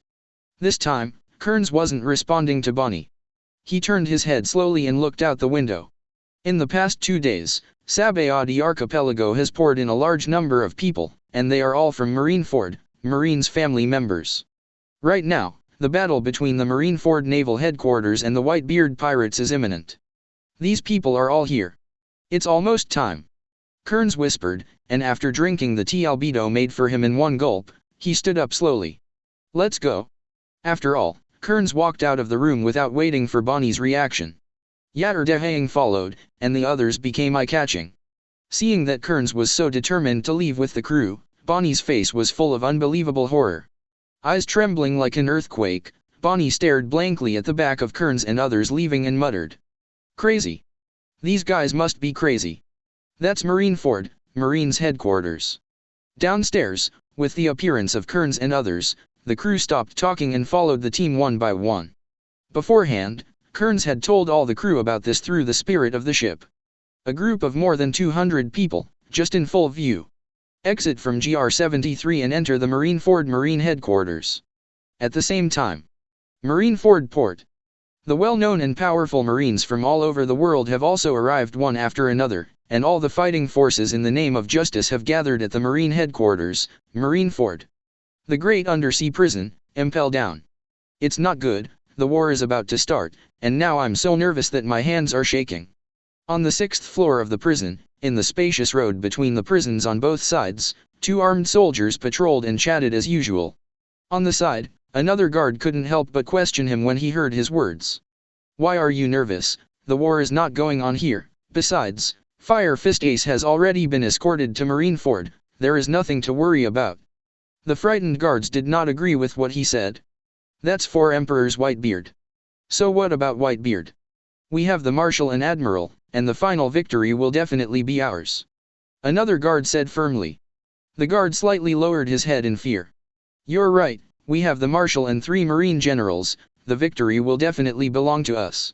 It's just that I feel sorry for Crane Vice Admiral, who was killed by a nasty little pirate who came out of nowhere and had no reputation. The guard turned his head and glanced at him, with a solemn expression on his face. That's no little pirate.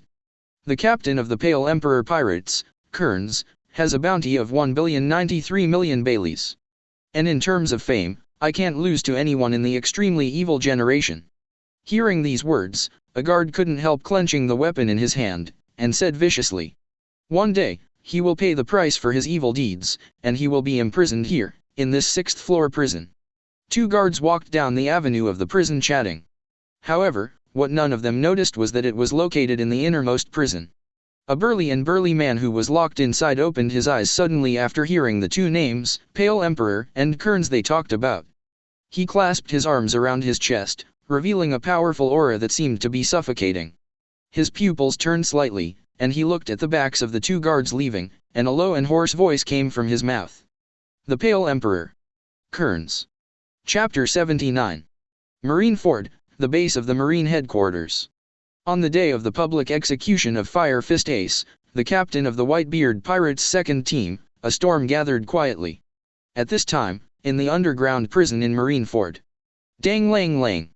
The crisp sound of the shackles landing echoed in the narrow prison. 2 guards in khaki uniforms holding long execution knives released Ace from the shackles that bound his torso. After putting on new shackles, the 2 guards each held a thick chain, stood aside and said coldly, "Stand up." Ace slowly opened his eyes, without struggling or wanting to jump. Because he knew very well that it was simply impossible to do. As if resigned to his fate, Ace slowly stood up and walked forward. 2 guards with weapons were one body behind Ace and followed closely, holding chains. Da-da-da. Walking slowly through this narrow road, Ace lowered his head and said nothing. On both sides of the road, guards with long guns stood guard. This is a road that can't be seen at a glance, and you can't see the top when you look up. There are many people here, but the only echoes are the footsteps and the crisp sound of the chains colliding with each other. After passing through a huge wooden door, what Ace saw was another long and narrow staircase with no end in sight. "Climb up." The guard pulled the chain and ordered in a deep voice. Ace lowered his head again when he heard the sound, and stepped up the stairs that could not be seen at the end. Sanctuary, Sabea de Archipelago. At this time, the island, and the huge screens standing there are the live images of Marineford. Reporters and photographers gathered from all over the world are ready to spread the news all over the place in the first time. As expected of the Marine headquarters doing their best to set up the formation. Looking at the scene of huge crowds on the screen, a photographer couldn't help sighing. On the side, the reporter who was busy recording the information also answered. Whitebeard should also understand this, even so, will he still appear? It is located behind this group of reporters and photographers.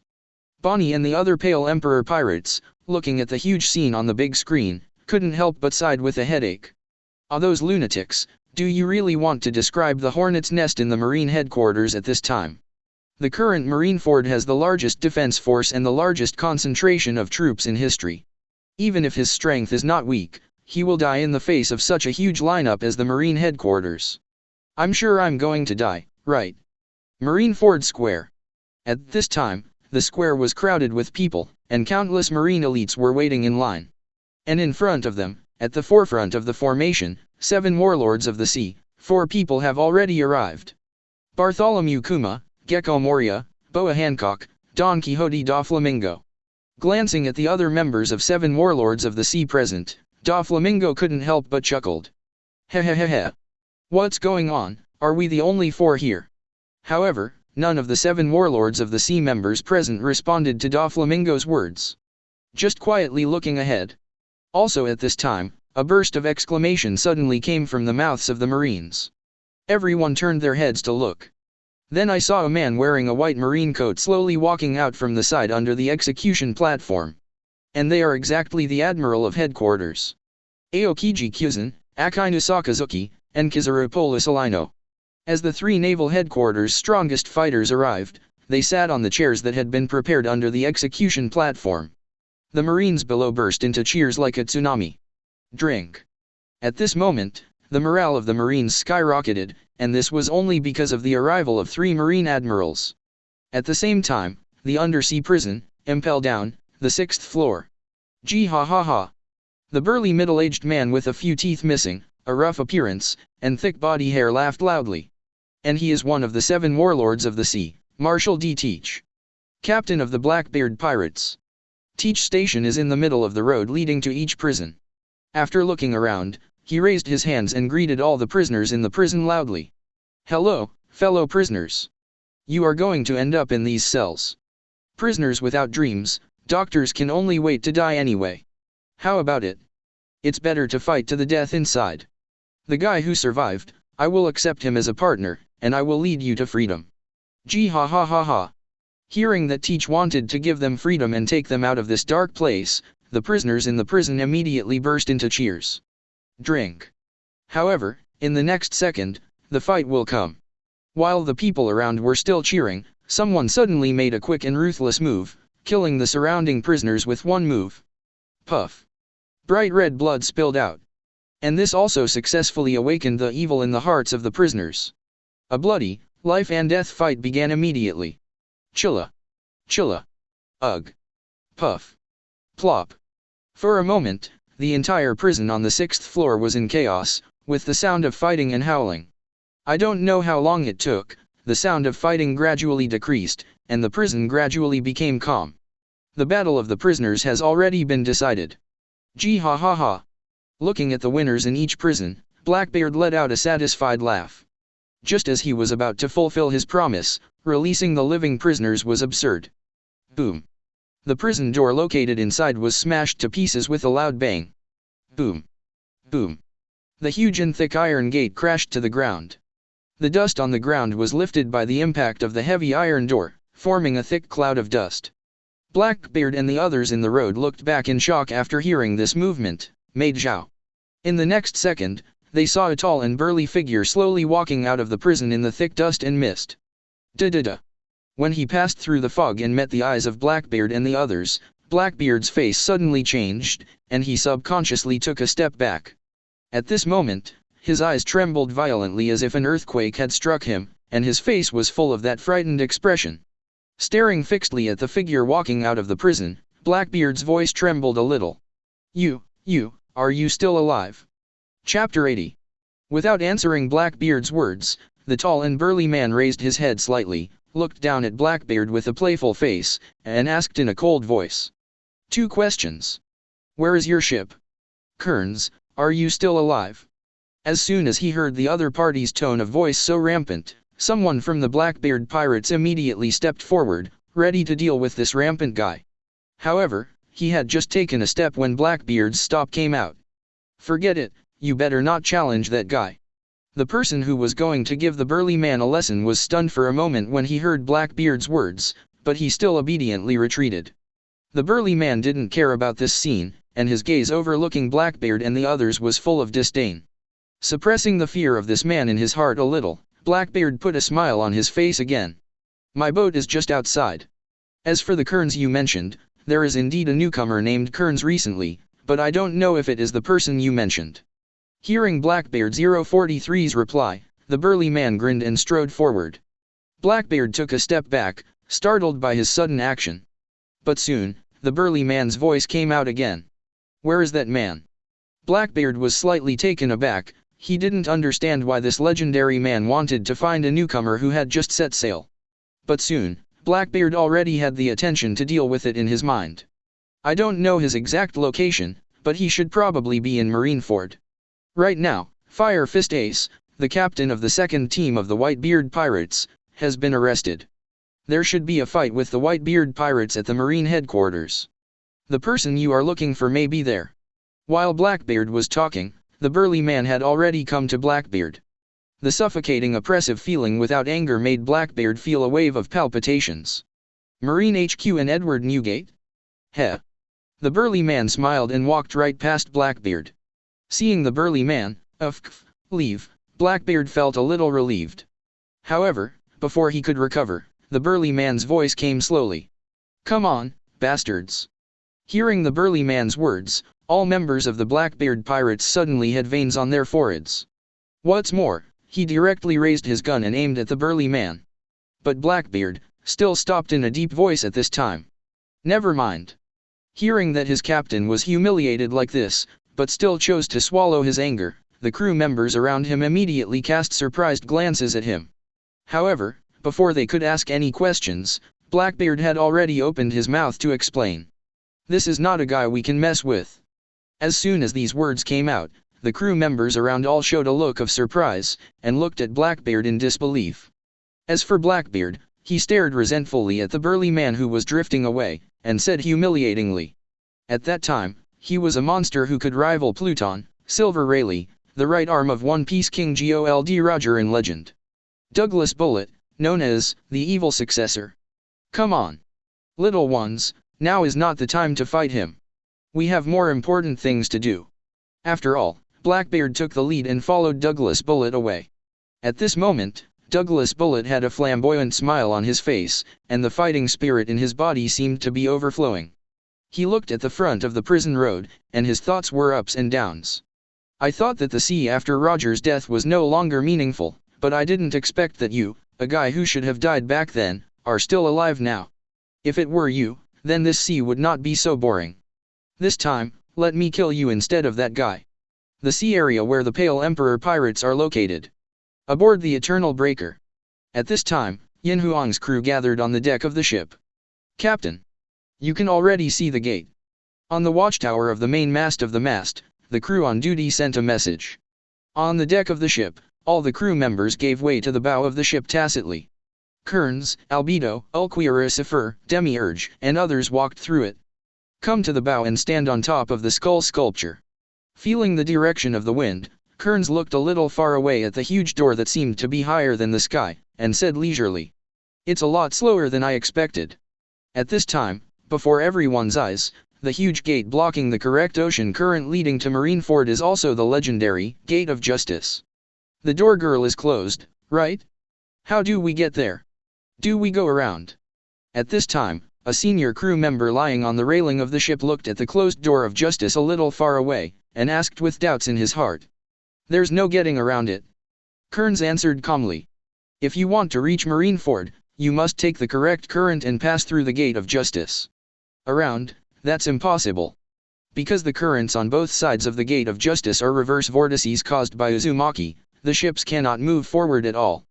Hearing that Kearns said that the door cannot be bypassed, the crew couldn't help but startled, and became even more puzzled. "Then how do we get there? The door is closed. Could it be that when we get there, which door will open?" the crew asked again. Kearns then turned his gaze to the Gate of Justice. "The power room of the Gate of Justice is in Marineford, controlled by Marine. They will not open the door for us." While speaking, Kearns slowly turned his head and looked at the crew behind him. "As for how to get through this closed door, just open it." Chapter 81. Marineford, Marine Headquarters. After finally reaching the end of the stairs, another huge wooden door blocked Ace's body. The guards waiting on both sides of the wooden door glanced at the two guards who were detaining Ace, then turned around and slowly pushed open the heavy wooden door.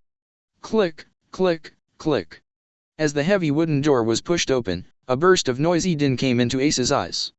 The sunlight that he hadn't seen for a long time made Ace's eyes slightly narrowed. After getting used to it, Ace's vision suddenly widened. Feeling the refreshing sea breeze, Ace saw the blue sea. I saw the densely packed and countless marine elites in the square. I also saw myself, the imminent execution platform. Without giving Ace too much time to feel it, the two guards behind him saw that Ace did not move, and immediately pulled the chain on his hand, and ordered in a deep voice. "Walk." Ace restrained his thoughts, took a slow step, and walked towards the execution platform. On the square. Watching Ace's appearance and his youthful appearance, the elite Marines couldn't help but murmur in disbelief. He is the captain of the Whitebeard Pirates' second team, Fire Fist Ace. The man who may become the fuse that shakes the world war. At the same time, it is also the culprit who now controls the fate of the world. It is not an exaggeration to say that Ace is the culprit who controls the fate of the world. Because behind him, there is an existence that can shake the whole world. That was the day of one of the 4 emperors of the sea, 4 emperors. Plus. It was also shortly before and after Ace stepped onto the execution platform and was framed by the execution guards with long machetes. The Marshal of Naval Headquarters, Sengoku of the Buddha, also slowly came to the execution platform. "Get out of the way first." Sengoku whispered to the 2 execution guards, then looked at the 10 Marine officers behind and said, "Bring the phone bug." Soon, An officer trotted to the execution platform and handed the phone bug to Sengoku. Sengoku took the phone bug and walked slowly to Ace's side. Glancing below, there were countless elite marines gathered in the square. Sengoku cleared his throat, and Sengoku spoke in a deep voice. Before executing Fire Fist Ace, I have one thing to convey to you in advance.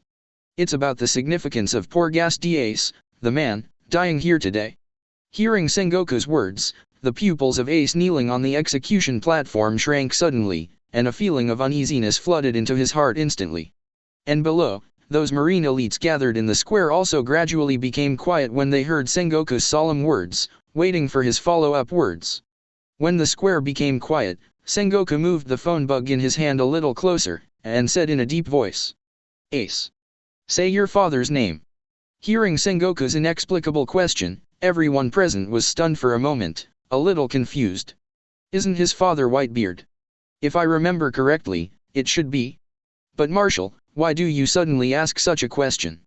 A group of marine elites chatted in low voices with puzzled faces. And Ace turned his head slightly at this time, and glanced at Sengoku beside him. After a while, he closed his eyes and said in a deep voice, "My old man Whitebeard."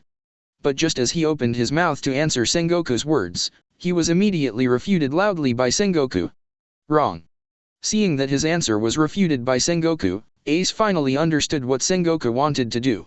He didn't want this matter to be exposed, and he didn't want to be told by everyone that his father was not Whitebeard's Ace, and he also roared and retorted at this time. There's nothing wrong with that. Whitebeard is my daddy. No one else. Hearing Ace's tough tone, Sengoku didn't want to continue arguing with him. Turning his head slowly, Sengoku looked at the many marines in the square, and explained the whole incident. From Roger's execution, to rumors that he has a child, to poor Ghast de Rouge. Until Ace, the son of the One Piece King Gold Roger, this life experience was made public. There was an uproar all over Marineford, and the world at large. Face the irrefutable facts and evidence. Kneeling on the execution platform, Ace lowered his head. His face was so gloomy that he didn't say a word. However, that's when Sengoku said that the reason Whitebeard put him on board was to train him to be the next generation of One Piece. Ace can't take it anymore, it's not Sias. I got on that ship to make Dad the One Piece. Ace refuted Sengoku's words loudly, and his voice spread throughout Marineford through the phone bug. 0. Ask for flowers. However, Sengoku just gave Ace a cold look and said in a calm tone. Only you think so. But the reality is, the reason we can't shoot you is because you are protected by Whitebeard. Ace's pupils dilated slightly, with an expression of disbelief on his face. But Sengoku didn't mean to stop, and continued to speak. If you just ignore it, you will definitely show your aptitude to stand on the next generation of pirates. So, the execution here today, your death, is of great significance. Having said this, Sengoku slowly turned his head and looked at Ace. For this reason, even if there is an all-out war with Whitebeard, it will not hesitate. The voice fell with Sengoku's words. 0. Listening to his words, even if there is an all-out war with Whitebeard, I will not hesitate. The morale of the Marines below was instantly ignited to the peak. Drink. For a moment, the shouts in Marineford shook the sky. All the Marines raised their weapons high, shouting and cheering hysterically. Da-da-da. It was also when the morale of the Marines reached its peak. A Marine hurried up from under the execution platform. After coming to Sengoku's side, the Marine saluted respectfully and reported loudly. Report. Marshal Sengoku. The gate of justice opened automatically without receiving any instructions. I can't contact the power room either. As soon as this remark came out, Sengoku immediately showed a little surprise, and asked back in disbelief. What did you say? Marineford, which was still noisy a moment ago, suddenly became quiet. Even the sea breeze stopped blowing at this moment. Mutations start. Suddenly, a layer of mist surged on the calm sea. Seeing this scene, Sengoku's expression gradually became serious. It was also at this time that huge ships suddenly appeared in the mist. And Sengoku, who immediately became vigilant, shouted loudly. They are coming. Chapter 82. The shrill siren resounded throughout Marineford. For a moment, the artillery and turrets in front of the Marineford battle line were all aimed at the approaching fleet on the sea. Everyone.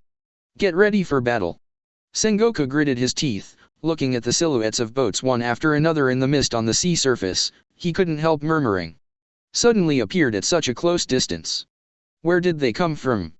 Soon, as the pirate ships sailed out of the fog on the sea, the ships, and the situation on the decks of the ships clearly appeared before the eyes of the Marines. It's a large fleet of pirate ships. Find out where Whitebeard is. Brothers Dickalban. Leching Makagai. Ranger Doma. Great Eddie Spider Scuado. They are all top-notch masters, and each one is a famous captain in New World. A total of 43 pirate ships. These are all Whitebeard's pirates. No sign of Whitebeard or the captains. The sailors responsible for looking out and observing the enemy's situation quickly reported what they saw. Above the sea, in the huge pirate fleet. Looking at Marineford right in front of you, looking at the countless Marines gathered in Marineford Square. Not only did the pirates on the boat not show any fear, but they even smiled grimly. Shouting, "Can you see little Ace? Ace.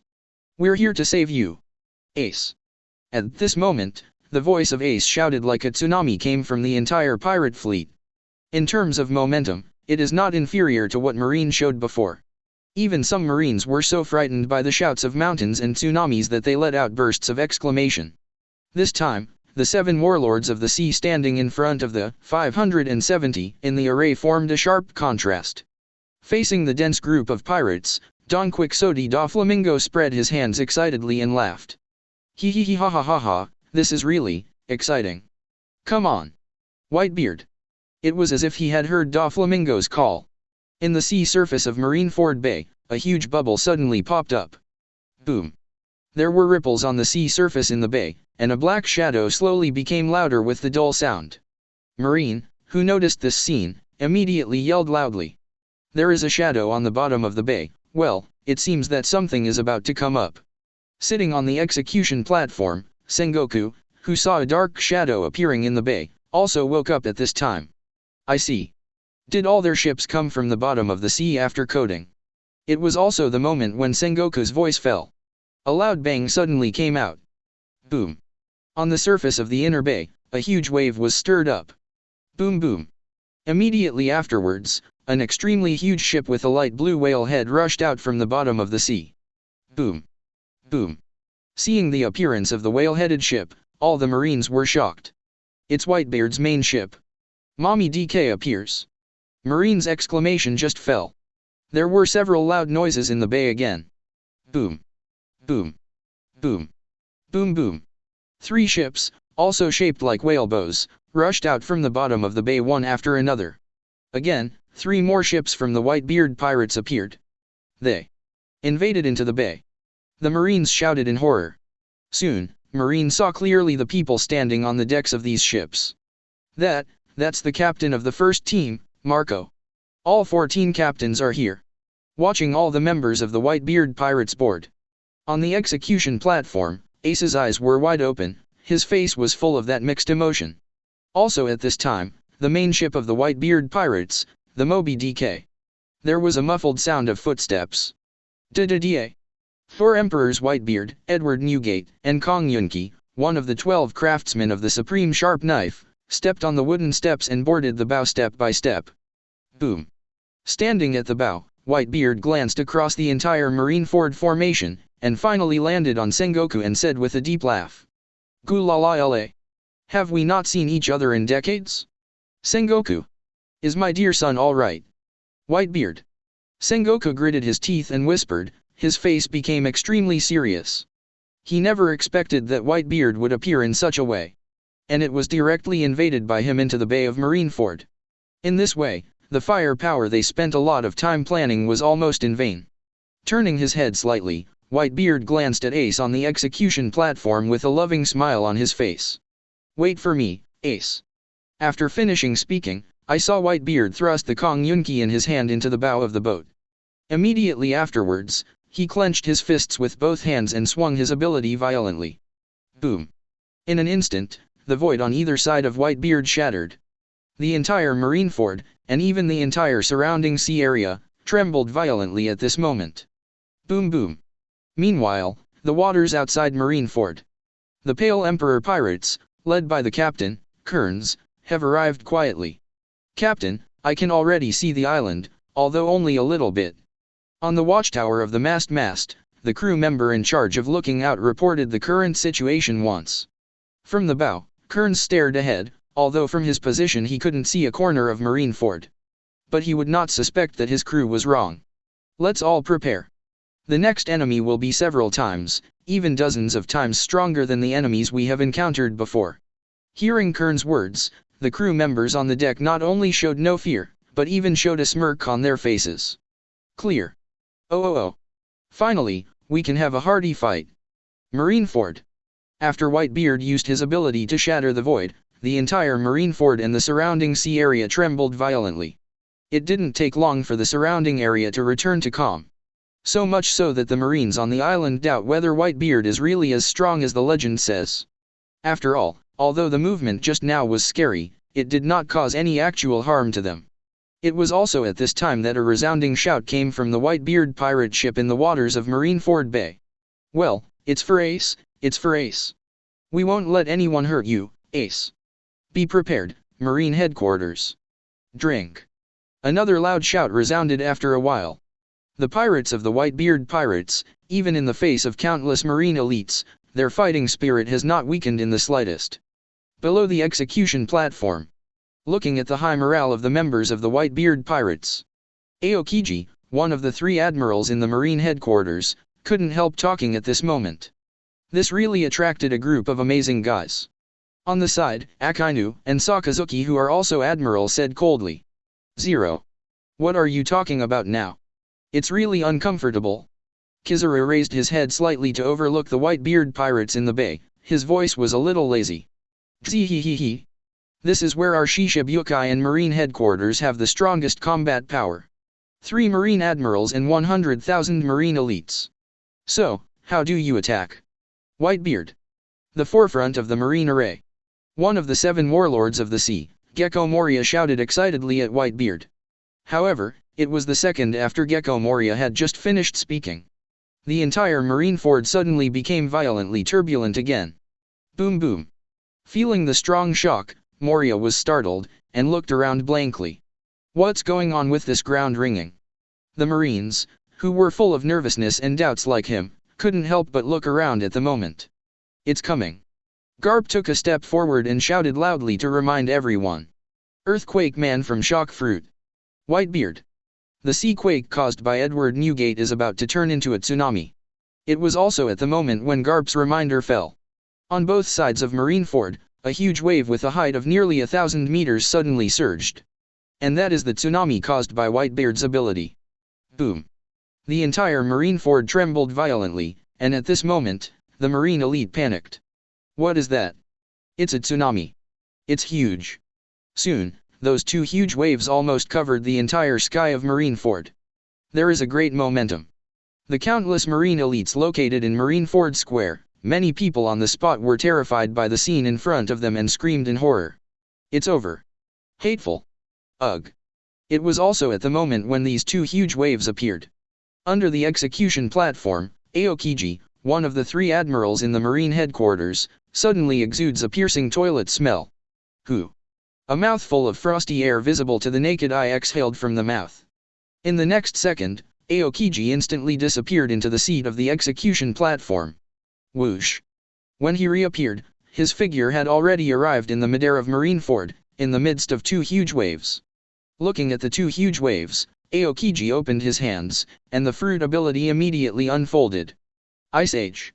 Aokiji's body on both sides was frozen, and 2 icicles stretched out from his 2 arms, extending towards the huge waves on both sides. Shua. The moment the extended icicle touched the waves, the 2,000-meter waves were instantly frozen. Crack. Crack. Crack. Seeing this, Whitebeard on the Moby DK couldn't help saying in a low voice. Aokiji, you brat. After freezing the waves, Aokiji did not back down, but made a big move and directly attacked Whitebeard. 2 thorny spears. Accompanied by a crisp clicking sound, 3 tridents made of condensed ice emerged. Immediately afterwards, they flew towards Whitebeard with a swish sound. Seeing this, Whitebeard used his ability to attach to the peak of his fist, and slammed towards the void. Boom. Crack. Crack. The crisp sound reverberated, the void shattered, and terrifying cracks filled the void. An invisible shock swept away. The two thorny spears flew towards him, and they were also shaken to pieces in an instant. When, without the slightest hesitation, seeing Aokiji who was shot by Whitebeard, he decided to elementalize. And at the very moment when he started elementalization, the power of Whitebeard's punch also came one after another. Accompanied by bang. Aokiji's elementalized body turned into an ice sculpture was instantly torn apart and fell towards the sea below. Call out. Boom. However, the broken body did not sink to the bottom of the sea. In contrast, Aokiji's figure reunites again in the form of an ice sculpture. Boom. Aokiji used his ability again, and the terrifying cold air poured out from his body, sweeping across the entire sea area in the bay. Wherever it passed, the sea surface was frozen, forming a thick layer of ice. Crack. Crack. Crack. But in just a short moment, the entire sea area in the bay was frozen by Aokiji. Even the pirate ships of the Whitebeard camp were blocked by ice. The movement of the ship is blocked. Marine in the square was slightly taken aback when he saw this scene. Immediately afterwards, they reacted and issued orders loudly. Bombardment. Destroy the Moby DK. The order resounded, and the entire Marineford fort began to operate immediately. Bang. Bang. Bang. Countless cannonballs flew towards the 4.7 Whitebeard pirates after bursting out of the muzzle. SHH. SHH. SHH. Boom. Boom. Boom. Boom. Boom. On the other side, watching those shells that fell through the air bombard the ice surface, but there was nothing wrong with the ice surface. The members of the Whitebeard pirates also had a smile on their faces. Come on. It's time for us to go to, save Ace. It gives us a great foothold. Let them see how awesome we are. After all, the captains of the Whitebeard regiment took the lead, jumped directly, landed on the ice, and galloped towards the marine camp. Bang. Bang. Bang. Swoosh. Whoosh. Whoosh. Seeing that the captains of the various teams of the Whitebeard pirates have already shot. The pirates on the other pirate ships also held weapons at this moment, jumped off the ship, shouted and killed Marineford. Drink. Looking at the many pirates coming in like a tide. Not to be outdone, the Marines shouted and jumped down, rushing to fight. A chaotic and vast war is about to break out. However, it is also in the fierce battle between Rybeard and Marine. What no one noticed was, at this time, it was only less than 100 meters away from Marineford. There is a silver-white ship sailing straight to the bay of Marineford. And this silver-white ship is also the eternal wind-breaking lair. Kearns led all the cotters and members of the Pale Emperor pirates, all members participated. Chapter 83. Captain, it seems that you can't get in ahead, there is ice. Lying on the rail, the crew looked at the thick ice spreading outside Marineford Bay. Hee, this ice layer is a trivial matter. It's really lively inside. Isn't it? We've all come so close, they haven't even noticed us yet. Are we underestimated? The crew looked at the battlefield in Marineford Bay, talking with faint smiles on their faces. On the bow, Kearns looked at the figure standing on the bow of the Moby DK in the bay, feeling a little emotional in his heart. I haven't seen him for decades, but now I see that guy's back, it's still the same as before, it makes people unhappy. With a smile on his face, Kearns looked ahead and spoke calmly. Break the ice. Let's go in. As soon as Kearns said this, Ulquioricifer, who was wearing a white one-piece robe and a black-winged demon hanging from his waist, took 2 steps forward slowly. Clang. There was the sound of some sharp long knives being unsheathed. Ulquioricifer drew out the black-winged demon from his waist and raised it slowly, slashing down at the thick ice bank in front of him. 05. Shua. Clang. There was an ear-piercing sound of piercing through the air, and an emerald green saber light with a destructive aura suddenly appeared, and it slashed straight towards the ice layer in front of it. The bright light it exudes illuminates the entire Marineford at this moment, causing the entire Marineford to fall into its radiance. In the battlefield in the bay, I felt this sudden terrifying aura. All the people present subconsciously turned their heads and drove towards the direction of the breath. But the moment they turned their heads, a huge emerald green saber light came into their eyes. In the next second, a huge roar reverberated. The ice in the battlefield in Marineford Bay was split open, and the Marine and pirates within a few meters were all sent flying out together. Boom. Boom. Ugh. The screams of marine and pirates echoed, but were quickly covered by the huge echo caused by the sword light. Boom boom. The seawater trapped below by the ice layer suddenly poured out. The terrifying power caused by the blade glow even made the entire marine fort tremble. The dense white water vapor rose and turned into a dense fog that filled half of the battlefield in Marineford Bay. But soon, the dense fog rising up was carried away by a gust of sea breeze. That was covered by thick fog. The huge cracks in the battlefield in the bay were thus revealed to everyone. Looking at the huge crack that is tens of meters wide and extends from the outside of the bay to the wall inside the bay. Whether it was marine or pirates present, they all froze in place. Without exception, their faces all showed that unbelievable horror. What is this? The ice was split. Who is it? At this moment, the war stopped briefly. The marines and pirates in the battlefield in the bay all tacitly stopped their movements, turned their heads and looked along the cracks in the ice. Even the naval headquarters Marshal Sengoku standing on the execution platform, and the four emperors Whitebeard on the Moby DK couldn't help turning their heads to look in the direction from which the blade was coming. When they saw, there was a silver-white ship with a skull flag with a crown hanging high on the top of the mast sail. And the young man standing on the bow of the silver-white ship. The pupils of both Sengoku and Whitebeard shrank uncontrollably. Sengoku's face revealed an unbelievably horrified expression, and he spoke in a voiceless voice. Kearns. How is he here? Sanctuary, Sabayadi Archipelago. The many photographers and reporters gathered under the big screen looked at the silver-white ship that suddenly broke into the battlefield with astonishment on their faces. Who is this? Reinforcement from Whitebeard. How dare they break into the encirclement, are they crazy? However, soon a reporter recognized the skull flag with the crown, and exclaimed in surprise. That flag is them. It's the Pale Emperor Pirates. The Pale Emperor Pirates. Is it Kearns Pirates, the #1 member of the evil generation with a bounty of 1,093,000,000 Baileys? That's right. It's them. Unexpectedly, this Kearns actually has friendship with Whitebeard, and he is not afraid of danger, and they went to Marineford together to help. At this time, Kearns has been put on the figure of the Whitebeard Pirates. Even in the subconscious of many reporters and photographers, Kearns is regarded as Whitebeard's subordinate. In the rear, Bonnie and other affiliated pirates of the Pale Emperor Pirates looked at Kearns and they really ran behind Marineford. He also couldn't help feeling dizzy for a while, and said helplessly while holding his forehead. Crazy, crazy. These guys are really crazy.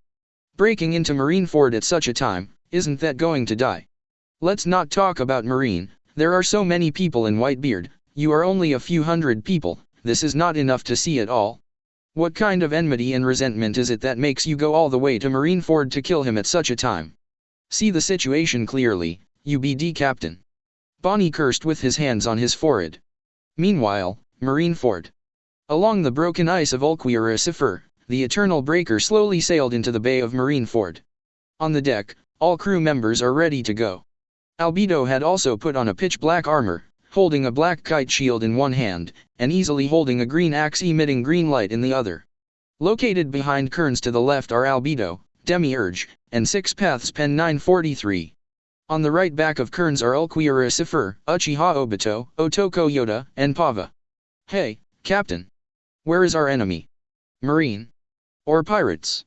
Pava turned his head and asked a little excitedly. Kearns glanced at the battlefield in the bay, and said calmly, everything you see is the enemy. Kearns. That's when Kearns answered Pava's question. A roar that resounded through Marineford suddenly came out. Garp. On the execution platform, hearing Garp's angry roar, Sengoku called out in a deep voice, trying to calm Garp down. It's just that this doesn't seem to have any effect. At the same time, Kearns also turned his head and looked over at the sound. Looking at Garp, who was under the execution platform and wearing a white marine coat, his eyes were wide open at the moment, and the veins on his forehead were bulging, staring at him. Kearns was slightly taken aback for a moment, and then said with a faint smile. I haven't seen you in decades, you are still so energetic. Garp. Garp gritted his teeth and looked at Kearns, his tone cold and low. After killing the crane, you still dare to appear here, presumably you have already prepared to accept BA. Chapter 84. Enlightenment. Kearns felt a little funny. What enlightenment? The awareness to kill you all? Seeing Kearns' attitude of not taking killing the crane seriously at all, Garp became more angry in his heart, and said in a cold tone, "I should have killed you completely back then. Don't make it sound like you let me go." Kearns looked down at Garp, with a bad tone, "You back then? Oh no. It should be you. To me, I have never been merciful. And at this time." After knowing that the person who came was Kearns, the first person of that extremely evil generation, all the Marines on the battlefield also reacted. Kearns. It's him. The one offering a reward of 1 billion newcomers. It's just a fledgling newcomer who has gained a little bit of fame. Is he here to touch this brow? Have you noticed what Vice Admiral Garp said? It sounds like this guy knew Vice Admiral Garp a long time ago. I think this guy doesn't understand the situation at all. This is not the place for a rookie like him to come. For the appearance of Kearns, Marine didn't have much reaction. Right now there are enemies like Whitebeard, who is the Emperor of the Sea, and his 43 affiliated pirates are present. Kearns, a mere rookie, is completely unworthy in their eyes. On the other hand, it was completely opposite to what Marine expressed. The members of the Whitebeard pirates looked at Kearns standing on the bow of the eternal breaking wind, with serious expressions on their faces. Is he, Kearns, younger than I imagined? Is it because he ate devil fruit? The first team leader of the Whitebeard pirates, Marco, said in a low tone. On the side, the pirates belonging to the 43 affiliated pirate groups couldn't help laughing and joking when they heard Marco's words. Kearns. Are you Ace's friend? You have a lot of courage. You dare to bring someone to Marineford to support us at this time. Marco was slightly startled, and turned to look at him. Seeing the appreciative smile on his face, Marco scratched his head helplessly and explained. He's not Ace's friend. No? Isn't he here to rescue Ace? The pirate was a little surprised. Aren't all the people who come to Marineford at this time come to save Ace? If he's not Ace's friend, what's he doing here? He's not like us, they're not here to save Ace. He's Papa's enemy, and our enemy. As soon as this remark came out, all the pirates around were stunned for a moment, and some dared not believe it. Enemy? Are you kidding us, Marco? There are not many people in this sea who can be regarded as an enemy by the old man. He is a newcomer, and he is the enemy of the old man. Yeah, Marco, this joke is a bit exaggerated, right? Marco glanced at everyone, with a little helplessness in his tone. I'm not joking, you may not know if you are not on the boat. But, this is what Dad told us. Don't be fooled by his youthful appearance. This guy was on the same boat as his father when he was young, and he has been sailing on the sea since day one. Besides, he is also the former vice captain of Dad, the great pirate who was famous earlier than One Piece, Gold Roger, Pale Emperor Kearns. Marco's words are undoubtedly a blockbuster to the people around him. Just blow their minds to a blank. Old man's ex-co-captain. The great pirate who was famous earlier than the One Piece, Gold Roger. Hey, Marco, you're kidding a little too much. At this moment, the surrounding pirates stuttered a little. Their eyes trembled violently like an earthquake, and their faces were full of unprecedented horror. In fact, for the things that can make Marco say so solemnly, they still have a certain idea of the truth of the matter in their hearts. They just don't want to believe it, and they can't believe it. On the other side, a group of Marines and generals who were not far from Marco and the others were stunned after hearing Marco's words. #Whitebeard, former mate. At the same time, on the bow of the Moby DK on the other side, a low voice calling Kearns' name came out at once. Kearns. Kearns looked over his shoulder. Whitebeard, who was standing on the bow of the Moby DK, looked over slowly with cold eyes, and said in a low voice. This time, and only this time, if you dare to make trouble, I will kill you immediately. Hearing this, Kearns smiled instead of anger, and at the same time slowly raised his hand and clapped.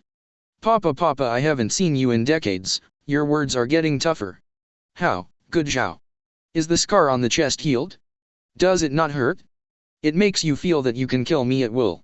What do you want to do? Sengoku's voice came from the execution platform. Kearns turned his head to look, and for the first time, obvious emotional fluctuations appeared on his face. What do I want to do? Of course I came to you to settle the grievances between us. Otherwise, why do you think I came here all the way? To save people? Don't make people laugh. From beginning to end, I have come here to kill you. Chapter 85. Sabayadi Archipelago. Live broadcast of the Marineford battle under the big screen. After listening to Kearns' arrogant speech, all the photographers and reporters were stunned. Kill them. What is he talking about? That's the headquarters of Marineford, all the elite Marines and Whitebeard pirates gathered there now. He actually said that he came here to kill them. Isn't this too arrogant? Obviously just a newcomer. In the rear, after hearing what Kearns said, Bonnie was dumbfounded. At first, when she saw him talking to Garp, Whitebeard, and Sengoku, she was surprised that Kearns knew them. And judging from the conversation, it seems that they have already known each other for a long time. But when she heard that Kearns said that he came to kill them, after thinking of what Kearns said before he set off, go to Marineford to kill some people, she was completely dumbfounded. It turns out that this guy, who was going to Marineford to kill some people, killed Naval Headquarters Vice Admiral, Hero Garp. Naval Headquarters Marshal, Buddha Sengoku, and 4 Emperors Whitebeard. Isn't this too ridiculous?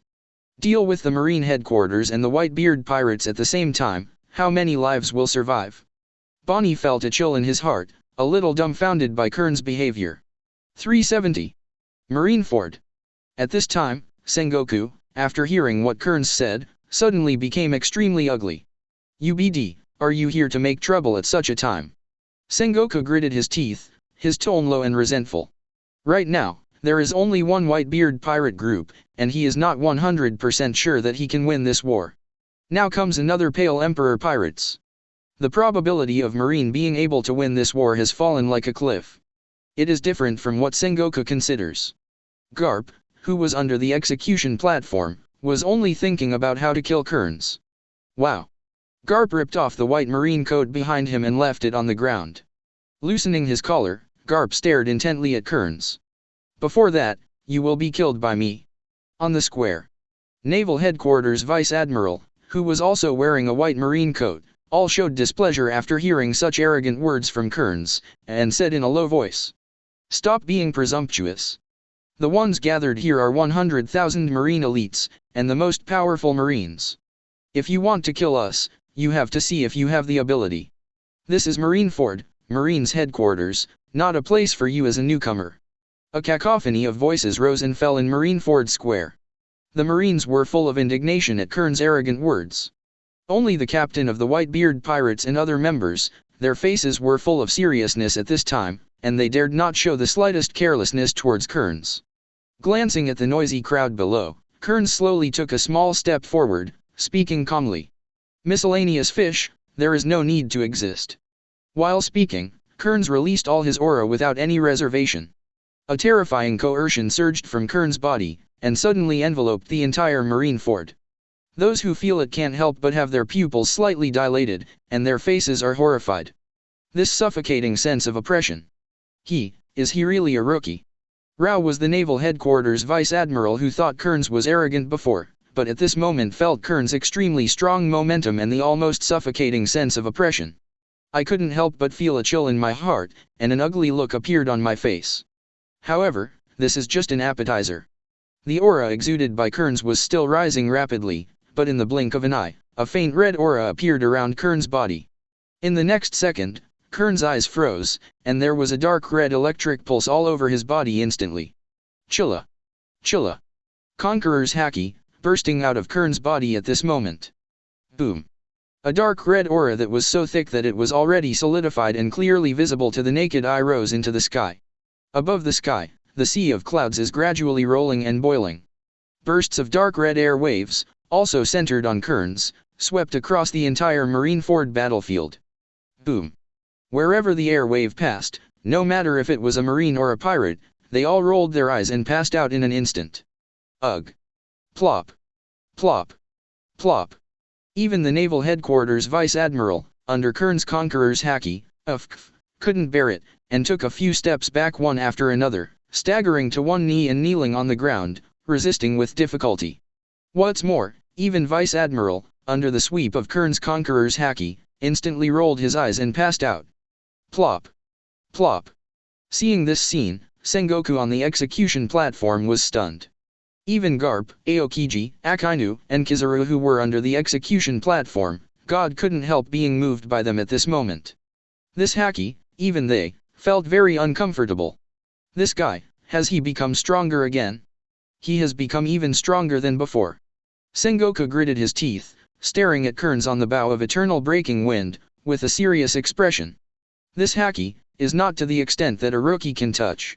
Akainu's face was gloomy, and there was murderous intent in the eyes that looked at Kearns.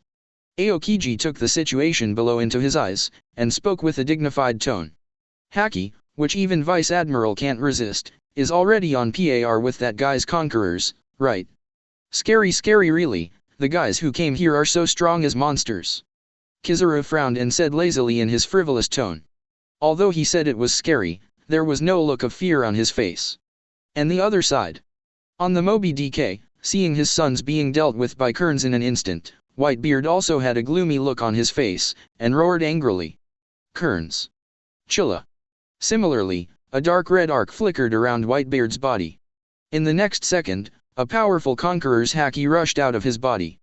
Two top conquerors collided, and above the sky, white clouds turned dark clouds, boiling like boiling water. On top of it, there are even bursts of thunder resounding. Boom. Boom. Feeling his own Haki blocked, feeling the conquerors unleashed by Whitebeard.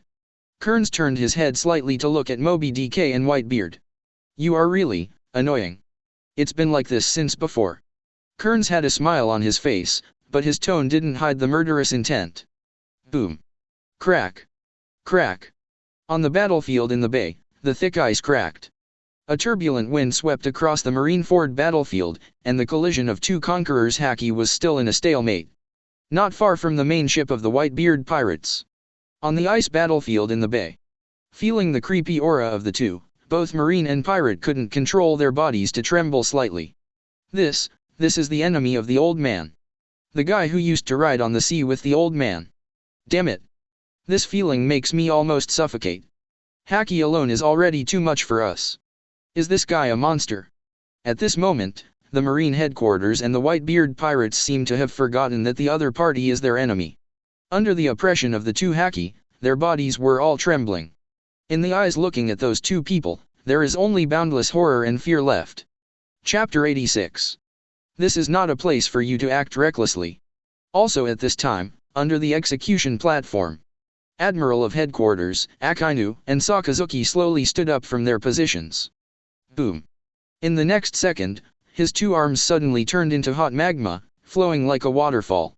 Glancing at the ice battlefield in the bay below, Sakazuki suddenly raised his hands that had turned into magma and bombarded the sky. Meteor volcano. Bang. Bang. Bang. Countless fists of magma rushed straight into the sky, piercing through the clouds hovering in the sky. Immediately afterwards, thunderous thunderclaps spread across the sky. Boom boom. In the next second, countless huge magma fists emerged from the clouds and smashed down towards the ice battlefield in the bay below. Shua. Shua. Shua. Boom. Boom. Boom. Boom. The magma fists hit the ground one after another, and there was a continuous roaring sound. Those who were unlucky, those who failed to dodge, were directly smashed into flesh by the magma fists. Even those guys standing around have not experienced the twists and turns of hitting. Boom. Boom boom. Ugh. They screamed, and the huge impact caused by the magma fist hitting the ground was taken as a shock. Several unlucky ships were hit by the huge magma fist and were directly damaged. Boom. At this moment, the sky reflected by the crimson fire seemed to have turned red. Inevitably, a huge magma fist slammed straight towards the eternal breaker where Kearns and others were. Moby DK not far away was not immune to the fist bombardment of this dense magma. Kearns, who was on the bow, turned his head slightly, and lowered the fist of magma that hit him. In the next second, the Ulquioricifer on the deck of the ship moved. With a sound of whoosh, Ulquioricifer disappeared on the deck. When it appeared again, Yi Shi stepped on the void and hovered in midair. Facing the incoming magma fist, he looked calm, slowly raised his right hand, and pointed his index finger at the huge fist. OM. Immediately afterwards, the soft chirping sound echoed, and Ulquioricifer's fingertips shone with emerald green light. A false bullet shot out directly. Call out. Boom. Boom. With a huge bang, the magma fist shattered on the spot, turning into countless flaming fragments and splashing around. The Whitebeard pirates on the other side also easily dealt with the incoming magma fist. Taking a slow breath, Kearns looked to the execution platform, to Sengoku. "Come on, let's make a fuss." As Kearns finished speaking. In the rear, on the deck of the Eternal Breaking Wind, all members of the Pale Emperor pirates drew their swords. Clang. Everyone's movements are uniform, like a whole. "Let's go." I don't know who yelled in the middle. In the next second, the crew jumped off the boat one after another and charged towards the battlefield. Swoosh. Whoosh. Whoosh. War is imminent. Marine, the Whitebeard pirates, the Pale Emperor pirates, and the three parties fight in a melee. The sound of clashing fine iron, the sound of tearing flesh and blood, the sound of wailing, hitting, and roaring, undulated continuously in the battlefield. Dang. Dang. Dang. Boom. Puff. Ugh. Thump. Boom. The war that had been temporarily suspended due to the arrival of Kearns and others has now once again unfolded into a big melee battle among the three parties. "Captain! Captain! Me too!" Behind Kearns, Pava held a blood sledgehammer and said a little excitedly. "Go! It's total war." After getting the permission, Pava rushed to the battlefield with a grinning smile while holding a bloody sledgehammer without saying a word. "Hee hee! My uncle, here we come." In midair, Ulquioricifer glanced back at Kearns. After signaling to Kearns that he was about to make a shot, he disappeared in midair in an instant. When it reappears, it has come to Kizaru, Akainu, Aokiji, Onion Admiral of Headquarters. 0, ask for flowers. The black-winged demon at his waist had been pulled out at some point, and Ulquioricifer looked down at Akainu, and without any nonsense, he chopped off his head with a knife. Shua! The long knife buzzed through the air. Seeing Ulquioricifer who suddenly appeared beside him, Akainu's eyes widened in shock. Facing Ulquioricifer's slashing long knife, he was even more horrified. "This guy. When did you come to me?" There was no time to think about it. At the same time that the thoughts came to his mind, Akainu immediately jumped to the side, dodging Ulquioricifer's slash. Boom. 0. Boom. Where Akainu was originally standing. That hard stone floor was directly smashed by Ulquioricifer. Earth and rocks splashed out, and smoke and dust billowed. But Ulquioricifer didn't care about it, and then turned to look at Akainu again. At this moment, under the gaze of Ulquioricifer's emerald green eyes, Akainu only felt a chill.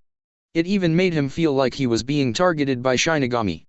But as one of the strongest combat forces in naval headquarters, will he feel intimidated by this?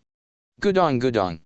When the fruit ability was displayed, hot magma appeared again on Akainu's arms. He stared at Ulquioricifer coldly, with a bad tone. "It's just a..." Before Akainu finished speaking, there was a harsh sound of air tearing suddenly. In the next second, there was a loud sound of bang, and Akainu was hit by Ulquioricifer on the spot. He was beaten with a muffled sound, and flew upside down, hitting the wall heavily. Boom. Hoo boom. Boom. Chapter 87. OM.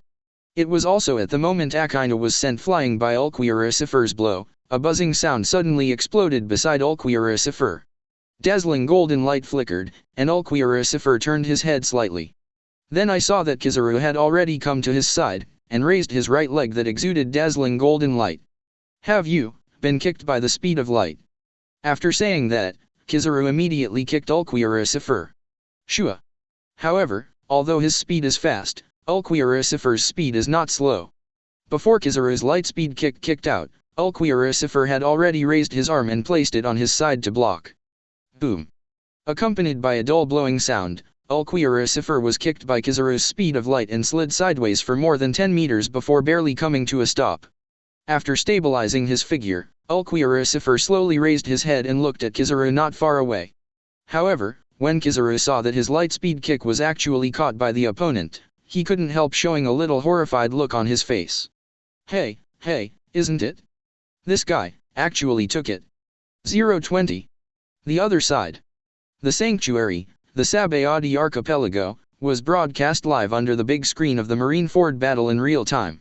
Seeing that the war that had been temporarily suspended due to the appearance of the Pale Emperor pirates started again, and watching Kearns, who is called the #1 person of the extremely evil generation, did not know what method he used. In an instant, all the marines and pirates around were eliminated. All the reporters and photographers stared at the big screen with their eyes wide open, and exclaimed in astonishment. What happened? Unbelievable, all the people around have suddenly passed out. In such a tense and dangerous battlefield. No, can't it? That guy called Kearns must have done something. It must be because of this, and the people around him, that suddenly passed out, right? Could it be that he is also a devil fruit ability user? Is this some kind of special ability of his? A group of reporters and photographers asked each other with puzzled faces and talked about their opinions. However, just when they couldn't come to a correct conclusion in their conversation, a reporter wearing a round hat in the center of the crowd suddenly spoke. No, that's not devil fruit, let alone the special ability of some fruit, but hacky. Hacky. The photographers and reporters around cast doubtful and inquiring glances at the speaker. The reporter in the round hat was staring at the big screen, his eyes trembling slightly, and his face was full of that dignified expression. That's right, it's room gas. And in this hacky, there are 3 different distinctions, including armament hacky and observation hacky. These 2 hacky, without exception, are abilities that only the strong can learn and use. Armament hacky? Observation hacky. A group of photographers and reporters murmured these 2 names. There are quite a few people who have heard of this kind of call, and have a strange sense of familiarity with it. Then which one does Kearns use? Armament hacky? Or observation hacky? A young trainee photographer with short purple hair who looked about 17 or 18 years old asked the reporter with a round hat curiously. Hearing the young intern reporter's inquiry, the reporter wearing a round cap shook his head slightly and said in a deep voice, "No, neither." Huh. The young intern reporter was taken aback for a moment. As I said just now, there are 3 different types of hacky. Armament hacky and observation hacky are just 2 of these 3 types. The reporter wearing a round hat explained leisurely, then he said again. And this 3rd type is the hacky that only one person in 10,000 people can master and use. Those who have this type of hacky are undoubtedly the strongest among the strong, the overlord above 10,000. Therefore, this kind of hacky is also called conqueror's hacky. After listening to the round hat reporter's comprehensive explanation, they listened to that famous official whom they had never heard of before.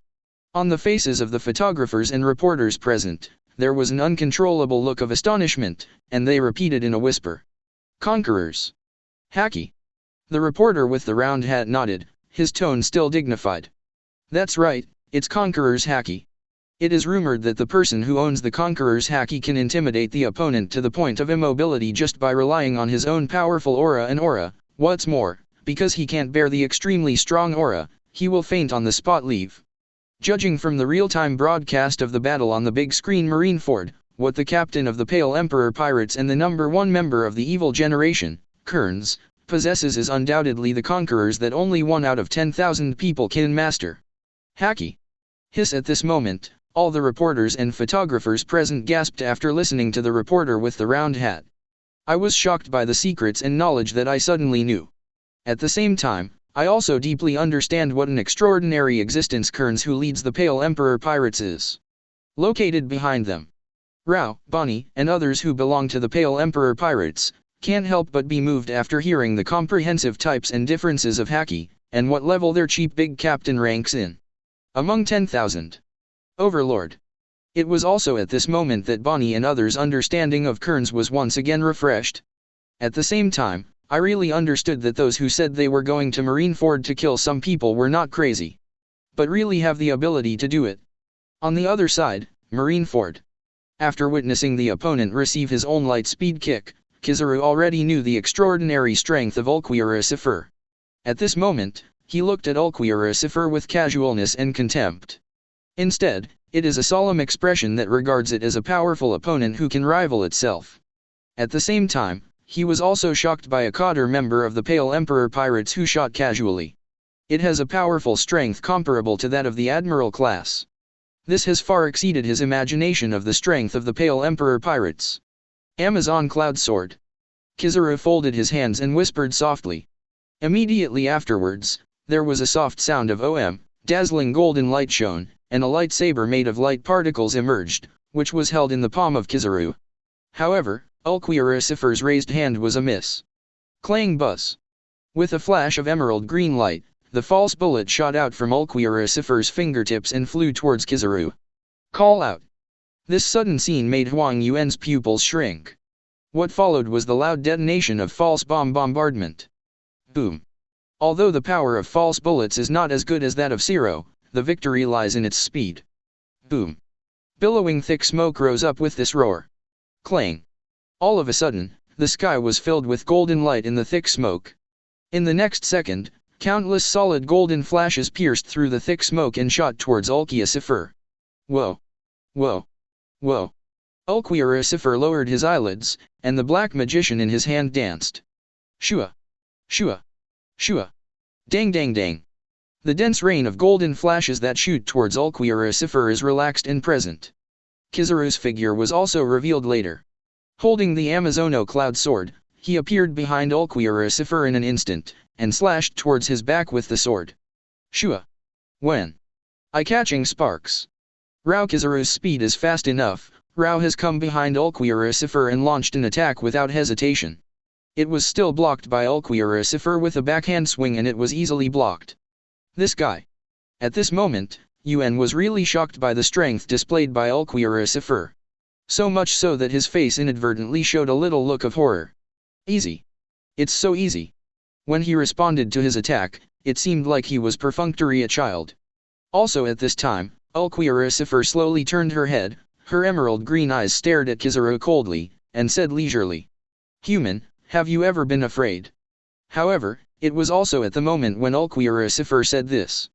Akainu's figure suddenly appeared above the two of them. He gritted his teeth and looked at Ulquioricifer and said in a deep voice, "Don't underestimate people, brat." The dog gnaws the red lotus. The fruit ability was displayed, and Akainu's right arm, which had been transformed into hot magma, swung violently. Shua. D. The roar of a wild animal echoed.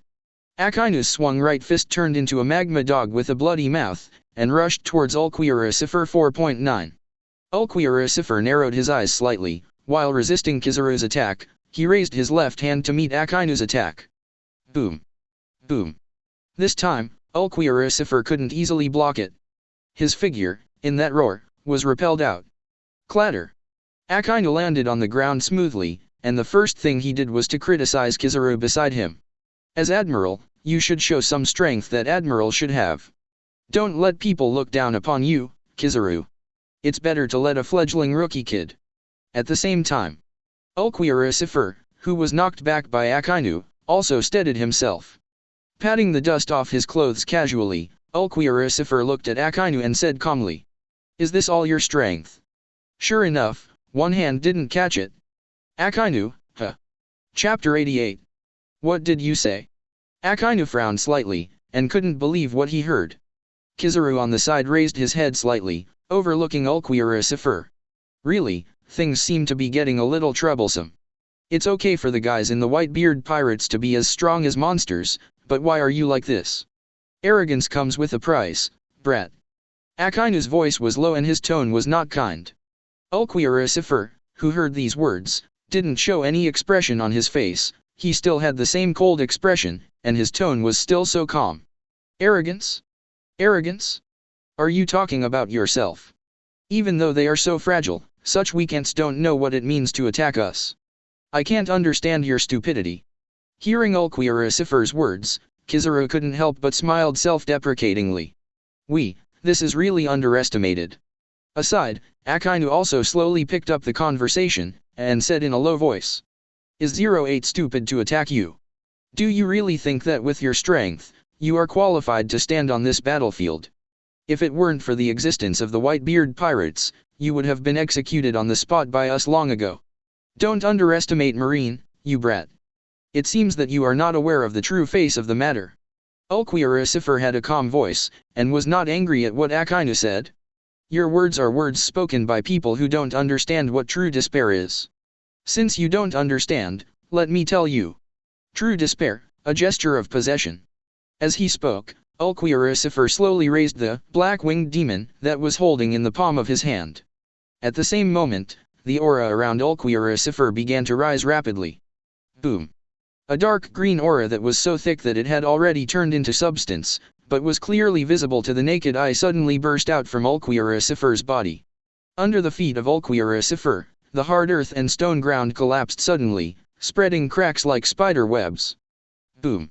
Feeling the powerful aura that suddenly surged out from Ulquiorra, Rao is Admiral, who is the strongest combat force in naval headquarters, and he can't help showing a look of astonishment at this moment, and he is moved by it. On the execution stand, feeling the powerful breath of Ulquiorra that suddenly erupted, Sengoku couldn't help but tremble, his eyes trembling slightly, and he spoke in astonishment. This guy's aura is getting stronger. Moby DK aboard. At this time, the powerful aura emanating from Ulquiorra, Whitebeard, who was standing on the bow of the boat, couldn't help but feel a little moved. And in the battlefield, after feeling the oppressive and powerful aura emanating from Ulquiorra, the people who were making friends couldn't help but stop. It is completely different from the state shown by those real strong men. Even though they were far apart, the coercion that Ulquiorra radiated at this time could not help but make their bodies tremble and feel a burst of suffocation. Even the captain of the first team of the Whitebeard pirates, the Phoenix, Marco, also had a dignified look on his face. These guys, what the hell is going on? The entire sky above Marineford was overcast and the sun's brilliance was completely blocked. Ulquiorra pointed the long knife at Akainu. The sun has been shot down by us, the black wings of the demon have blocked the dome, and the thunderbolt has destroyed the earth. Block it! Blackwing demon! It was also at the moment when Ulquiorra's voice fell, a dark green riot raindrop suddenly fell from the sky. Crash! The raindrops are like a rainstorm. Suddenly raised his head subconsciously, and looked at the vision that fell from the sky. But, this rain comes fast, and the faster it goes. But after a short while, the dark green riot rain stopped, and the sky gradually returned to normal. But when Kizaru and Akainu looked away and looked at Ulquiorra, they were shocked by what they saw, their pupils shrank slightly, and their faces were full of astonishment. What is this? Damn it, the aura on this guy is stronger than before, and it actually made me feel threatened. He whispered in a deep, ugly face. Meanwhile, ahead of them, now Ulquiorra can be said to have undergone tremendous changes. Whether it's in breath, or in posture. At this time, behind Ulquiorra, a pair of big black wings that seem to cover the sky have grown. He wears a white jumpsuit, a two-horned helmet on his head, and black nails that have turned into long claws. The black-winged demon in his hand had disappeared without a trace. Ulquiorra stepped on the void and hovered in midair, overlooking Kizaru and Akainu below. In the next second, he raised his hand and made a move, and the moonlight sword shining with emerald green light instantly condensed in his hand. Clang! Holding the moonlight sword in his hand, Ulquiorra's icy voice also came out. Tighten your nerves 703, don't relax a bit, otherwise, you will be killed by me in an instant. Hearing these words, both Kizaru and Akainu were overwhelmed. Instinctive intuition is warning them frantically, telling them that the man in front of them is very dangerous. It was also at this moment that Ulquiorra, holding the moonlight sword, aimed at Kizaru and Akainu, and then threw the moonlight sword in his hand fiercely. Shua! Clang buzz! A huge, piercing blast of air slammed into it. The moonlight sword thrown by Ulquiorra appeared in front of Kizaru and Akainu in an instant like a shooting star. What followed was that huge roaring explosion. Boom! A small mushroom cloud slowly rises. At this moment, under the great power of Ulquiorra's moonlight sword, the whole Marineford is shaking. Rumble! Chapter 89. Billowing thick smoke rises, filling the battlefield. Amidst the thick smoke, a sharp sound suddenly came out. Clang! The golden lightsaber pierced through the thick smoke as if about to break through the sky, and then slashed down towards Ulquiorra. Shua! Ulquiorra made a move with his hand, the moonlight sword condensed in his palm again, and met the cutting lightsaber with one sword. Shua! When? Boom! With roaring sound, Kizaru's attack was once again blocked by Ulquiorra. At the same time, a crimson figure rushed out from the thick smoke and dust. Akainu sipped low, his arms turned into hot lava. Dark Hound! Drink! In an instant, Akainu's lava arm extended at an extremely fast speed, turning into a large and directly hitting Ulquiorra's face. Shua! But Ulquiorra didn't panic at all, and avoided Akainu's surprise attack by turning sideways casually. Whoosh! Kizaru, who was holding the Amakongan sword, suddenly flashed to Ulquioricifer's side, and slashed at Ulquioricifer's neck with his sword. Ulquioricifer grabbed with his hand and followed Kizaru's slash with his bare hands. When, under the collision of the two, some sparks shot out unexpectedly. Seeing this scene, Kizaru was even more shocked, and couldn't help but tease him. "It's so hard. Are your hands made of steel skin? You actually managed to catch my Amakongan sword with your bare hands." Ulquioricifer didn't speak, and responded to Kizaru's. Only Ulquioricifer held the moonlight sword emitting this emerald green light. SHH. With this emerald green light flashing, Kizaru's body was directly cut in two by the moonlight sword. But strangely, no blood came out of Kizaru's body. "It's dangerous, I almost died." Kizaru's teasing words with a little laziness came out. In the next second, a dazzling light burst out from Kizaru's body. However, what he didn't expect was that even under this fishy light that could illuminate the entire marine fort, Ulquioricifer's expression still didn't show any emotion, let alone panic. Also under the cover of the strong light emitted by Kizaru, Akainu's attack comes in a raid on Ulquioricifer.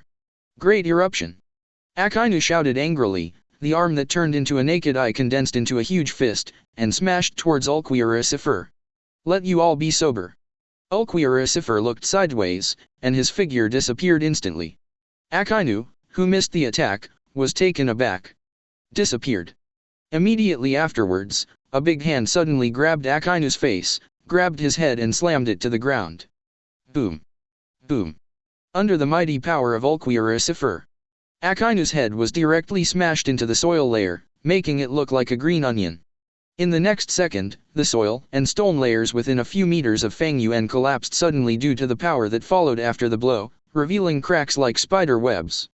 Boom! Raising the moonlight sword in his hand, Ulquioricifer slashed at Akainu's torso. But at this moment, a golden flash suddenly flashed, like the moonlight sword chopped down by Ulquioricifer. When? Boom! He raised his head slightly.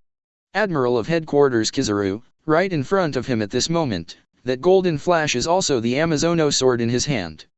Boom! Also at this moment, the ground under Ulquioricifer's feet suddenly exploded.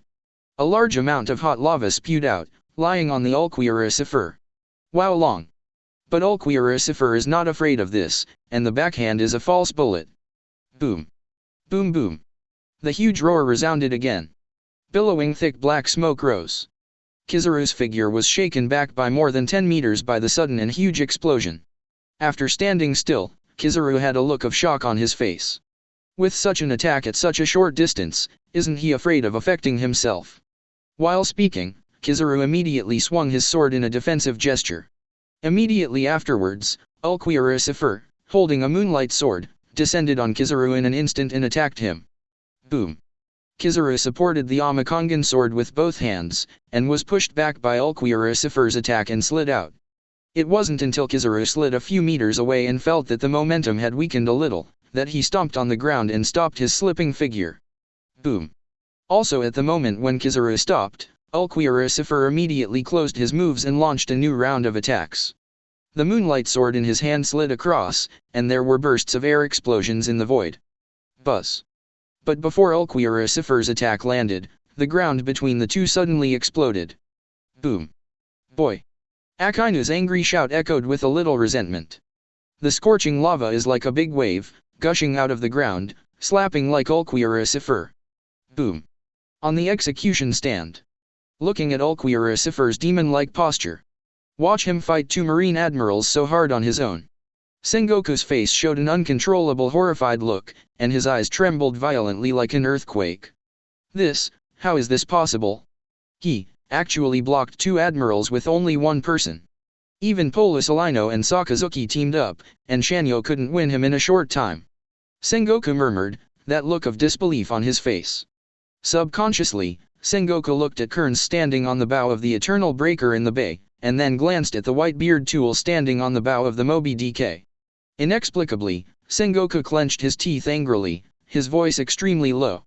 Since decades ago, there has been a group of monsters following you. Now, decades later, another group of monsters are following you. It's been decades since I disappeared, and I'm already very old, so let's think about my old age. You, Dark BD. Chapter 90. Moby DK aboard. Seeing that he was fighting against two Ulquioricifers from the Admiral of the Marine Headquarters with his own strength, Whitebeard's face was a little gloomy. He didn't want to see Kearns, and likewise, he didn't want to see Kearns with such powerful people following him. Below, the icy battlefield in the bay. Looking at the three Ulquioricifers who were fighting fiercely, the captain of the Whitebeard pirates, Marco the Phoenix, was a little dumbfounded. Is that Devil Fruit's ability? Zoan. A phantom beast like me? Marco's eyes trembled slightly, facing the posture and powerful strength displayed by Ulquioricifer. Even as an enemy, he still couldn't help but murmured in amazement. So strong. Ask yourself, if it is against the previous Marine Admiral, Marco has absolute confidence to be undefeated. Of course, if you want to win, it is very difficult. But if he faced two Marine Admirals at the same time, Marco was sure that he would definitely lose. And it is far from being as calm as the state Ulquioricifer has shown so far. Understand this clearly. Marco clenched his fists subconsciously, and turned his head to look at Kearns standing on the bow of the Eternal Breaker. At the same time, also on the side of Marine 573 in the ice battlefield.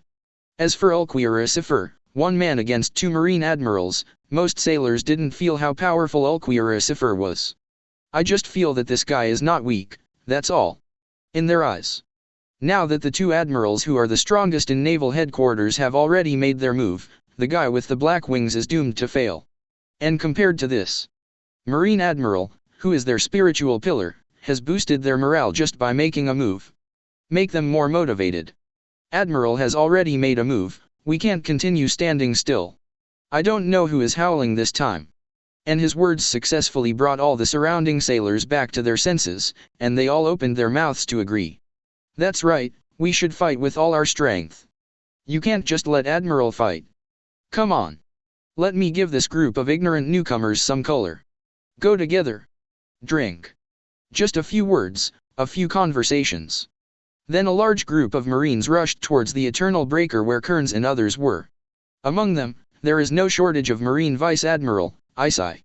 There is also a Marine Vice Admiral of the giant race, carrying a machete almost as big as a ship, rushing over. Boom. Boom. Boom. Every step he took was like a bomb exploding, making the Bingchang battlefield tremble. The bow of the Eternal Breaker. Looking at the large number of Marines rushing forward, Kearns narrowed his eyes slightly. Is this being set on fire? Whoosh whoosh. Also after Kearns' voice fell, the Six Paths figures of Pain's Six Paths flew out one after another, jumped off the boat, and rushed towards Marine.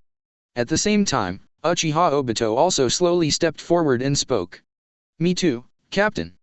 Kearns nodded. Uchiha Obito immediately jumped towards the surface of the water. Clatter.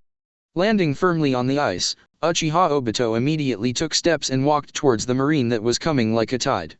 On the other side, on the round Baidak. Watching Marine's power suddenly gather towards the Pale Emperor pirates. Whitebeard's expression couldn't help being a little moved. This is a great opportunity to kill Kearns.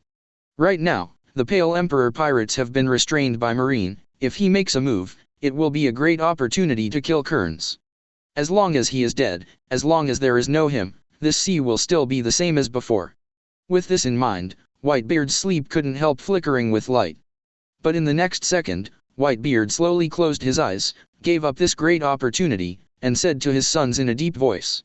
Don't worry about their life and death. Get Ace out first. Then came Whitebeard's voice. The pirates below, who were stupefied because Marine suddenly changed the target of the fire, also reacted one after another, and then rushed out towards the execution platform with weapons in hand. The captains of the Whitebeard pirates took the lead in the front. Following behind are the countless pirate troops. Kill. Kill these Marines blocking the way. Ace. We are coming, you wait a moment. On the execution stand. Seeing the emptiness of the battlefield on Whitebeard's side, giving the Whitebeard pirates an opportunity, Sengoku immediately shouted loudly. The Whitebeard pirates' main attack is coming. Block them. Don't let them go up to the plaza. It was also at the moment when Sengoku's voice fell. A figure jumped up high in response to the sound, and fell towards the front of the Whitebeard pirate group's offensive array. Shua. It was a girl with long orange hair. but she doesn't belong to the Marine camp. It's the executive member of the Pale Emperor Pirates, the Blood Demon Pava. Holding the sledgehammer made of blood in his hand, Pava grinned grinningly and took advantage of the falling momentum, and slammed the hammer down on the pirate at the front of the Whitebeard pirate team. Shua. Seeing this, Foil Vista, the captain of the 5th Division of the Whitebeard Pirates, immediately raised his 2 knives to resist. Boom. The blood sledgehammer slammed heavily on the blades of Vista's double knives. That huge force instantly collapsed and cracked the ice layer under Vista's feet. Boom boom. Seeing that the blow failed, Pava retreated decisively. While keeping a distance from Vista, he said with an uneasy face. Save people. Do you think we're here to help you? Idiots. Vista looked as usual, staring fixedly at Pava, waving the 2 knives slightly in his hands. Little girl, you can't stop us. After all, Vista was about to rush away. But just as he was about to make a move, the figures of Pale Emperor Pirates, Demiurge, Yoda Oto, and Albedo suddenly appeared beside Pava. Looking at Vista in front of him, Demiurge replied with a faint smile on his face. Then let us be your opponents. This time, seeing the appearance of Demiurge and others, the faces of the captains and crew members including Vista also became gloomy. Equally sullen was Whitebeard, Edward Newgate, standing on the Moby DK. The people looking at the Pale Emperor Pirates suddenly appeared, blocking the way for his sons to save Ace. Whitebeard couldn't help turning his head, looked at Kearns, and said in a low voice with boundless anger. Kearns. UBD. However, in the face of Whitebeard's scolding, Kearns just smiled at him, not paying attention at all. Chapter 91. After a short confrontation, the Pale Emperor Pirates Cotters, Demiurge, Albedo, Otoko Yuta, and Pava shot at the same time and rushed towards the Whitebeard Pirates. Similarly, Marco Phoenix is the captain of the Whitebeard Pirates. Diamond Jaws, captain of the 3rd Division. Captain of the 5th Division, Foil Vista. The captain of the 6th Division, Brockman, and others, also rushed towards Demiurge and others, holding weapons to meet them. Boom. Fruit ability unfolds. Marco waved his arms, and a burst of blue flames spewed out from his arms. In the next second, his arms turned into a pair of huge green flame wings, and he flew towards Demiurge. Whoosh. Crane claws. Marco snorted, and his feet turned into a pair of crane claws under the effect of the fruit ability. And by virtue of the inertia of the high-speed flight, it slammed its claws towards Demiurge. Shua. However, his idea did not come true. Also when he was approaching Demiurge, Yoda Oto held the long knife and took the lead to meet Marco's attack. Boom. Boom. A dull roar resounded throughout, and Marco made a powerful blow through inertia. It was perfectly resisted by Yiguyutai. Shout. Seeing his attack, he was completely blocked by the opponent, and there was no sign of difficulty on his face. Marco couldn't help letting out a light quenching sound, flapping Kinjian's transformed wings to distance himself from Yuguyutai, and started to attack again. At the same time, other people also surrendered to Min. Demiurge faced off against the captain of Division 4, Foil Vista. Albedo faced the captain of the 3rd Division, Diamond, Josie. As for Pava, he met the captain of the 6th Division, Blackman, and the fierce battle between the two sides was about to break out. However, Demiurge and the others restrained the 4 captains of the Whitebeard Regiment. But the other members of the Whitebeard Pirates in the surrounding area, there is nothing to stop them at this moment. Instead of helping Marco and the others, the members of the Whitebeard Pirates passed them and rushed towards the execution platform without hesitation. Because they believed that Marco and the others would never lose. Seeing that the square was getting closer and closer, the members of the Whitebeard Pirates were delighted to finally break in and rescue Ace. However, the reality is cruel. Before they actually hit Marineford's square, on both sides of the Whitebeard Pirate team, Marines troops, and dozens of members of the Pale Emperor Pirates, led by senior crew members, former Kearns guards Enoch, Lacey, Lydiar, etc., headed towards the Whitebeard Pirates from 2 different directions. The members surrounded them. You can't let them just pass by so easily. Enoch held a long knife and shouted in a low voice. On the side, Lacey with an indifferent expression also said something leisurely. The purpose of our coming here is not to lighten the burden for these guys.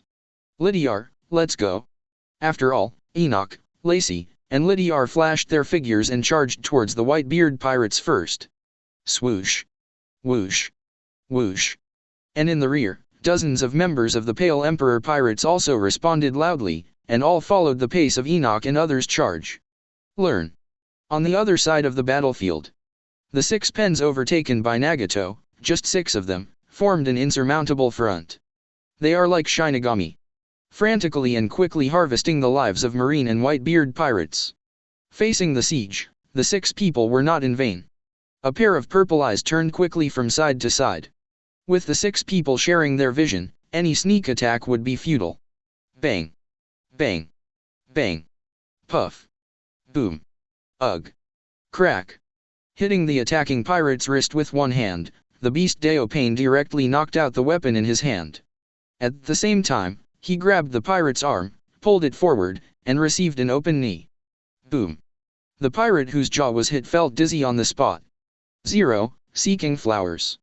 Immediately afterwards, the beast Deopain made seals in sequence, and slapped the pirate's abdomen with one palm. Summoning technique. Boom! The pirate was slapped away by the beast Deopain. And at the same time as he flew backwards, the black mantra like a spider web quickly spread across his entire abdomen. In the next second, he fell heavily to the ground. A huge bird's beak also slowly protruded from his abdomen. OM. The inhuman pain came from the abdomen, causing the veins in the pirate's body to bulge, and he howled in pain. Ugh! When the huge bird's beak and bird's head appeared, a sharp hissing sound immediately resounded throughout Marineford. Cry! The figure of the huge Yatta bird was completely revealed, and the pirate as the carrier passed out on the spot. In the next second, the Yatta bird flapped its pair of huge wings violently, fluttering its wings and soaring into the air. Boom! The strong wind pressure caused the surrounding Marines and pirates to subconsciously raise their hands to block their eyes. It's just that compared to the scene where the 8-tag bird flutters its wings and soars into the sky, or the scene where it drilled out of the pirate's belly brought even greater visual impact to them. Thinking back to the wailing sound of those pupils, and that huge strange bird that exuded such a terrifying aura, everyone around couldn't help taking a step back. The eyes of the looking animal Deopain were full of horror, and even his body was trembling slightly. It was also at this time that the beast Deopain suddenly turned his head, and his pair of purple eyes with black ring patterns looked at the surrounding crowd. This scene immediately frightened the surrounding Marines and pirates to gasp and take another step back. After all, no one wants to try the feeling of a huge and terrifying monster coming out of the belly. Chapter 92. It's just that although they didn't go over, even though they didn't attack the beast Pain. However, this doesn't mean that the beast Deopain won't attack them. It was also at the moment when everyone retreated, the beast Deopain made seals with both hands, and slammed the ground hard. Summoning technique. The complicated black incantation spread like a spider's web as the beast Deopain's voice fell. In the next second, there was only a loud bang. A huge centipede broke through the earth and rocks under the beast Deopain, and carried the beast Deopain roaring into the air. Roar! Below. All the pirates and Marine looked at themselves as if they didn't have a leg of the centipede. Immediately, I felt as if I had fallen into an ice cave, and my body began to tremble uncontrollably. Centipede? 227. What a huge body is this? Damn it, what the hell is going on with this kid's ability? These giant beasts have been obtained one after another out of nowhere. Monster. Disorderly, full of panic and voice echoed. But the beast Deopain didn't care about it at all. He stood on the head of the giant centipede, and whispered indifferently. Kill them. Roar. The centipede's roar came out again, his sharp mouth parts moved together, and its centipede, which was as sharp as a sickle, moved together. Shua. Boom. The centipede's impact unfolded, its huge body flitted across the battlefield, and its centipedes, as sharp as a sickle, waved wantonly, attacking the crowd around it at will. Boom boom boom. Chilla. Puff. Ugh. All of a sudden, there were wailing sounds on the battlefield. At the same time, on the battlefield not far from Pen 6 Paths, after Uchiha Obito took out several Marines, another member of the Whitebeard pirates rushed towards him.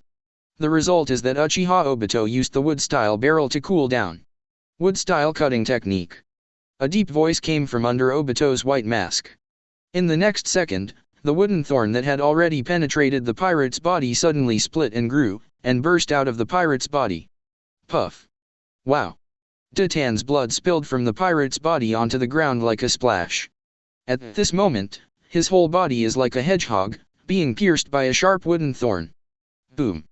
At this moment, a loud sound came from Uchiha Obito's side, which made the ground feel a strong shock. Subconsciously, Uchiha Obito looked sideways. But what came into view was the machete as big as a ship. Boom. The huge machete swung down, bringing bursts of blasting sound in the air. And only giants can wield such a large weapon. In the next second, because the machete hit Uchiha's belt. Boom. Boom. The thick ice layer was split open, and the huge power caused the collapse of places within a few meters. Boom. The billowing thick smoke rose, and the Marine Vice Admiral of the giant clan looked at Uchiha Obito, who had been slashed by him, and couldn't help showing disdain, and snorted coldly. Humph. Vulnerable. However, it was at the moment when his words fell. There came a slight sound of footsteps. The figure of Uchiha Obito, unscathed through Marine Vice Admiral's machete, came out. His eyes were indifferent, and he quietly looked at the huge giant Vice Admiral, and his tone was calm and indifferent. Big guy. It's a little difficult to start with. But at this time, the giant Vice Admiral took a step back in shock from the scene in front of him, speaking incoherently. You, what's the matter with you? Why didn't you die? I clearly hit you. The eyes of the giant Vice Admiral trembled, and his voice trembled a little. He could see clearly just now that the guy in the white mask didn't dodge his attack, let alone miss his attack. On the contrary, my own attack was indeed hit. And this guy wearing a white mask, this evil guy, pierced through his own blade. You, damn BD. I don't know if it's because of the anger in my heart or what the reason is. The giant Vice Admiral raised the huge machete again, and slashed at Uchiha Obito again. Shua. Boom. It was the sound of the air bursting from the sword slashing again, echoing in my ears. But Uchiha Obito still had a calm face, not paying attention to the giant Vice Admiral's attack at all. Immediately afterwards, Uchiha Obito slowly raised his hand, whispering softly in the seal in his hand. Summoning technique. Gado statue. The moment Uchiha Obito's voice fell. Behind him, a giant hand suddenly broke through the ice layer, and reached out to slap the sword that was coming. Boom. Boom. The big knife that the giant Vice Admiral slashed was directly shot by the giant hand that suddenly protruded and deviated from the original trajectory, and the slash landed in another place. Facing this sudden scene, the giant Vice Admiral was shocked, and exclaimed in shock. What is this? The giant Vice Admiral looked at the one arm protruding from the ice with horror. 5.3. In the next second, under the astonished gaze of the giant Vice Admiral, another giant hand broke through the ice and stuck out. Boom. Boom. Two huge arms support each side. Immediately afterwards, Gado statue's huge body suddenly protruded from the ice layer, roaring to the sky. Roar. At this moment, the entire ice battlefield trembled slightly under the roar of Gado statue. Even the clouds at an altitude of 10,000 meters were dispelled and pierced through a huge hole under the roar of Gado statue. Rumble. Chapter 93. The powerful aura erupted by the Gado statue made the giant Vice Admiral feel terrified by it, and couldn't help taking a step back. Cheat, a lie. What monster is this? Where did it come from? While speaking, even the giant Vice Admiral didn't realize that his words were full of fear. On the execution stand. Seeing the huge monsters appearing on the battlefield one after another, Sengoku's face became extremely gloomy. Suddenly one after another giant beasts appeared. What the hell is going on with these monster-like guys? Located around the Gado statue. All the marines and pirates were stunned by the sudden appearance of the Gado statue, who was extremely imposing and oppressive, and froze in place, not daring to move. Uchiha Obito raised his hand slightly. In the next second, Gado statue's huge body moved immediately, punching the giant Vice Admiral with a punch. Shua. Boom. The fist waved, and there were bursts of explosions in the air. 09. The giant Vice Admiral, who didn't dare to fight against him, had to grit his teeth and raised his hands to block in front of him, intending to guard against Gado statue's attack. However, at this moment, a cold voice echoed. Ice block. In the next second, under Gado statue, 6 icicles suddenly rose from the ground, rushing towards Gado statue's body and arms at the same time. Bang. Bang. Bang. Crack. Crack. Crack. With crisp freezing sounds, most of Godot statue's body was frozen by thick ice, and the attack launched by the giant vice-admiral was forcibly stopped. Uchiha Obito looked slightly sideways, and a tall man wearing a white marine coat, a white suit vest and a dark blue shirt underneath also came into his sight. Admiral! This level of power cannot stop Godot statue's actions.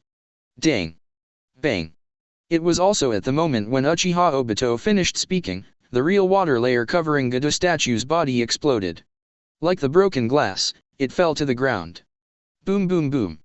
Admiral of Headquarters Aokiji, looking at Uchiha Obito calmly, the biting cold air slowly radiated from his body. Then, I'll deal with you first. After saying that, Aokiji suddenly raised his hand and launched an attack on Uchiha Obito. Frozen time capsule. Boom. A shock wave with an ultimate chill rushed towards Uchiha Obito. But it didn't hit the target, but was easily avoided by Uchiha Obito's leap. Seeing this scene, Aokiji launched another attack towards Uchiha Obito who looked more like midair. Ice ball. Swish swish swish. 5 icicles exuding biting chill sprang out from Aokiji's palm in response, and went straight to Uchiha Obito in the midair. But this time, Uchiha Obito is not choosing to hide. Instead, he made madras with his hands and took a deep breath. Fire style. Great fireball technique. Fiery flames, as Uchiha Obito's breath spewed out from his mouth, a great fireball was condensed, and hit Aokiji's icicle. Boom. Boom. A huge explosion roared through the air. For a moment, the scene was filled with flames, and scorching air waves spread and swept all around. Boom. Moby DK aboard. Seeing that the situation on the battlefield is becoming more and more stalemate, it is not easy to deal with Marine, and now there is another Kearns who is messing with him to rescue Ace, and it becomes more and more difficult. Thinking of this, Whitebeard's face became uncontrollably gloomy, which contained boundless anger. When, lifting Kong Yunki beside him, Whitebeard jumped off the bow of the Moby DK and came to the surface battlefield. Boom. On the execution stand. Seeing Whitebeard's sudden action, Sengoku was startled into a cold sweat, and yelled at all the Marines below. The strongest man in the world is coming. Ready to face, this man's wrath. Below. Garp also had a gloomy face, striding off the battlefield. The other side. Aboard the Eternal Breaker. Standing at the bow of the ship, Kearns couldn't help but chuckled when he heard Sengoku's shout. The strongest in the world. Don't make me laugh. After all, he also took a step slowly and fell towards the ice battlefield. Clatter. Landing steadily on the ground, Kearns looked at Whitebeard in the distance, and walked towards him with unhurried steps. Same as it. At this time, Whitebeard was also staring at Kearns, and walked towards him at a leisurely pace. His face was as gloomy as before, and Whitebeard murmured as he walked forward. Only you. Kearns. You must die here. A little farther away at 747, Kearns smiled brightly when he heard Whitebeard murmuring, but there was something unusual in that smile. Come on. Come kill me, come kill me. Either you die or I die today. Kearns stared at Whitebeard who was coming, wanton and flamboyant. It was also at this time that 2 unsightly Marines attacked Whitebeard and Kearns respectively. There is a flaw. Shouting, they raised their blades and slashed at Whitebeard and Kearns. However, the 2 parties did not even look at the 2 who launched the raid. Whitebeard throws a punch. Shua. Boom. That punch that contained boundless anger directly punched the sneak attacking Marine's chest collapsed, so that he vomited blood and died on the spot, even his eyeballs popped out. Puff. On the other side, the Marine who was sneaking up on Kearns was punched backhand by Kearns, blowing his head off. Bang bang. Chapter 94. Bright red blood mixed with milky white brains splashed. The surrounding Marines and pirates who had their faces splattered with blood changed greatly in fright. They screamed and wiped the bloodline off their faces indiscriminately, and stepped back quickly. Even those who didn't get blood and brains splattered all over their faces. I can't help but feel a shudder when I see Kearns' cruel act of blowing a person's head off with a single punch. At this moment, whether it is Marine or pirates, they have given up a wide avenue for Kearns and Whitebeard. And these 2 people walked calmly on the avenue that people let out, approaching each other. This time, you won't be beaten and fled like you were back then, right? Newgate. Kearns smiled as he walked, his tone full of sarcasm. When Whitebeard heard this, his eyes on Kearns became more and more gloomy. "I should kill you with my own hands back then." The words fell. Whitebeard clenched Kong Yunki with both hands and raised it slowly, stepped out abruptly, and rushed towards Kearns at a faster pace. Boom! In an instant, the hard and thick layer of ice suddenly cracked under Whitebeard's step.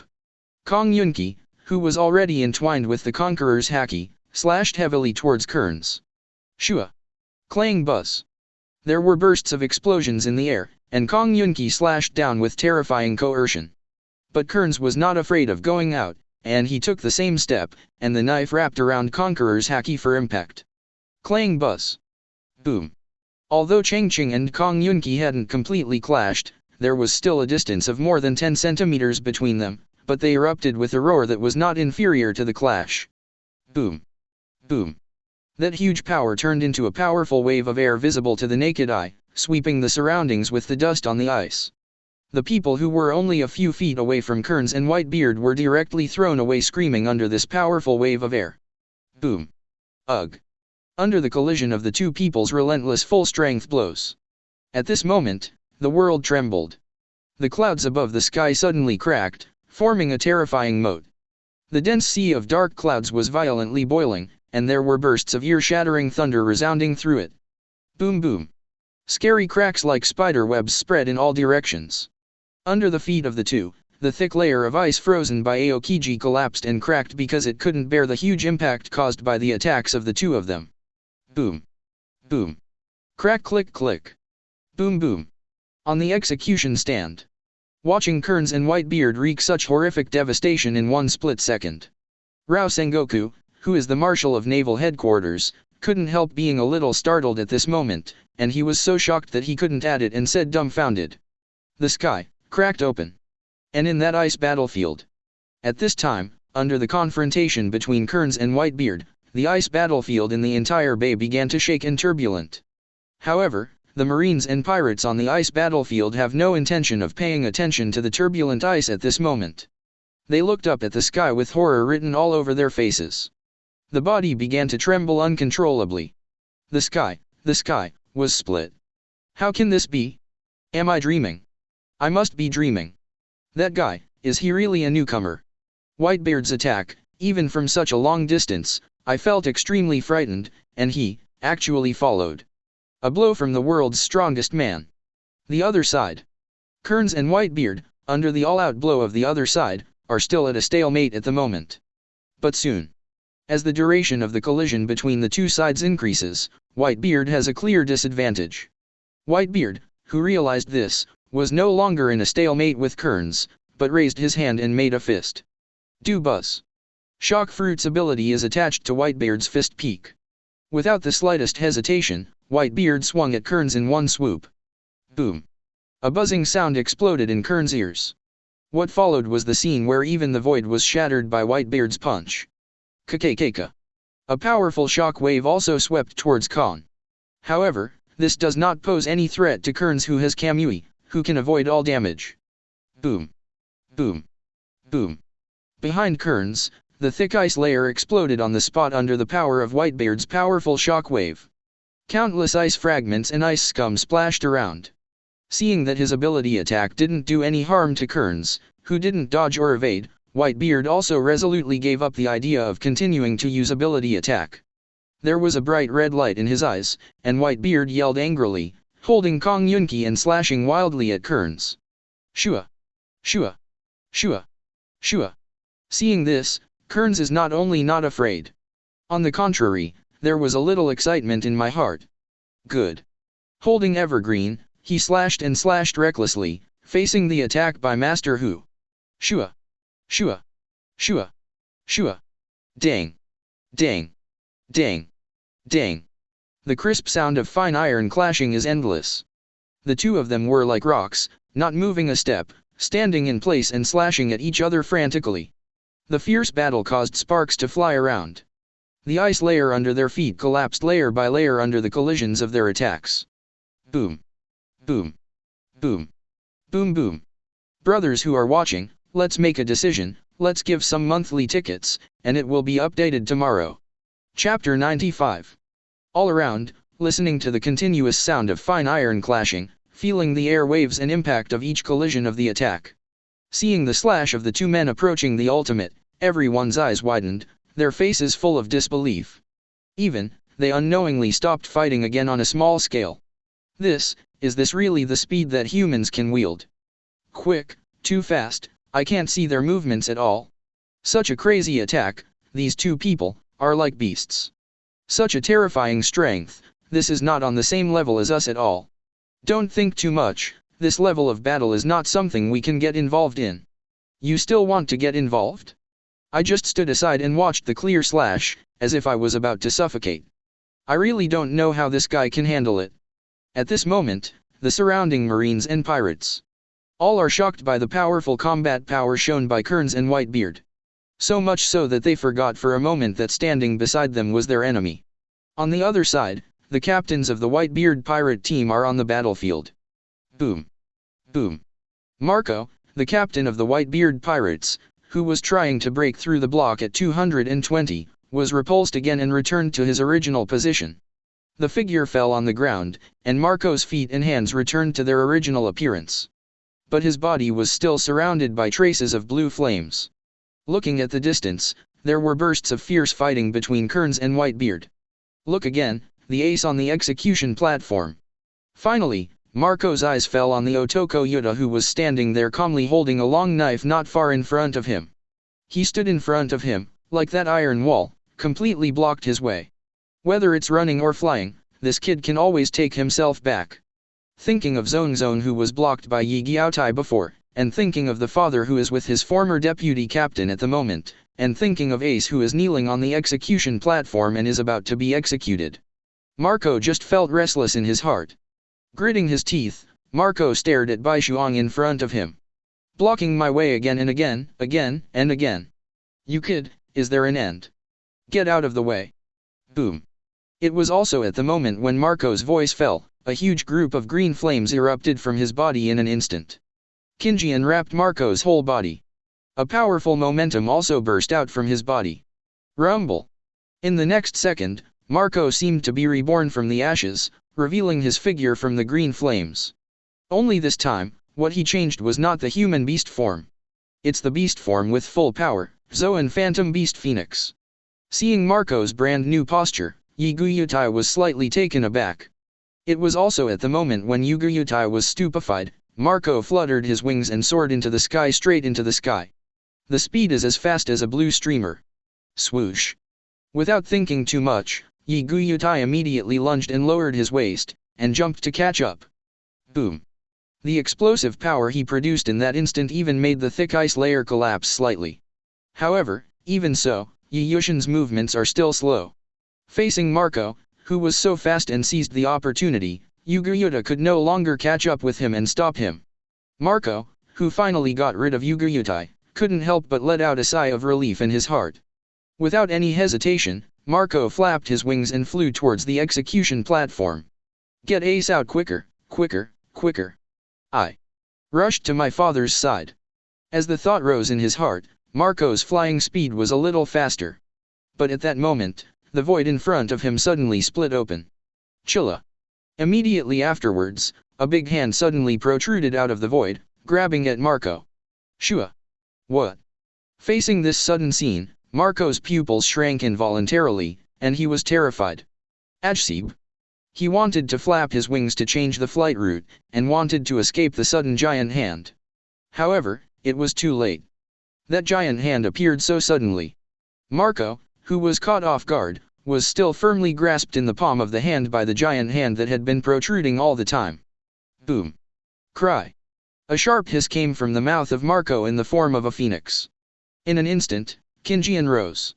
Just when Marco was about to go all out and break free from the shackles of this giant hand, a ferocious and frightening monster suddenly poked its head out of the void, and made that hoarse voice that seemed to come from the underworld. Worry too. You let him run away, I caught him for you. Thank you, it was a great help, Lixiang. With a gentle smile on Otoko Yuta's face, he thanked Lixiang and praised him at the same time. And Marco, who was held by Lixiang, looked at Lixiang's ferocious and terrifying appearance, and her voice that seemed to come from the underworld, only felt a chill, and an inexplicable boundless fear surged in his heart. Really, don't be careless. Lixiang's hoarse voice came out, and at the same time raised her thumb, and pressed it towards Marco's head, trying to blow Marco's head off.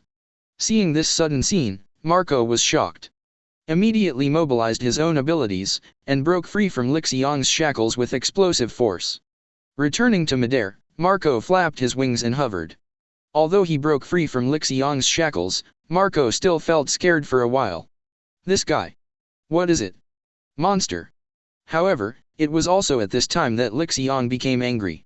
Obviously I just warned you Tai not to be careless, but that guy escaped under his carelessness. Thinking. Lixiang clenched her fists angrily, and shouted at Marco in a hoarse voice. UBD. Killed you. It was also at the moment when Lixiang's words fell. She suddenly came to Marco at an extremely fast speed. So fast. Marco's pupils slightly dilated, his face full of astonishment. Without a moment's hesitation, Marco flapped his wings, ready to distance himself from Lixiang again. However, he is fast, Satoka is faster. Before he could fly away, Lixiang's huge fist hit him first. Shua! Boom! The loud beating sound resounded in the air. Marco's whole body immediately hit the ground like a falling meteor. Call out! Boom! Boom! However, Rika does not intend to let Marco go. In the next second, Lixiang roared in anger, and chased after Marco again. Roar! Chapter 96. Below, Marco, who had just been punched flying by Lixiang, stood up from the pothole on the ground, and when he raised his head, he met Lixiang's angry punch again. Boom! A dull roar resounded. But this time, Marco was not as caught off guard as the first one.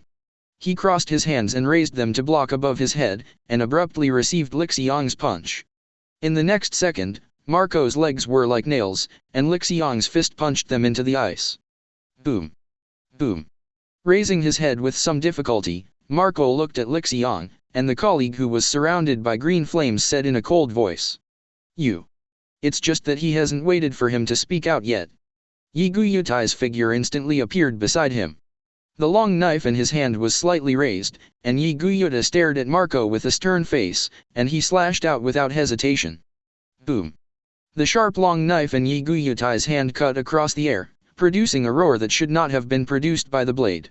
It's as if what he holds in his hand is not a knife, but a mallet. And this is also because Yi Guyutai's knife contains extremely terrifying power.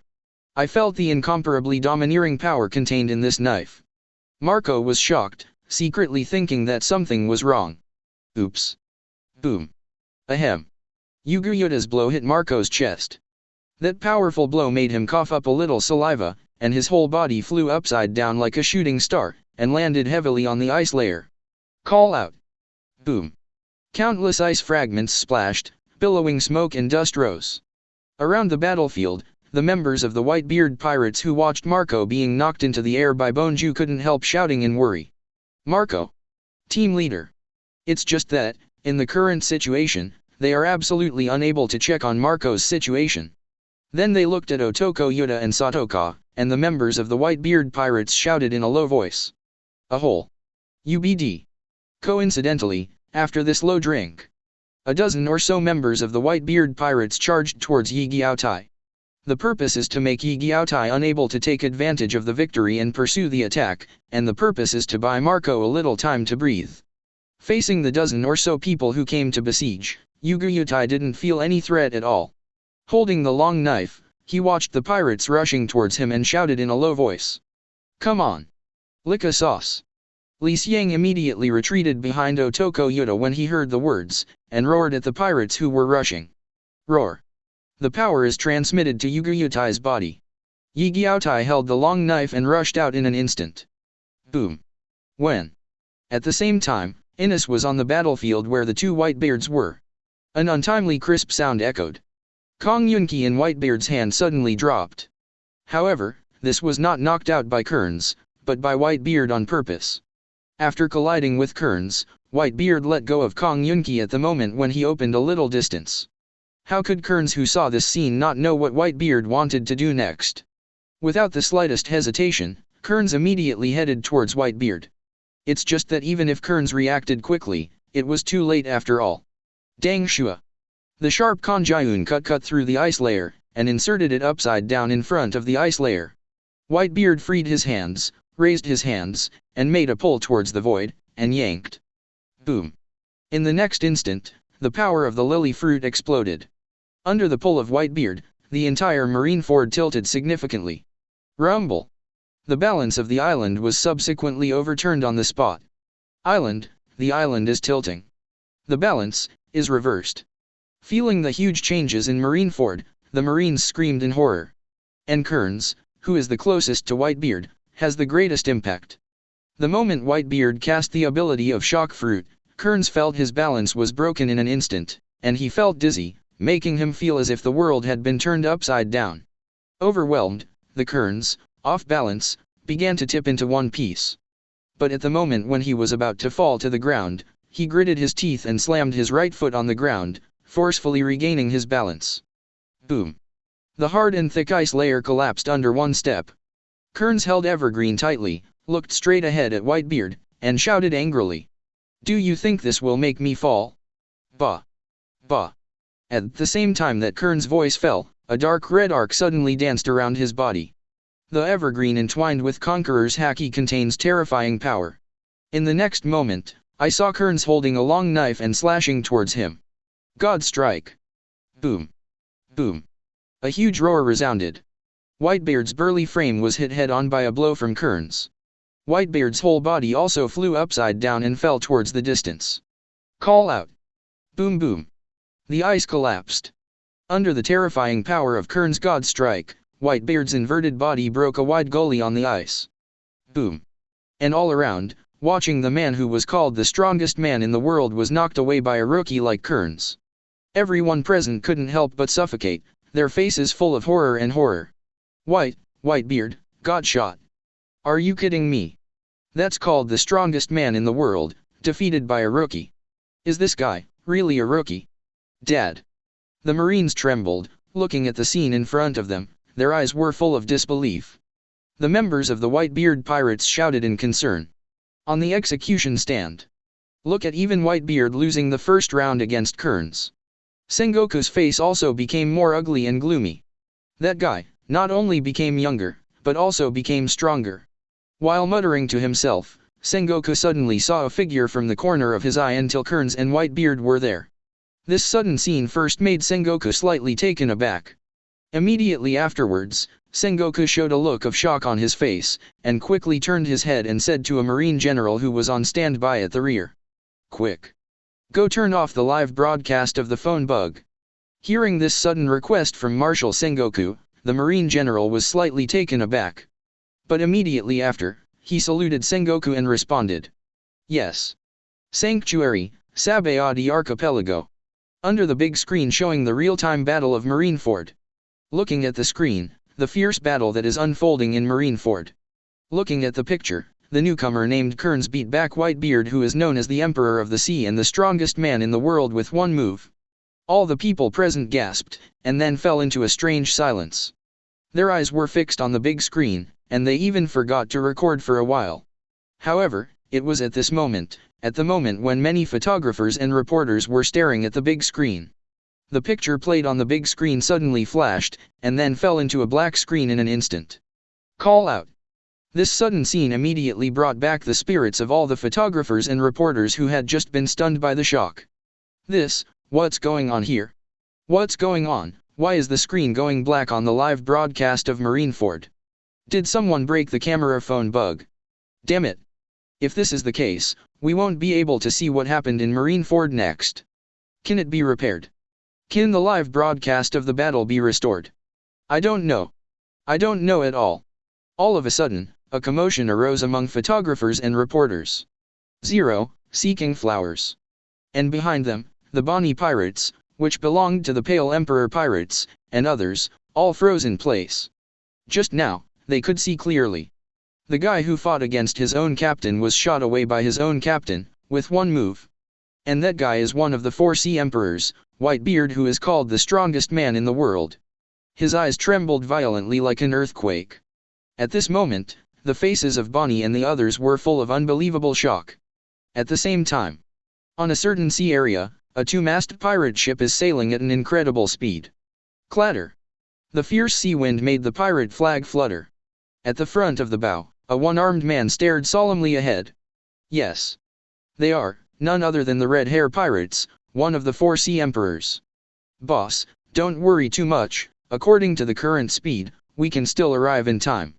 On this side, the navigator of Red Hair Pirates had just finished speaking, and on the other side, the deputy captain Ben Beckman, who was sitting on the railing of the ship, spoke.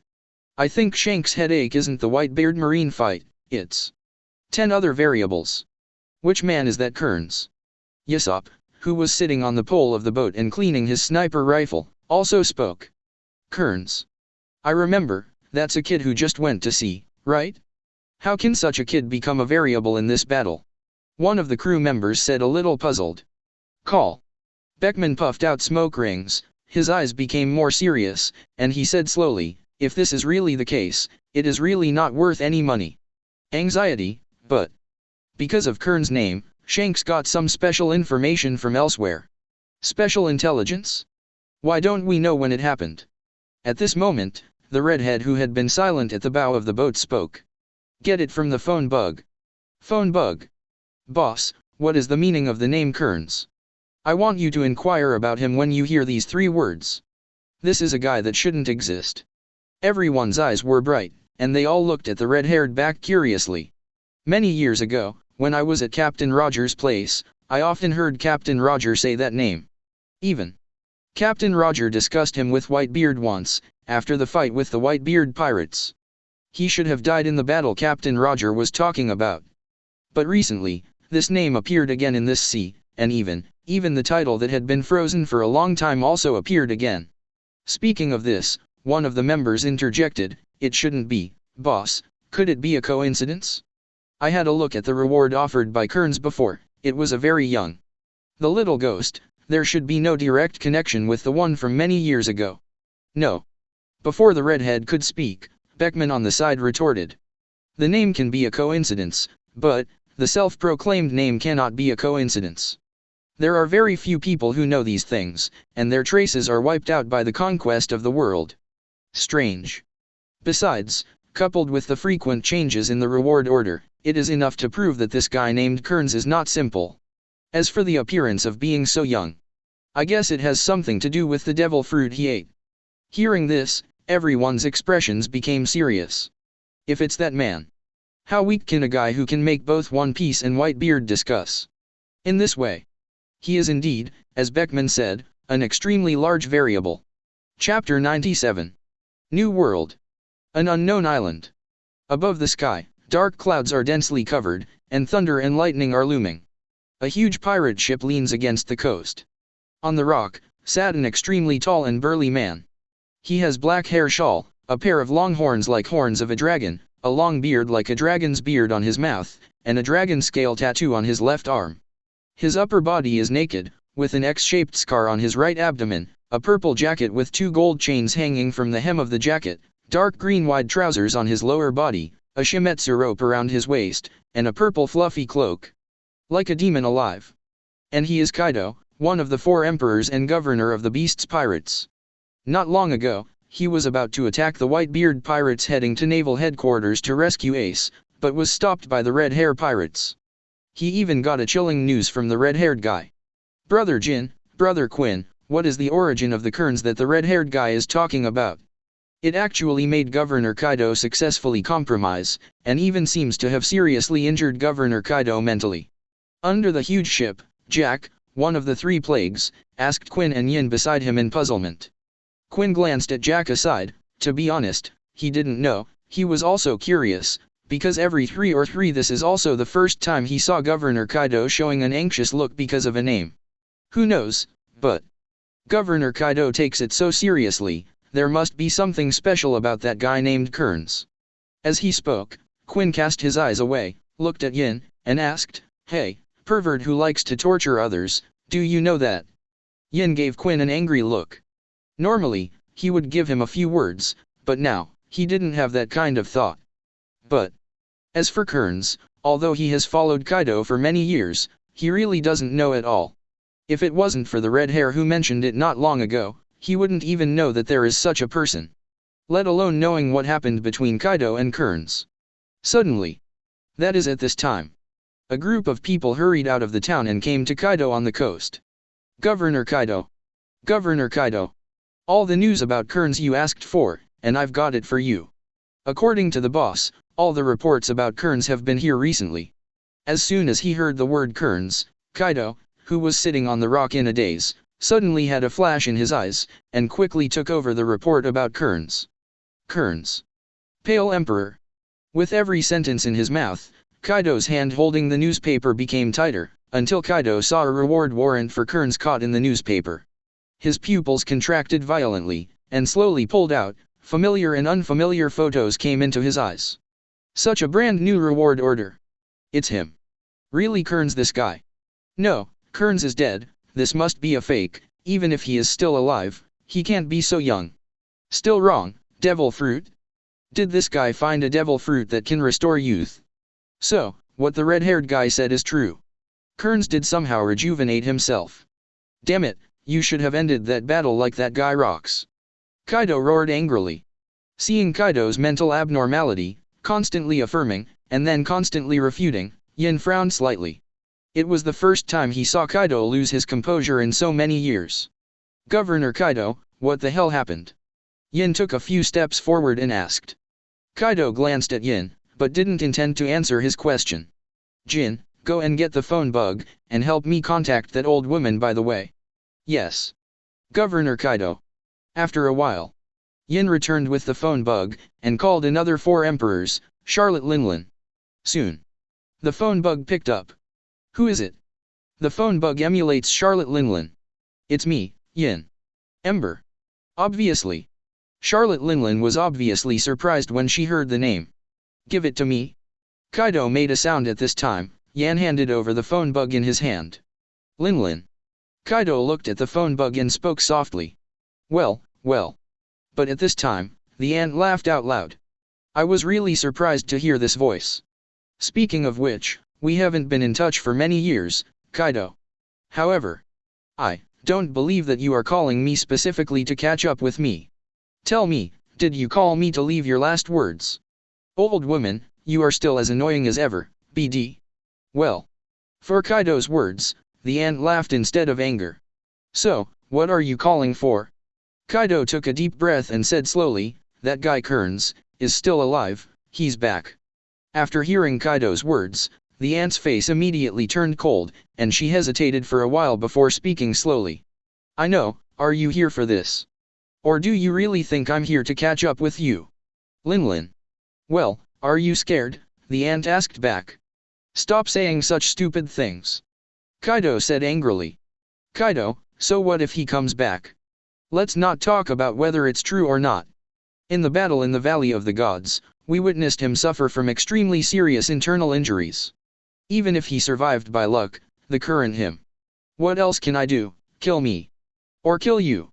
Can he do it? Well. No, old woman, you underestimated that guy Kearns. He found a way to regain his youth, healed his old diseases, he returned to his peak condition, and even reformed a pirate group. He didn't want to be what One Piece, he wants me to find you, to seek revenge from Whitebeard. Now, he has met Whitebeard in Marineford. Charlotte Linlin. Obviously. After hearing Kaido's words, Big Mom's heart has already set off a huge wave. Have you met him? It's not important, what's important? Linlin, what do you want to do?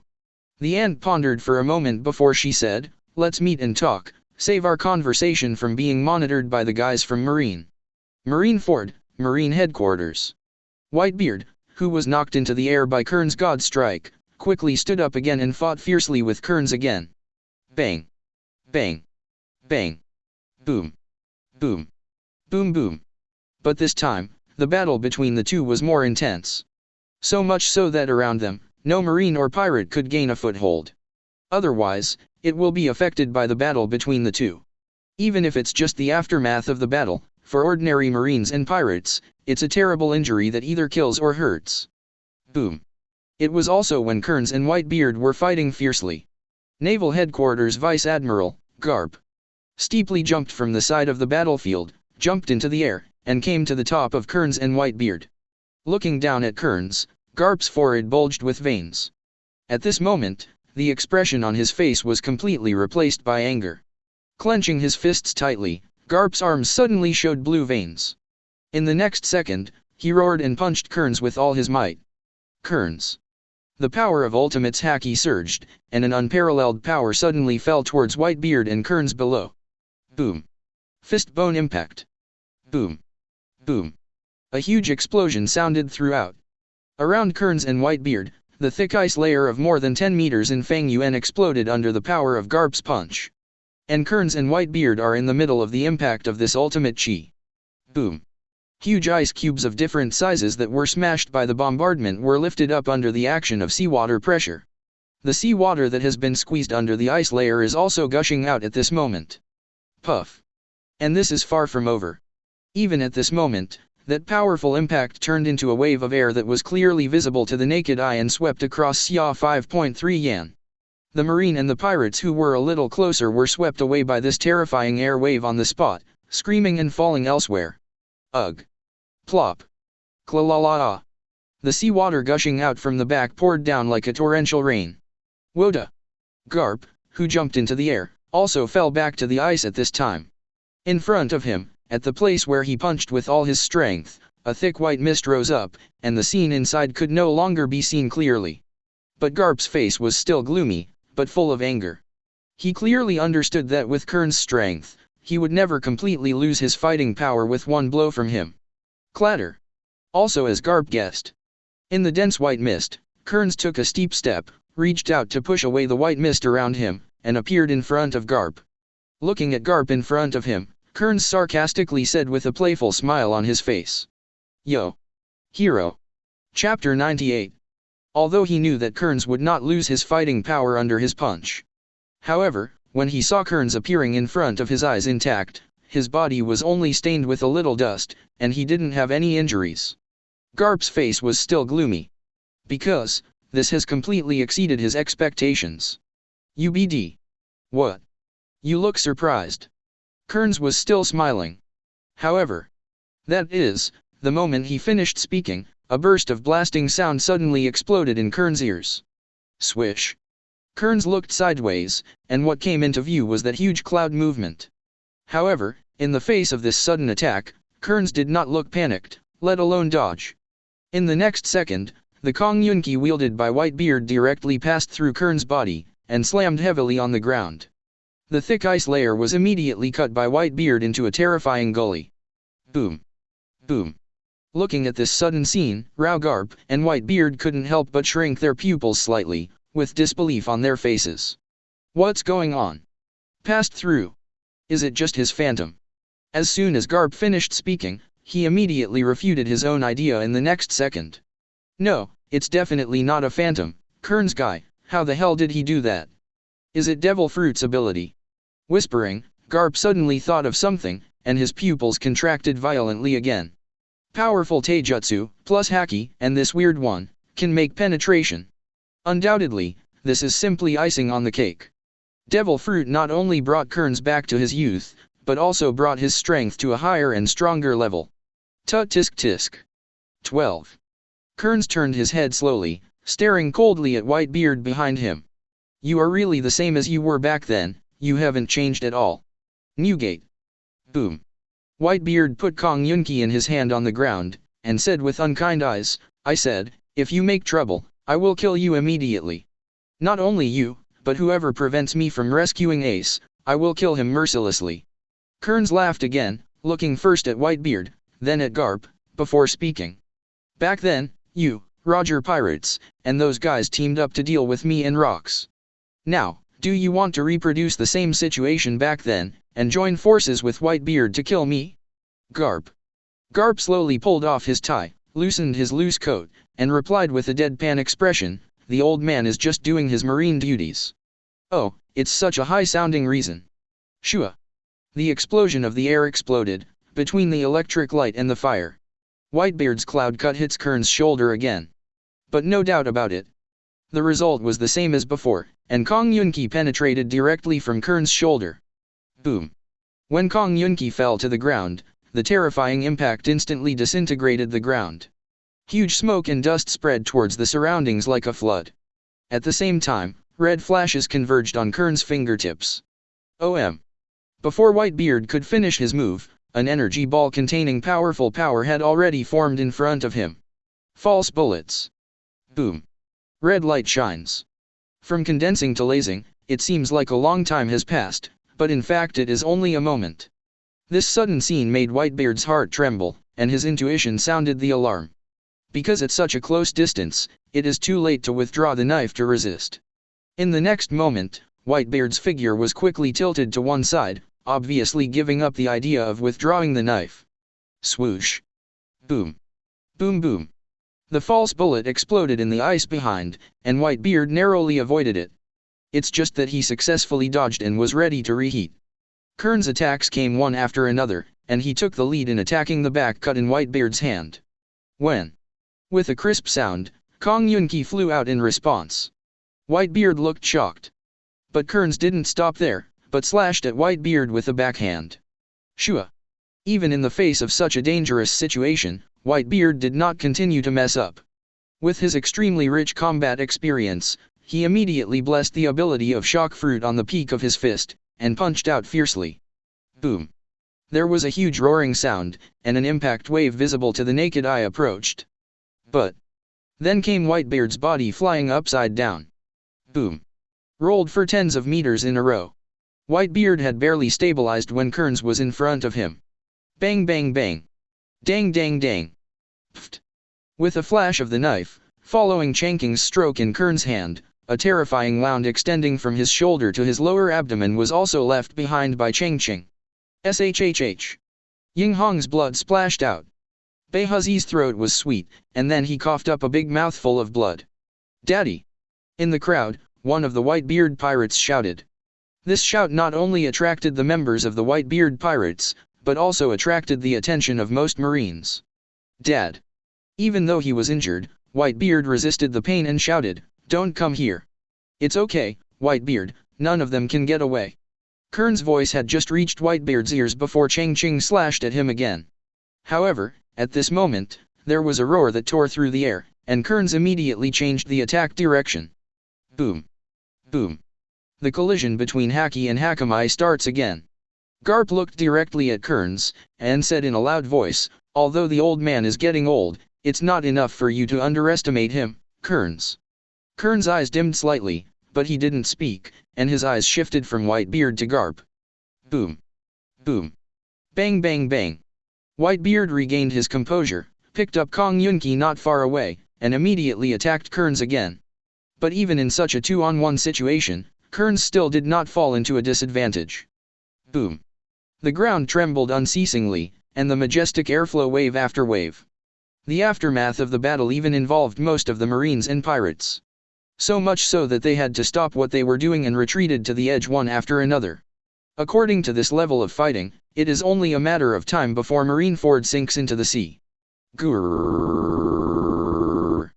Besides Sengoku, a Marine couldn't help swallowing saliva. Is this the strength of the captain of the Pale Emperor Pirates? It's horrible, Vice Admiral Garp and Whitebeard can't take advantage of him. When did such a scary guy appear on the sea? Can we really beat this guy? Shut up. Suddenly, Sengoku next to him let out a yell. Now, his complexion was extremely ugly. Originally, it was already a shame for Marine to deal with another pirate together with one pirate.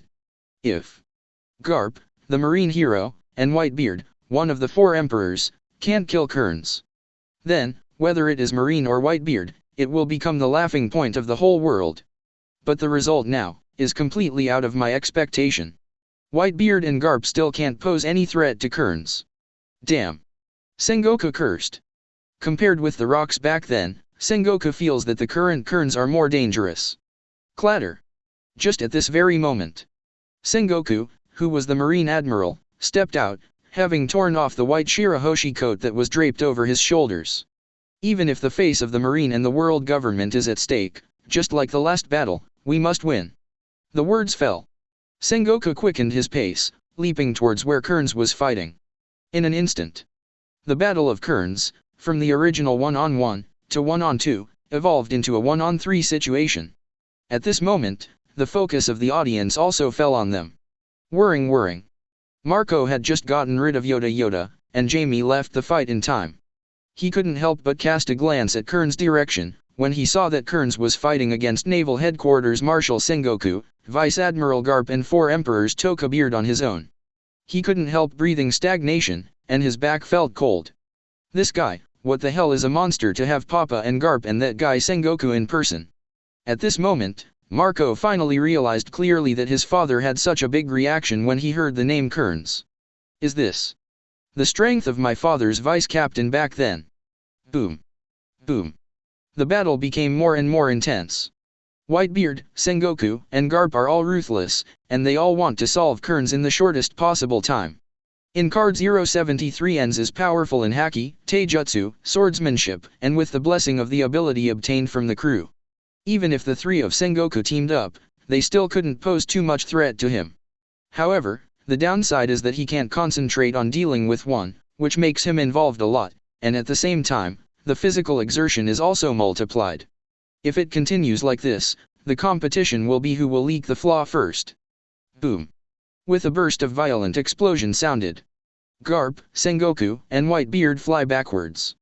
The moment they landed on the ground, they had stabilized their bodies. Their positions just formed a triangular encirclement. Ha. Kearns looked up to the sky and smiled. This kind of treatment, even the rocks back then didn't have it.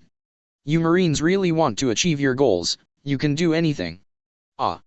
Sengoku said with a gloomy face, he didn't, but one thing in common is that your journey should come to an end here, Kearns. 11-0. Kearns still sneered, he didn't think so. He could have his own crew involved if he wanted to. Secondly, he still has a backhand, which is to obtain abilities from the crew. This is an extremely special, and extremely heaven-defying ability. It has been useless before, because Kearns thinks that it is not necessary, and the second worry is that he has not used it before, and he is afraid that it will burden his body too much.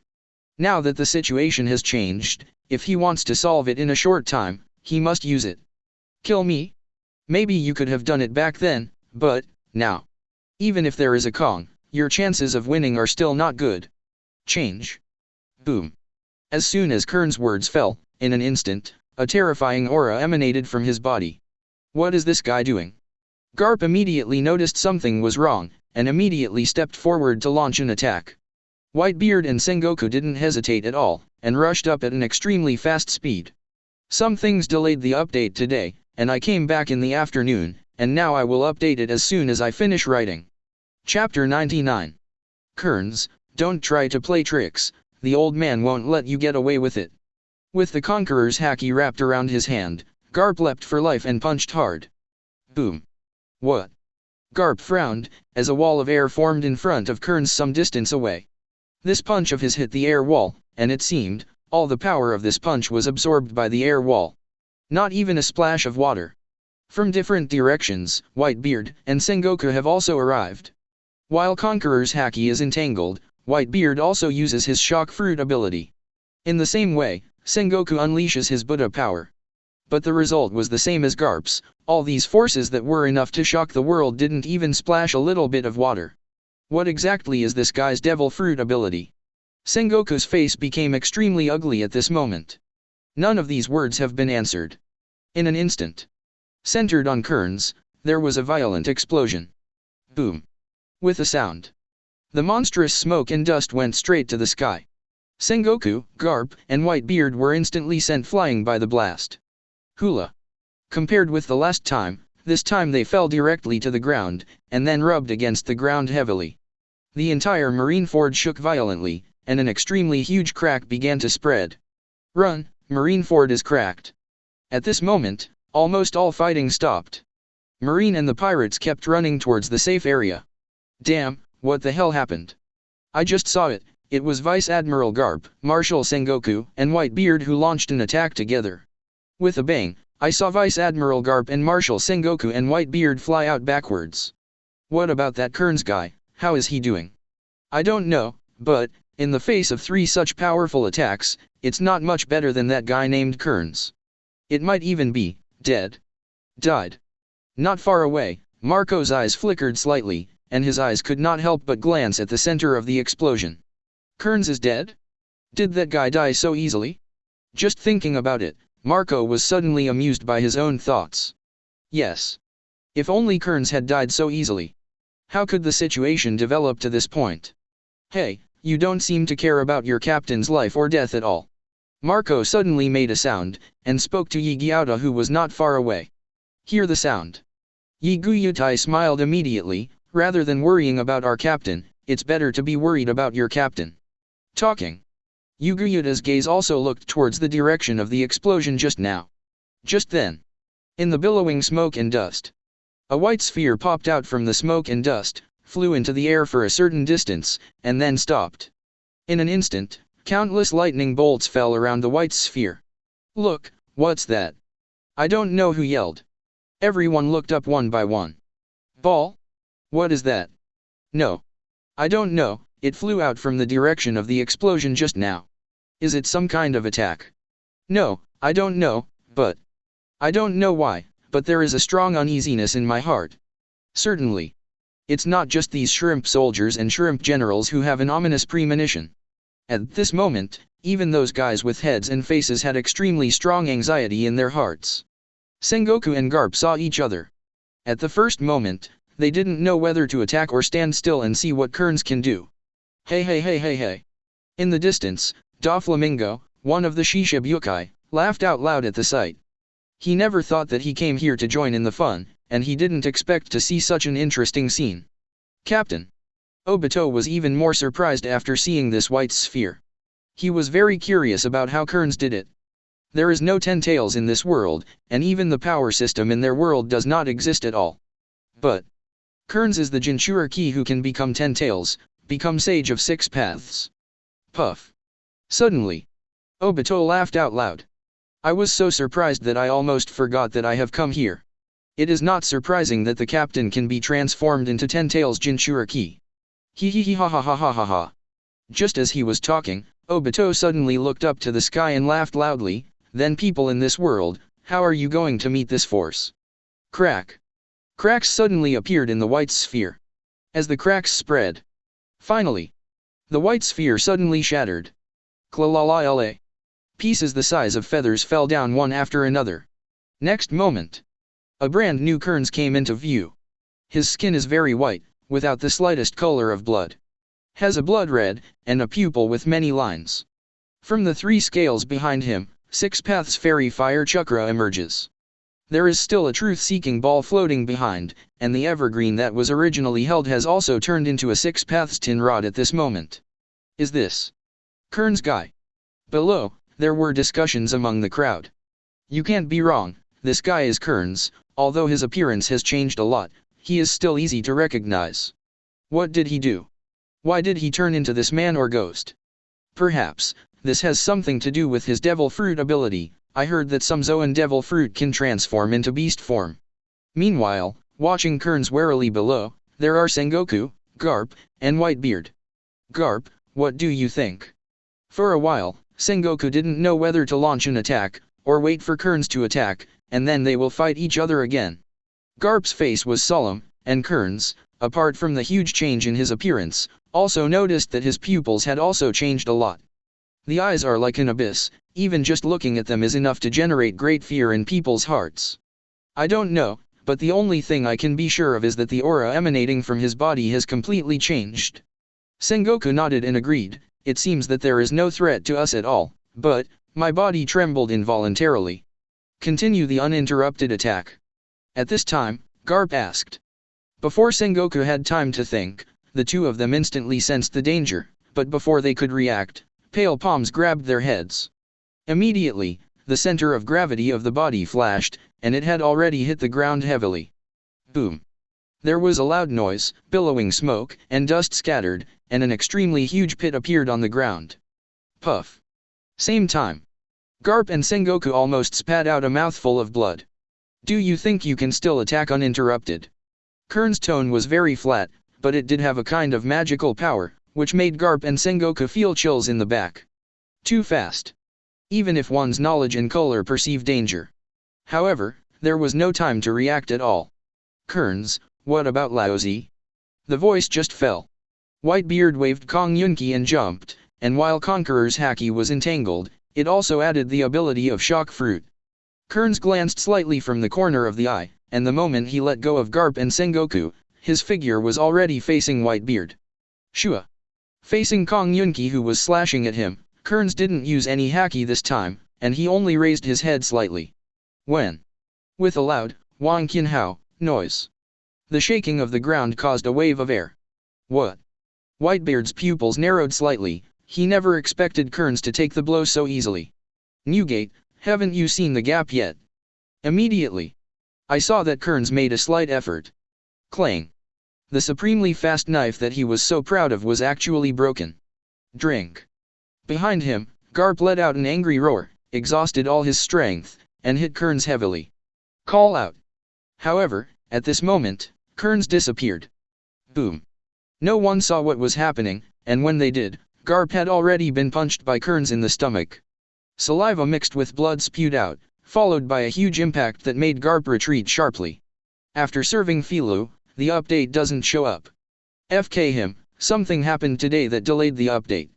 I didn't come back until the afternoon. Now I'll update it as soon as I'm done writing. Chapter 100. Kearns. A roar of rage resounded through Marineford. Floating in midair, Kearns turned around. What came into view was an incomparably huge golden Buddha. The golden Buddha punched with all his strength. In an instant, an invisible and extremely powerful shock wave rushed towards Kearns. But Kearns didn't intend to dodge, and saw the Six Paths fairy fire on his back. Chakra's scales instantly transformed into 3 huge Chakra's hands, brutally tearing apart the incoming shock wave. Boom. The shock wave changed its trajectory and landed on the ground, triggering a violent explosion in an instant. What? Sengoku's eyes sank, his face turned extremely ugly. At the same time, Kearns' figure floated toward Sengoku at a pace neither too fast nor too slow. Everything you've done is in vain, don't you realize, Sengoku? In the face of absolute strength, even an ordinary punch can make the 3 of you have no strength to fight back. Sengoku had a gloomy face. What Kearns said, he didn't know that Kearns today is very different from rocks back then. What do you want to do? Like the rocks, do you want to dominate the world? Kearns's face was still calm, and he said in a very flat tone, while resolving personal grievances, it seems good to dominate the world. 983. You won't succeed. Hee. The long-lost Kearns let out a disdainful smile. Tap tat tat tat. Suddenly, below, there was a sound of heavy footsteps. Kearns glanced down slightly. I saw Whitebeard rushing over quickly. When he reached a certain distance, he jumped up for life. The abilities of Conqueror's haki and Shock Fruit activate simultaneously. Newgate, do you think it was the time before? Shua. Next second, Kearns disappeared in an instant. When he reappeared, he was behind Whitebeard. And Whitebeard's reaction was also fast, he turned around and punched out directly. Boom. The gale generated by the attack set off everything around. When people see clearly, Whitebeard's attack was easily caught by Kearns with one hand. As your former vice captain, then. Newgate, let's start with you. Shua. The figure disappeared again. Whitebeard heard only the sound of the air being ripped. Immediately, the fist is oncoming. Whitebeard quickly reached out to block. Boom. In an instant, Whitebeard fired like a cannonball. A series, BCDC, rolled dozens of laps before stopping. There was already severe pain in the arm. But he doesn't care about these, as long as he thinks for a second. Then Kearns' fist will actually hit him. Boom. There was another dull sound, and Whitebeard flew upside down again. Many members of the Whitebeard pirates were worried when they saw this scene. It's not good, if Dad continues like this, he will die, he will die. One of the members of the Whitebeard pirates was as anxious as an ant on a hot pot. Damn, what the hell is this monster called Kearns? Even Garp and Sengoku plus Dad can't deal with him. We have to help Dad. Yes, even if we die, we will die before Daddy. The words fell. A large number of members of the Whitebeard pirates ran in the direction of their father. But in the next second, he was stopped by a voice. Stop. Everyone turned their heads. The one who spoke was Blenheim, the captain of the 9th Division of the Whitebeard Pirates. This level of battle is not something you can participate in. 17. In the past, you can only drag Daddy down. Captain Blenheim, but if we don't do something, Dad, he won't be able to hold on. Yeah, if Dad makes any mistakes, then we will suffer worse than death. I am clear. Blenheim said in a deep voice, and then stepped towards Whitebeard's direction. All of this, just let me do it. The words fell. Blenheim ran quickly. The others froze for a few seconds. Everyone, our primary enemy is the Kearns and the others. Don't use your strength against Marine, use it against them. That's right. Use their blood to commemorate our dead partners. Kill. Holy Land rejoice. In Pangu City. Somewhere in a splendid hall. Okay, we are all clear, you go down first. The man in the black suit turned and left. Inside the hall, there were only 5 elderly people. Kearns. One of the old men's eyes sank slightly. Isn't he the same guy as Rox? He was killed when he was in the Valley of the Gods. An old man sitting on the sofa followed suit. Isn't it obvious that he survived, and even, according to the information, relying on devil fruit, he regained his youthful appearance, and his strength has also been greatly improved. It's even so strong that Whitebeard, Sengoku, and Garp team up, and they don't have any resistance. What devil fruit is this? Another old man asked. I don't know, according to the information obtained, there is no devil fruit that matches his ability. That's weird. Could it be that there is something we missed? It's hard to say, after all, we are not sure to grasp the 100% truth of this world. Things are difficult, how to deal with them. Troublesome indeed, no one seems to be able to kill him. Try using the power of technology, one of the old men suggested. No, not suitable, where is the basic combat power of Marine? If we insist on coming, we will collapse. Then we can't sit still, if we don't stop it, things will get out of control. It's been quiet for so many years, I didn't expect this kind of thing to happen again so soon. Ask Lord Im, let her decide. It seems that this is the only way at present. The voice just fell. Crunch. Sudden. The originally closed door was slowly pushed open. Follow closely. A group of mysterious people in red cloaks walked in. 5 elders' eyes fixed on them in unison. You don't need to ask Mrs. Im for instructions, she already knows. So, are you here to pass on Lord Im's orders? 5 elders asked almost simultaneously. No. We're just here to inform you. Do what you have to do.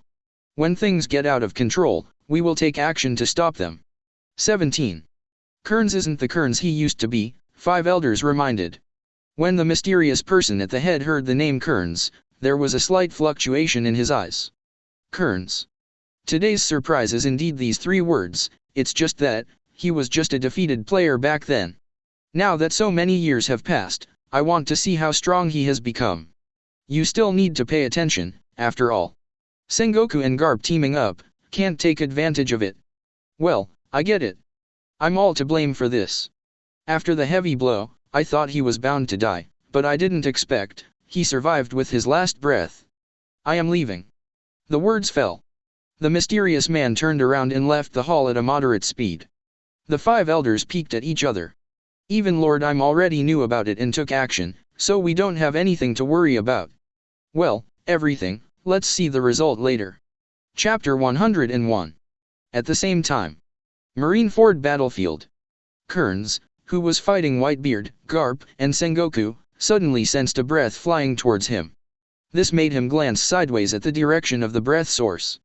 Then, with a sudden force, Whitebeard, Sengoku, and Garp were knocked back in one blow. Boom. Boom. The 3 people who were shocked felt the sudden explosive power of Kearns, and they couldn't help but show shock again. This guy. However, Whitebeard, who was also shaken back, didn't look at Kearns. Because, he saw his son running towards this side. Before Whitebeard could speak, Blenheim accelerated sharply, rushed to Kearns' back, and slashed with a long knife. Shua. However, he's fast, and Kearns is even faster. The moment Blenheim's long knife hadn't landed, Kearns suddenly turned around, took a step, punched, and the day was done. Boom. Under the tremendous power of Kearns' punch, Blenheim's entire chest collapsed, and then he was directly pierced by Kearns' fist on the spot. Puff. Cough. Wow. Viscous red blood gushed out from Blenheim's mouth and nose, and sprinkled on the ground. Before he could look up at Kearns, Kearns casually slapped his face, pushing Blenheim onto the ice. Plop. He glanced at Blenheim, who was on the verge of death, and said in a flat tone, "What makes you think you can take some of the pressure off Newgate?" Witnessed Blenheim's death, watched him get punched through the chest by Kearns. At this moment, Whitebeard was extremely angry, and there were blue veins on his forehead and arms. Clenching his fists tightly, Whitebeard's bloodshot pupils suddenly opened, and that fist, which contained silent anger, slammed into the void. Boom. Crack. With the rupture of the air barrier, invisible shockwaves flew towards Kearns. It's different from before. This time Kearns didn't keep his hand, because, in the state of Sage of Six Paths, he consumed too much energy. We must end the battle quickly. I saw Kearns slowly raised his right hand, and with a sizzling sound, a black spear with a spike in the front appeared out of thin air. With a sound of "hoo," it flew out like a sharp arrow, facing the shock waves flying over one after another. The black spear is as simple as piercing a balloon. Boom boom boom. Dozens of shock waves were pierced in a row. The black spear came right in front of Whitebeard. Shua. Armament Hacky instantly covers the fist. Whitebeard didn't think at all, just raised his fist and hit the black spear. Boom. With a crisp sound sounded. Originally Whitebeard thought he could knock the flying black spear away. But what he never expected was when his fist touched the black spear. One's own armament Hacky seems to be sealed, and it is fading at a speed visible to the naked eye. What? Startled, Whitebeard dodged his fist. But after all, it was still a step too late. The black spear pierced through Whitebeard's fist in an instant, and then fell to the ground like a huge cannonball. Boom. Dida. Blood kept dripping on the ground. But Whitebeard's attention was fixed on the black spear shot on the ground. What it is? The moment I touched it, my armament Hacky disappeared. This situation is the same as when demon fruit power meets sea stone. There wasn't much time for Whitebeard to think. Because at this moment Kearns had already attacked him. Seeing this scene, Whitebeard's fist wrapped around Hacky again, and the shock fruit ability was activated at the same time, striding towards Kearns. However, it was all in vain. In front of Sage of Six Paths, Whitebeard has no ability to resist at all. In less than a minute, Whitebeard was wounded more and more, and was even pierced by Kearns' black rod. With great effort, he stood up again. But Kearns could clearly sense that his aura was getting weaker and weaker. This also shows that the story of Whitebeard, who claims to be the strongest man, has to draw a new direction here. But Kearns didn't hold back his hand. When he raised his right hand again, a hole suddenly opened in his palm, and a black stick appeared again. Shua. There was a roar that tore through the air. The black rod rushed to the ground Whitebeard at an extremely fast speed. Boom. The aftermath of the black rod directly exploded Whitebeard's chest. Puff. A mouthful of scalding blood couldn't be stopped from Whitebeard's mouth. Dad. After seeing this scene, the members of the Whitebeard pirates panicked. Immediately after, a hysterical daddy resounded in Marineford. Then, a large group of members of the Whitebeard pirates rushed towards this direction. Whitebeard frowned, and then waved his hand to launch Shock Fruit's ability to separate the ground, and said hoarsely, "Do not come." Boom. The ground suddenly split open, and huge cracks blocked their progress. Looking at the insurmountable horror gully in front of him, he looked at Whitebeard on the opposite side. The members of the Whitebeard pirates shouted anxiously, "Dad." Hearing their shouts, Whitebeard just looked at them with a bleak smile. Sard. Turning his head, he looked at the execution platform again, and said in a heavy voice, "Ace, I'm sorry, I'm not a qualified father, and I couldn't rescue you." Father. On the execution platform, Ace was already sobbing. "Now, I thought that the captain of the Whitebeard pirates, and even more so your father, ordered everyone to evacuate and get out of here alive." With this cry, all the members of the Whitebeard pirates burst into tears. "Old Yudo. Let's go." With Whitebeard shouting the last two words, most of the Whitebeard pirates evacuated crying. Ask for flowers. Almost all the main forces were trapped by Kearns' people, and it was not easy to evacuate. However, Kearns has no interest in these shrimp soldiers and shrimp generals. After doing all this, Whitebeard raised his head slightly, and sighed heavily. "There is only so much I can do, and the rest is up to you. His eyes turned to Kearns, who was floating in midair. S. The voice fell. He slowly closed his eyes, and his breath became weaker and weaker until it was gone. One of the 4 emperors, the captain of the Whitebeard pirates, Edward Newgate, was declared dead. Until Whitebeard's death, Kearns's face still didn't have much fluctuation. In the battle in the Valley of the Gods, he was even worse than Whitebeard now. Although he is a traverser, he also knows that the Battle of the Valley of the Gods is the place where rocks fell. At that time, it was because the anime was not finished. He thought that the biggest enemies of the Valley of the Gods were the Garp and Roger pirates. But it turned out, never expected that there would be the knights guarding the celestial dragons. Even, until he was on the verge of death, Kearns still hadn't figured out how many powerful guys the world government was hiding. Kearns didn't waste any more time. He turned slowly, glanced around, and finally landed on Garp. Next, your turn, Garp. Same time. On the other side of the coast from Marineford, Blackbeard and his party secretly landed. UBD, why don't you just drive right into the port? Bullet was clearly displeased with Blackbeard sneaking in. Thief, ha ha ha ha. Blackbeard grinned. We haven't had a chance to meet those guys yet. Blackbeard is still very cautious in doing things. First of all, he still doesn't know the current situation in Marineford. If you show up rashly, it will only be bad for you.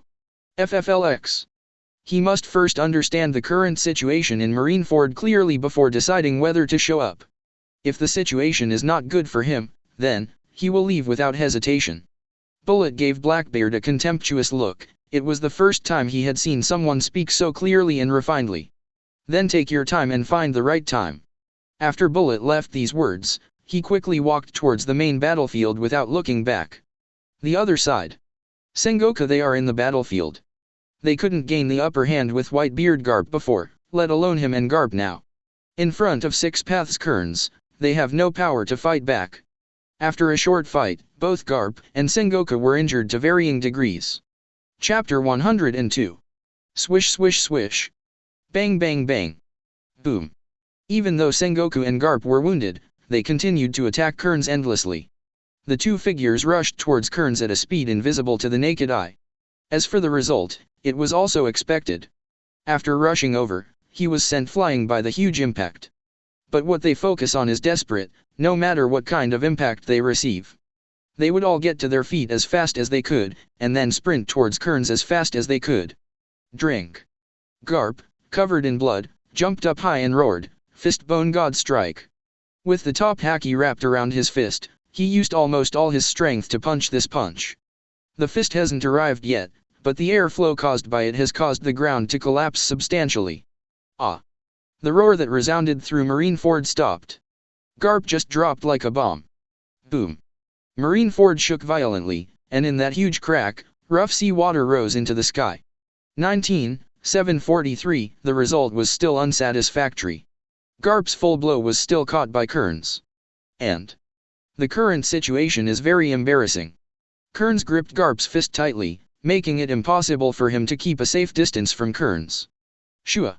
Just when Garp was about to launch an attack with the other hand, Kearns raised his hand and fell, smashing him heavily to the ground. This action was repeated dozens of times, and at the last time, Kearns' left hand suddenly created a black stick. Immediately, he stabbed mercilessly towards his abdomen. In this case, Garp can't dodge at all. The only thing he can do is to use his own armament haki to resist the blow. Puff. But what he never expected, the moment this black iron rod touched, his armament haki was automatically disarmed. With a little force from Kearns, the black iron rod went straight into his body. Puff. A mouthful of blood spit out directly from his mouth. Garp. Sengoku, who was still running wildly on the road, saw this scene. His pupils contracted violently, and the movements of his hands were indeed unambiguous, and he quickly launched an attack on Kearns. Boom. Another explosion sounded, and Sengoku flew upside down. Kearns looked back at the seriously injured Garp, and said in a very flat tone, "It's a pity that you have lived for so many years, or, my next goal will be to find your grandson." AHH. Upon hearing Kearns' words, Garp struggled immediately, but in the end, Kearns directly pinned him to the ground. "It's nothing more than impotent rage, I'll send you on your way." As soon as Kearns raised his hand, a black stick appeared in his hand again, but this time, before he could make a move, the Taoist figure rushed over directly. Boom! With a bang. Kearns remained motionless, and under the interception of the black stick, he could clearly see the face of the person coming. This is a very tall and strong man with long golden hair. Kearns' eyes dimmed slightly as he recognized the man. He is called the heir of the devil, and he is also called the successor of Ghost. He used to be Douglas Bullet, a crew member of the Roger Pirates. Fig. What puzzled Kearns was that in the original book, Bullet didn't appear in Summit War. If it's old times, it's fine. It's probably caused by the butterfly effect he created. But in the new era, he hasn't made much fuss, and the butterfly effect that should have been caused is not that great. Boom. Sengoku's shockwave strikes again.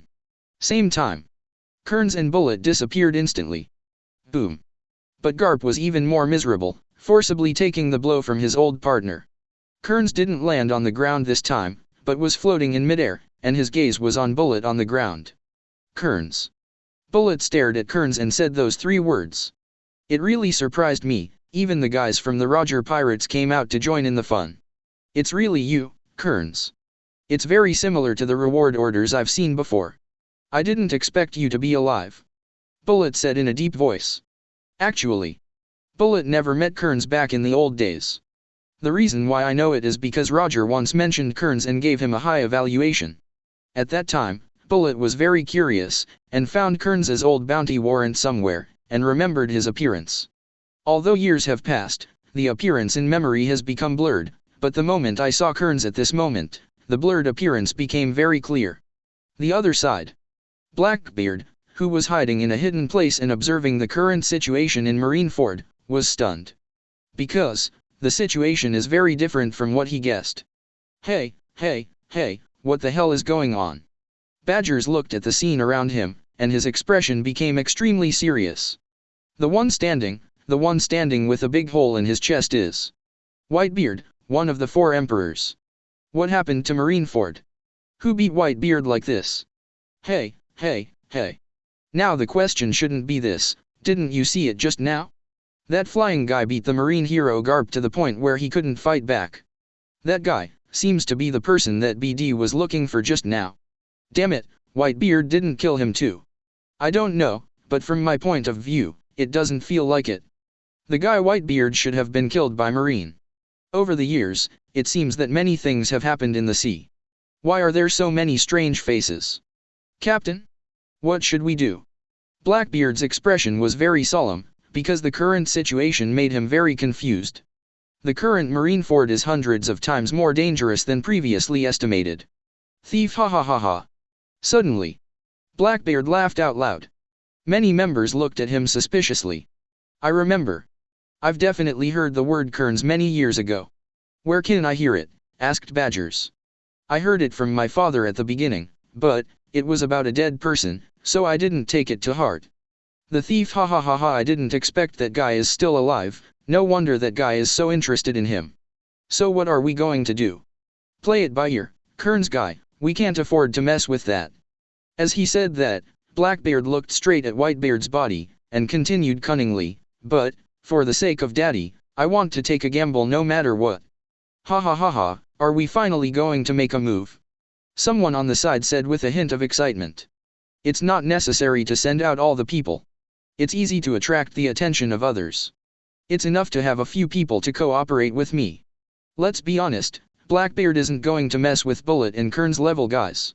After confirming who is going to act together, Blackbeard took the lead and said with a grin, okay, little ones, it's time for us to act.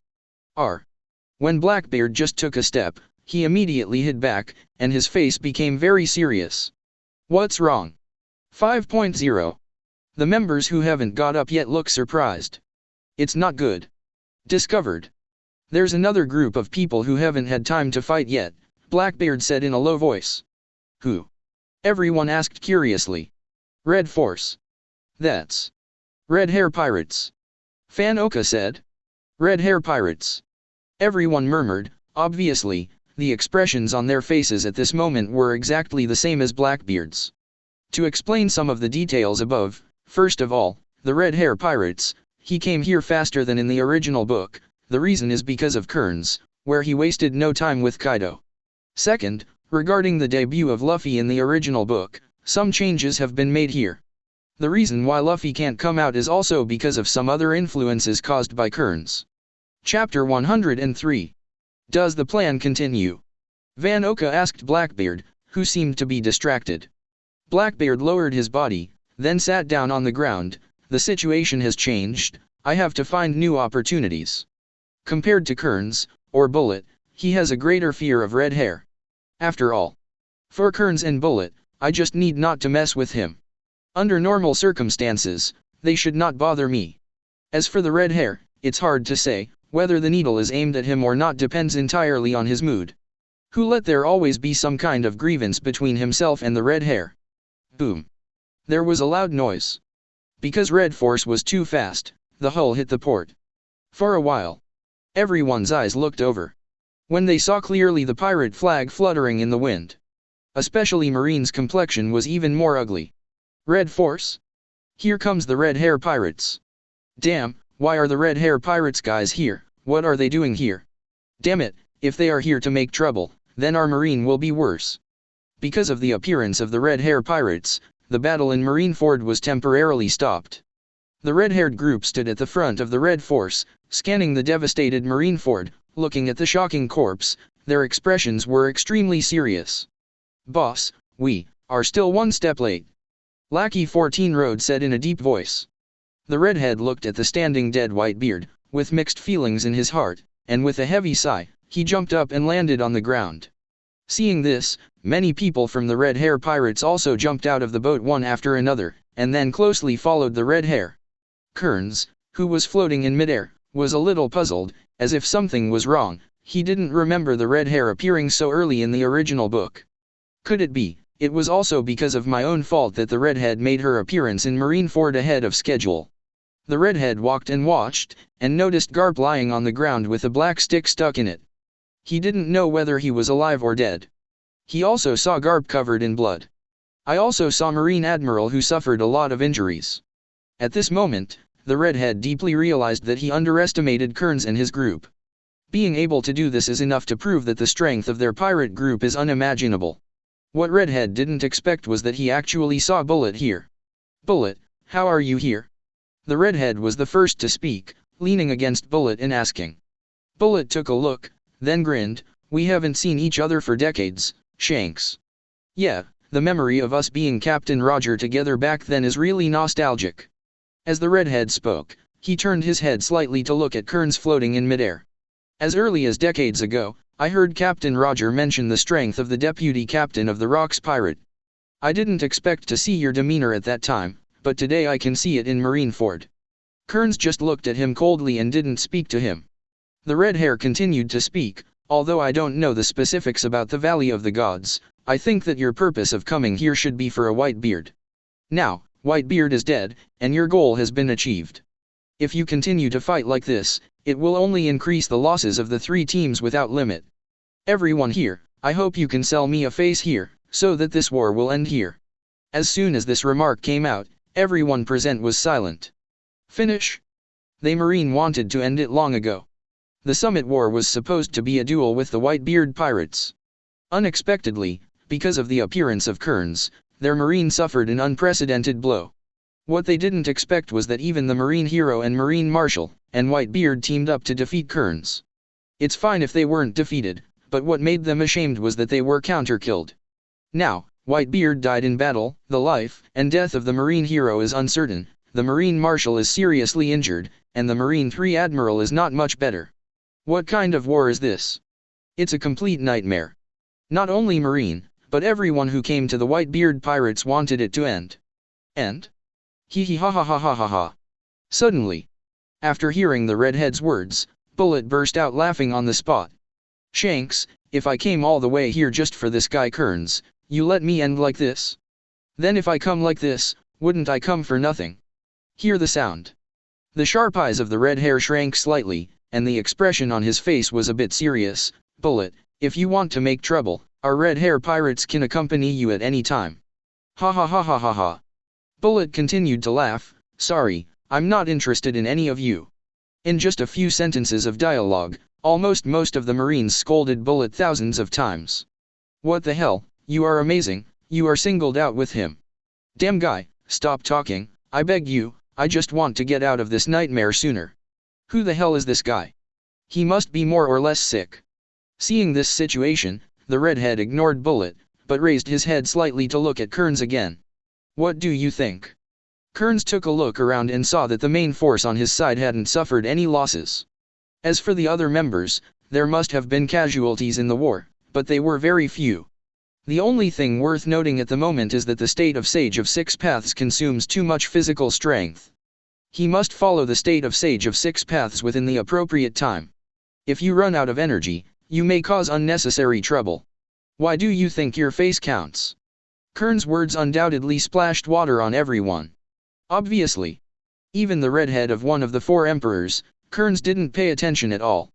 This also means that the negotiations have broken down. They have to face this group of terrifying guys. Shua. The red-haired man pulled out his saber expressionlessly, and said in a deep voice, "It's so quiet, then let me experience the style of the seniors." Shanks, go away, this guy is. Bullet hadn't even finished saying the word I, and in an instant, he felt a severe pain in his abdomen. Bang. The huge impact directly caused Bullet to fly backwards. Are you playing a game? Looking at Bullet flying upside down, Kearns spoke lightly. Brush. At the same time, the red hair also attacked with the western sword in his hand. Sharp sword energy burst out in an instant. Wherever it passed, a terrifying gully appeared. Call out. Suddenly, a truth-seeking ball floating in Kearns' hand came to him, and then it turned into a huge ball and wrapped Kearns in it. Boom. The fierce sword energy hit the huge sphere that the truth-seeking ball turned into, and the attack was resolved in an instant. The truth-seeking ball is restored to its original appearance. 043 Kearns. Behind. A roar followed. At this time, Bullet uses his devil fruit ability to pull the surrounding organic matter together to form a giant. Drink. The gigantic, devil-like giant swung its huge fist at Kearns. Facing the oncoming Bullet, Kearns slowly stretched out his hand again, and the Tianmarsh spear appeared out of thin air, and quickly spread towards Bullet. The Tianmao spear is the creation sword of Sage of Six Paths in the original Hokage, and it is the spear used to create the first piece of land. The powerful mind of the user will be attached to the sword, creating a sword of the heart. In the original book, Obito was crushed because his will was shaken. Bang! With a loud collision sounded. Bullet's proud ability was instantly disintegrated the moment he touched the Tianmarsh spear, and the organic matter fell to the ground like garbage. Bullet, who was hidden deep inside the devil giant's body, appeared in everyone's sight instantly, but before he could react, the Tianmarsh spear had already arrived in front of him. Boom! Bright red blood fell like a drizzle. At the same time, Kearns stopped attacking suddenly and looked away. Because he perceived a familiar breath. This is the aura that was in the Valley of Gods back then. Chapter 104. Is it them? Kearns' eyes darkened slightly. He can't forget this breath, he always remembers it. And the red hair seemed to have sensed something, and stopped attacking at this moment. His eyes were also looking in the direction Kearns was looking at. Tap tat tat. Behind a pile of tall towering ruins, there was the sound of light footsteps. Slowly, one after another, mysterious men in red cloaks stood on the high ruins. Standing in the C position is a man with red hair and a western sword hanging from his waist. And they are the Knights of God who guard the celestial dragons. Their appearance naturally attracted the attention of many people. Except for some absolute high-level Marines, as well as some powerful people who were deeply involved, the others knew nothing about them. Again, another group of guys came. Damn it, it's such a strong sense of oppression. Could it be the pirates again? No. I don't know, these guys have wrapped themselves up tightly, and they can't see their faces clearly at all. Is it true that the heavens will destroy our Marines? Just one Kearns has already defeated our Marines. Yeah, if this gang were Kearns' helpers, I think our lives would be over. Clang. After all, the mentality of some Marines collapsed, the weapons in their hands fell to the ground, and people also sat on the ground paralyzed. They were smiling but not smiling, crying but not crying, and their facial expressions began to become ferocious. What are you kidding? If there is no chance of winning, there is no chance of winning at all. The situation has already gotten so bad. Now that the other party is coming to reinforce the army, the only thing waiting for us is death. In an instant, some Marines who didn't know the specific truth completely lost their morale and sat on the ground, quietly waiting for death. As for Sengoku, he stood beside Garp, and after seeing the figure of the Knights of God, the solemn expression on his face finally eased a bit. Unexpectedly, they actually appeared. Sengoku sighed with emotion, looked at Garp who was lying on the ground with a black rod stuck in it, and said, "You can hold on, I've sent the doctor over." Garp, who was covered in blood, forced a smile, and said in a weak tone, "This kind of injury, I still can't die, but..." "Sengoku, you have to be careful, this black stick has weird, it seems to break haki. Disintegrate haki." Sengoku paused slightly, it was the first time he heard such a thing. "Well, I'll leave the rest to you. I'm sleepy and want to rest first." Excited? Yes, for the first time since Kearns entered the state of Sage of Six Paths, he had a big emotional swing. After all, it is. Whitebeard, Big Mom, and Kaido are betrayals at best, but this group of guys in front of them are real enemies. "Kearns, you probably haven't forgotten me." Tisk tisk tisk, ha ha ha ha ha. Kearns laughed out loud, and stared straight at the commander of the Knights of God, Fiegel and Gallon, with sharp eyes. "I'm glad to see you alive." "Really? What is the most frustrating thing?" "That is the death of the most hated enemy. Not even a chance for revenge." Now the appearance of Fiegel and Garen made Kearns feel much better. "I originally left you the last unknown death lottery, but I didn't expect that you would come to the door in person. This is really a special surprise carrot." "Humph." Fiegel and Garen snorted coldly, and said with a disdainful tone, "In order to live, I have made myself look like a human and a ghost, for the sake of strength. No matter what, in the final analysis, you are just a failed pirate. A puppet completely manipulated by power." Ha ha ha ha ha ha. Kearns laughed again, but he didn't explain anything. Ignorance. Talking. A truth-seeking ball behind him moved in front of him again. He stretched out his hand to grab it, and the truth-seeking ball instantly turned into a black stick with a zi-la sound. At this moment, from the side, Sengoku's voice sounded. "Be careful, don't touch that black stick with your body, it will disintegrate your haki, and even make you unable to use haki." Hearing the sound, Fiegel and Garen just glanced at Sengoku slightly, but didn't answer. He looked at Kearns, with disdain still in his eyes. "It's really useless, it took such a big price to get such trivial information." Brush. Fiegel and Garen drew out the western sword hanging from his waist. "Eradicate." With a command, the other mysterious men in red cloaks disappeared instantly. When they reappeared, they had all come to the sky, and had already launched an attack on the Kearns. Boom. In the middle of the sky, huge smoke appeared instantly. Shhhhhhhhh. With the sound of dull collision sounded one after another. Figures flew upside down from the smoky midair. Fiegel and Garen didn't launch an attack immediately at this time, his sharp eyes sized up the red-haired man standing not far away, and he didn't speak in the end. Shua. Immediately afterwards, Fiegel and Garen's figure disappeared instantly, joining the battle to strangle Kearns. Same time. The other side of Marineford. Ulquiorra Cipher vs Kizaru vs Akainu. The two admirals didn't fare much better. Akainu and Kizaru were beaten back and forth. Kizaru's situation is better. Relying on his own devil fruit ability, he has avoided many Ulquiorra Cipher attacks. As for Akainu, he was a bit reckless in the front, and he came to head with Ulquiorra Cipher. After being beaten continuously, he became smarter and didn't dare to confront him head-on. B. He also paid the price for his recklessness. Severe internal injuries directly by Ulquiorra Cipher. Kizaru stared at Ulquiorra Cipher nervously. Damn it, he was planning to paddle in the Summit War all along. But it never occurred to him that because of the appearance of Kearns and his gang, not only would he have to work hard, even if he didn't pay attention, there was also the risk of losing his life. He looked at half-kneeling Akainu, and couldn't help but heaved a sigh of relief in his heart, thanks to himself for not underestimating Ulquiorra Cipher, otherwise it would not only be Akainu who was half-kneeling, but also himself. "Can you hold it?" Kizaru asked. Of course, he was not really worried about Akainu's life or death, but once Akainu fell down, he would have to face the monster in front of him alone. Akainu glanced at Kizaru and said nothing. Kizaru didn't care, as long as he didn't fall down, he didn't want to work with his life. Ulquioricifer turned slowly, looking in Kearns' direction. He seems to have noticed something. Bang bang. Boom, boom. Shhhhhhhh. Dang dang dang. Midair. One after another figure fell. Another figure rushed up. But since the Knights of God came on, the redhead stopped. Dang dang dang. Fiegel and Garin kept waving the western sword to launch the offensive. Without exception, all were picked up by Kearns. Shua. A ball of energy flew quickly. The truth-seeking ball behind him instantly turned into a shield. Boom. The released mysterious man just wanted to continue launching the energy ball attack. Unexpectedly, his head was immediately grabbed by a hand, and then hit the ground heavily. Kearns was decisive, and a black stick appeared in his right hand trying to penetrate his head.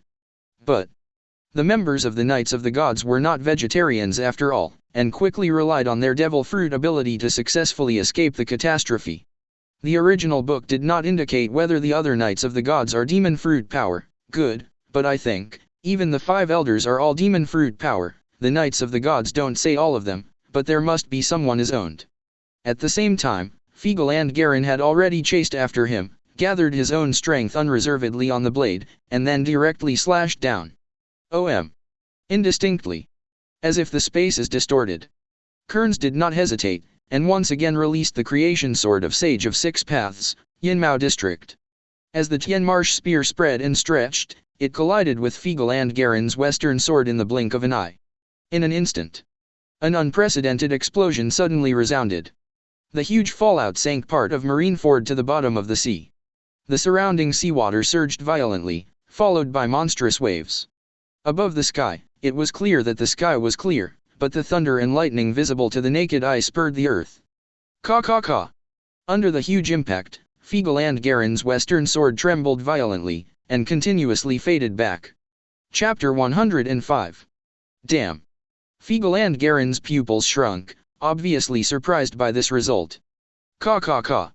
The western sword in his hand gradually bent, and if it continued like this, it would only be a matter of time before it shattered.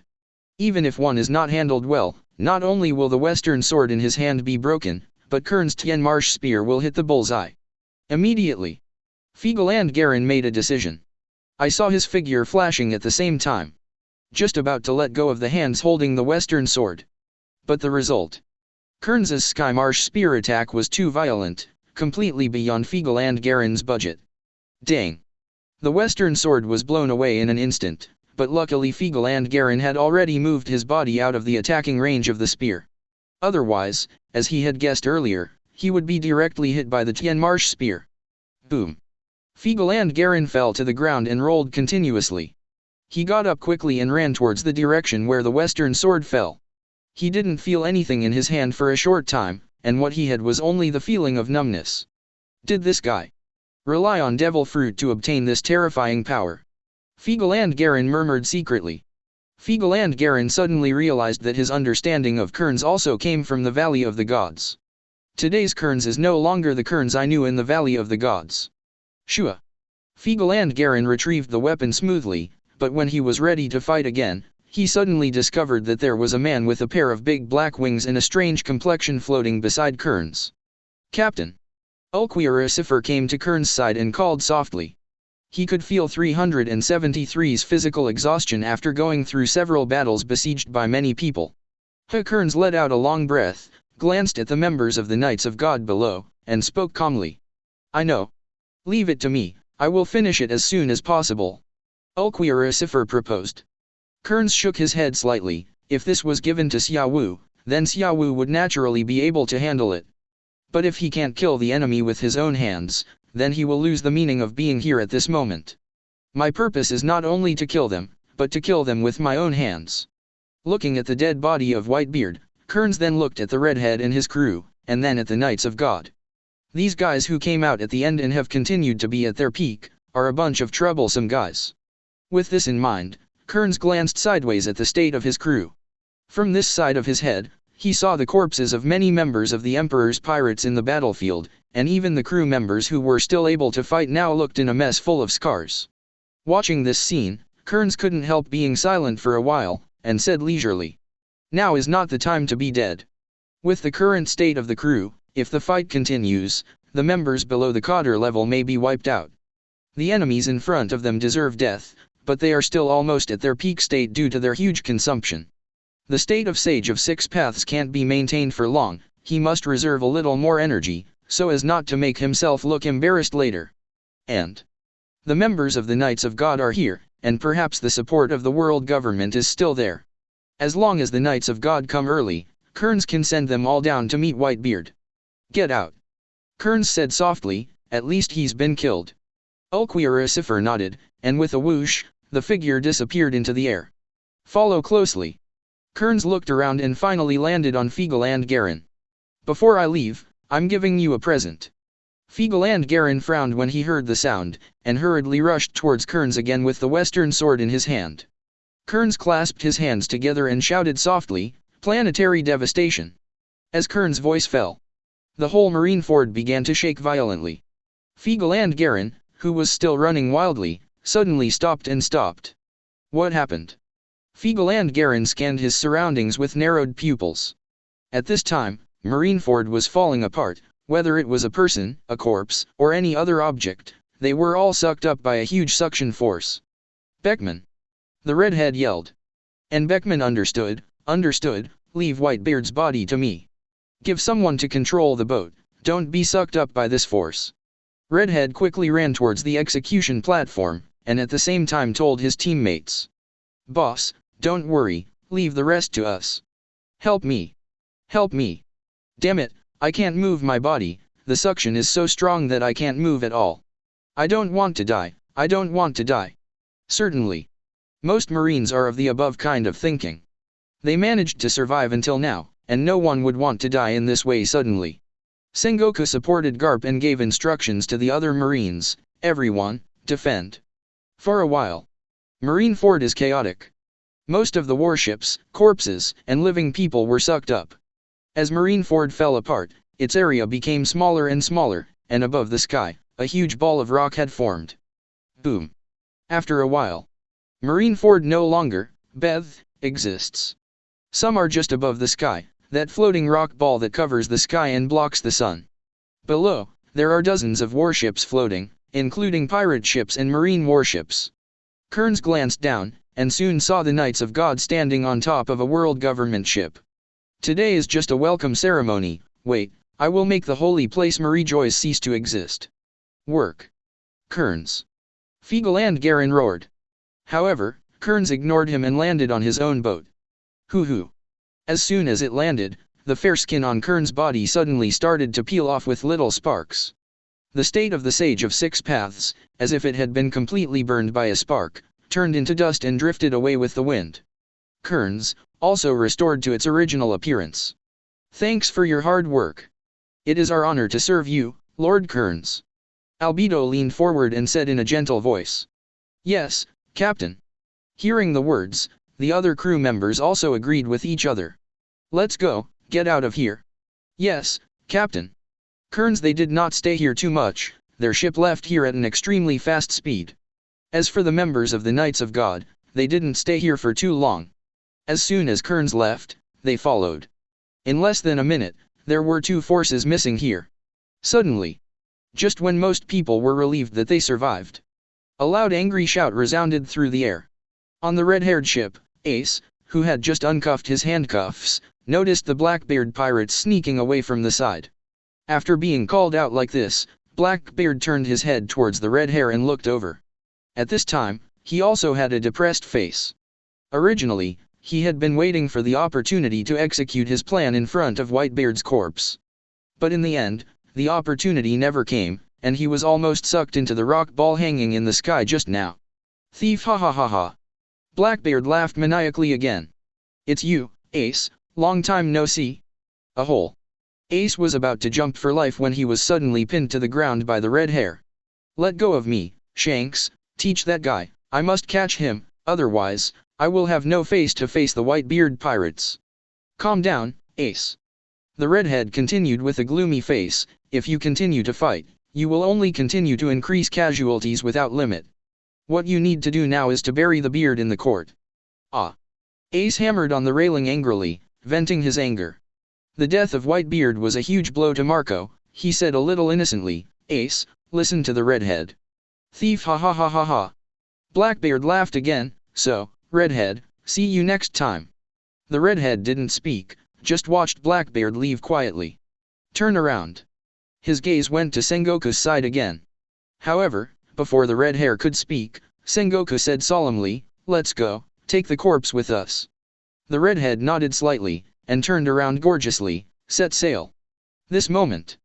The marine soldiers who were slumped on the deck of the ship finally breathed a sigh of relief. Saved, saved. It's over, it's finally over. Great, Little John is saved. They were relieved, but Sengoku's face was still gloomy. Because Garp is still being rescued. If Garp can't hold on, then all his former partners will leave him. Garp, you have to hold on, you can't be like a crane. Chapter 106. I don't know how long it has been. The Pale Emperor pirates, led by Kearns, also returned to the outer seas of the Sabaody archipelago. Although the distance is still a bit far away, the general outline of the Sabaody archipelago can already be seen. Aboard the Eternal Breaker. After the battle at Marineford, the intense exhaustion made all the crew members almost rest at this time. So much so that the current Eternal Breaker is unprecedentedly quiet. The cabin, in Kearns' room. With the head-to-head battle over, Kearns already has plans to rest for a while at Sabaody. Firstly, I am also tired. Secondly, there is nothing important, there is no need to rush to sail, after all, the crew also need to rest. In the Battle of Marineford, the cotters suffered only superficial injuries, but ordinary sailors were different, and some of them suffered serious injuries. Kearns himself also suffered a little skin trauma, except for excessive consumption, other aspects are fine. With a rough plan, Kearns opened his attribute panel with his eyes. This battle has increased his influence value a lot. Host, Kearns. Influence value, 7,620. Total crew, 231. Affiliated pirates, Sea Snake Pirates, Vibrous Pirates, and Bonnie Pirates. Special crew, Demiurge, Otoko Yuta, Ulquiera Cipher, Uchiha Obito, Nagato, Pava, Albedo. Senior crew 45. Medium crew 90. Elementary crew 90. Item, Eternal Breaker Medium. Entrance to prize pool. Immediately, Kearns looked again at the recruiting needs. Recruit Special Crew *1 6000. Recruit Senior Crew *5-5300. Recruitment of Medium Crew *10, 5300. Recruitment of Junior Crew *10-5300. Knowing that he had enough influence, Kearns didn't hesitate too much, and soon began to recruit high-level, middle-level, and junior crew members. After these ordinary crew members were recruited, YNC began to recruit special crew members. Special crew members are being recruited. Along with the sound of the system, there is a prompt to recruit special crew members. Gong Host has recruited a special crew from One Punch Man, War Man's Tornado. One Punch Man? Trembling Tornado? Kearns chuckled slightly. Kearns knew a lot about this particular new recruit. From One Punch Man, the hero ranks number 2 in the S-class and is a superpower. With green curly hair and wearing a black slit gown, she is a tsundere loli. As for strength, naturally there is no need to question it. Kearns closed his eyes, planning to take a good rest. As for the reception, he didn't intend to force people to greet him either. On the way to New World. On Red Force. Except for the members of the Red Hair Pirates, the others are the remnants of the Whitebeard Pirates. The atmosphere on the ship was lifeless, and the remnants of the Whitebeard Pirates basically crouched on the deck with their heads in their hands. The redhead sat on the rail of the boat, but it didn't bother them. This time, thank you, redhead. Suddenly, a voice came into the red-haired ear from the side. He moved his head slightly and looked over. The one who said this was Marco, the first team captain of the Whitebeard Pirates. Maybe, if I can come a little earlier, I can save a lot of things. To do this, you have done a lot for our Whitebeard Pirates, thank you Tianfen. The redhead sighed softly, and then asked, what are you planning? Marco shook his head slightly, and looked up at the blue sky. Maybe, let's retire, or maybe, inherit the will of the old man, and maybe go to Kearns for revenge. Hearing the back, the red-haired face suddenly became serious, and he persuaded, Marco, don't do stupid things, you go to Kearns for revenge, it's no different from sending you to death. That guy is very dangerous, very dangerous. I can understand from a short fight with him that his strength is above mine. If Whitebeard was alive, he wouldn't have seen you die for nothing. However, one thing you can rest assured is that their target is only Whitebeard, not you, otherwise you would not be able to get out of Marineford. Yan Wuang left the pile. Marco didn't speak, and what the redhead said, he didn't know how capable he was to take revenge against a guy who could be invincible to Sengoku, Garp, and his father. Damn it. Marco burst into tears, never feeling so helpless. Do you want to come to my place? Asked the redhead. Marco shook his head again. The redhead raised his forehead slightly, and did not force himself. Compared to Kearns, I think you should pay attention to that guy Teach. He has great ambitions and will definitely attack Whitebeard's previous territory. If he dares to do this, I will definitely kill him. Suddenly, Ace, who was squatting on the deck with his head in his arms, suddenly raised his head and said angrily. Looking at Ace, the red-haired man felt a little helpless. If Whitebeard had listened to his own persuasion, perhaps the result would not have become what it is now. The other side. A marine warship is also sailing towards the Sabayati archipelago. But, the one on the warship is not marine, but the Blackbeard pirates. What shall we do next? Fanoka stood on the pole, watching the situation ahead, and asked Blackbeard below. The previous plan is temporarily suspended. Dad is dead. The thing on him will be reborn in the sea. I have to do my best to get it. Blackbeard said in a deep voice. Too bad, he was pretty close to his goal at Marineford. But all because of the appearance of the red hair, he missed such an excellent opportunity. Badgers smiled wryly, this is very difficult, looking for a designated devil fruit, and there is no direction yet. There's no need to spend all your energy on it, but, you won't miss any chance. Blackbeard responded, he regretted it, when he was in Marineford before, he should have gambled, otherwise, the situation would not have turned into what it is now. Ask for flowers. Lafitte, who was leaning on the pillar, also said, I never expected that besides the 4 emperors, there are such terrifying guys in the sea. Just thinking about it, Lafitte couldn't help but tremble in his heart. After all it is. How strong is a monster that can't be defeated by almost the top powerhouses in the world? Thief, ha ha ha. That kind of guy, let's not provoke them for the time being. Kearns. That's a relatively recent name, Van Oka added at this time.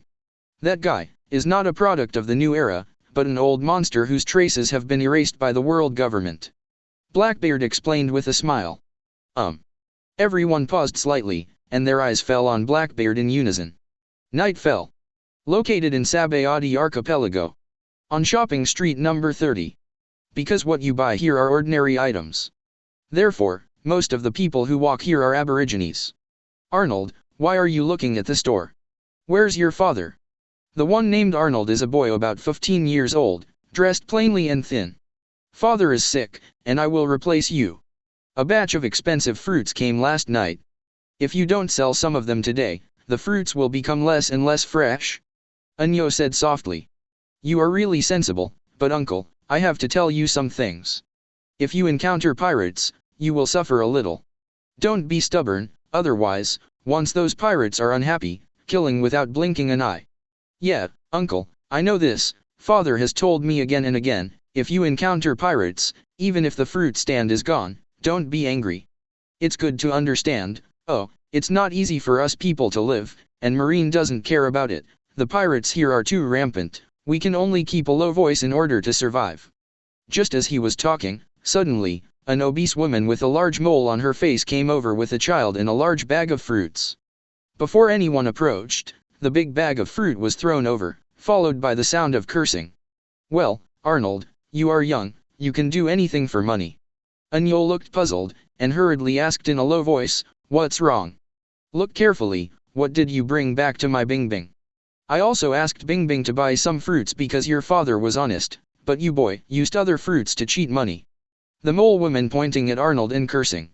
And Arnold opened the bag carefully, and sure enough, among these fruits, there was a fruit that was different and had many textures. Impossible, I definitely didn't give this one to you. Anyo looked aggrieved. What? Do you think I'm looking for trouble on purpose? Chapter 107. No no no. That's not what I meant. Angeli quickly argued that women with black moles are known to be aggressive in this area, so he turned around today and picked the freshest ones for her son to bring back. Then what do you mean? The mole woman grabbed Angeli's hand. Please tell me clearly, you can give me this strange fruit, in case Bing Bing eats it and gets poisoned, can you afford the responsibility? If you don't give me an explanation today, you don't want to open this fruit shop anymore. As she said that, the black mole woman began to yell loudly to the surroundings, everyone, come and have a look, this heartless brat wants to poison my soldiers to death. With such a yell, people shopping around gathered around to watch the excitement. I don't. It's really not my fruit. Angeli looked angry and wanted to break free from the mole woman's hands, but it was of no avail. The middle-aged man just said a few good words for Arnold, but he didn't expect to be labeled as an accomplice who poisoned his son in September 23. Devil fruit. Among the crowd, the eyes of a pirate with a long scar on his face flashed. He never expected that he would find a devil fruit just to watch the excitement. He hastily squeezed in, quickly grabbing the devil fruit on the difficulty with his hands. I'm so sorry, I lost it. As soon as this word came out, the mole woman paused, looked at the man with the long scar, and found that he was dressed plainly and had an honest look, so he quickly let go of Angeli's hand, then changed to grab the hand of the man with Changlu. Okay, I didn't expect you to be so cruel that you wanted to poison my son to death. If you don't give an explanation today, you won't want to leave. The man with the long scar frowned slightly. This idiot actually regarded such an expensive devil fruit as a poisonous fruit. He really has no eyes. Idiot, let go of your hand, I'm in a good mood today, don't let go. Threatening me? Is it because I'm frightened by you being an old lady? Come here, hit here, hit here. As she spoke, the woman with the mole directly stretched her head over. Unexpectedly, killing intent appeared in the eyes of the long-scarred man, and he took out the short sword hanging from his waist, and stabbed it directly at her head. Ah! The mole woman screamed and fell to the ground immediately. Mother! Mother! The people who were eating melons around were also taken aback, and they scrambled away one after another. The man with the scar didn't stay around either. Of course, what he was afraid of wasn't the woman with the mole coming to help, but rather that other pirates would see the devil fruit in his hand. On the coast not far from the 30 GR shopping street, Kearns is docked here. With Kearns' permission, they throw a feast. Only. In this banquet, there are also 3 affiliated pirate groups of Kearns participating. It's a shame you didn't come with us to Marine HQ.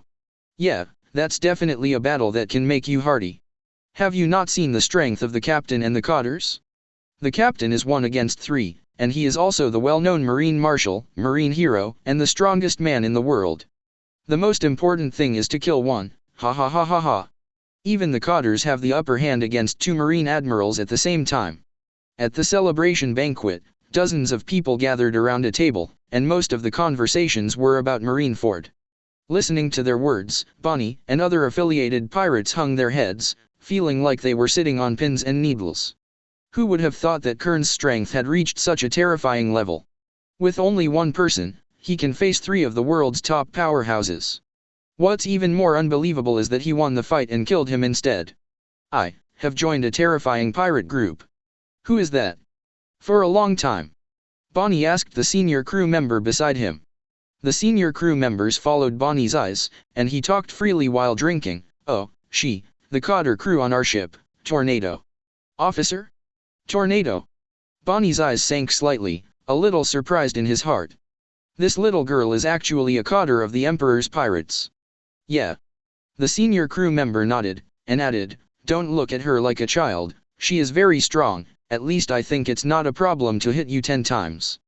Bonnie was ashamed, what a blow it was, she hit 10 of me every now and then, she felt that she was also the best in this sea. Ever since I became Kearns' affiliated pirate group, I have become a unit of measure. Come, Dragon Juan, I didn't expect you to drink so well. At another table, the senior crew members were toasting Dragon Juan continuously. Naturally, Dragon Juan was not polite, she held a bottle of wine in one hand, and drank Zosing and right tail after drinking. It's a pity, the captain is resting, if the captain is here, it will definitely be more lively. Why? Certainly. Except for Kearns, there were still other special crew members who did not attend the banquet. For example, Ulquioricifer, he sat on the railing of the boat, did not eat meat or drink, just sat there quietly and watched. Obito is similar to Nagato, but compared with Ulquioricifer, it is slightly better. Although they don't follow the group, they still sit on the railing of the boat and eat meat, and occasionally drink a little wine. As for Albedo, she was sitting behind the chair where Kearns was lying, waiting quietly. After a while, the dragon roll was drunk, and his face was flushed. I used to hold it with my hands before, but now I use all my direct abilities. Dozens of bottles of wine flew into the air under the control of superpowers. Boom boom boom. In an instant, the dry bottle of fine wine was opened. Come on, go on. Everyone gave a slight pause and hurried to dissuade them. Okay, dragon roll, you're drunk. Long One's eyes sank, and he said arrogantly, I only had a little drink, how could I be drunk? Don't underestimate me. Drink together. Immediately, under the control of superpowers, bottles of fine wine flew into their hands. Grr. Everyone frowned slightly, but still drank heavily. Shhhhhhh. This time, dozens of boxes of fine wine flew up. Boom boom boom. In an instant, the lids were all opened. Come, no one can leave until they finish drinking. What? Why don't you talk? Oh? I know, it's too little, right? Me too. Whispering, all the wine on the ground flew up. Boom boom boom. The covers fell to the ground. That's enough. Run. Yes. At this moment, Zufu, who was at the table with Long Wan, had this idea. Hey, where are you going? You are not allowed to go. That's 4.6. Those at the table with Tornado, all of them glowed with green light. Immediately, all floated in midair. Then they turned around gorgeously and sat back in their seats one after another. Gah! In a trance. They realized that things were getting worse. Swish swish swish. A large box of wine for each person fell in front of them. Grrrr. Many people swallowed their saliva forcefully. Dragon. Tornado, it's not going to come for real. It's over, the tornado is completely drinkable. Brothers, how about arranging a shock fruit for the main character? Chapter 108. Toss for a long time. The farce finally announced the end when the tornado fell asleep. No one was spared at the table of the dragon roll, and they all lay unconscious on the table. Estimate. What happened tonight will be a shadow for their whole life. Certainly. It also woke up the other staff, that is, you must never drink with the dragon roll. It was late at night. When Kearns woke up, most of the people were asleep on their desks. Lord Kearns, are you hungry? Albedo stood behind Kearns and asked with concern. Good. Kearns responded with a lifelong leap, landed on the shore, and walked straight to the place where the barbecue was. Captain, these barbecues are too dry, let me grill them for you again. The senior crew member in charge of the barbecue said, and quickly fetched fresh barbecue from the freezer. Kearns didn't care too much, picked up the meat that had been taut by the side, sat aside and ate it slowly. Is there no wine yet? While eating, Kearns asked again, eating barbecue without drinking alcohol is soulless. Albedo brought a few bottles from the boat, and said with a smile, the dragon roll is broken, and the wine below has been ruined. Did the dragon roll break? Kearns' heart tightened, and the memories that had been dusty for many years were brought back to his mind. In the original book One Punch Man, Tornado got drunk because of anger, and ended up stabbing the zombie man. Nothing happened to 17. Kearns asked, these uneasy guys.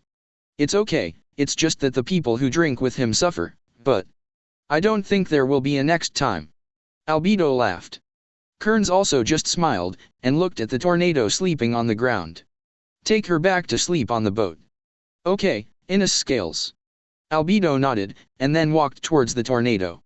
Eating barbecue, drinking wine, looking at everything around me, admiring the bright moon above the sky, this is the first time that I have a warm feeling.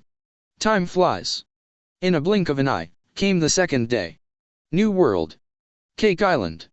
This is one of the 4 emperors, Big Mom's site. Under the arrangement of the aunt, her children temporarily prepared a cake meeting. What's wrong with Mom? That guy Kaido is coming over, and he even held a banquet for him. As one of the top codders of the Big Mom Pirates, Smoothie just received the assembly order from the ant late last night, and hurried to the Cake Island. Shouldn't you tell me it's a grand feast? I don't think it's a good plan to go to war with the Beast's pirates. 21. It's not a grand banquet, but discussing important matters.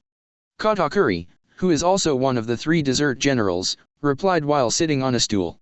Discuss important matters. Smoothie paused slightly, and some images suddenly appeared in his mind. She continued, don't you want to do something to the world government? No. Ant's eldest son Pero shook his head. It was my mother's deputy captain, that guy appeared. Mom's mate. Smoothie looked surprised. However, it's no wonder she didn't know.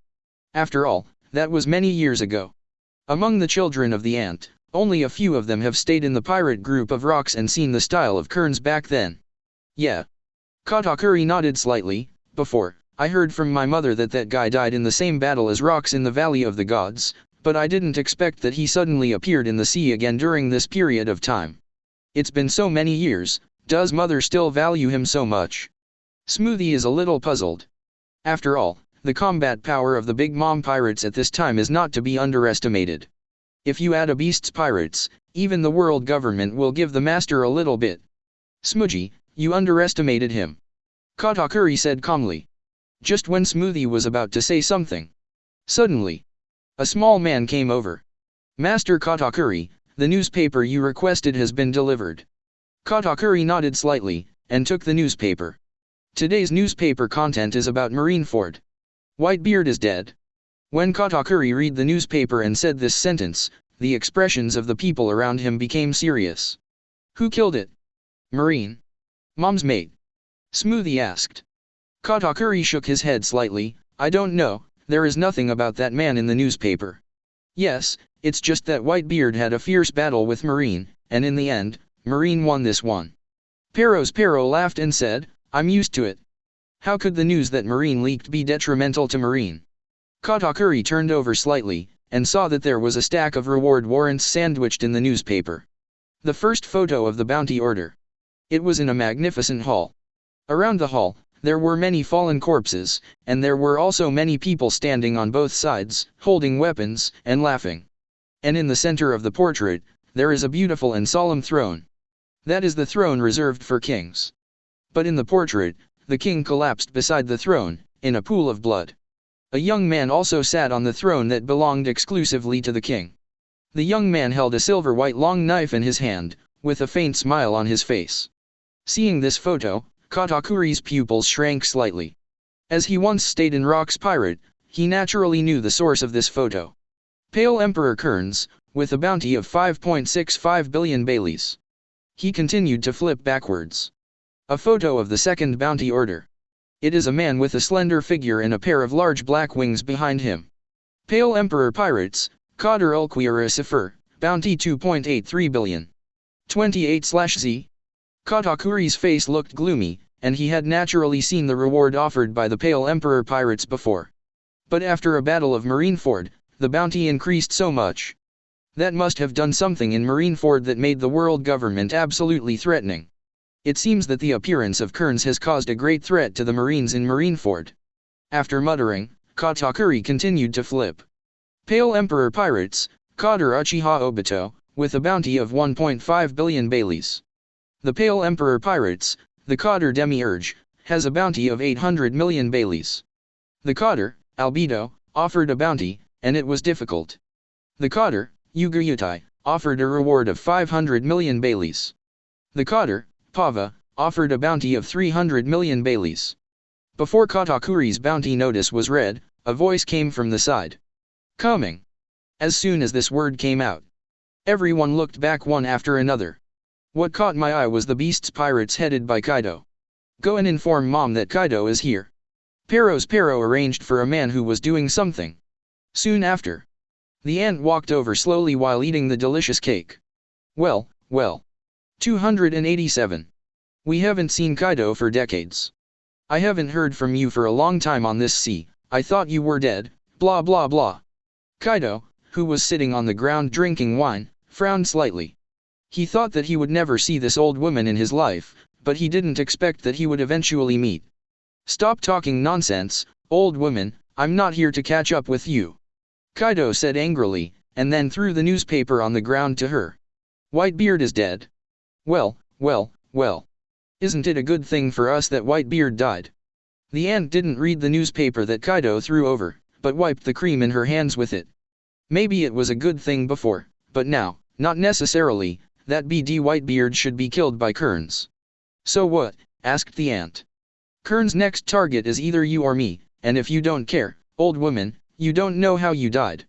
Well, well, well. Ant smiled and suddenly turned her face away, her eyes suddenly became extremely sharp. He stared at Kaido and asked, then what is your plan? Received, the author of the comment has seen it and has adopted it. In fact, I think so too. I just saw some people in the comment area saying that there is no devil fruit in time travel. Chapter 109.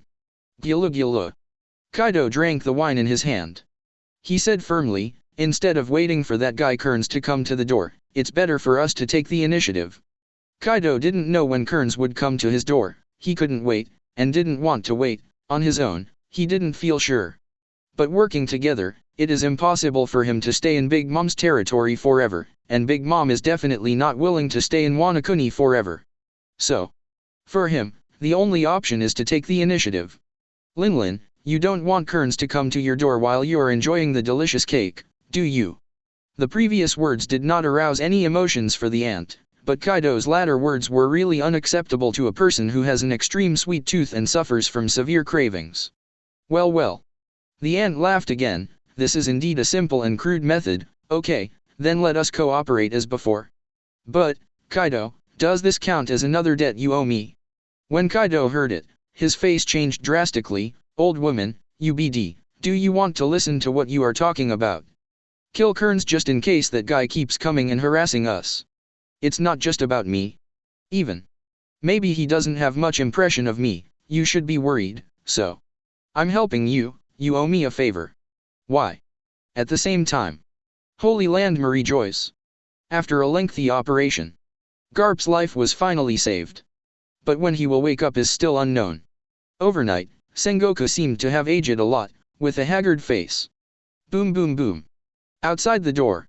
There was a light tapping sound. Sengoku glanced up, then stood up and walked out.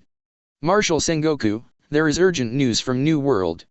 Sengoku sat on a chair beside him and motioned for the intelligence officer to continue. Kaido met with Big Mom. Heard. Sengoku immediately grimaced. At such a time. Them five. Do you seek refuge with the former deputy captain? Sengoku looked a little helpless, the thing he was most worried about happened.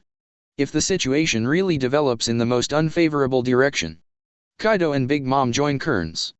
Undoubtedly, for their world government and marine, that was simply a fatal blow. Did any useful information be stolen before they met? No.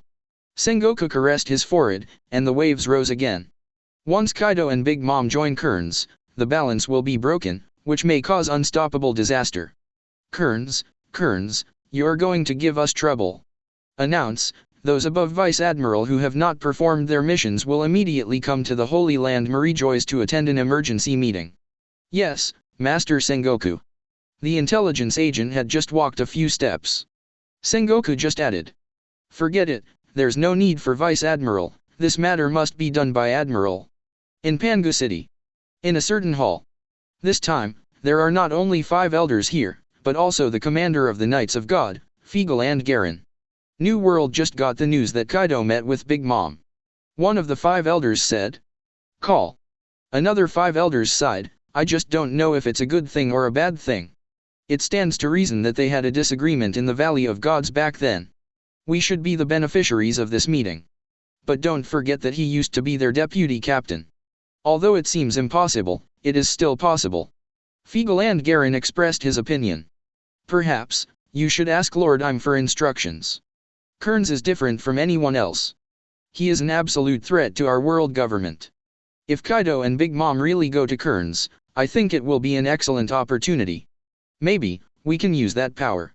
Once we succeed, it will alleviate our great pain. Pressure. Okay, I have already reported to you the information that should be reported. As for your topics, I will not participate. If Im has an order, We will act as soon as possible. Fiegel and Garin said and stood up. By the way, is Kearns really what you say? Well, be sure to restore the most authentic process to Lord Im. I see. Sabayadi archipelago. An inconspicuous boat approached the shore. Follow closely. Has orange hair. A woman wearing a hat came down. I've got the most comprehensive information this morning. Koala smiled. Those guys can't protect themselves with information, Koala. My advice is still the same, don't rush to meet them. On the other side of the phone bug, there was a voice of opposition. But Sabo, if you don't seize the opportunity this time, I'm afraid it will be very difficult next time. This is something that can't be helped, isn't it? Koala, even without them, it won't affect our previous plan. But Long said that if it goes well, it will bring unimaginable benefits to our revolutionary army. You suspend the task in hand first, and I will talk to him later. In fact, I also inquired about a piece of news that is beneficial to me, that is, according to the investigation, they are not as bad as imagined, and they are even more friendly to civilians than most pirates. Okay, wait for my good news, that's it. Koala didn't give Sabo a chance to speak. After hanging up the phone, Koala looked up, and then quickly set off towards the information place. At the same time, Tornado, Albedo, and Pava were walking towards the direction of the docked boat. They hold bubbles that look like balloons in their hands. The bubbles contained all the things they had just bought from the shopping street. Captain and the others seem to be going to play. How about we don't go back, just go for a stroll? Tornado turned his head to the side and suggested. I don't care. Pava shrugged. Where's Albedo? Tornado asked again. Compared to shopping, I want to go back to Lord Kearns' side. Albedo said with a smile on her face, her eyes slightly forming a pair of good-looking eyes. However, Albedo had just finished speaking. Dragonwan and Pavel looked at her with a look of contempt immediately. Is there any problem? Ya Erbe, Zhao, Da was a little puzzled. Dragonwan and Pava shook their heads immediately, saying in unison. No, nothing. It was also when the voices of the two of them fell. Behind them, there was a peaceful female noise suddenly. Excuse me, are you part of the Pale Emperor Pirates? The three tornadoes turned their heads almost at the same time, looking at the person who spoke. Who are you? Albedo's expression was indifferent, and her tone was somewhat indifferent. It's probably here to seek revenge. We have so many enemies. Pava said cheerfully. With a smile on her face, Kral didn't seem too anxious about Pavid's misunderstanding, and said in a calm voice. You misunderstood, Ms. Pava. If I remember correctly, you should be called Pava, right? A cotter of the Pale Emperor Pirates. Chapter 110. I'm afraid you misunderstood. The point is not who we are. It's, what do you want to do? Albedo has gradually lost her patience, and as long as Claire shows even the slightest bit of hostility, she will not hesitate. Show mercy. My name is Claire. I'm here this time to discuss something with your captain, Kearns. Claire explained. It turned out to be for Lord Kearns, Captain. Until it's not looking for trouble. Their attitude returned to normal. Do you want to take her to see Lord Kearns? Pava asked Albedo and Tornado for their opinions. Tornado pondered for a while. Although I don't really want to take her there, but in case Kearns cares, wouldn't she delay the matter? But if something can make Kearns angry, wouldn't he be an accomplice too? Guys, there is no solution to this situation. It's up to you to decide. Longwan said flatly. What do you think? Albedo. Pavel looked at Albedo again. Dragonwan doesn't care about these trifles, whether he takes it or not, it doesn't affect him at all. Then let him meet Lord Kearns. Albedo said. Thanks. Kral bowed, and the progress of the matter was much smoother than what he had expected. Don't be in a hurry and thank you, if you dare to do anything out of line, I will make you regret coming to this world. Albedo reminded. Claire smiled awkwardly, the things I want to discuss will only be difficult for you. It's better that way. Back on board, Clars waited for hours for Kearns to return. There is no need for Claire to introduce himself. As a traveler, although his memory is a little fuzzy, he recognized her at a glance the moment he saw Claire. What are the revolutionary soldiers looking for me for? Kearns held a bottle of wine in his hand, leaned his back against the railing of the boat, and asked lightly. Heard the words. Klars was a little surprised, but he never expected that Kearns recognized him as a member of the Revolutionary Army at a glance. I thought that our Revolutionary Army's ability to grasp intelligence is one of the best, but I didn't expect that the people of the Pale Emperor Pirates are not only powerful, but also have admirable intelligence capabilities. Grrrr. Kearns took a few sips of his wine, his tone still flat. I don't like to hear flattery about your BHCJ purpose for coming. Kral nodded, without continuing to talk nonsense. She said slowly, to be honest, I am here to cooperate with you on behalf of the Revolutionary Army. Cooperate? Kearns looked at Kral. I really want to know, we can't fight each other, what can we cooperate with? I know, you have enmity with the Knights of God, right? Then what? The main goal of our Revolutionary Army is to overthrow the rule of the world government. In other words, our goals are the same. I believe that with your help, our progress will be smoother, and with the help of the Revolutionary Army, you will naturally get a lot of help. Well, that's the reason. Kearns couldn't deny it. So? Mr. Kearns, what do you think? Kral asked, listening to Kearns' words. He thought that the probability of cooperation between the two parties had increased a lot. I reject. Ha. Klars paused slightly. She didn't expect Kearns to refuse so decisively. Mr. Kearns, may I know the reason? It is said that the intelligence capabilities of your Revolutionary Army are top-notch, but in my eyes, they can only collect some trifles. If only you knew better, you wouldn't say something so stupid. What makes you feel, let your Revolutionary Army feel, that we need foreign aid? Just as Kearns was speaking, Obito, Ulquioricifer, Demiurge, and others came out from the corridor on the second floor of the ship, and their eyes undoubtedly all fell on Klar. For a moment, Kral felt as if she had fallen into an abyss, being watched by several pairs of suffocating pupils. Hoo-hoo. Unknowingly, Kral's breathing began to become rapid. But Kearns was right. I don't need foreign aid at all. If you think about it, the Knights of God had already been disintegrated in Marineford. But, for the others, Kearns felt that it didn't matter if they were handed over to his own crew, but those who had personal grievances with him, he had to do it himself. Otherwise, what I have done has no meaning, and death at the hands of others is not much different from the end of life for Kearns. I was being rude, Mr. Kearns. Where did you come from? Where do you go back to? Goodbye, Mr. Kearns. Kral bowed in his respect, and jumped off the ship in a lifetime leap. After leaving Kearns' sight, Klars only felt the coolness on her back. She stretched out her hand to touch it, only to realize that her back had already been soaked in sweat. Blue, brew. Blue, brew. Coincidentally. At this time, the phone bug rang. Claire didn't hesitate, picked it up and connected it. How are things going? Seeing that the simulated appearance of the phone bug belonged to Sabo, Kral was inexplicably relieved. It failed, and even the procedure that Long asked for him to speak did not go through. Don't take it to heart, failure is expected.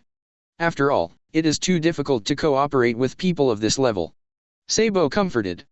The people of the Pale Emperor Pirates are too scary. What? You wouldn't fight them, would you? Sabo's face suddenly became serious. Kral laughed. It turns out that in your mind, I am so strong.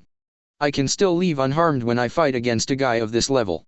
Sabo, to be honest, the members of the Pale Emperor Pirates gave me a very special feeling. When I saw them, my body unexpectedly felt fear. Even, just now, I don't know when my back got wet,